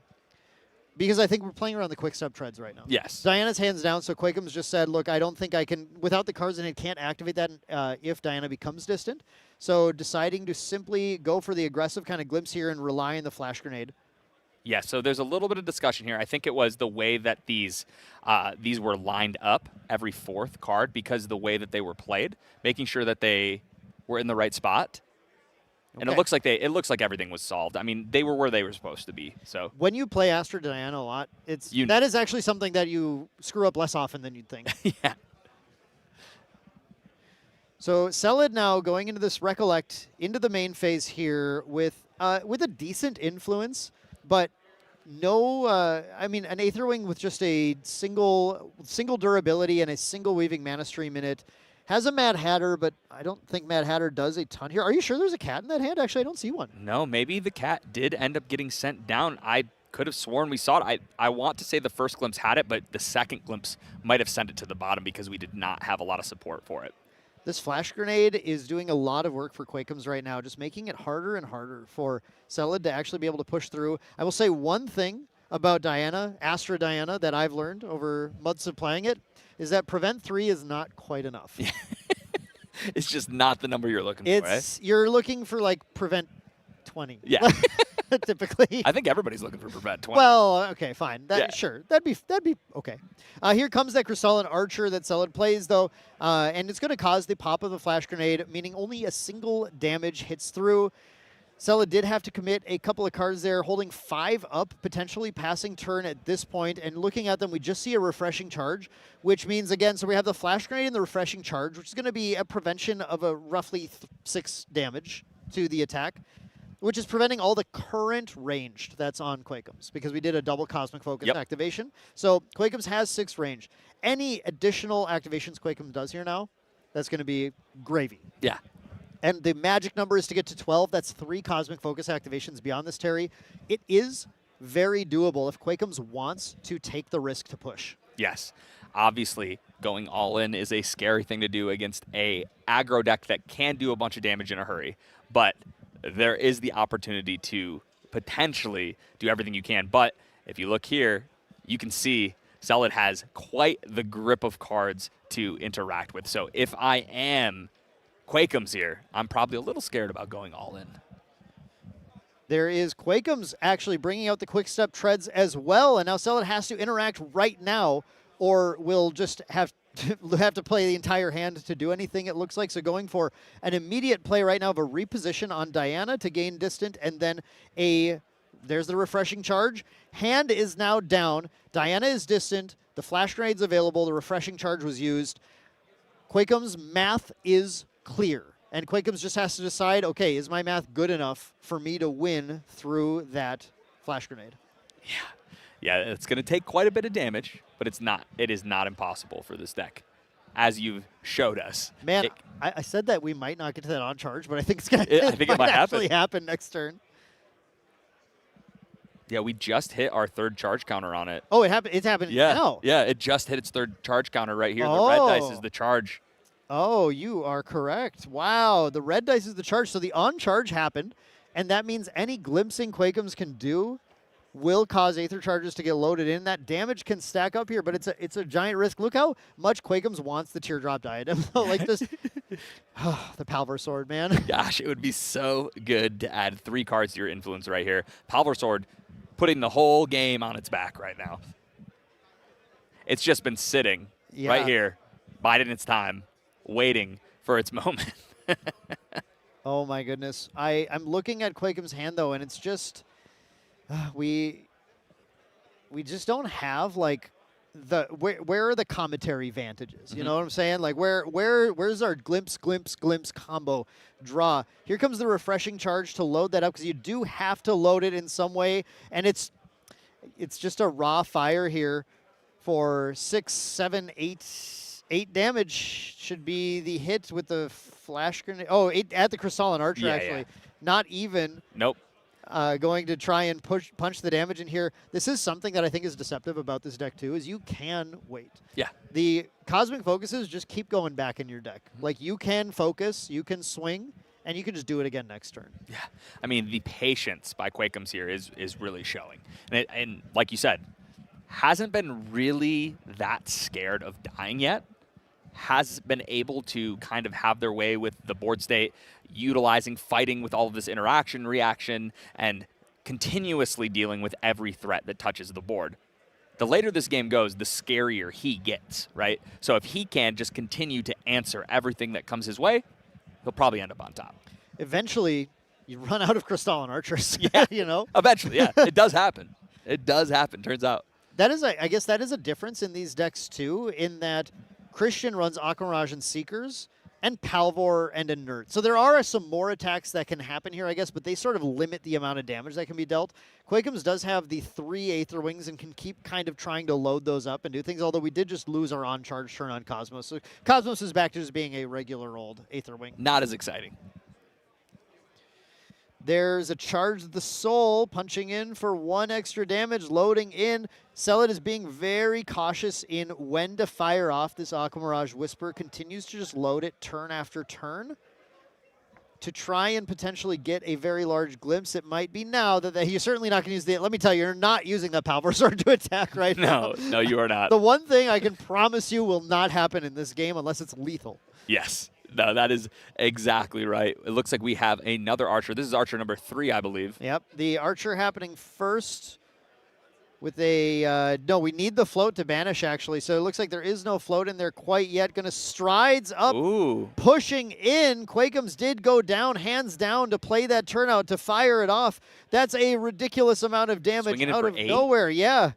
That's swinging in for 8, and Quakeums just doesn't have a lot of cards left in hand right now. Now, Diana isn't distant, but I don't know if it's going to matter with only 2 cards in Quakeums' hand.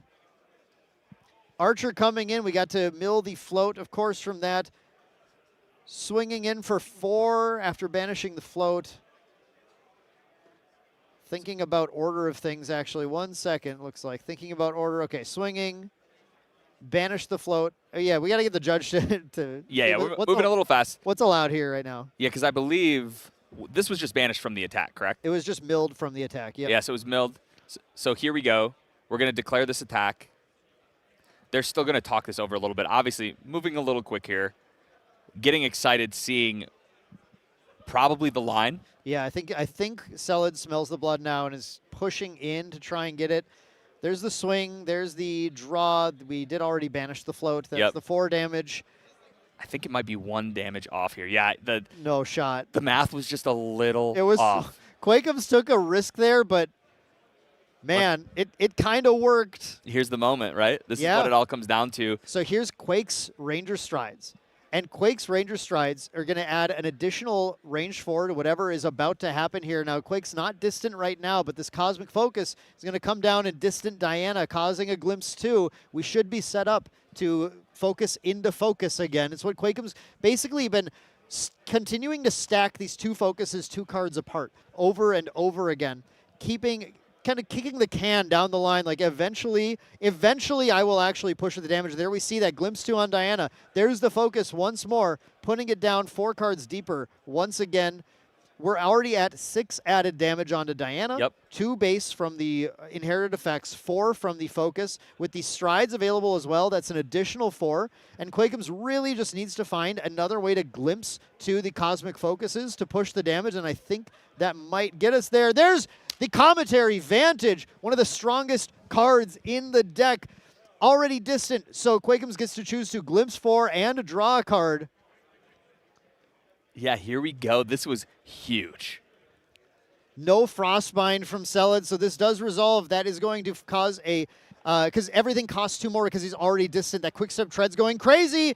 And there it is. That is the glimpse, the damage off Cosmic Focus. Quakeums defeats traditional Aetherwing Diana with the Astra package. That was an absolute masterclass of glimpsing. I have not gotten to see a lot of this deck be utilized, and oh my goodness, look at Astra Diana just continuously weaving those cards in and out every turn after turn, living, dealing with threats. Finally goes, you know what? I think I can set up lethal. It's going to be a risk. Hands down, show me what you got. Lives by 2. Yes. It like so close to dying that game. It would have taken just, I think, one spicier draw on Solid Side and might have been able to push it back. That take aim, like something like a take aim, it's over, right? It's over. He did have the Charge the Soul in his hand. That was the math that he did. So he was like, oh, I think this is enough. Yeah, it's perfect. That's why he was moving so quickly. But it was 1 damage off. Oh damage my gosh. Off. Then pass the turn. Glimpse, find commentary vantage. Everything is right there. Glimpse, focus, swing. Done. Big swing. So big congrats there to Quakeums. Takes it 2-1 with Astra Diana. There we go. Those were obviously 2 incredible players, so you could tell the reps were deep on those decks. I mean, the way Quakeums was weaving the focuses without thinking about it. Just kept a perfect cadence every 2 cards. Focus, focus, focus, focus, focus, focus. As a player of that deck, getting to that stage is tough. Like, to do it so naturally with that muscle memory. And that was remarkable. And like you said, the patience, right? Of just saying, I'm going to keep kicking the can, stay alive. Eventually, I'll find a vantage, and now I can go. And that was it. Got to do the giant attack. And just as you said, Quakeums played it so well. Celed also just really masterfully playing and continuously pressuring the best that he could, trying to take the game there at the end. Unfortunately, fell a little short. But, hey, Diana still won, right? Hey, no matter what, for Diana fans, Diana was winning that game. But, yeah, I mean, that Palvor Sword, man, it just about buried Quakeums. Goodness. It was so close. That Palvor Sword couldn't have been better timed. So, like, Palvor Sword for new players and for players getting into the game, it is a pretty expensive staple. It is. Now you can see why. So if you were confused at why that card is so expensive, that was an absolute beautiful showing of just an incredible regalia. Yeah. Yep. I mean, I'm just excited because I love Astra Diana. We've seen Quakeums now performing really well with it here today. Maybe showing people, look, here's the thing. You play this deck enough, you'll know how to win. Yeah. You know, you'll be able to get there on it. So huge congratulations to Quakeums on taking that with such an off-meta deck. Oh, you love to see it. Any Astra deck is so fun to watch, especially when the person playing it is just a masterful player of Astra, right? Weaving the cards. We got to see Aqua earlier on Arsana. Unfortunately, didn't get the dub, but was able to just really show how powerful it is when you can stack the top of your deck. Yeah. And, man, like, that channeling was almost crazy in Game 2 of this game. That channeling was so nuts, but the fast and furious damage from Celed was just like way too much. Yeah. In that game, but like both players, man, like Diana. Can we all just agree to stop counting Diana out? I don't even care if we're talking level 3 or level 1. Like, I know Carpson Coda got banned. It's not even a Diana card. Let's stop counting Diana out right here, right now. Let's all agree to it. Yeah, I mean, I will take that pledge, especially after seeing that game. Diana is here. It is here to stay. I do not see that deck going anywhere. It just has too much going for it. It's got so much synergy, so much defense, offense. It's everything you're looking for, the total package, man. You really did pick a good deck to love. So very powerful stuff there. I didn't pick her. She picked me. I saw, as soon as I saw Aether Calling in that deck, I read that effect. I was like, yeah, no, I'm in. Yeah. Like, this is the coolest thing I've ever heard. You mean I can Aether Call these and then Star Call something? Yes. I was just waiting for Focus to be printed. Then they printed Focus, and I went, yeah, no, this is the coolest thing I've ever seen in my life. Yeah, so I will say, I know you love this Astra Diana. Obviously, an incredibly cool deck. I did earlier in round 2, I was able to talk a little bit about your picks for the deck to be undefeated today. True, yeah. And I saw that yours was the same as mine, which was Wind Dragon. Yeah, I mean, I'm not going to pick Astra Diana because I didn't even know if anyone brought it here today, just to be clear. Like, I don't know. Yeah, fair. But Wind Dragon, there's a number of main deck members that are doing pretty decently right now who are on what I think is a really cool build of that deck. And you know me, I'm not going to say another player is going to go undefeated when they had the opportunity to. That said, I don't think any of them are undefeated. So I think I was wrong about that. But it still could be a dragon on top. Yes, yes. I mean, I think that was, we've seen almost all different decks all day. I think this is the perfect picture of how just healthy this meta is and how wide open deciding what deck you want to play. There's just so much out there. There goes into that so much of just like this intense player skill that's required. And every deck has a different floor of player skill that is required to sort of start to extract national match winning potential out of it. I think that's one thing we see with all Astra decks is that the amount of reps to be able to start to win games in the same way that players like Aqua are with Arasana or players like Quakems are with Astra Diana, the amount of reps needed to get there is maybe a little higher than some other decks. Sure. They all need some amount. But, man, you really got to know that crazy math that you're doing. You got to glimpse like an all-star. Every glimpse you're doing has to be the best glimpse you've ever done in your life sometimes, like to be able to actually get there. But when you put in the time and effort, that's where this diverse meta comes up, and you go up against a player like Quakems, like, man, that deck's real. I don't know if I'm playing the right deck right now. Yeah, you know, that's crazy. No, super, super cool. And again, those level 3 water decks, right? As fast as Quakems was able to glimpse, knew exactly where things needed to be. I'm just so impressed by that game. That game was very, very cool. So this is are we in round 7 right now? That was round 6. Round 6, so we're moving to round 7. We're going to be moving to round 7. Yeah, so we've got quite a few people that are getting close to that 18 points they were looking for. Well, right now, any of our undefeated players are actually locked into day 2. Yes, yes. And that's exciting. I mean, that's why they're here, right? Yeah. Yeah. So that's sort of the exciting. We're at the exciting part of the day or the tragic part of the day, depending on who you're talking to. As players now are going to be picking up their final wins or losses to be able to make it in, or for the players who are currently 6-0, are going to start grinding out those extra points that they need to make their day 2 smooth sailing. Yes, yes. You know, we see a lot in this. I've had a lot of new players and a lot of people new to competitive games talk to me about intentional drawing. And getting to this point where they're like, wait, why are all these tables 0-0 on the score sheet and things like that? So that's what locks you in for day 2. But in an event like Nationals, where you are really looking to get top, right? You want to have good seeding. You want to make top 8, but not just top 8. You want to get to top 8 with good seeding so that you can choose to go first or second and come out on top so that you lock that incredible invite and travel to Singapore, right? So I think we're going to see more people playing this out than usual at a Nationals event versus an Ascent. I would be surprised to see very many IDs at all happening here. There will be some, especially when you get to those late rounds and two teammates are against each other, and it's like, no, let's go to In-N-Out, man. Let's go to the strip. Yeah, let's both get just 1 point here and call it.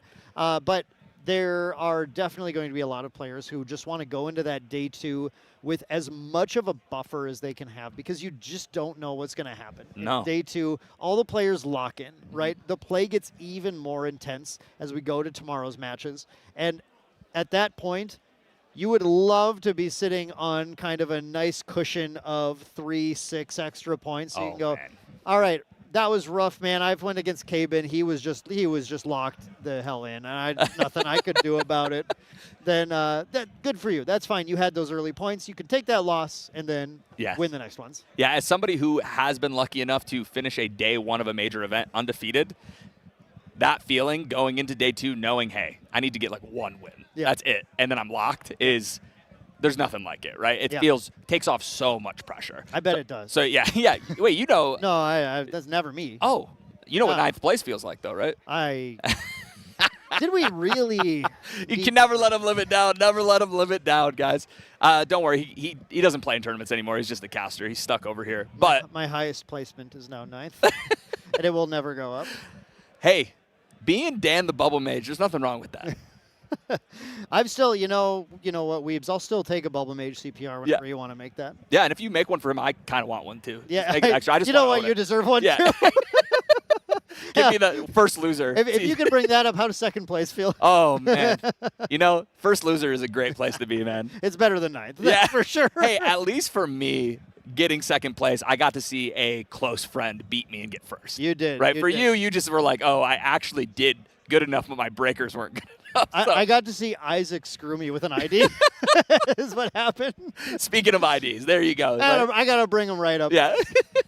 No, I love it. So you're going to see a lot of serious play here for the rest of the day. You're going to see the top tables playing it out. Like I said, people are here to win. They're not here to just get day 2 and get an invite card. Yeah. They are here to win the national championships. Yep. We do have, just so the audience knows, just I know we're yapping. We're big yappers right now. We've got a few technical issues that we're recovering from before we can go and hopefully get that interview. I was actually dying to listen to Quakems talk about Astrid Diana. I do hope we get an opportunity to do that, but it is possible based on the timing of everything that we might have to end up forgoing that. But for now, Terry, because I was not a very kind listener, and I didn't ask you back. Why did you pick Seiryu as your undefeated deck today? So, I have a lot of faith in the main deck team. Oh, okay. No, That's the same reason as me.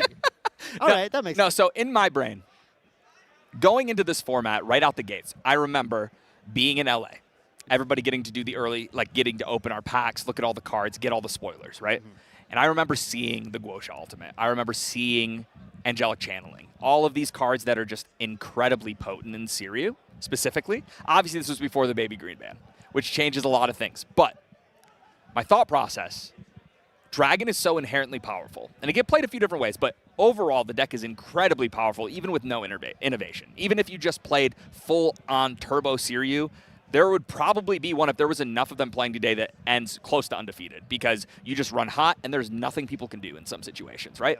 So the problem is that I have heard so much whispers across the community about how Dragon's dead.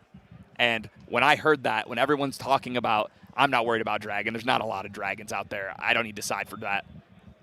Me as a competitive player, I was like, Dragon's live. Yeah, Dragon is here, and it is probably going to do well. So there's no doubt in my mind there will be Wind Seiryu decks in day 2 tomorrow. Oh, guaranteed. Guaranteed. Yep. And I know several members on main deck are still certainly eyeing day 2 records. Mm-hmm.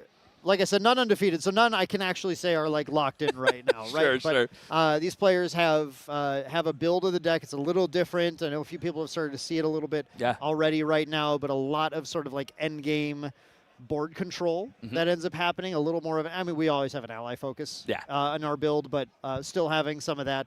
And I've gotten to, on some of my breaks, walk around and kind of getting to watch them play against other people has really shown me, this is definitely not a Dragon is dead kind of meta where I'm watching them just kind of control the board and grind and wait and okay, all right, now I've completely controlled you. I'll flip the Dragon and kill you. And that's what it comes down to, right? I think people forget just how powerful Wind is as an element sometimes, and just the amount of value and powerful beaters that they have in their deck that you can just play if you play Wind, right? If you're playing a heavy Wind deck, you're playing Windmill Engineer, you're playing Ace and Protector in this day and age, right?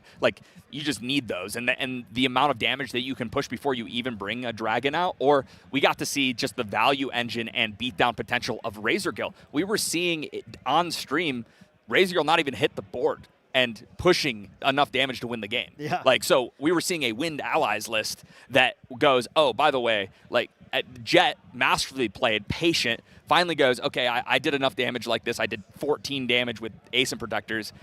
Level up finally from Spirit and go, cool, Razorgale, use my Crucible. Now I think I'm just going to kill you, right? So there's a lot of powerful stuff happening, and Wind is in a really good spot right now. You know what, though? I was going to say Water is in a really good spot right now, too. Fire is in a really good spot Fire... Fire, okay.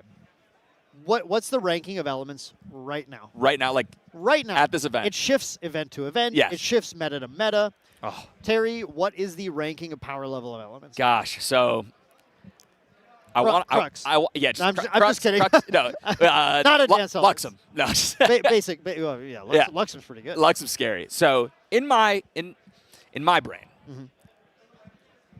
in my heart, I want to say Water up top. Yeah. But I don't think that that's correct. I think that it's probably wind, followed by water, and then fire, unfortunately, all the way at the bottom. Okay. Okay. That's fair. I kind of want to go water, wind, fire. Okay. But We both agree fire's on the bottom. yeah, I think just right now. Yeah. Okay. Well, that was fun. That's Yeah. interesting. Yeah. And that was kind of discussed in 15 words or less, I would say. Yeah. So speaking of that, why don't we head over to another 15 words or less game? We'll head over right now, and then we'll see you guys real soon. Hey, what's going on? Welcome back, guys. We are here at Nationals. I am joined by, I guess, Ascent Auckland winner, Emp. Pretty good, the Rager Gale King. So we're going to be playing a little game. It's called 15 words or less. So on this card, I have 7 cards, or 7 words, Grand Archive related, that you need to guess. Okay. I have 15 words or less to make you guess what the words on this card are. You ready? All right, sounds good. All right, this is the first time I'm seeing this list. So All right. let's go. This is hard. Mint. Water spirit. Spirit of Water, correct. Penguin. Fractal of. Oh my god, what is that fractal called? Is it fractal? Fractal. Oh, wait. What is the name of that? Not fractal waves. Fractal polar depth. Fractal polar depths. Correct. Oh, Next. Band. Band. Baby green. Water. What else is banned in water? Song of no, not Song of Frost. Paladin should be banned. Song of Frost should be banned also. What is banned in water? Nico. Oh, Icebound Slam. Yeah, Correct. yep, Next. Yep. IVS. Unbanned. Unbanned. Oh, Baby Gray. Correct. Yep. Ace. Ace. Suited. Can it be number 1, 6, 11, 21? Or 3, 3, 6. Unique. Nior. Rouge. No, Noir. Sorry. Yeah, Noir. Correct. Okay. To be. Or not to be. They are Grand Archive related. Merlin? Diana? Tristan? No, not Tristan. Tony? Tenoris. Alright. Capstone. Caps, RDO, Radiant Origins? Correct. Okay. You got all of them. Yeah. That was. Oh, yay. I think that one was less. It was 11. It's Ooh, pretty good. Pretty good. It's pretty good. Yeah. As a congratulations, I'd like to award you a Pantheon pack. It's over there. Ooh, I cool. think. Oh. Oh. Ooh. Oh. All What do you think you're gonna get? Some sort of barrier? What? Lesser Boon of Nua. Oh, that's the refurbished one. Generator refurbish. Oh. Pretty cool. Who's the refurbished collector? They're probably on it. Is there a refurbished collector? I don't know. Maybe Solidar. That was great. All right, Thank you perfect. so much, All right, man. Thank Appreciate you very it. much. Thank you. Thank you for having me. We did it. Bye. Pretty easy. All right. We'll see you guys in the next one.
And welcome back, everybody, to Grand Archive TCG North American Nationals. I'm Main Deck Dan, once again, joined by my friend Valkyrie. Just got off of a little break. We're feeling refreshed. I am. I'm feeling very refreshed, and hopefully you and Terry were feeling refreshed after watching that Water Diana mirror match going on. I mean, there were so many refreshing charges happening. How could I not feel refreshed? Exactly. That was really cool to see. I love seeing both those decks in action.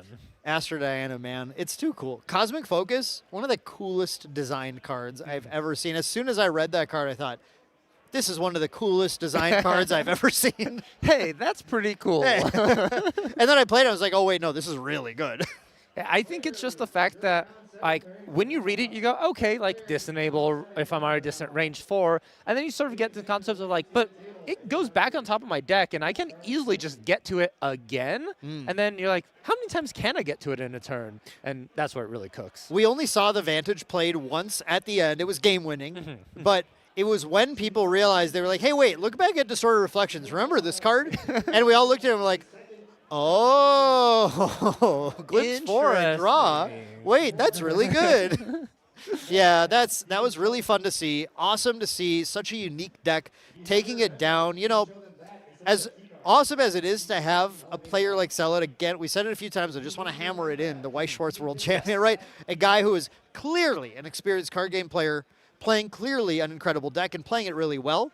You know that the audience at home always loves an underdog story. Yes. And so to watch a king or a queen dethroned by an underdog is, I mean, it's fun. It's fun for the audience. It is, and I think it's one of those, like, welcome to Grand Archive, because anyone can take the game here.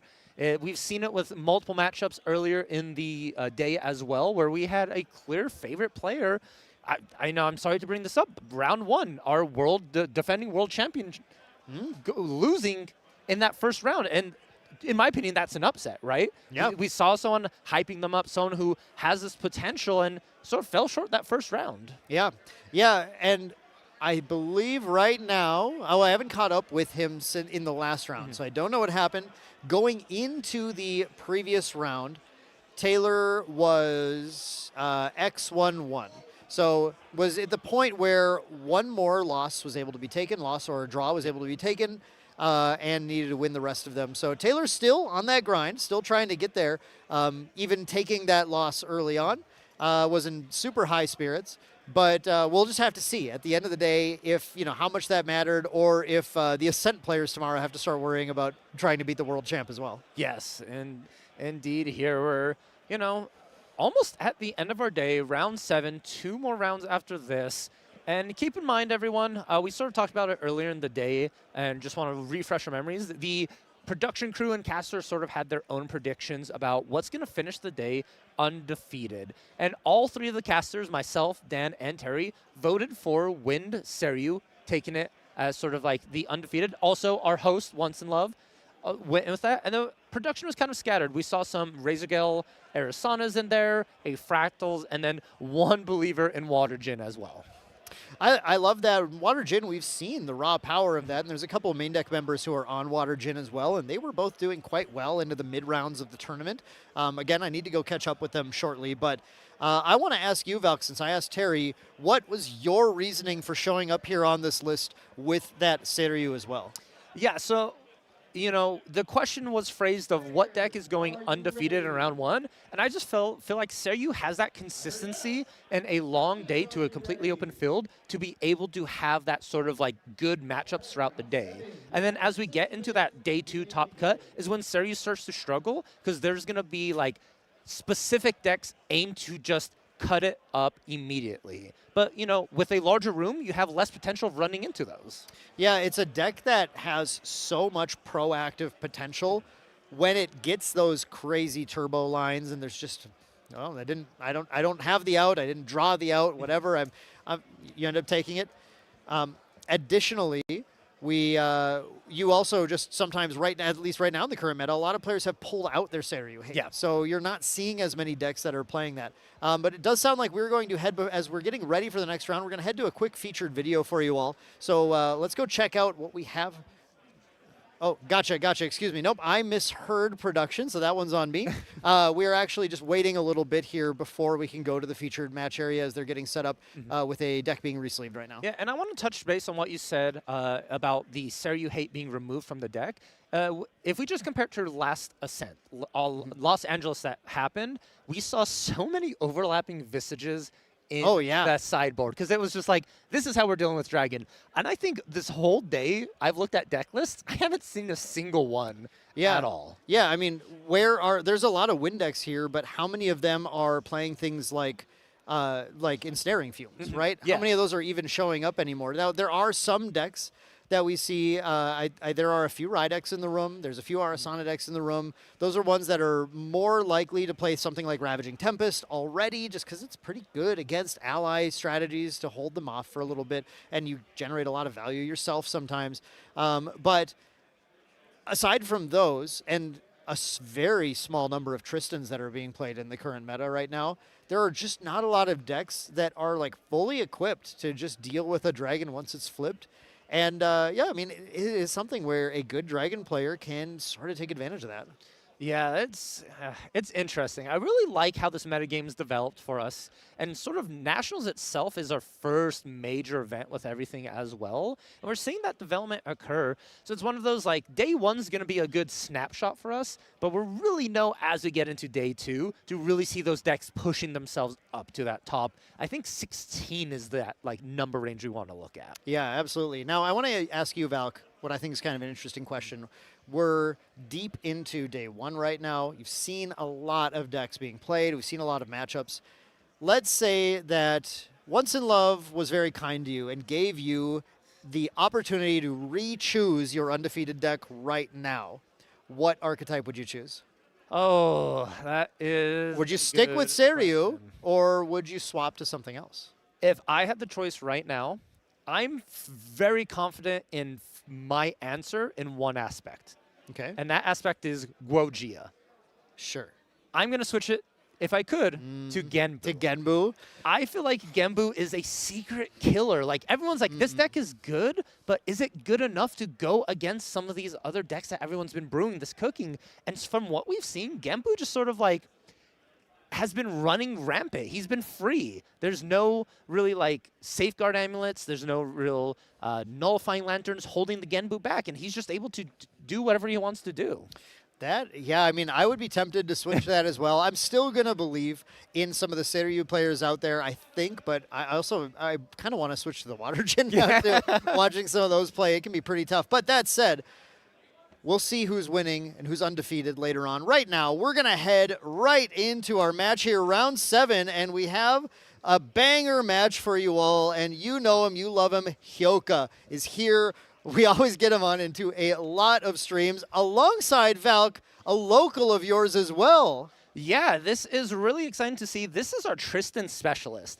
Ever since Tristan came out in MRC, they have played it, and it has been so cool to see sort of their dedication to the deck itself and the evolution. And I want you to take a look at their list, because they were telling me in the airport, we actually flew on the same plane to get here. They've done something very interesting with their list. What you're going to see is, okay, they reverted it. Originally, it was 3 Hexbound Blades, 1 Shadow Strike. That would be insane. Now, Hexbound Blade is a great card. Yes. I was literally reading that card the other day as I was looking through cards. I thought, wait, I think Tristan's more playable than I think, because this is like a lot of damage for very little effort. Yes. That's really cool. But yeah, I mean, that unblockable from Shadow Strike, that's the clincher, right? Like, you really, really want to be able to play that and go deep. That said, what a match we're about to have here is Hyoka is playing up. If you follow Grand Archive, I don't need to tell you what Hyoka's playing. It's Wind Fortuitous Rye. If you're new to the game, well, this is Hyoka, our Wind Fortuitous Rye specialist, who always goes deep into events with high records on this deck. Has started off with the Fortuitous Spirit, drawing the 7 in memory after a Glimpse 7, passing over to Andro, who has got the Spirit of Wind into an Imbued Windmill Engineer, and passed the turn right back. Yeah, and this is actually really funny, because both these players are specialists on their respective decks in a field where these decks aren't very popular right now in the metagame. Yeah, absolutely. These are off-meta specialists. I mean, a lot like Quakeums with that Astra Diana, and we saw how effective that was in the last round. Now, Hyoka going for a Purifying Thurible as the materialize on the second turn of the game, and it looks like getting that with the Beseech the Winds as well. So really just setting up to hold these to deny the reclaim value. This is the kind of play that as a newer player you would never think to do, because all you see is the windmill, and you often just go, oh, you know, they might not have it. Yeah. But here Hyoka said, yeah, you know what, I want to draw a card, and I don't want you to reclaim that. Yeah, very smart. And I actually think the Beseech the Winds was met with an in cap from Angelo here. Oh, it was okay. materialized, you're right. Thurible, and then Beseech to maybe go to level 1. But Beseech to 1. Yeah, I think that's exactly what happened here. This is, and that's a way you can play around that fortuitous wind spirit, because obviously Hyoka must have looked at those and said, I either don't have enough arcane to banish here, or I have cards I don't want to banish. Went for a Thurible and went to Beseech, probably selectively putting 3 arcane cards down to make sure they banish it. Because, of course, what Rai is trying to do is get to level 3 with a large amount of arcane spell cards banished, so that Rai has a ridiculous amount of levels and starts comboing and drawing a million cards. yes, that is sort of, both these decks want to do the same exact thing, I just realized. Both of them want to just build up an influence, draw a bunch of cards, and then just kill you in one turn. It's just that Tristan tends to be a more mid-range to control style deck, and Rai is kind of just full pedal to the metal combo. So yeah, I mean, that having to in-cap that turn with the kind of the full hands down and losing an in-cap against Rai is definitely a dicey scenario, but you're holding Hyoka off an entire turn basically when you do that. So I think that makes a lot of sense. As we go and pass to the next turn, we see Andro getting their own Purifying Thurible out and swinging in with that Windmill Engineer as well, and just playing a simple Fairy Whispers to try and dig and set up a better hand.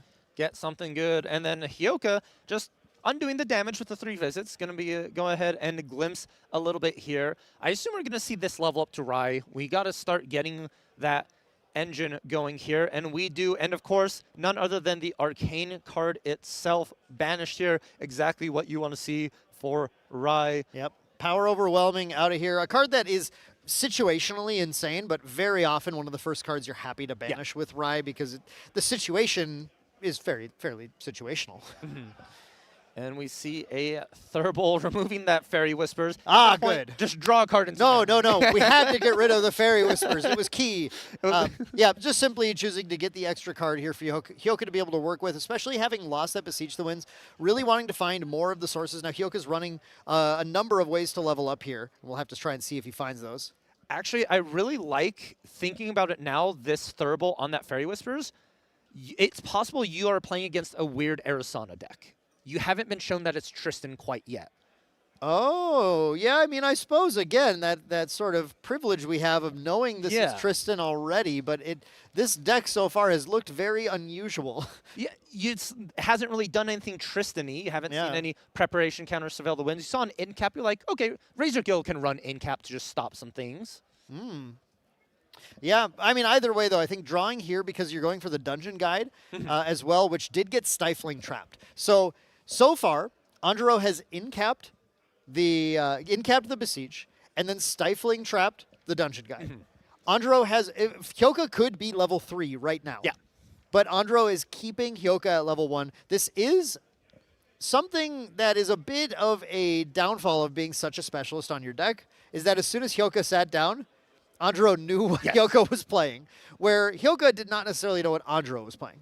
Exactly. It's sort of you're known for something, and if you're playing that, people will know exactly what you're trying to do. And sort of, Andro's telling Hyoka to, like, hey, slow down. You're not going to level up faster than me. We're going to level up at the same time, same pace, and make sure we trade card for card. But I just think Tristan outvalues Rai to a certain point. Rai needs to be at that level 2 to start getting enlightenment counters built up. It depends a lot on what the Rai's level 3 hand looks like. I agree with you until Rai plays Careful Study, Careful Study, Careful Study. Then, I'm sorry, Valk, I'm not on the same page as you, because that gets really insane really fast.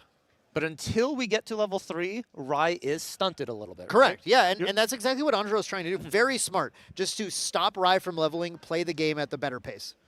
He's like, oh, all of your draw power is at your level 3? Well, if you don't get to level 3 fast, then maybe, just perhaps.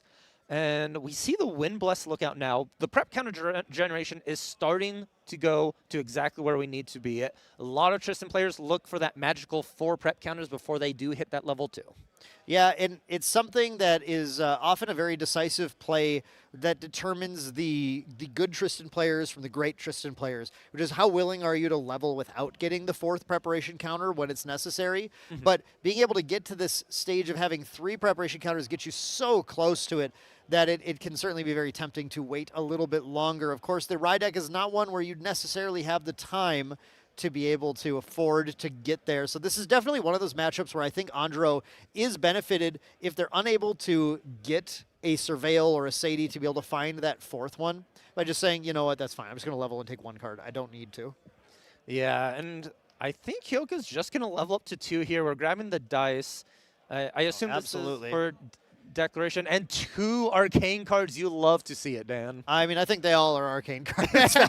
I mean, I love the excitement over trying to bring in that Las Vegas gambling here, but I'm pretty sure the odds were stacked in Hyoka's favor. The house always wins, but maybe, you know, there's a potential. There's always the chance. There is the chance. Hyoka drawing for turn, sitting on a simple 5-card hand. I know it looks dire, but Hyoka draws so many cards so fast. He's going to go to, if this Dungeon Guide resolves, which it does, we don't have the second Stifling Trap, that is going to be Rye level 3 hitting with 2 cards left in Hyoka's influence. That is not a lot of cards, but we do know Rye has lost Providence in that material deck, and you are able to just start generating value here with a careful study immediately. Study number 1. We got enough cards banished to get +5 levels, bringing us to 8. So it's a free careful study, which is going to cause which, if the in-cap were to not exist there, would have resolved and been a nice draw 2 for Hyoka. You always, I will tell you, playing this match, and if you always in-cap the first careful study. If you can, you in-cap it because you need to stunt Hyoka's card gain here as much as you can. Now, the trigger from Rye, Inherit Effect from Rye Archmage, did still go off, got the 3rd Enlighten counter onto Rye, so Rye is still going to go to the next turn with the Pop of the Lost Providence, the 3 Enlighten counters, and the draw for turn with a 4-card hand, which, if those cards are all careful studies, then he's perfectly fine at that point. If they're not, well, we'll have to see. Yeah, both these players sitting at a low influence. This is a portion of Grand Archive that is not rarely seen anymore, especially with the amount of like draw engines in the game, where players are both below 5 or less influence. And it starts to get where you can only activate 1 card a turn, maybe 2 if you're lucky. And so it's really like these next few interactions between these players are really going to matter. Absolutely. Andro is going to lose 2 cards here, and then, yeah, it looks like only taking the 1 card draw. I think that's smart. I think that's very important because you cannot be sitting there at 19 life going into Rye level 3. He'll decimate that very quickly. But in this case, this is still potentially setting up enough influence to get a Dungeon Guide to go to 3 if that's what Andro wants to do. And that Dungeon Guide is sitting in hand right now, but that would be putting Andro in the exact same position as Hyoka, I believe, sitting at just 2 influence left after that.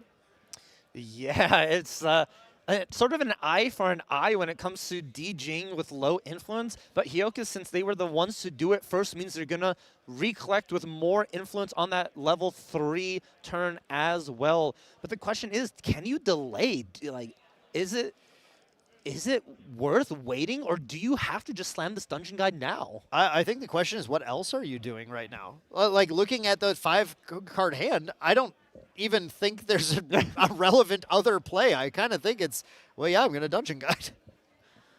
Yeah, and here it is, Dungeon Guide, contemplation of what 1 card do we want to protect? Do we want to save? 2 of those seem like great options, but it looks like we're keeping the Topsy safe. The Topsy does provide Spell Shroud. It's a key way of trying to survive through a Rye turn. Rye has plenty of interaction around it available to them, but it still is, you know, something that gives you a bit more leverage in not just getting totally blown out. Now we go to Tristan Shadow Reaver. Man, I am super curious about this play to go to Shadow Reaver here against Hyoka. There are definitely some powerful cards you can find, and finding anything like Arcane Sight is going to be automatic pluses. But Shadow Reaver is going to banish 4 cards from the top of Hyoka's deck. Face down, Hyoka doesn't get to see them, and then Andro will be able to activate those at any point. We often do this, especially against decks that have a lot of draw card effects, like Fire decks, level 3 decks, Crux especially, to be able to gain a lot of value that way.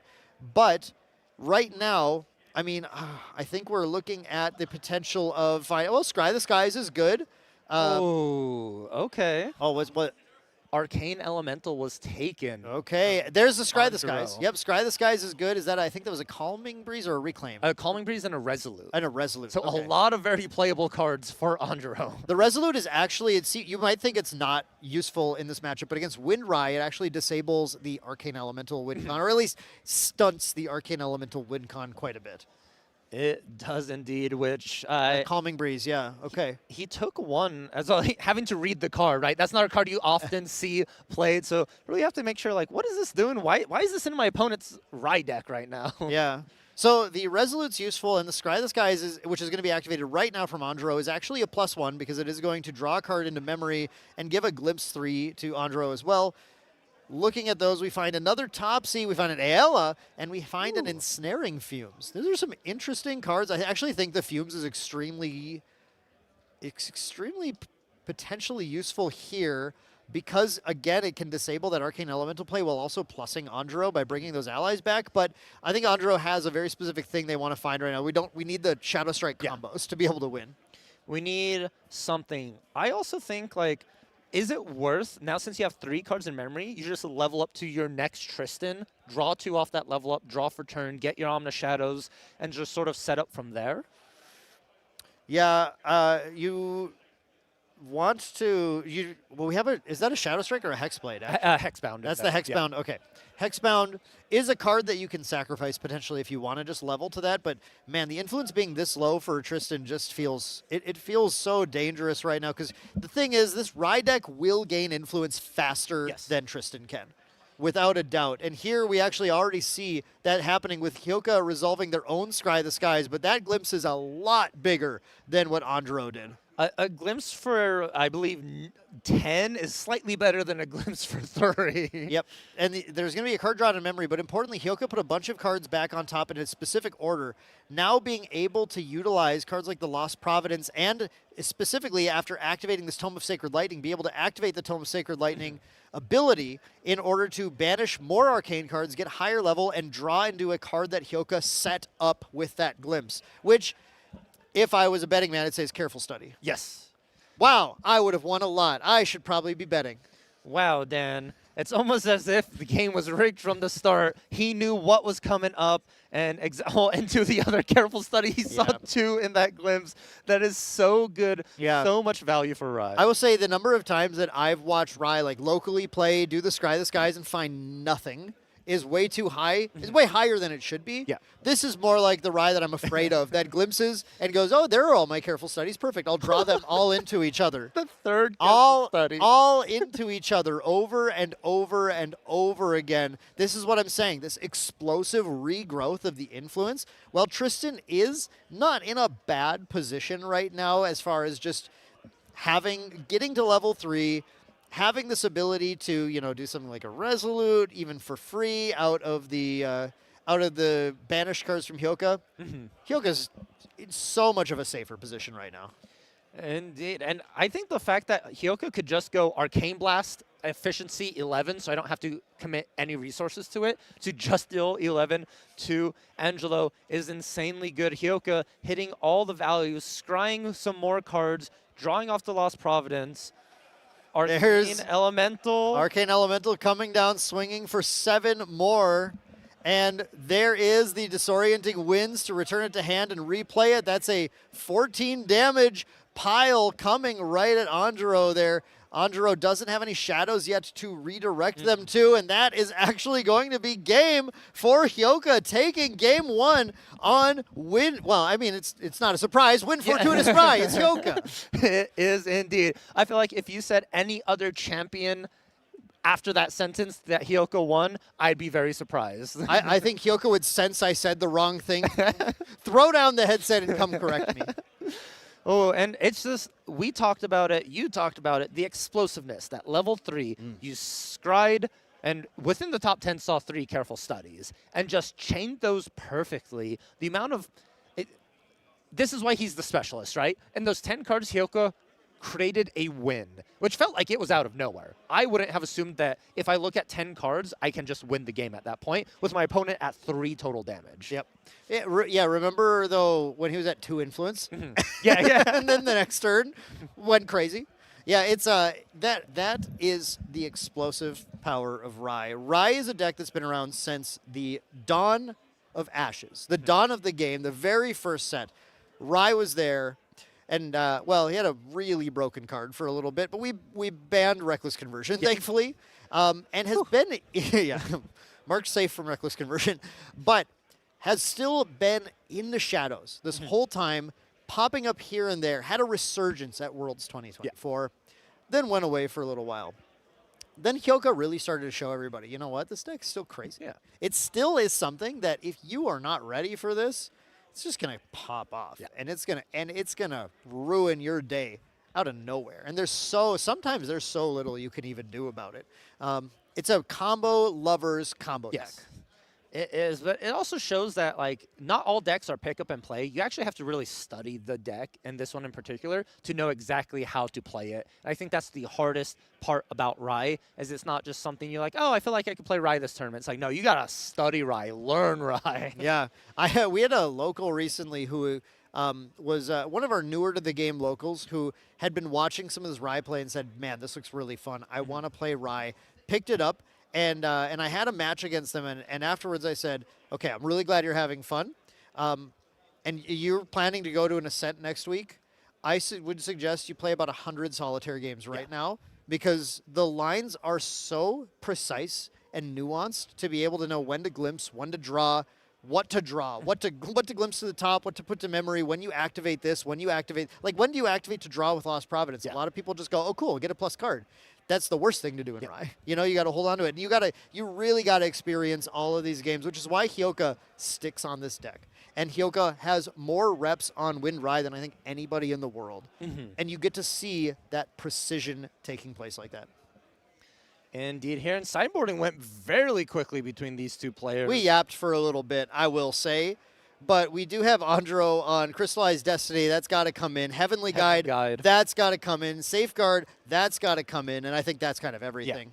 As far as Hyoka, looking for, actually like the Peaceful Reunions. Yep. I think that can be pretty nice if the Tristan goes pretty fast. And the Ravaging Tempest, that's strong against the Shadows.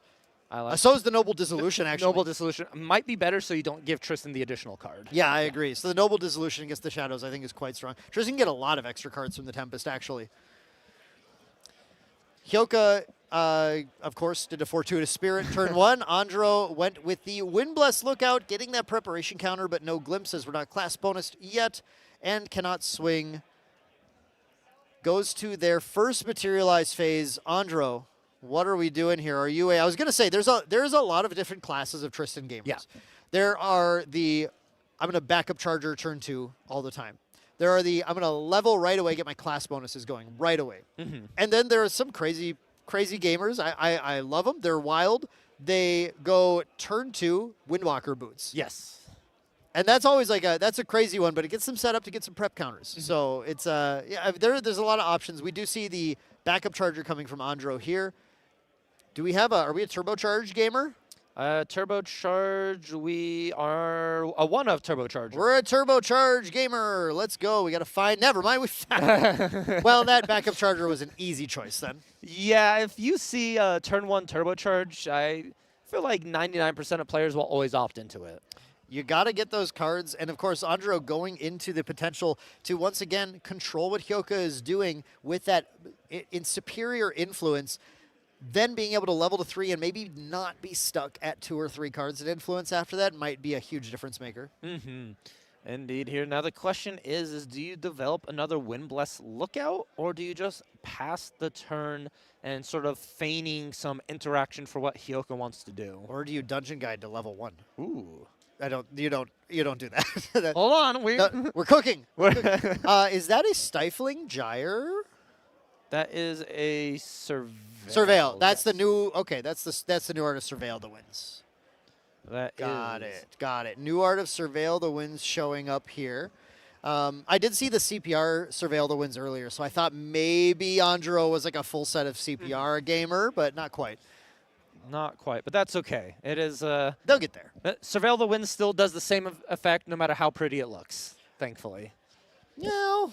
Hold on. It doesn't flex on your opponent as much. That is true. The psychological damage is lower. The aura that you have playing Yeah. the CPR. Exactly. We saw Hyoka this time, instead of going the Thurible route, going to Rai level 1, banishing at random, did hit an Arcane card. And it's very unlikely those were 7 Arcane cards in the memory, so good for Hyoka to be able to hit that. Now, here comes the Dungeon Guide. Andro, you controlled me last game. Do you have the Stifling? No. And that is a banish of, I think, two more Arcane cards. More Arcane. Yeah, oh, that's the Arcane Sight. Yep. 2 more Arcane cards swinging in with the Dungeon Guide now, and we're already at Rai Archmage. Hyoka. Oh. Hyoka disorienting wins. Let's return that Dungeon Guide and draw a card, getting that influence right back and going to be able to Dungeon Guide again next turn, plus getting the trigger on Rai Archmage. The value of this play, it's so understated, but once it happens, you're like, wait, how do you have that many cards right now? Because we just got to be able to activate the Enlighten counters to draw, put the Dungeon Guide back into play again next turn, and drew, and the Disorienting Wind still replaced itself with that card draw. It just feels obscene. It does. It is so good. The fact that this Orienting Winds draws a card, I think, makes this so playable. Yep. And I think we're at a pretty straightforward line for Hyoka now. Being at level 2 with the D-Guide in hand, has the ability on the next turn to put out the Tome of Sorcery as they're materialized for the turn, recollect Dungeon Guide to 3, activate the Tome of Sacred Lightning, and start kind of going off. Where Andro here going to Tristan level 2, having those 2 prep counters, which is pretty nice. Or Tristan level 1, sorry, ready with the prep counters to go to Tristan level 2, excuse me. And we have a DG play here as well. There I is like the it a lot. Yeah, there's the DG to Tristan level 2 with the 4 prep counters set up. Definitely like a really solid spot to be in, at least from the Tristan angle. When you find that really hyper fast prep counter gain, you're able to do this, and it feels pretty solid. Yes, it does, because this is pretty much a free cycle. You get rid of 2 cards you really don't care about, go to level 2, and you get to draw those 2 cards again. So it's a great way to sort of cycle some cards, draw in, and I think a Shadow Strike was just drawn off of that, too. I believe that was the CPR Shadow Strike. There's another Dungeon Guide in hand here. Andro really feeling the weight on their shoulders here of, I have so much influence. A game win is within my grasp right now. That turbocharge early on really set that up. Now having the Stifling Trap too. That though, right there, you kind of have to hold right now. You can't do anything else. You have to hold and force Hyoka to have some response to the Stifling Trap to get that DG to resolve, because you know the DG was just returned to hand. And if you know Rai, you know the Tome DG line. Yeah. That's such a common Rai line to play. Andro needs to hold back 3 cards to be able to respond to it. They have a Mastermind scheme. Oh, man.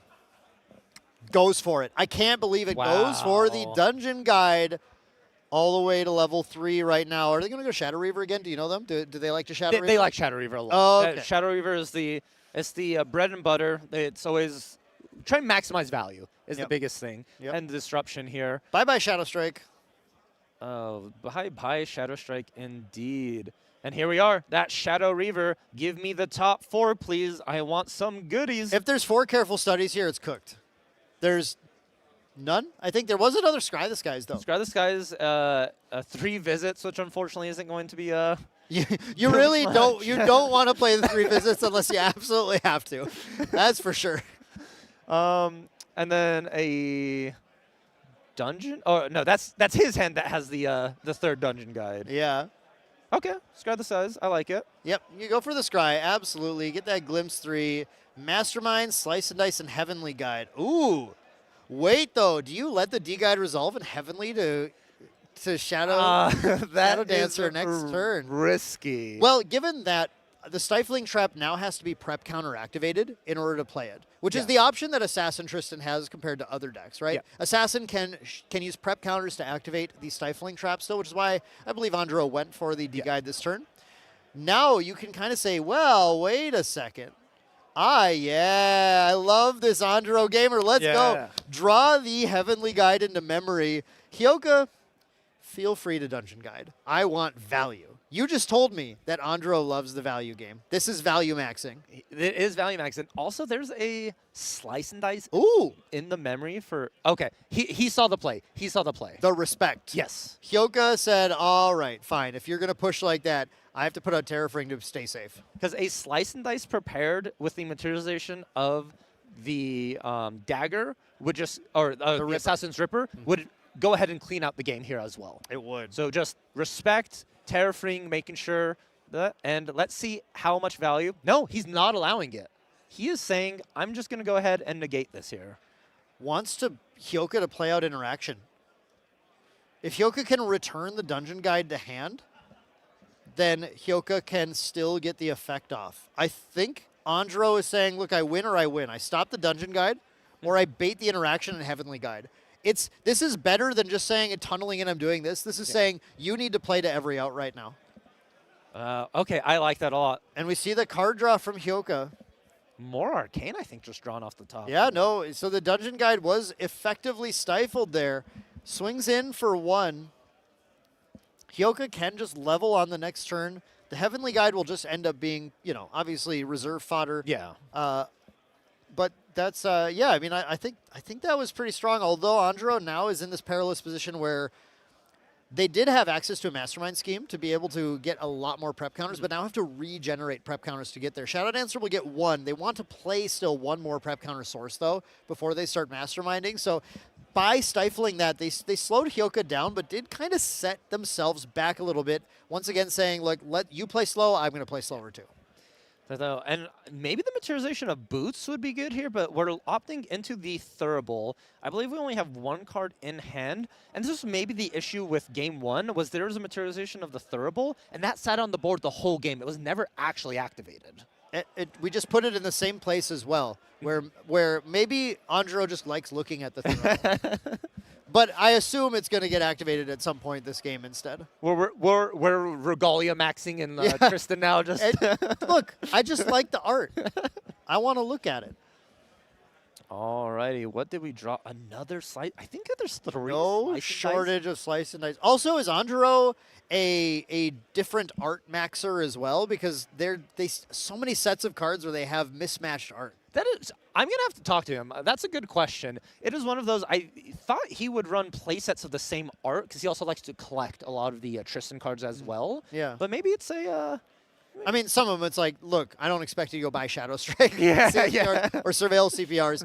But then there's these different slice and dices too. I'm like, what's going on here?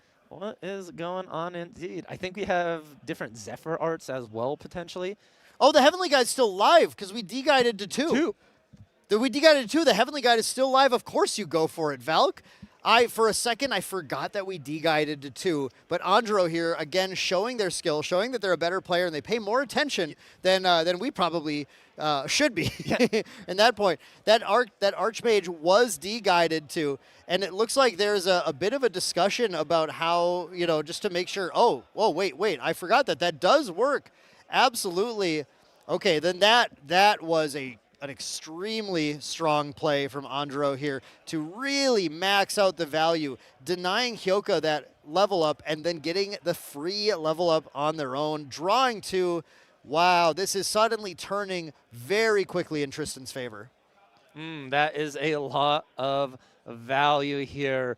Heavenly Guide a lot better than we thought. It's not just a level 3 champion. It's any champion that was just not naturally leveled up into. Yeah, I mean, my brain was just so locked into the fact that it's always D-Guide to 3, D-Guide to 3, that I had simply dismissed that we D-Guided to 2, and it still functions. It does indeed. We're 1 prep counter short from bringing out the Shadow's Claw.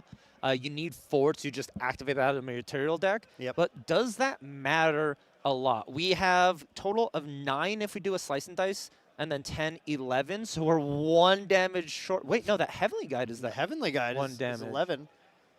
But it's like just Heavenly Guide pass. It looks like. I mean, the inner Hyoka didn't pop the Terrafring that turn? No Terrafring. Yeah, no Terrafring.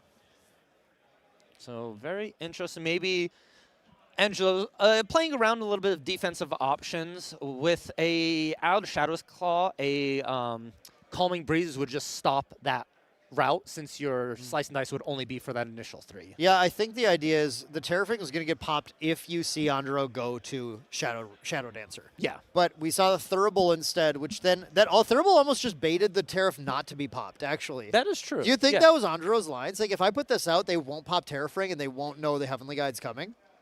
That is actually, like, mega brain. That is Megamind, especially because all that information about the Heavenly Guide was gathered off of Hyoko's own scry that was stolen. That is, I actually, that's my headcanon. Yeah.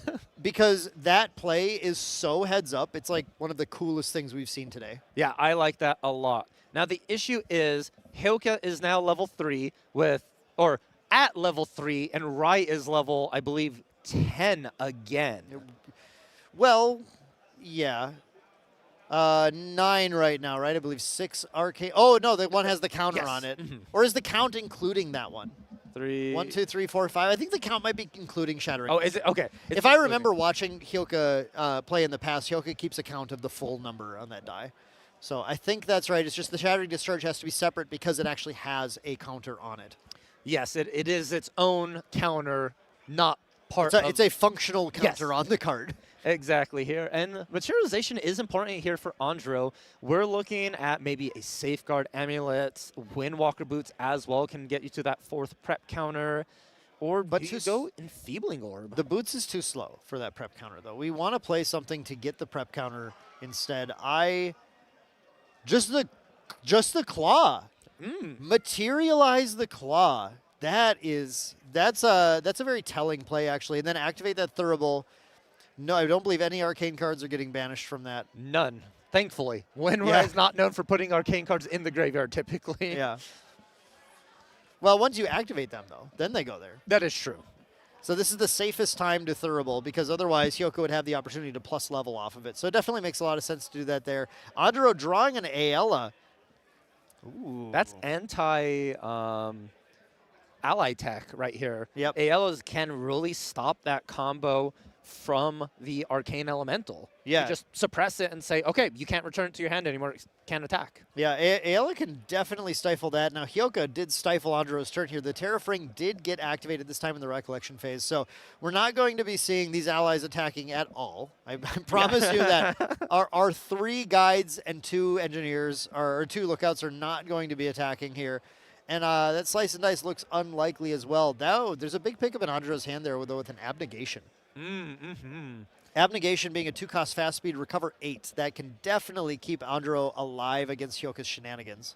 Abnegation's a pretty good card. You always want to be keeping that up against Rai, especially if you're looking at like multiple Arcane Blast combinations. Because Rai is like, they burst damage, but it's capped. It's not unlimited. So there is potential to just heal out of it. Yep. Definitely can heal out of it. A combination of something like Abnegation in cap is going to make it a lot harder for Hyoka to actually secure the win, especially with an Aela in play as well, providing a Zephyr, a pseudo Zephyr available at any point. It looks like, though, Andro just saying, all right, I can't attack this turn. I'm going to develop board, return this Windbless Lookout.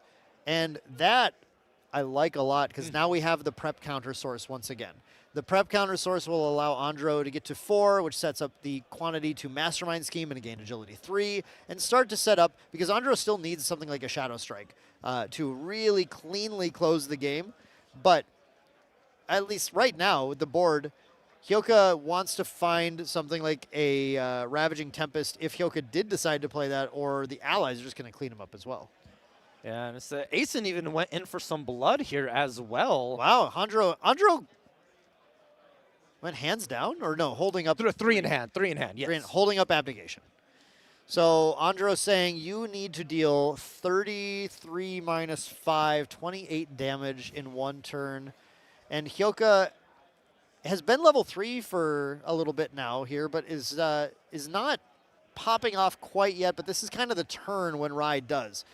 Level 3 on the previous turn now, getting set up, gets the tome out, has the Lost Providence, has a number of Enlightened counters as well. Hyoka is ready. Honestly, 28 is not anywhere near outside of the realm of possibility. Correct. The issue is at least one of your big attacks is going to be negated, so majority of it has to be through spell damage, thanks to Tristan's ability of removing 2 prep counters and redirecting it to one of those shadows. Absolutely true. Here's a 3 visits coming down from Rye. That glimpse will potentially find the key card for the Lost Providence to draw, or an activation of the Tome of Sacred Lightning as well. Hyoka, I didn't get a glimpse at those, unfortunately. I would love to know what Hyoka is debating over right now. I think it's a 3rd Spell Shield off the top, honestly. I mean, Spell Shields are good, but Andro went so wide in this game that they're not quite as spicy. They're not like, of course you keep Spell Shield for a Shadow Strike, right? But when you're staring down a bunch of small little allies, you don't need to play Shadow Strike. I didn't see where these cards went, unfortunately. The camera cut there, but we do see the banishment of the cards did go on top. So Hyoka was able to keep those cards and draw into exactly whatever they wanted to when they activated the Tome of Sacred Lightning ability. Also banishing another arcane card, getting +8 levels from that. So Hyoka's at the magic number now, 11. That means free Arcane Blasts. Hyoka simply needs to find 3 Arcane Blasts, and it's over. Do we have double Advent of the Stormcaller in hand? Oh, no. See, there's a reason, too, that Hyoka is keeping the Enlightened counters right now. Yeah. Hyoka is only going to pop those when it's very clear that we're not going to Power Overwhelming Advent. But when we go Power Overwhelming, things start to get really crazy. So Hyoka did start drawing now with those Enlightened counters, still holding on to 5. Power Overwhelming can add a very, very large amount of levels to Hyoka if they find it. There's a fluffy shopkeep, I think, there. Here comes the Lost Providence draw. Can Hyoka find the crazy combo out to this? That's a Shattering Discharge. Not what you want. I think we're a 1 card short of being able to Advent and keep a Spell Shield up, so using that here now. Yes, we were exactly 1 card short for that. Okay. Well, we have the Enlightened counters, so the Spell Shield will still be up, but here comes the Advent of the Stormcaller. This is normally Oblation with CL these days. But right now what it's going to do is reveal the top level cards of the deck. And of course, we're at level 11. So reveal the top 11 cards of Hyoka's deck. For every Arcane Element cards that Hyoka chooses to banish, gets to choose a unit and deal 2 damage to it. Now the key is 12, actually. Excuse me. 12 is the count right now. The key is that Andro needs to respond to this now. Yes. If Andro doesn't respond to this now, then no response is available. There we do see the, I said, unless we absolutely need to. And here comes the 3 visits, which is being activated to Rest Tristan, Glimpse 2, and Recover 2, trying to create as much buffer as possible, because if that Advent of the Stormcaller banishes any amount of Arcane Blasts, Hyoka might be able to just start drawing into them and finish the game, plus a ton of damage from that. Let's see, this is 4. There's 1 blast. There's a Shattering Discharge. How many do we have? 8? We have 9. 4 more. Hyoka's desperate to find them. Oh, no. Okay, but the Careful Study. You have the Careful Study, but you really wanted to see more Arcane in there. You only desperately finding did. 1. And I don't think we have any other way to truly dig. We would just be drawing off the top with Enlightenment counters with that Careful Study at the top. So it's potential that you could draw blindly and still not find anything. Yeah, that is rough. Hyoka has the ability, 5 counters, pop 3, get the Careful. Just going to choose to banish 2, actually. Banishing both of them, so not setting, because you get to send all of these cards kind of where you want to. Yeah. Would have been able to put the Blast on top, then the Careful Study on top of that, lose 3 Enlightened counters, draw the Careful Study, play the Careful Study, gain 5 Enlightened counters, then gets to draw 2 more, an Arcane Blast and a random card. That was kind of like the potential line to consider there. But here, by just simply banishing those, is able to just start dealing 4 damage, or deal 4 damage right away to Andro, and now can still set the rest of the cards on top or bottom however Hyoka wants to. I mean, I know that Careful Study is going to be drawn, and the question is, what else matters right now? The Resolute Stand, very good for surviving a turn against a lot of what Andro can do, especially now that the Terrafring has been used. That'll prevent Slice and Dice from being lethal. It'll stop the Shadow damage. It'll stop all those allies. The question is the order. There's Resolute, the Torrenting Winds. I just realized the 4 was dealt to the Aeson Protector as well. Yes, yes. So Hyoka playing very cautiously right now. Making sure to just clear that board. Yeah, I think with the minimal amount of Arcane that you saw out of the top 12, you have to just start removing these allies because that damage to Tristan isn't really going to matter. Hyoka with these cards deciding everything that goes on top and not even looking right now. I love that. Okay, five on top. Hyoka, I assume going Careful Study into Resolute. Yep, there's the Careful Study into Resolute Stand and then one other known card. Careful Study into, I think Disorienting Winds might be the other one, just to get the combo piece in hand. So There's the Resolute and then one other known card. Yeah, it could be the combo piece and then setting up to have Resolute and Spell Shield going into Andro's turn. That would be really strong, really hard to break through. That's what we have. So 4 cards, I believe, in Hyoka's hand here. So not wanting to use the Enlighten counters until it's time to draw them to play the Spell Shield, but holding on to that Resolute Stand. Are we disorienting our Dungeon Guide for that nice +1 here? I think it's a possibility. And then you don't have to use the Enlighten counters. Yes. So Hyoka can do that to preserve those Enlighten counters to, again, potentially go Power Overwhelming Advent on a future turn. Definitely a pretty solid position to set into here. We watch the Rye Master at work right now, just showing us how intricately you need to set up your turns. Actually, with the current levels, this lets us Advent a second time. Because we got the additional 2 arcane cards. Yeah, there is the Advent now. This time, it is going to be level 3 plus 10, 13 is the level that we're going to be banishing from the top when this resolves. Hyoka could find all purple here. Yeah, I have a feeling there's going to be a lot of arcane coming in on top if that first 12 didn't have anything. All purple just ends it. 1, 2. Okay, there's 1, 2, 3, 4, 5, 6, 7. That's 14 damage. That goes to 18. Draw the Arcane Blast and win, isn't it? Yeah, draw the Then you do 12, draw the Arcane Blast, win. So you do 12, puts you to 16. Abnegation, go down to 8. Arcane Blast. The Abnegation didn't get played earlier? No, it's still in hand. Oh, okay. You gotta be more hand. careful then. You're right. Yeah, because we used the 3 visits earlier instead. Wow, you gotta be careful here. How do you do this? Oh, is Hyoka? Oh, okay. For a second, they put it down in the banishment. They're like, oh, I'm going to banish the Arcane Blast, which made me question, like, are they just fully committing to the Arcane Elemental? Because keep in mind, there's still 2 unknown cards that Angelo did take from Hyoka's top of the deck with Tristan. That's true. That's true. Man. And the crazy thing is when you start to find Advent into Advent into Advent into Advent here, and the damage just starts to mount. Hyoka not finding that quite exactly, but look at all these cards that they're deciding between now. Did choose already what to banish, set Andro to 12 damage. Now it's 13 damage to close it here, leaving a lot more of the arcane cards than I kind of expected. Yeah.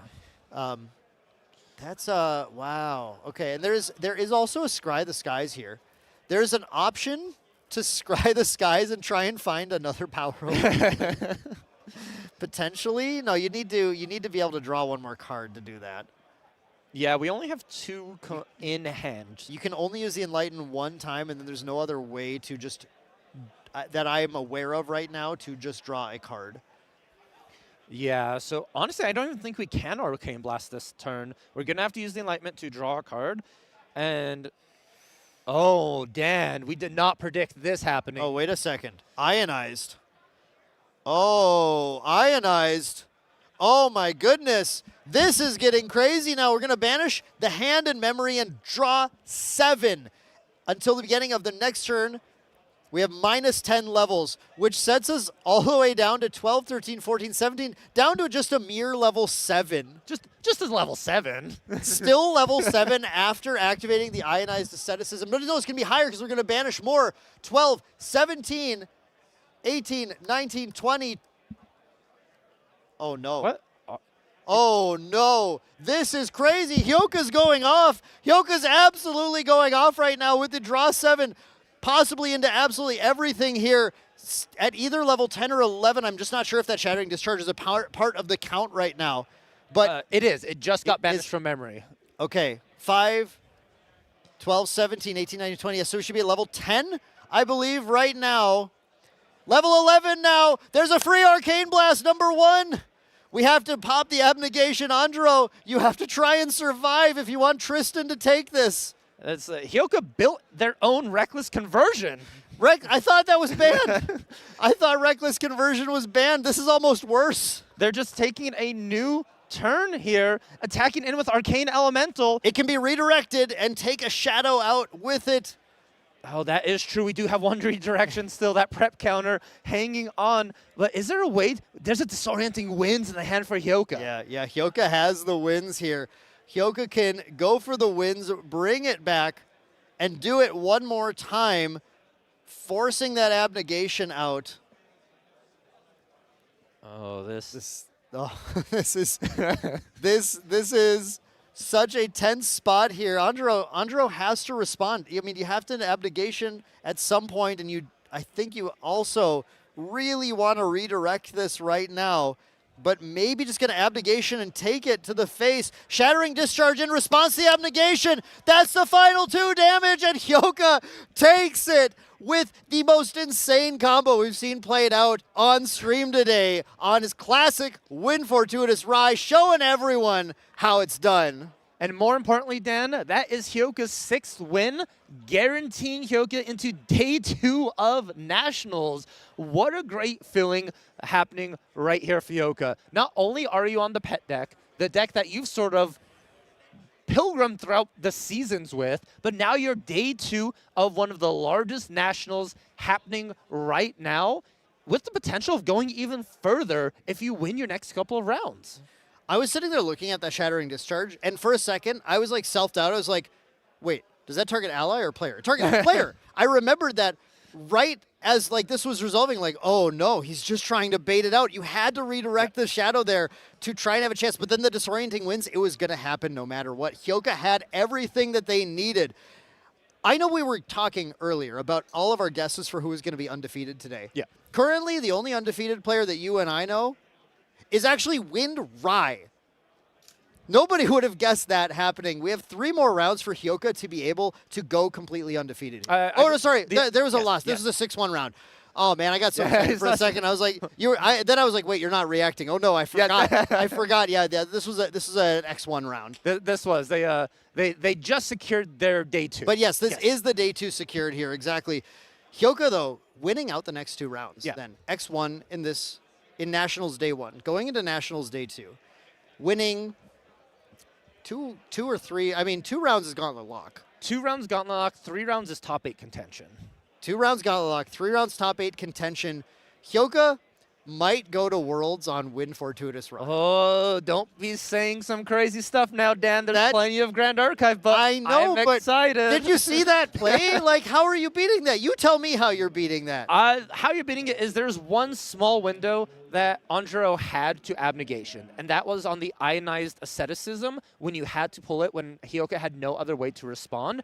But that's the thing. You're playing against cards you don't know what they really do. You don't know why this is being played, and you don't know what it's going to turn into. And we saw exactly the Asceticism once it was activated and cleanly went through. It got that Shattering Discharge set up and set up Hyoka for multiple ways to get lethal. Yeah, at that point, I know you could have pulled the trigger on the Abnegation response to the Asceticism. I don't think you win the game from there. It's tough. I think that was, unfortunately, Rai went off. Yeah.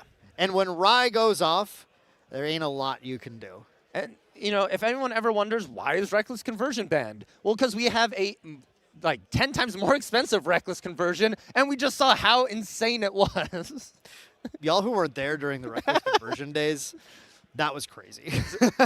If you thought that turn was like long and really like took a lot of thinking, imagine if that happened 3 times in a turn. Yep. That's what old Reckless Conversion was. Oh, I remember well. I have war flashbacks about Reckless Conversion. But man, now these days, Hyoka really the people's champion, right? Yes. Hyoka is the player everybody loves to watch on stream. I see it all the time from chat calling, we want to see Hyoka on stream. We want to get that Rai player. We want to watch our boy. So many people believe in Hyoka because what just a loyal player in this game. Rise the deck. Rise the deck. Is this the time for Rai? No, I'll try again next time. And this time, this day might well be the day for Rai. And I think just like Hyoka's journey has been insane, from starting down at the bottom, climbing the way, and then their last ascent, Los Angeles, they were playing in a win and in for top 8 and unfortunately fell short. I remember it well. It is just one of those, like, he has consistently performed but hasn't gotten that breakout performance, and Nationals might be the best place to have your breakout performance. I mean, I just watched Ionized Asceticism, and I'm going, wait a second, why did I not read these cards? I feel like I've never read this before. I know I have, but I feel like I've never read this because I just watched it and went, wait, that's the craziest card you could possibly have right now. Yeah. Draw 7. Draw 7 and still be at level 10. Banish everything, draw 7, get -10 levels. What? You know, if you close your eyes, then does it almost feel like nothing's changed at all? It sure does. But this time I'm happy. This time I'm watching Hyoka show everyone the way. It's funny you mentioned that. Rai was a villain back in the days, and now he's the hero. Yeah. How things change. How times have changed, things have changed, and hopefully everyone enjoyed that match, because no matter what side you were rooting for, both players had some really cool plays. And, you know, of course, someone had to win at the end of the day. Hyoka 2-0, but it was still like a showcase match. Yeah. Both decks 5-1. Once again, these are decks that no one's expecting to do that well, or like not like very popular in the metagame. Right. But here they are. Yeah, we saw so many cool interactions being used in those matches. I really wasn't expecting the 3 visits. You and I wrote it off right away, and I just said, like, yeah, I mean, if he really needs it, then just promptly forgot about it. And then it was like, wait, no, this lets me survive. Really, really cool to see so many of those things. Plus the Heavenly Guide. Heavenly Guide, we were so lost in the sauce, man, and it was so strong. So, wow, yeah, super cool to see both those decks, both decks that are kind of off meta right now. Tristan's definitely fallen into favor, and Rai has been Hyoka's meta, but very few other people's meta for quite a while. And yeah, it's awesome to see that, but we've got a couple more rounds of excitement coming your way. We got round 8 and 9 still, where we're going to watch these players really grind it out now, trying to secure those final wins to lock into Nationals Day 2, or potentially just try and pick up that buffer that they need to have a clean break into top 16, where, of course, the real prizes are, right? Just as a reminder for people the way Nationals works here, the top 6 of this weekend's Nationals event are locked into Worlds. Not any last chance qualifiers, just you're going to Worlds, baby. Congratulations. The 10 after that, so all the way down to the 16th place, Gauntlet. Gauntlet is the last chance qualifier the day before Worlds, where roughly half of the players make it into Worlds. You know, it is having like the Gauntlet and everything. It's crazy, but I really want to know what Hyoka has to say about that exciting game here. So let's go ahead and hear from them and toss it over to an interview with Tyler. Hello. Here, the end of round 7, I'm here with the Rai GOAT himself. Hyoka, you have played this deck your entire Grand Archive career, through fire, through wind. How are you feeling today? You're locked for day 2. You are now 6-1. I'm surprised I made it this far, but that's kind of what we do. We match up fish, we play well, and I think I played pretty well. There were some tough matchups, and I was able to get over the hurdle of some of them to get to where I am now. Yeah, for sure. I mean, you've played a tons of these large events. You've gotten 15th at Niagara Falls, 34th at Akihabara, which was the largest Grand Archive event, 22nd recently here at Ascent LA, and now you're one of the top seeds going into round 8 here at Nationals in Las Vegas. I want to talk about a couple things in your deck that changed because of RDO, right? So the material deck, no real changes, except for, you know, the cool Rai spirit you have now. That's kind of the main one. Talk to me about ionized asceticism. So when I was looking at your deck, I was like, I don't understand this. I need his brain. It just gives Rai that extra push and something else to do when you power overwhelming and you commit your enlightenment counters. So I mean, obviously, you're sacrificing a card in power overwhelming. You're sacrificing draw with the enlightened counters. And if you do all of that for nothing. Let's say they negate your card or whatever, there's a bit of backup, and if you need additional reach, oftentimes you want to find careful studies if the advent does go off, and then draw into the careful studies. Well, Ionize is now another card that you can draw into to extend the damage. Yeah, so we've seen a lot of cards that, kind of were banned in the past, right? Reckless Conversion was lost, and then now we have this kind of fake version of Reckless Conversion. Instead of a whole new turn, it's draw 7, discard everything, draw 7, you lose 10 levels. But as we saw in your last game here, you played that Advent of the Stormcaller, you banished up to a crazy level. I think you had like 17 in banish or something. Yeah. Yeah, so 17 plus the 3, you go minus 10. You're still level 10, right? Yeah. And in that game, you just had it. You went into the Arcane Blast, pushed him up, threw down the Elemental, and then you still had the Shattering Discharge. How do you feel like Ionized Asceticism is kind of the big push that Rai needed to kind of make it better, or is it just like an extra toolbox piece? I don't think it's a game changer in the deck, but it is an extra tool. When other decks have gotten stronger, I've been a bit pessimistic about Rai in the current meta, but people still need to know how to play into it, which it's tough to find other people that are willing to play Rai. Yeah, for sure. So I do have a question for you about kind of your preparation for this event. Like you just said, not a lot of people play Rai. Do you have anyone that you kind of mainly test with when it comes to Rai? Like any other Rai deck builders that you kind of work with? I discussed some ideas with some other fellow Rai enthusiasts, but I'm generally so busy, like leading up to these events, I don't really get too much time to practice. A lot of it is just theoretical and just kind of like my experience with Rai over time, thinking like what will work, what won't work. So ideally, I would have loved to prep more for this event, but 2 years of playing Rai will carry you through some events. Yeah, and a lot of experience for sure. I have one last question for you before we move on.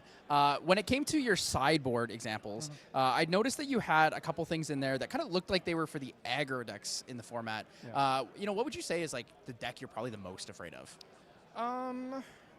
Probably still like, Aether Wing is still hard. Wind Wake Up, because I'm a Fortuitous Spirit, like sometimes I just skip a turn. True. So yeah, there's some decks that like are auto losses, which is why I said I'm a little bit matchup fishing to just hope I don't go. But there's a lot of decks in the current meta. You can't prepare for all of them, so got to pick your poison. Yeah, absolutely. And again, guys, that was Hyoka, the winner of round 7 here. Congratulations again. You are 6-1. And guys, remember the words of wisdom, and we'll see you in round 8.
spelled gamer tag on Xbox Live when I was 12. Supposed to name it after my duck named Quackums. What's going on, guys? I'm here back with the winner of round 6 here for the feature match, Quakeums. Congratulations on, as some say, the best Diana in the room here. Thank you. So I do know that you've been a Diana main for a long time. I've watched your accolades throughout the times. I do remember your win in the scrub out at Ascent Chicago. That was pretty glorious on the Win Umbra Diana. Hey, did it before the Advanced Elements guys did it. That's true. That's true. But now you've moved on to Astra Diana. Talk to me a little bit why that's the pickup for you. It's just so consistent, and just being able to Cosmic Focus and swing at somebody for 36 feels pretty awesome. Yeah, Cosmic Focus is definitely one of the big ones. I noticed there's a couple other pretty cool Astra cards in your deck, mainly Ethereal Projection. I think that's one of the big ones that a lot of people look at and they're like, is this a really good card? We saw you glimpse it and then go into the Aether Call for it. How often do you find yourself actually resolving the card and copying one of your Aether Rings? I would say really 1 out of every 3 games or so. Being able to make another copy of Aquamarage Whisper is crazy, especially then you go Krusty swing with it, you Commentary Vantage reload it, so then Krusty swings with that one, then you glimpse Cosmic Focuses, then you swing with your main champ for 20 and they die. It happens all the time. It's really good. Yeah, it's definitely a big one. There's a lot of really interesting combos that you can make it. It becomes a lot more explosive of a deck in that sense. Yeah. You are playing some other cool Radiant Origin cards here. Mainly I believe it's the Nimble Longbowman. Yeah. I saw you had a 1 of there. Talk to me a little bit about that one. It's a Dissonant Enabler that also gives you a little bit of board presence, which is super important. It's also one of the few Dissonant Enablers in the deck that doesn't feel useless when it's under Censor, because at least you got a body out of it. And it swings with Ethereal Projection. Very important. True. It is also another range unit, so that makes a lot of sense.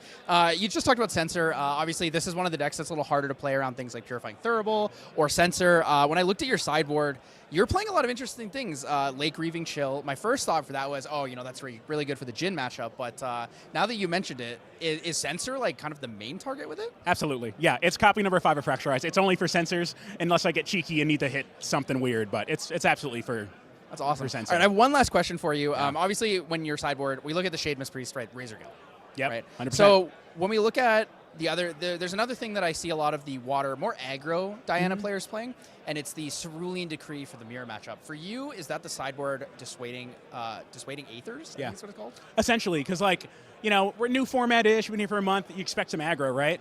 -3 to attack means that Diana Raw does not get her, her glimpse on hit trigger. It stops getting Rending Flame for a billion.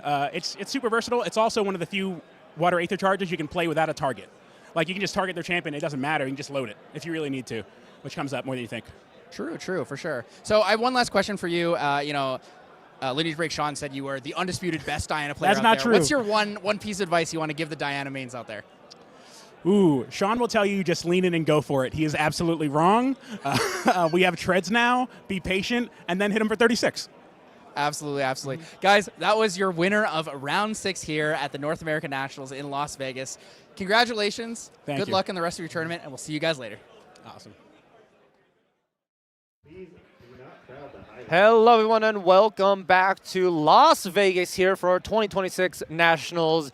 I'm a familiar face on the desk here, Valkyrie, and I'm joined with this round, Terry. How you doing? Oh, I am so ready to be back. We're coming into round 8. This is what it all comes down to. Most of these players that we're going to see have secured their day 2, but as I've said before and as we've talked about today multiple times, it's all about getting as many points as you can going into day 2, because we are not here to get some points to get us into nationals. We're not here to get a prize spirit. We are here to win that invite to Singapore for Worlds. That's why we are here. So you're going to see people really duking it out, trying to end today with the highest record they can. Yes, every point, every win matters, but this is also my favorite part of the night when we get to events like this, as we start to get into those win and ins, or the last chance to make it into day 2 kind of matches for these last 2 rounds. So it's always exciting to just see these players who have to win. So you see the desperation, the thought process going through these players. They are overclocking their brains to try and make sure they maximize their gameplay. Oh, 100%. As someone who is no stranger to your win-ins and getting grabbed to go on stream for them, I can tell you the pressure is high. You really, really want to do well. I feel like your biggest thing that you can do is get in your own head in those situations. Right now, you just need to trust in those reps, trust in your deck, and knowing that you know how to play it. Yeah. And just go there, do your thing, don't overdo it, right? Just play your game. Do not think about the cameras. Do not think about the audience. Just play the matchup. And a lot of the times, the advice people like give each other is, it doesn't matter who you're paired up against. Just play against the deck. Yep. Like, you know, you'd be sitting across the world champion. You could be sitting across someone who's never played Grand Archive. Yeah. You'll play the game exactly the same for your matchup. Yes, and that is how you have to do it. Yeah. You have to go into every game like you're playing your game. Yeah. You know, don't play. You do have to, you know, sometimes read what your opponent's doing and do that. But what's most important is playing your game. Indeed here. And we're going to be setting up shortly just with the next round, getting our players selected. And, you know, we've seen a huge variety of decks. Like, this is not an exaggeration. Sometimes we say that at the casting desk. Sure. Like, we've seen a lot of decks, and it's been like 3 decks. But no, honestly, we've seen a huge variety here.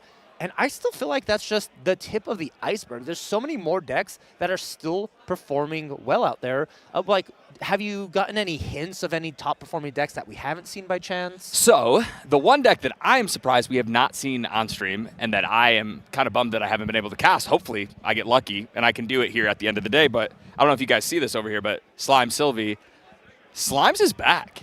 I mean, baby gray slime is back. I want to see some Storm Slimes hit in face. That's what I want to see. But I have heard word, most of the stuff out there, we haven't seen a lot of the Crux players, which is a little surprising because I think coming into this, people thought that Crux was going to be top dog. Yeah. I mean, we've seen Crux doing really, really well. It's always just such a solid deck. You can play it in a million different ways, and it does the same thing, right? It's consistent, and that's what we're looking for when we go to Nationals. But we've not seen a lot of them. Diana, I think a lot of people thought that Diana was gone after the ban of Carpsong Coda, but no. We're seeing so much Water Diana at the top tables. We've all seen some Fractals. I know that there are Crux players, but we haven't seen many. Like I said, I really hope that we get to see a Slimes player soon. Yeah, hopefully as well. And I haven't told you my thought process about the banning of Slimes and unbanning of Slimes. No, but I want to hear what you have to say. So, like, if everyone can picture this, visualize it, right? So the banned cards are in like a cell. They're being contained. They're held back by Weeds of the Shore. And so when Baby Green got banned, they opened up the gate and threw in the Baby Green slime. But they weren't paying attention, and the little Baby Gray just slithered through. And they're like, wait, no, come back. And they're like trying to catch it, but it was too late. It already escaped containment. And it shows how powerful that card was. Baby Green took the fall, and Baby Gray is out here again, and it put Slimes back on the radar, just one card. Yeah.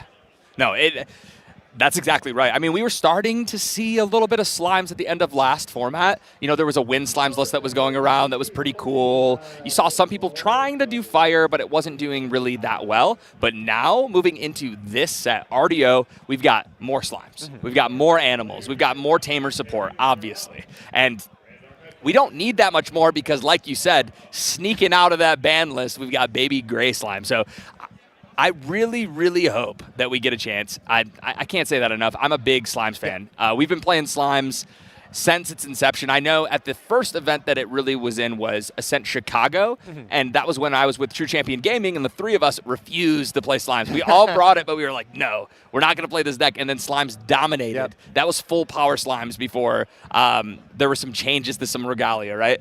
And after that, I know that Caben and Isaac both played Slimes for the rest of the format, and I think both of them won an Ascent. Yeah. So Slimes is a deck that is dear to my heart. I know to their heart. So I'm trying to think of some other decks though that could potentially be like similar. Maybe.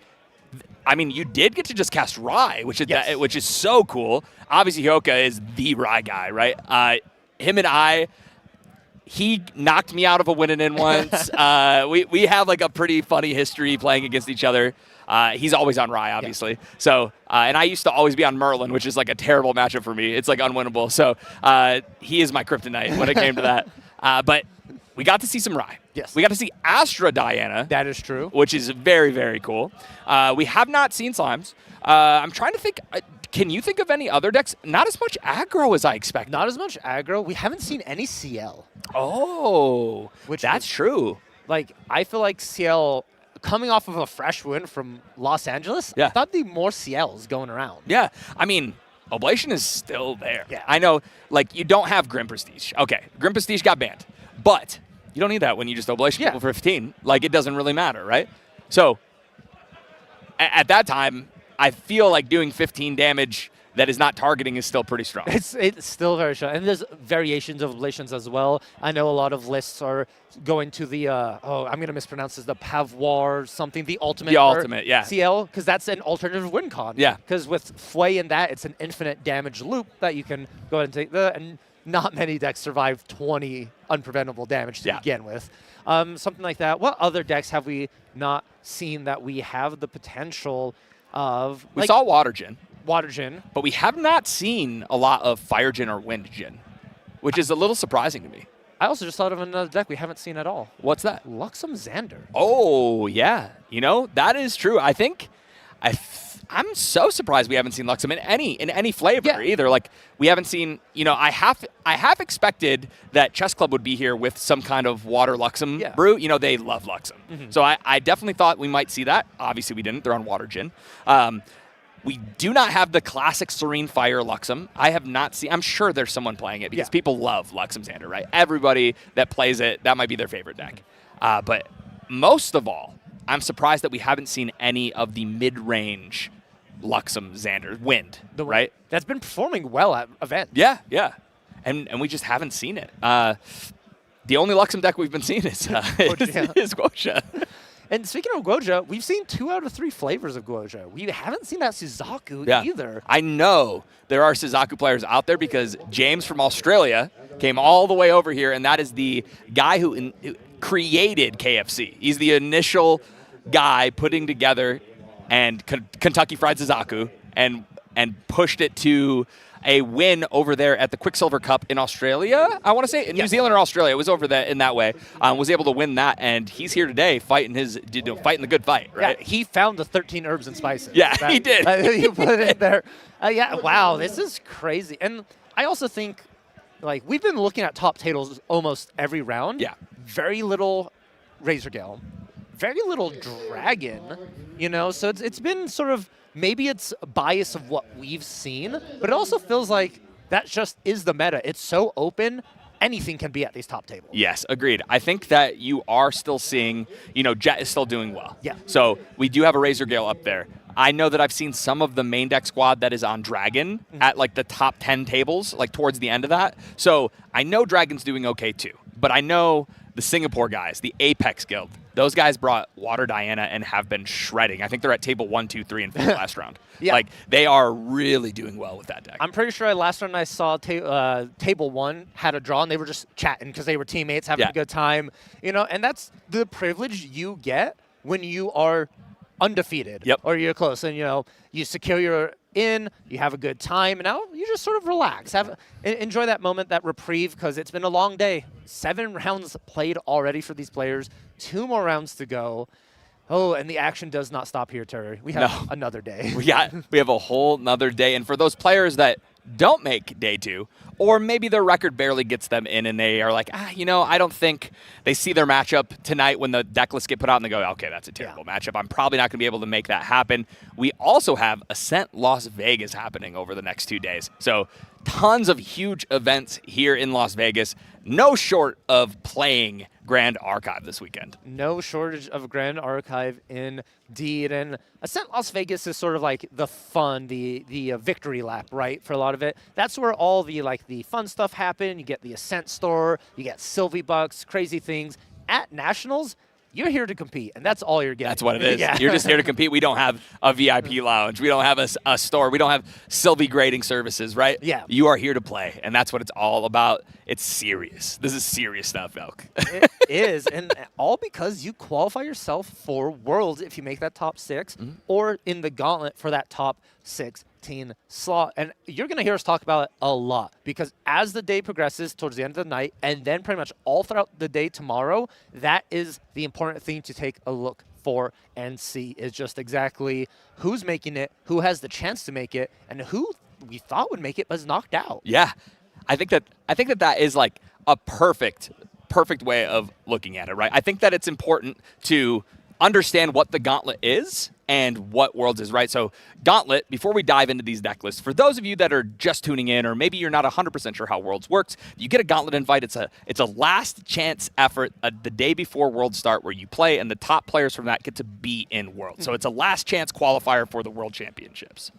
Oh man, Terry, do we have a matchup here for us? Gosh. We have Jesus on Your Wish. Let's Fire go! Slimes against, and we talked about it, and I really don't want to say it, a local of mine. No! Zor on Genbu. Wait, so this is so hard for me. These are my two favorite champions, Guoja and Sylvie, battling it out here in round 8. So we've got Fire Sylvie here, and this is a pretty classic take. It has all of the usual suspects. Ethereal Slime. We've got, we've got Cremation Ritual and Creative Shock, the whole Advantage engine, but you are still doing the same thing where you Storm Slime, you get to the end of the game, right? We get there. And then next up over, we've got, this is just another Genbu, yeah? Yep. So you know we love Genbu here. We've seen some really good Genbu players, and we are right into the action over here, drawing our cards out. Alrighty, both these players 6-1, so they have guaranteed themselves their day 2 already. This is playing for that positioning. Yes. This game, even though you qualified, it matters much more now because you're setting yourself up for potential easy top 8. Yeah. I mean, there's a huge difference between being 6-3 going into tomorrow and being 8-1. So these guys really, really looking for this win. Here we go. Alrighty, a gentle respite to start us off. Gonna go ahead, build that influence, net even, and we're gonna level up Nikogia first thing. Making sure everything is on camera so we can see. Perfect. There we go. It was a gentle respite over here. Yes. Alrighty. That's one thing I think a lot of players need to get used to is when you get on stream, you kind of have to stay within, it's so different. bounds. Yeah, it's so different. Yeah, so it's easy to mess up. And we got that awesome Geldis Blissful Calling here. Get to look at the top 5, and we get to grab an Animal or a Beast card. We reveal it. There it is. Hey, right out the cage, Baby Gray Slime. There it is, guys. It is back. Release the beast is what I say. Give me Baby Gray, but just passing turn, not playing the Baby Gray. Yep. So we taking it a little slow here. We now know for sure that we are playing against Guoja. We are playing against Genbu. And we get to take a look here, see what tools Zor has in their material deck. We're going to mill one here and hit a Polar Depths. That looks good when you're looking across the table and they hit that. Yeah, I think I've seen more Fate Stones mill a Polar Depths today than I have in a long time. Almost everyone is saying that. But Bovine, let's see if we make up for it here. Floating Frost. Okay, 50-50 there. Yeah. You know, I don't. Oh, double. Double Bovine is brutal. And another float, too. So we've got 2 float in the bin. Pretty solid spot to be. Passing it on over to our Slimes player. We'll see if Jesus wants to go up to Sylvie 1 here. Really thinking it out. Thinking about it, indeed. We're fast activating something here. 3 down is Creative Shock we have? Yes, we Creative Shock. Yep. So we're going to draw 2. And it looks like we have we've got a Liminal Guide. There. That's what you want to see when you're Slimes and you play this Fire package, right? That's the whole reason we play Fire Spirit. So we have access to the Creative Shock, Cremation Ritual, Influence Game package, right? Because we want, it's so important as Slimes. If you can get to level 3, we hit a Storm Slime here, a little unfortunate, but we get this Liminal Guide back, and we start building up that Banished Slime package, so those Storm Slimes are going to hit way harder later. Those are indeed. And, you know, one Storm Slime is not that big of an issue. If we see a second one hit Banishment, that's when it starts to get a little scary. Those are your main win cons through the Genbu, right? Because it's so hard to attack through it in Sylvie. So you're really going to have to rely on that spell-based damage from the Storm Slime itself. And I feel like Genbu here is hitting the high roll. We're already going to be at 6 quest counters on our second or third turn, per se. That means Genbu is able to flip before Sylvie could potentially reach 3. Yeah, well, luckily for us, we've got this Baby Red. We get to swing. It gets the +1/+1 buff counter from Sylvie's level 1 ability on enter here. And then as it attacks, its on attack allows them to discard a card, and if you do, you draw a card into memory. And if it was a fire card, which it was, and it was a floating memory as well, value, value, value, as we say, we get to get that +1. We get to swing that through value and kill that bovine. We love the value here. Speaking of which, Baby Gray, let's draw into hand by showing 2 slimes. Why not? Okay, perfect. Although the Gemu player does have 4 floating memory in the yard now, it's a little terrifying, but we did deal with those bovines. We are not going to see repeated on-attack triggers and see turboing quest counters. But we're just opting into level 2 here. Going to go ahead, level up. Do we take the draw or do we take the quest counter? Honestly, right here, depending on the hand, because we don't have like a Fractal of Rain online. We don't have anything, so probably the draw. Yeah, they took the draw, perfect, and then we mill another float, so we are back up to 3 float in the yard. We milled a Storm Slime too for the opponent. Oh my goodness. Sylvie, and put the Storm Slime sort of tucked in underneath the float. I know a lot of players like to put the float on top just to remind themselves a lot of the time as well, but it was a Storm Slime milled, so that's 2 already down here. Gosh.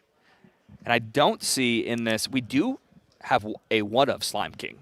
So that slime could make its way again later on, potentially. But 2 already not in his hand is right where Zor wants to be. Exactly. You love to see it here. But Jesus sitting at a healthy influence as well. And Zor's going to have to answer the board with this Baby Red. You can't keep that alive. It generates too much value. No, for sure. This is killing the Baby Red. Most likely. Most likely, and hopefully, for the sake of everyone here, trying to take a peek at the hand of Zor. We're seeing Cerulean, Sprawling, Gentle. It looks like a bunch of value cards, but not something that progresses the game plan in milling, like sort of looking for primordial rituals or your conniving plans. Just more float. Yeah. So here we go. Looks like we are going up to Sylvie 2, and that on enter, we do have an animal on the field, so we will get to draw for that. Banishment here. Okay. Whew. It's not the third storm slime. We're all right. So that limited slime. Here we go. This is, honestly, I think that this turns a little important for the Slimes player, because we have to decide, do we want to push? I saw the dungeon guide. So do we want to push to level 3? Do we want to start getting those advanced element slimes online and pressuring while our opponent is only on 4 quest counters? Because I think right now, because we were able to deal with those bovines, that really set Zor back. Zor was, like you said, it kind of had a crazy high roll. Oh, but we're going to discard this dungeon guide. I mean, when I see that, I usually assume there's another. There's another, 100%. So you're probably going to see that. But that high roll kind of got stunted really quick once those bovines were dead. So it's looking like a dungeon guide here is what I'm thinking I'm going to see. A dungeon guide, I think, would be the best bet because it's going to pair very nicely like a sommelier with the ethereal slime in the hand for Hesu. Yeah, that is exactly what you want to see as the Slimes player. Ethereal slime is the ideal slime to use your level 3 Sylvie ability, getting to play it for a reduced cost. It comes in with 2 buff counters on it. And then Ethereal Slime, obviously, its on-enter ability lets it get an additional buff counter and draw you a card for a price. So we'll see if that is the way that Jesus wants to go. We've got Sylvie Slime Sovereign. There she is. The next Slime ally card you activate this turn costs 2 less. We're not going to forget that Lost Providence. A Lost Providence Sylvie. That's not typical. No, I like that. I think that's very, very cool. It lets you continue to grow your influence as you hit 3 quickly. So here we go, Ethereal Slime. Double checking Ethereal Slime here. It does a bunch of crazy stuff, but the most important part is the on-enter. You may banish a Tamer card from your material deck. If you do so, draw a card and put a buff counter. So meaning this Ethereal Slime would be a 5/5 if that on-enter ability goes and resolves. Yes, a 5/5 stealth True Sight that easily can deal with that Frostborn Paladin or start pressuring face incredibly fast. So we're going to get rid of that Stone Scale Band with the on-enter. Draw a card. What do we got here? Do we have enough for a Gaia's Blessing? Do we have 4 animals or beasts? I think we only have 2. Yeah. We have the baby red and that storm slime. So where are we going? Are we going into the Frostworn here? I think so. I mean, that's what makes sense to me, right? Deal with this board state. I mean, I love pressure. I can definitely hear the argument to push. But right here, I think gaining board control as the Slimes player is your #1 priority. I agree with you here. #1 priority, board control, and just force an answer out of Zor if there is one. We do see that Primordial Ritual in hand, so it's possible this Paladin may be helping in more ways than one, absorbing an attack and getting some additional mill. Yeah. I mean, it feels really good as the Genbu player when you get to Primordial Ritual away something that your opponent's swinging at. Indeed it does, and that's exactly what's going to happen. Top 2, float. Title lock. Yeah, another float, though. We've been pretty 50-50 with all of those hits. We've hit a lot of floating memory this game. And is there a concern for a stratagem now? I have lost count on float. I think maybe we're at 5. Yeah, I mean, it's building up. It's not out of the question. Luckily, that 25 health should keep us healthy as the Sylvie player, but you always have to be prepared for that stratagem. Stratagem comes out of nowhere a lot of the times, and it's really hard to plan around. We do see sort of a peek of that material deck for Hesu. We see some answers in Beastbonder Boots, but just another Ethereal Slime activation. Yeah, I mean, we liked the first one so much, we might as well play another one, right? Might as well. Draw another card, get a buff. Slightly smaller, but still a problem. Yeah, I mean, this is a terrifying board state. That is, yes. Yes. There is a lot on the table here. Zor using that Primordial Ritual made him put cards in his hand down to where he could no longer hold up the interaction unless he had a title lock, which did not. So we were able to just spam these slimes and get a very, very big board. Now that Lustrous Slime is going to be crazy hard to remove. We're probably looking at hoping we've got an Excalibur Cleansing Light, which it does look like we play one in the main here. So that's probably our best bet, is get to 3 and get rid of that if we want to try to kill with the Genbu combo. But on our way there, we have to figure out the best way to get there because we only have 5. I'm sitting here. In my brain, we were already at 7. Yeah. But we're only at 5 quest counters. And so we need to start milling. We need a lot of milling here to help. The important part is if we are able to flip Genbu, we just stop the Slimes player from being able to attack, right? Because you just keep activating every turn Genbu to gain additional life equal to the amount of water cards in your graveyard. So it's like an unmovable object against like an unstoppable force at that point. So then Hesu has to rely on Storm Slimes, and then at that point Zora will have to rely on the stratagem or the mill route. Yeah. I mean, honestly, this Luster Slime doing its best Genbu impression right here. Yeah. That's a 5/9 Luster Slime. It's a better Genbu. Yeah, it is. Unfortunately, it can't attack. But we're going to have GCR here. We'll mill another float. We have so much float, and that is that one of Excal. That is. That's a huge draw if we're able to get to level 3. And that order of operations too, mill then draw. Yep. Because if it was reversed, we would have drawn the float and then milled the Excal as the one of. Yeah. I honestly, as somebody who plays a ton of Genbu, you just have to commit to one or the other. You either draw first or you mill first. And if you don't, you'll always have this feeling in your stomach like, man, I should have done it. I should have done it the other way. I would have won if we did this, but you just can't think about it like that. And here's Polar Depths, which this is one way to mill, for sure. That is. I honestly think this is setting up for a stratagem turn. Yeah. That if there was a way to get enough stratagem triggers to deal with, I mean, just do an OTK, right? Yeah. Polar Depths is the way to make that happen. So this is actually a terrifying turn. This is. Let's count the damage here on the side of Hesu, because this is actually important. You need to push Gojia into having to play cards to sort of stop this from happening. So we have 3 from one of the Ethereal, 5 from the other, so that's 8, 9, 10, 11 total, putting Gojia to 16, and we need to threaten 6 more than at that point. Yeah, and I mean, with that many cards in hand as well, I believe 6 Influence, we're going to go up to 7 cards here. Depending on what we materialize, we might even go higher. Let's see here. Okay. Hey. Nullifying Lantern main. That is some lucky tech to have. That is. You love to see that. That actually saved. We did not need to bring out a Beast Spawn Boots. We did not, we don't play Safeguard Amulet. We didn't need to bring that out because we get to just bring out Null Lantern. Turns out that stops a Polar Depth Stratagem combo on its own. That does indeed. Also makes me think as well, maybe Zor doesn't have the stratagem, because if you were really banking on that route, would you just, in response to the Lantern, use the Polar Depths? Probably. So here we get rid of 4 slimes. We go up to 8 slimes banished. Whew, that Gaia's Blessing allows you to utilize the top of your library, top of your deck, right? So we get 1 card, you get to always see it, and you can play animals and beasts from the top of your deck. So really, really cool. Unfortunately, that's a cremation ritual. So we can't play that one. But if we have a way to draw and we do reveal, let's say, a Storm Slime on the top of the deck, then we would have the ability to play that from the top of our deck. Yeah, a very powerful tool that Slimes has access to, and it feels insanely good when a lot of your Slimes either draw cards, replace themselves, or are super cheap, costing 2, so you can just play multiple in a turn. Yes.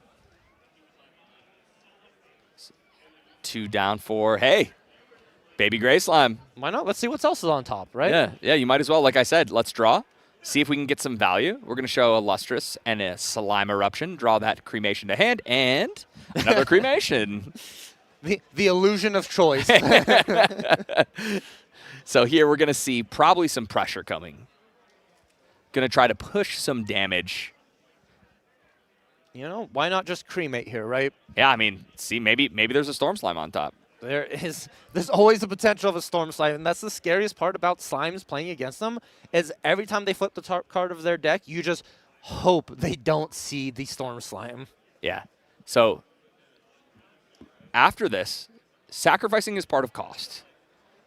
If this resolves, we're able to draw 2 more cards. But what do we got here?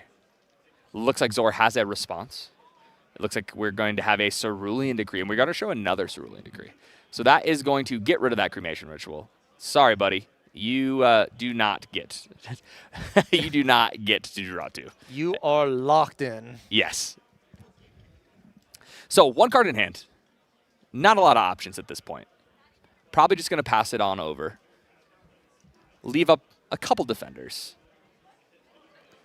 Couple of defenders, but the issue is Zor is still 3 quest counters short. Gojia looking for Gambu, and he's nowhere in sight. We really, really need to see that. I think that you were dead on. Even without stratagem, maybe the Polar Depths was probably the right play. I mean, do we play Unbroken Mustangs in the main of this list? I don't. We should be playing Unbroken main board, 2 main board. 2 main board. So we have 2 of those, and then we did see that Excalibur. So we are going to go to 3 here. This opens up a lot, because now we're going to be in a situation where we can either play that Excalibur to deal with a Giant Taunter, or to get rid of that Lantern so that our Polar Depths is back online, which is probably the play that we're going to see. And going to level 3 gives you that 3 quest counters you need for Genbu. Yeah. So it is online, but unfortunately Genbu's not going to be as beefy as we want him to be, just because he does... there's no water cards for him to see. Yeah, we got another Polar Depths, though. I mean, we probably are getting pretty close to a world where we could just go for the mill if we can't get through that Lustrous. Wait, Mustang in hand already? Oh, yeah, Mustang and Excal. Wait, we could do... is double Polars just game here? It's very close. I don't think it's quite, but we are not far off from that actually doing the job. We've been drawing a lot of cards on the Slime side, so double Polar Depths is probably very close. I honestly think it may be... I need a count of the graveyard, because if there is at least 10... Okay, we're going to get the count here. Let's see, 1, 2, 3, 4, 5, 6, 7, 8, 9, 10 exact in Zor's graveyard. If we Polar Depths go in 20, 40, the question is Hesu more than 20 cards in their deck? Yeah, so how this would work the best way is if we played another Polar Depths. We activate the first Polar Depths targeting Jesus. With that activation on the stack, we sacrifice the other Polar Depths, targeting ourselves. This puts both Polar Depths into the yard, taking us up to 12. We mill ourselves for 12, go up to hopefully 24 water cards, and then mill Jesus for 24. Yeah. And I don't think that is enough where we currently are. But we are able to get this Gambu online. We dealt with a Nullifying Lantern. And we just need to survive. We need to survive this onslaught. Unfortunately, does Zor only have one card in hand? No, it looks like he's got a couple. 4 in hand. Okay, cool. So we have a Genbu activation. Okay, because we're going to need that. Yes. We are going to need that this turn. Yeah, that 3-9 or that 9 life stat's not looking as good when you're staring down a couple ethereal slimes. Yeah, turns out slimes, they do beat down pretty well. Oh, Here we go. We're digging, and you know what we're looking for. Stormy. A stormy night is what we're hoping for here. Finding another ethereal. We do get to see the top. Hymn of Gaia's Grace. That's a cool card. A neat tech. A lot of players are opting into this for a fast-speed Storm Slime. Yeah. Or they use the Twilight Slime as well to sort of stop a combo from spell damage. Yes. So here we go. Probably looking to find a way to draw cards here. Yep, this is one way to do it. Oh, the question is, what do you get rid of? You already... It's definitely the Horn. Yeah. The Horn is definitely the play. You cannot. Covenant is too good. So we get to get rid of that, reveal the top. We have 4 cards in hand, I believe, which would allow us to play this from the top if we'd like, and have 2 in hand if we do see that Stormy. But, I mean, that's all in, right? That's literally taking everything we got and hoping our opponent has nothing with 4 cards in hand in a water deck, mind you. That is a possibility. You could also create a shock if you really so choose, just to try and get a little bit deeper as well. Oh man, this is literally just the search for Storm Slime. I think here the best play would be to pressure 9 damage into this Genbu to force your opponent to utilize its ability. Because if you can do that, that gives you the opportunity here. Wait, that would kill it. That one would kill it if it hits. It's because he was already thinking to utilize it here. Yeah. So this is what you want to see. Slime Eruption. What are we Slime Eruptioning, though? What are we Slime Eruptioning? We're trying to kill this Genbu. Slime Eruption is a skill. It is. Not a spell. So if this works out here, that will kill the Genbu. That was a very cheeky play. That is, and I think Zor got a little greedy here, letting that big Ethereal Slime hit. I think after the first attack, you just activate Genbu. You have to, yeah. Unfortunate there. A little, probably not realizing that Slime Eruption was a skill and not a spell. Yeah. Because that gets around Spell Shroud. So Genbu's gone. So we are on the mill plan. So we need to live. We also could stratagem if we do have that in hand. So this is going to be a big moment. What do we see? We're going to declare this attack. Oh, this is just lethal here.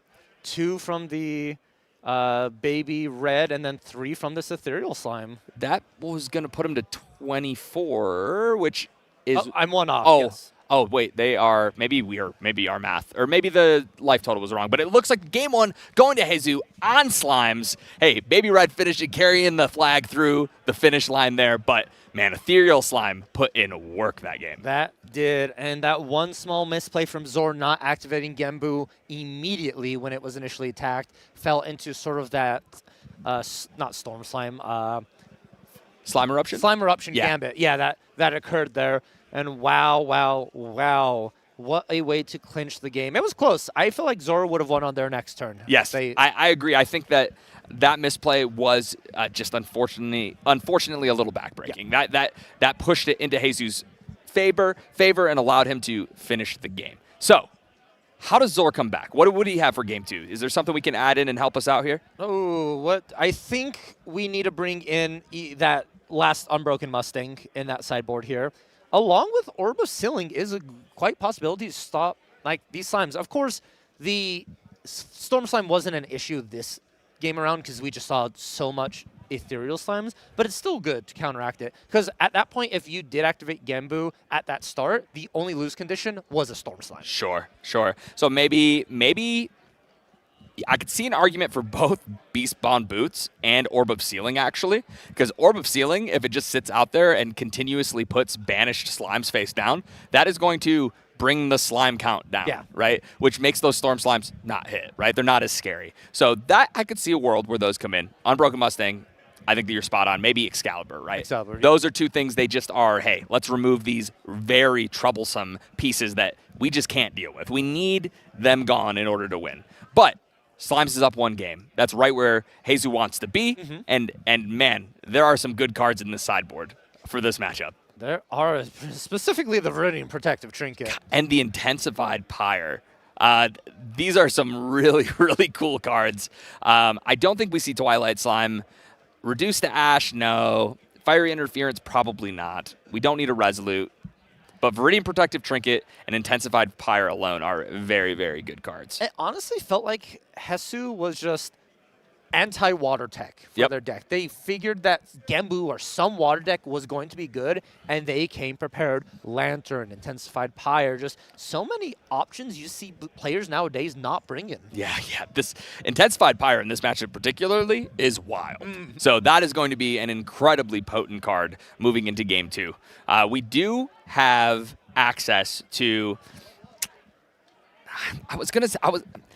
I was looking at Blanche, okay, because we're probably going to side this card out. But I was thinking about it because in that last situation, the only way we were going to lose, right, was through a stratagem. Yeah. So do we play away? Do we keep something that can deal with a stratagem effect? Something like a big blowout that a Blanche could do. Unfortunately, the way that Jesus played that last game, I don't think that he would have been in a lot of situations to hold up the cards for Blanche. A lot of times he was going hands down or very near, right? Just trying to pressure. And maybe that is his game plan against Gembu. I don't think it's a bad one.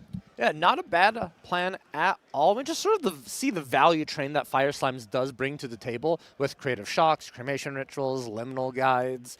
And it's typically old Sylvie, they would get to level 3 and barely have any influence. But now we're seeing Sylvies get to level 3 with 4 or 5 cards, Lost Providence as well. So there's just a lot more plays they're able to do and just really swarm the board at that later level. Yes. So here we see, hey, if it ain't broke, don't fix it, right? A turn 1 Blissful Calling here.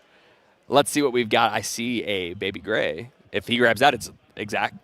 There's double Storm Slime, I think, in that Blissful was there? Calling. Oh, he's got to take one then. You can't allow all of those to go to the bottom. You're going to need those. Going to have to grab one. So 50% of the Storm Slime's locations are known. Yes, that's crazy. Wait, I think he's got another one in hand. I think he has 2 in hand. That is insane. Why do Storm Slimes always somehow appear together? They travel in herds. They do. They always do. So there's that Orb of Sealing. So there's one of our changes. We brought that in. Didn't see quite else what was in that material deck as I had to go to Gembu immediately in a mill here. Oh, the Blanche being milled. You're kind of happy to see that going. Yeah. I think that Jesus was thinking exactly what I was. This is a huge blowout in the right situation. So kept those. You don't really want to see that milled. You're looking to get a, obviously, float, but if not float, some kind of animal. We're going to play the Ringleader. Let's fight for board. That's what Zor's saying right here. Hey, I can fight for board too. Let me show you what Tamer stuff looks like from my side. Yeah, and, unfortunately for Jesus is when you fight for board against a Ringleader, you just give your opponent value. Yeah, it does not feel good. It does not feel good. But you do have to deal with it because 2 damage on every turn clears the board incredibly well. Yeah. It is a problem you have to deal with, but when do you deal with it? When can you give your opponent that additional card and potentially buff up Bovines? Yeah, so here we go. We're going to get a Baby Red with that buff counter on enter from the Sylvie 1 ability. Declaring attack here on attack. Discarding that Slime Eruption, drawing 1 into memory.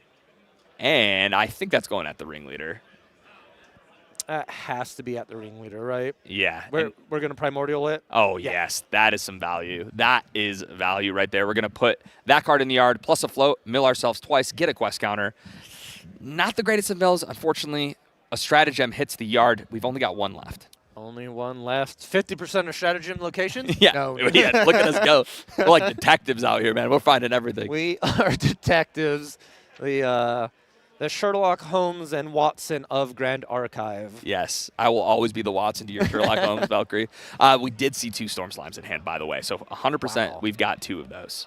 That is insane. So much Storm Slime value. The question is, can you get to that point where those are valuable? We saw the Orb of Sealing in that material deck, so if that comes out sooner rather than later, it can start just shutting off these Storm Slimes. Yes. So Froststorm Paladin's huge here because we do need a way to fight for board. After that Ringleader, we ritualed it away.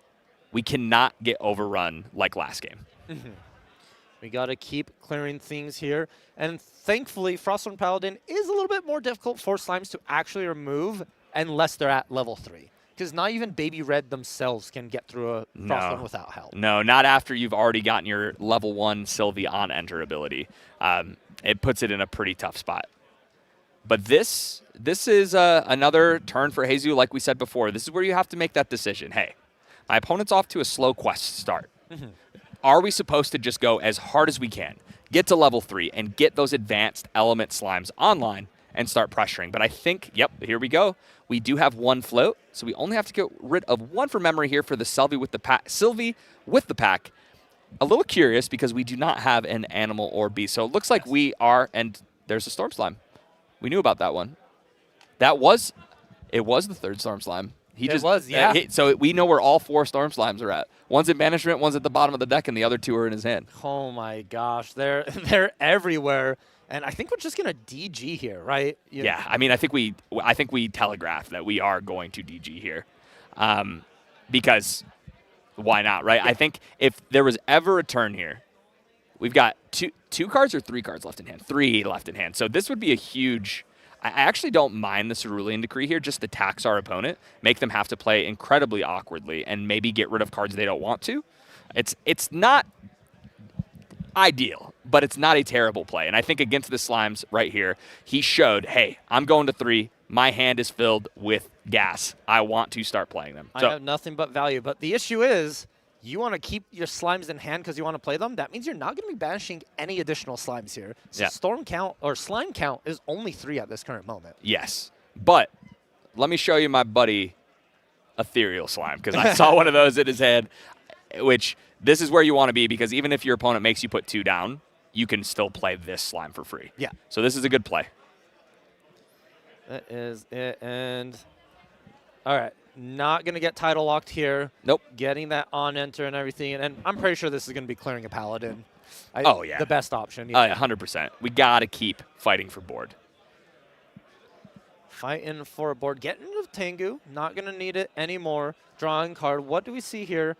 We don't really have much else. A Ghastly Slime. Okay. It is like, there's only a few Slimes you want to see at this point, and it's an Ethereal and then a Lustrous Slime. Yeah, so, okay. So we're going to get the Cerulean Decree here to -2 the attack from this Ethereal Slime. So it's still going to hit for 3, and we do have a Dungeon Guide on the board, too. So a little curious here. Reverse the numbers. Oh. Minus is 3, it hits for 2. Reverse that. Reverse it. And we're able to finish it off anyway because of this Ghastly Slime. Yeah, that Ghastly Slime comes in clutch as a 2-cost, 2/3 ally. And if you kill it, it can just ephemerate back and become a 4/3. Yes. Alrighty, what is Zor thinking? We know there's another Storm Slime. Does Zor realize it, though, and we go Orb of Sealing? No, we're going for Tengu, advancing our quest a little bit further. This is a scary materialization. I know that we've only taken 1 damage, but we're going to utilize here. We get a mill. We get the quest counter from Tengu. We get the quest counter from the mill. But we're not really in a place to be able to get this Genbu out in a hurry. And our opponent's already threatening so much damage on board. Yeah. A lot. And we know there's a double Storm Slime in the hand for Hesu as well. Yeah, so that's terrifying. It's potential lethal next turn if I do my math correct. Each Storm Slime is going to be 6, so that's 12 plus 5 from the Ethereal is 17, and then the Ghastly is lethal on the level 1 Gogeo. Yeah, so we're going to need some very powerful interaction in our hand in order to stay alive on this next turn, which we're holding up for. Zor might have something in store. We do know there's a title lock that's sort of sitting in the hand, waiting, but Hesu's gonna have enough influence to activate at least one Storm Slime without having to it get negated. Yes, yes. So we have, I mean, this would be, I was going to say Viridian Protective Trinket is exactly what I was going to say. This is pretty backbreaking. It's on Title Lock or bust right here. And we are in a pretty good spot. We're going to pop that Lost Prov, draw a card. And I just think the writing is on the wall. The Slimes may be coming to a quick 2-0 victory here. Attack in, attack in, attack in, up to 9. Now it's a matter of the Storm Slimes. Actually, I'm one card off on my math. We can only play one Storm Slime here. Okay, so we're not going to have the big kill. But this amount of pressure that we're putting on right here is pretty solid. I think that Jesus was actually kind of doing a similar math play, though. He was moving very quick across that to go for lethal is what it felt like. But what are we going to see here? I'm guessing we are going to get a Stormy. The, Storm Slime in response to the Storm Slime. No, just Baby Gray instead to help filter some of your deck, draw some additional cards, showing that Storm Slime, showing they have it here. Oh, Baby Red's so good in this situation as well.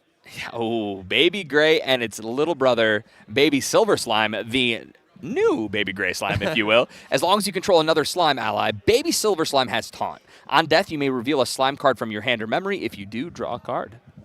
This was the nerfed version of Baby Gray Slime after it was banned. Instead of drawing immediately, you draw later. Yeah. Which did make a difference. It did. It did. It made it not splashable in every deck in the format. But now you get access to both. So Yeah. you have a Taunt Interceptor. Yes, I like this. I like this. You've got these baby slimes holding the fort down while we are threatening big damage with all of their older siblings, right? All these bigger slimes. Oh, I'm very curious on the Safeguard Amulet play opposed to the Orbisilling. Yeah, yeah. So we got a mill. It's another slime. That's exactly what Jesus wants to see. This is going to have to be a big turn for Zor because not leveling up, obviously we don't want to force ourselves into a situation where we don't get to keep influence, and we really want to, stabilize and get as much value as we can. But this is a scary, scary place to be. It is very scary here, especially because Genbu's so far away from flipping still. We need 3 more quest counters in order for him to actually even get close to that situation. But you've already taken enough damage to where I don't think we're going to be getting there. Yeah, no, this is a tough spot to be. So we are going to be having to set up. Okay, a Throatkeeper Bullfrog's good defense, but not when you're staring down a 5/5 slot. Yeah, it's like, okay, it absorbs 5 damage, but we still know there is potential for more ways to remove this Bullfrog, and that Ethereal Slime can still come in here. It almost feels like we're watching 2 different games. Genbu sort of struggling to build influence, build a board state, while Jesus is just feasting with the amount of slimes they're able to see and just draw cards. Yeah, we are really seeing the power that is in these slime decks still, right? Slimes is still a very powerful archetype, and we're going to see that Null Lantern, which is it. Now we've got Viridian Protective Trinket, Null Lantern up against the Genbu player. This is a very potent play on Jesus' side. This is what you would call a regalia lock a lot of the times. Yes. All you need is Sensor to join, and you have the trifecta. Yeah, oh my goodness. The anti-water trifecta happening here. But Jesus contemplating, what are we going to be doing here? 2 into the Bullfrog here. And then the baby is going to go ahead and get some action, and Dungeon Guide going to finish it off here. Yep, that is going to put a float in the yard for Zor, but this opens up a swing for 5 from this Ethereal Slime. And we only have 19 health. That's something to remember here. And I think that Storm Slime is going to be joining us here very shortly. Interesting play. 6 cards in hand. 3 down. Are we cremating, or if we're cremating our Ghastly Slime to ephemerate it? Interesting. That, I guess this is a pretty clean play. You're able to do this. If this is able to get back on board where we are showing... lethal, almost. No, we're one off. One off, but there is a Slime Eruption in hand for Hesu. That is that last bit of incremental damage. So if Zord does go hands down, Hesu can be able to just try and catch them off guard. Yeah, and I mean, we can't title lock right now because of the Null Lantern. Yep. So we are on, we can't play a Cerulean. There's not a lot of interaction here, so I think you just go for it. Yeah, I think we do. Oh, there's a more important Sprawling Cleanse in the hand of Zor. Going to be able to recover out of this lethal range right here. Oh, there's so many slimes, though. There's so many slimes. We can throw this Slime Eruption for 4 at him. Is there 2 fire slimes? There's 2 baby reds. So we have 4 slimes we can throw here. I think that's just checkmate at this point. Caught once again by the Slime Eruption. And paying... Yeah, he doesn't have enough to play for that, unfortunately, because it's going to... You're not going to get the reduced. You're not going to be able to get the reduction because of Null Lantern, and then Viridian Protection Trinket makes it cost 2 additional, which makes it cost 5. Yes. It is indeed pretty crazy here. I think that just might be it, though. We see the Sprawling Cleanse going down to 14, and the pop of the Safeguard Amulet as well. Hesu, how many are you choosing to banish? Just getting 2, 3 additional. Only 2. Decided that. We're just going to send the 2 right there at the ringleader. Beautiful. Deal with that. Hands down. I mean, although we have all of this in the graveyard, it is going to be a little bit of a miracle if we're able to pull this one off. Between having access to all of these huge slimes here, and then obviously we know there's double Storm Slime, that's a lot of pressure coming our way. So we need to find a way to kill our opponent this turn. Yeah. And let me tell you, as a Genbu player, it's not impossible.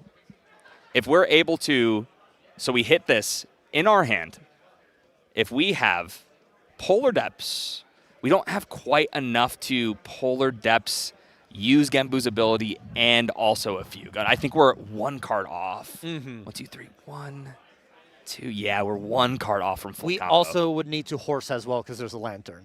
So you need to do a lot. Correct. Yeah. It is the orders are coming into your kitchen and you only have 1 pair of hands. It's all of your kitchen. They decided to not come in today, and it is lunch rush. So this is a tough spot to be. It is indeed. Zor watching, and we know there is the Mustang. Gonna go ahead, take out that lantern. And yes, of course, now Genbu can protect against the attacks. But we have double Storm Slime count of 5. So double Storm Slime is more than enough to just close out the game through that spell damage. Yes, yeah. I mean, it's got to be Storm Slime, right? And we've already seen, we put one on the bottom. We've banished one, right? And then we know that he has 1 in hand because he showed it with that baby gray. But, oh yeah, this is scary. Horn of Beast Calling here, a really, really powerful card. We get to use this, we sacrifice it. It allows us to play one of those Storm Slimes for free and also draw a card. Avoiding the title lock, more importantly, as well. Exactly. And it is written on the walls, the Slimy Boys may be taking this game 2 down for that second Storm Slime. And there it is. The double Storm Slime. Jeez, Hesu takes it 2-0 on Fire Slimes against Zoro on that water Genbu. And what a way to close it out. We sleuthed out where those Storm Slimes were. And now, very last minute, it mattered. Gosh, that was a game. Storm Slimes everywhere. As far as the eye could see, if you looked off into the distance, you are getting blasted by Storm Slimes. As you said, when you see one, there's going to be more, right? They travel in packs. That's how Storm Slime works. It always has. It always will. Great match there. Played very well by Hesu. That just shows the raw power of Slimes. It honestly does. Storm Slime, a little phrase comes to my mind whenever I see Storm Slimes. Whenever I look at them, I always hear in my head, I am inevitable.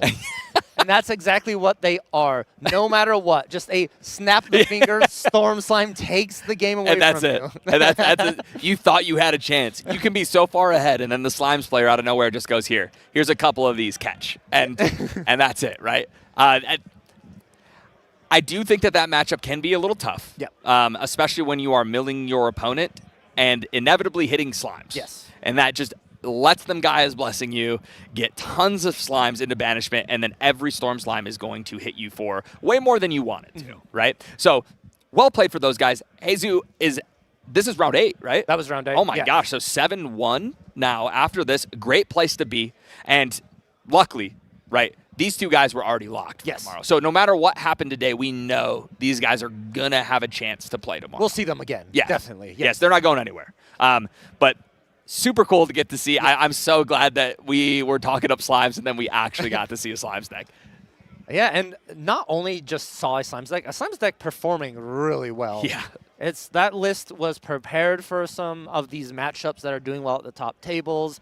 And, 7-1 now, if you win one more, you're sitting at that very coveted top 6 contention for Worlds if you win at least 3 rounds on day 2, I'm pretty sure. Oh, yeah. I mean, if you go 8-1, right? So 8-1 means we are at 24 points. 24 points is very, very good. I think, I don't know the math right now. I have not broken it down after all of the rounds we have. I think it's going to be 13 rounds, but I would assume somewhere in the range of 28-ish in that realm, right? And we're already pretty close to that, right? So really, really where we want to be after day 1. Yeah, typically it looks at, depending the players, 27, 28, 29 are your top 8 thresholds for, ascents normally. So, yeah, you're in a great spot. That means at least 2 wins for that. And, wow, it's, that was round 8. We have one more round ahead of us. It's not over. It's not over, which who knows what kind of matchup we're going to have. It is. Oh, here's some imagery for you as well. Yeah. Sort of going on the lines, Gojia getting hit by the Storm Slime, and then just turns over and goes, Mr. Genbu, I don't feel so good. No, that is perfect, right? Create this. It was a tamer showdown. I do think that there was a moment in game 1 where Zor really just needed to survive. Yes. Right? Survive that last turn, and then boom, you're going to win. And probably saw that, right? Saw his hand and went, okay, I've got this. Yeah, I've got this. There's no way I'm going to die from my life total this turn with what I have. I should be fine. But that's when Slimes get you. When you think you're safe, you're not, right? You know why? Inevitability. Inevitability. It boils down to that one moment, though, that activation of Genbu. Yep. You have to do it earlier. Yes. That is the important part. And, yes, you want to try and force your opponent to put as many resources as possible into it, but you get to that point where your opponent can respond to that activation and sort of blow you out of the competition. Yes, that was a very unfortunate, like you said. It happens to the best. Yeah. It happens to everyone. Players at the top of their game still make these judgment calls, these little micro mistakes that end up costing them. And that's just, again, I've said this a couple times today, but that's just competitive cards, right? When you're playing, this is round 8. We've been playing for hours, right? I think with lunch and everything else, it's been about 10 hours today. From start to finish with production and everything else. Guys have been playing cards all day long. And so once you've been in that many games and you're playing a deck like Genbu that takes so much brain power, little things like that happen. Indeed, they do here. And so I think by the end of our final round, players will have been here for 12 hours. Wow. Yeah, that's a day. That is a day. How long have we been here? Around a number we've been here. 12, 11, 10, I don't know. Man, you know what the best thing about after round 9 today? We get to come back tomorrow. We do. We get round 10, 11, 12 after round 9. Yeah. That's the most exciting part. Yes. No, I'm very excited to see the decks that made it through day 1 today and are pushing their way towards the top of the leaderboards going in tomorrow. I mean, we just got to see one because finishing we're 7-1 right now. Even a 7-2 will honestly be fine, but don't go anywhere. We're going to send you guys over to an interview with the winner. Let's see what they have to say, and then let's move on to round 9. Inevitability, baby. I'm joined here with Hesu, the winner of the feature match at round 8. Congratulations. 7-1 is no score to scoff at. You have a great seeding so far going into day 2, but there is one more round. Tell me how you feel right now. 7-1's pretty big. I feel pretty great. All my teammates are playing Jin, and I was the only guy on Fire Slimes, and nobody, everybody was making fun of me. I was like, but no, I'm joking.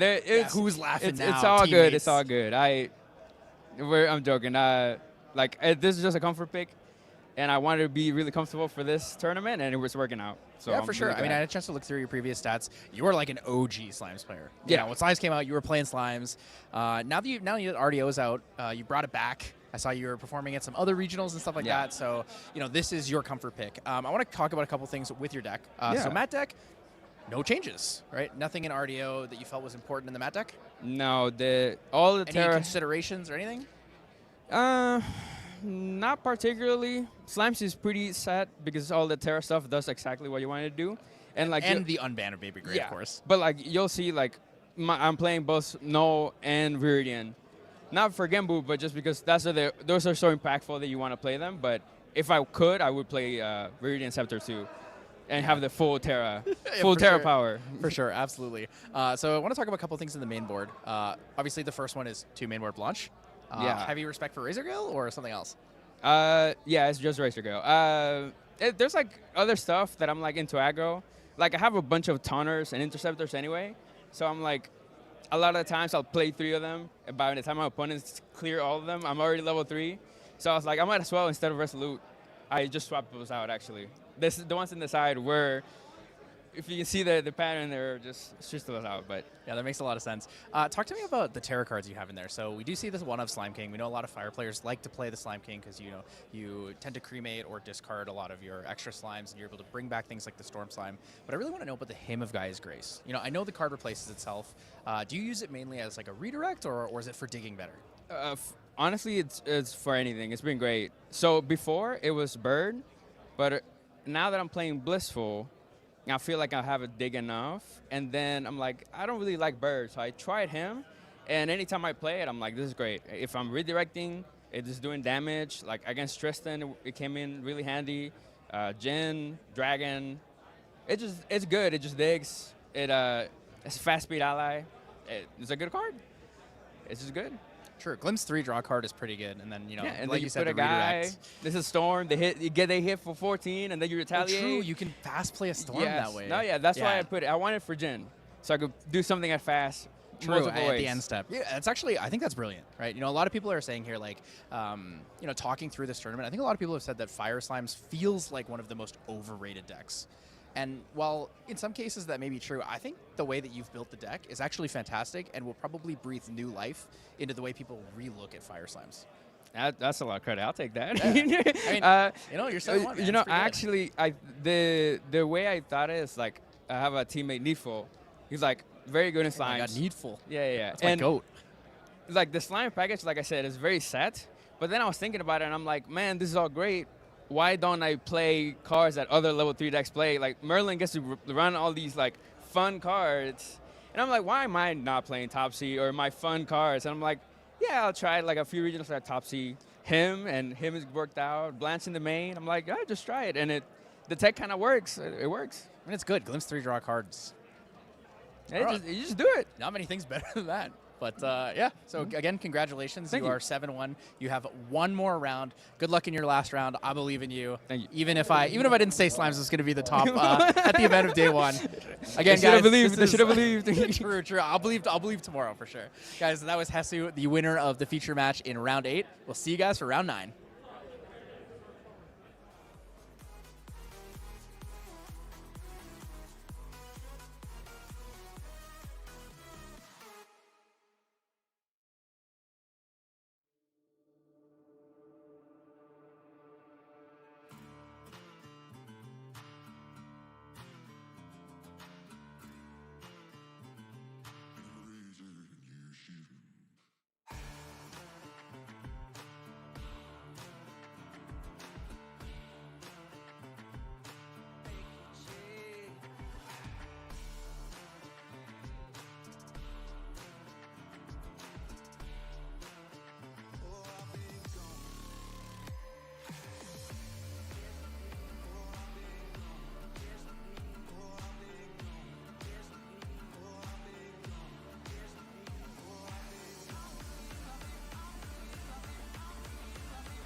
guys, I'm here at NA Nationals with one of our wonderful casters, Terry from the Trading Post. How are you doing today? Yes, I'm happy to be here, having a great time. How about you? Are you enjoying yourself?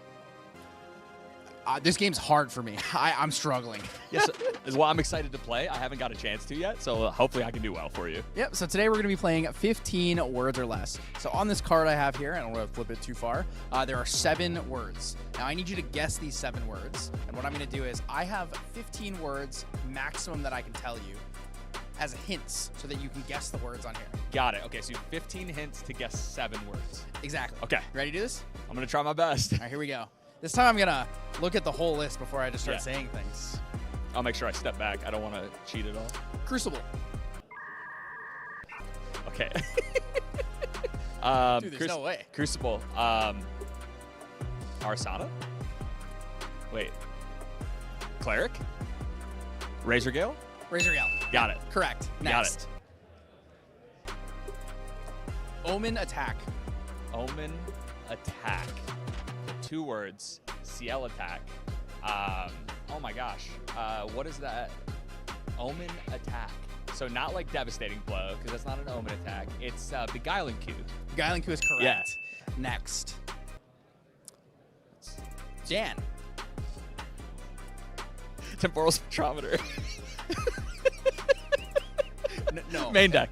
Correct. Yeah, okay, Correct. cool. Main deck. Sorry, I had to throw that in there. Previous team. True Champion Gaming. Correct. Oh, easy one. Creator. Content. Let me keep going. I can guess more off that one. Creator. Can I ask a question that doesn't involve your hint? Because I'm not 100% how I may or may not be able to answer. Okay, just give me a thumbs up if you can. Okay, can this be individual people in the community? It's Grand Archive related. So anything Grand Archive Anything related. Grand Archive related. Okay, so it could be. So it could just be a creator, like a content creator. Okay. How about Sparkle Sisters? How about Once in Love? How about creator? How about leaks? Leaks. Leaks. Okay, so who gives leaks? The 2 words related are creator and leaks. Creator and leaks, and it's not. I had a way better Creative word for Shock. this, and I'm so it's not sad I didn't Limelight. say it. Sorry, that was a little stab at my buddy Jason. So, is it Poro? Is it? Come on, how many times can I? Are you gonna make me just keep hitting people in the gut? Yeah. Creator and leaks. Spoiler season. Creator leaks. Creator Summit. We're at 8 words. I'm going to use one more word. Okay. Tidbit. Wait.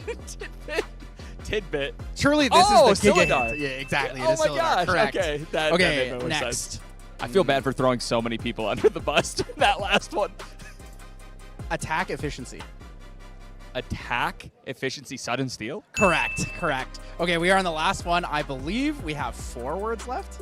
Okay, we can do this. I could do it in less, but I think it's kind of funny because of previous content that we've done. Guess the card. Guess the card? Guess the card. With the content that you and I have done. So not a spoiler. Guess the card, Guess win the card a card. is the only hint, the perfect hint. Guess the card, win the card. Guess the card. You know what I'm saying? I'm trying to remember the game. Oh, we played this in Los Angeles. Guess the card. Content. Guys. It could be anything Grand Archive related, which makes it way harder, but I think it's funnier this way. Once in Love? Serene Balance Productions. Grand Archive TCG. Weebs of the Shore. Guess the card. Guess the card. You're not making fun of me for not remembering about Regalia the first time I played Guess the Card. So I give him one more guess. I get one more word. I have 1 word left. Okay. Oh gosh, what are they called? The kind of foils that I pulled from you when I played Guess the Card last time with you. Armament. Last word is wind. Guess the card. Guess the wind. card. Oh, wind. Calming Breeze. Exactly. It is Calming Breeze. It took 15. The funny note of that was at LA we did play Guess the Card, Win the Card. I had a Calming Breeze, and I'm pretty sure you told me every detail of the card except for the name. Yep. You told me the art, the cost. I couldn't remember what it the name did, was. the exact text on the card. You're like, it's so good in this deck and this deck. I don't remember what it means. Yeah, can't remember its name. Anyways, we did it. That was a good one. Congratulations. Thank you so much. Thank you. I have a participation pocket Pantheon pack. I'm just adding so many P's to this. So crack it open, see what we get. Okay, yeah, let's Grab do the it. mic from you. Look, man, what do you want to hit? So, in LA, I played Pantheon for almost 16 hours. And I opened a lot of Pantheon packs trying to pull a Pantheon barrier. You were actually statistically the highest hour played Pantheon player at the event by a huge margin. So I'm pretty sure you beat the next person by like 5 hours.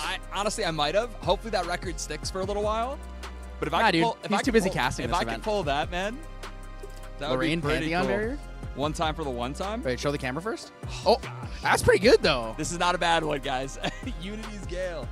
So Unity's Gale's good. Yeah, this isn't bad. Yeah, this is great. I'll take this. Yeah. Crowd's sorry, favorite. no. Oh, here we go. This one's me. Crowd's favorite cards are good. You can't go wrong with those. Thank you so much. That was awesome. That was so much fun. Yeah. Well, thank you for joining me, and we'll see you guys in the next one. Hello, and welcome back to Round 9 of the North American National Championships. Viva Las Vegas. Dan, you're here with me. I am excited for this round. How are you feeling? This is round 9. What did I say? No, I'm not correcting you. Oh my I'm gosh. I'm telling the audience. Okay, here yeah, it's 9, that guys, sorry. As this is round 9, it all has led to this, where we have our players. We have a number of players locked in for day 2 already. Yeah. They are ready to fight. We have players out there grinding points, trying to get the best shot possible tomorrow. And we have players who are still looking for that final win to squeak in and compete for their place in Worlds. Yes, I mean, this is what it's all about, right? No, this is it. Something that is all about to me, and I don't know about you guys, but every single Sunday, I get on the Omnidex. You gotta. And you gotta roll to see what icon you get, right? Boop. Boom. See what you get. Gotta. If you've stuck around today, first off, great job. We're so happy to have you. It's been a crazy day of Grand Archive, but you do not want to go anywhere because tomorrow we have got a promo code for a promotional Omnidex profile icon that is exclusive to the NA National Championship. So you're going to want to stick around for that, but we still got a game to do, Dan. Yeah, I want to just say, chat, you got to guess what the art is. Ooh. Come on, chat. Guess what the art is for the promotional icon. Let's hear it. Yeah, I want to know what it is in the chat below. Let's see what you got. But I'll tell you what is. I mean, I guess it could be some of these decks. Are we all set up? I don't want to. Yeah. We don't want to talk about it. We'll wait a second till we get the okay. It looks like they're getting set up here, but I don't want to. Yeah, I don't want to spoil it. But yeah. we do have an awesome match coming with a couple of extremely well-known members of the Grand Archive community. Yes. Always love to close out with that because you've got all of the people, all the fans at home cheering on some of their favorite players. So we're going to have a really cool match. And one deck that we haven't seen at all today showing up that I know, let's just say it's a deck that's got its fans, it's got its haters. Oh, yeah. And it's been around for a while. It's been around. So it'll be really fun when we do get into that there. And I actually want to get, I don't have their records right now either. Is this a win-in? Do we know? I really want to know. I think that this is a win-in because I saw these players earlier and I talked to them. And I know that they were on their last leg at one point. So I think we have made it to that point where it's do or die. Yep. You have to do everything you can to secure your day 2 at Nationals. Yeah, you got to understand, too, Nationals, such a competitive event. We even have, some of the best players of the game. We got Taylor right now also on a winning in this round. We saw him right in the first round. Mm-hmm. Bright and early, he kind of gave his interview with everyone, talked about his route here, and then he did get that game loss round 1 and has been grinding it out. But now he's here, and he might be able to win it in 2. So a lot of incredible players here. Yes. But let's talk about these two because headsets are on. We're ready to go. So we have a match with Ovas S, known as Vernosius, a very super well-known member of the community, marketplace seller, all this stuff, for sure. Yes, you definitely know him if you buy and sell. Yeah, you've probably bought and sold to him if you've been playing the game for a while. And then we, of course, have Bailey as well. Oh, yeah. Bailey's on the Wind Arasana. Yes, a lot of TM32 has been Yep. playing that. TM32, a ton of TM32 on the Razorgale Windar Asana. So Bailey, another member of the team, going to show that off here against Ovas on. And I think Ovas has been playing this deck for like forever. Oh, right? I mean, this is like a classic Ovas deck. if I can tell you something about Vern, is that this guy has been grinding, getting ready for Nationals, and he also has been, I mean, it's no surprise to me that we've got a water Luxem Xander list here. Every time I see Vern, he is with Vegan. I'm going to be honest with you. Yep. And if you know Vegan, you know that he plays a lot of water control, mid-rangey, grindy decks, and Vern also likes grindy decks. Yes. So, and boy, if Water Xander isn't the grindiest deck here, I'm not. I mean, there's a lot of them today. Yes. But this is up there. We were talking earlier about, I think we were talking a little bit about Luxem. I was surprised that I didn't see more Water Luxem showing up. Yeah. Well, yeah, it's right here. Here is Vern on the Water Luxem. We're taking a look at the list, and I see some cool stuff going on here too. I love this. I see the Elion Luster Loyalty. Yes. With conjunction with the Pearled Prayer. I literally was thinking about that earlier. I think when a Pearled Prayer was activated, or as we were watching Water Jin, we were casting Water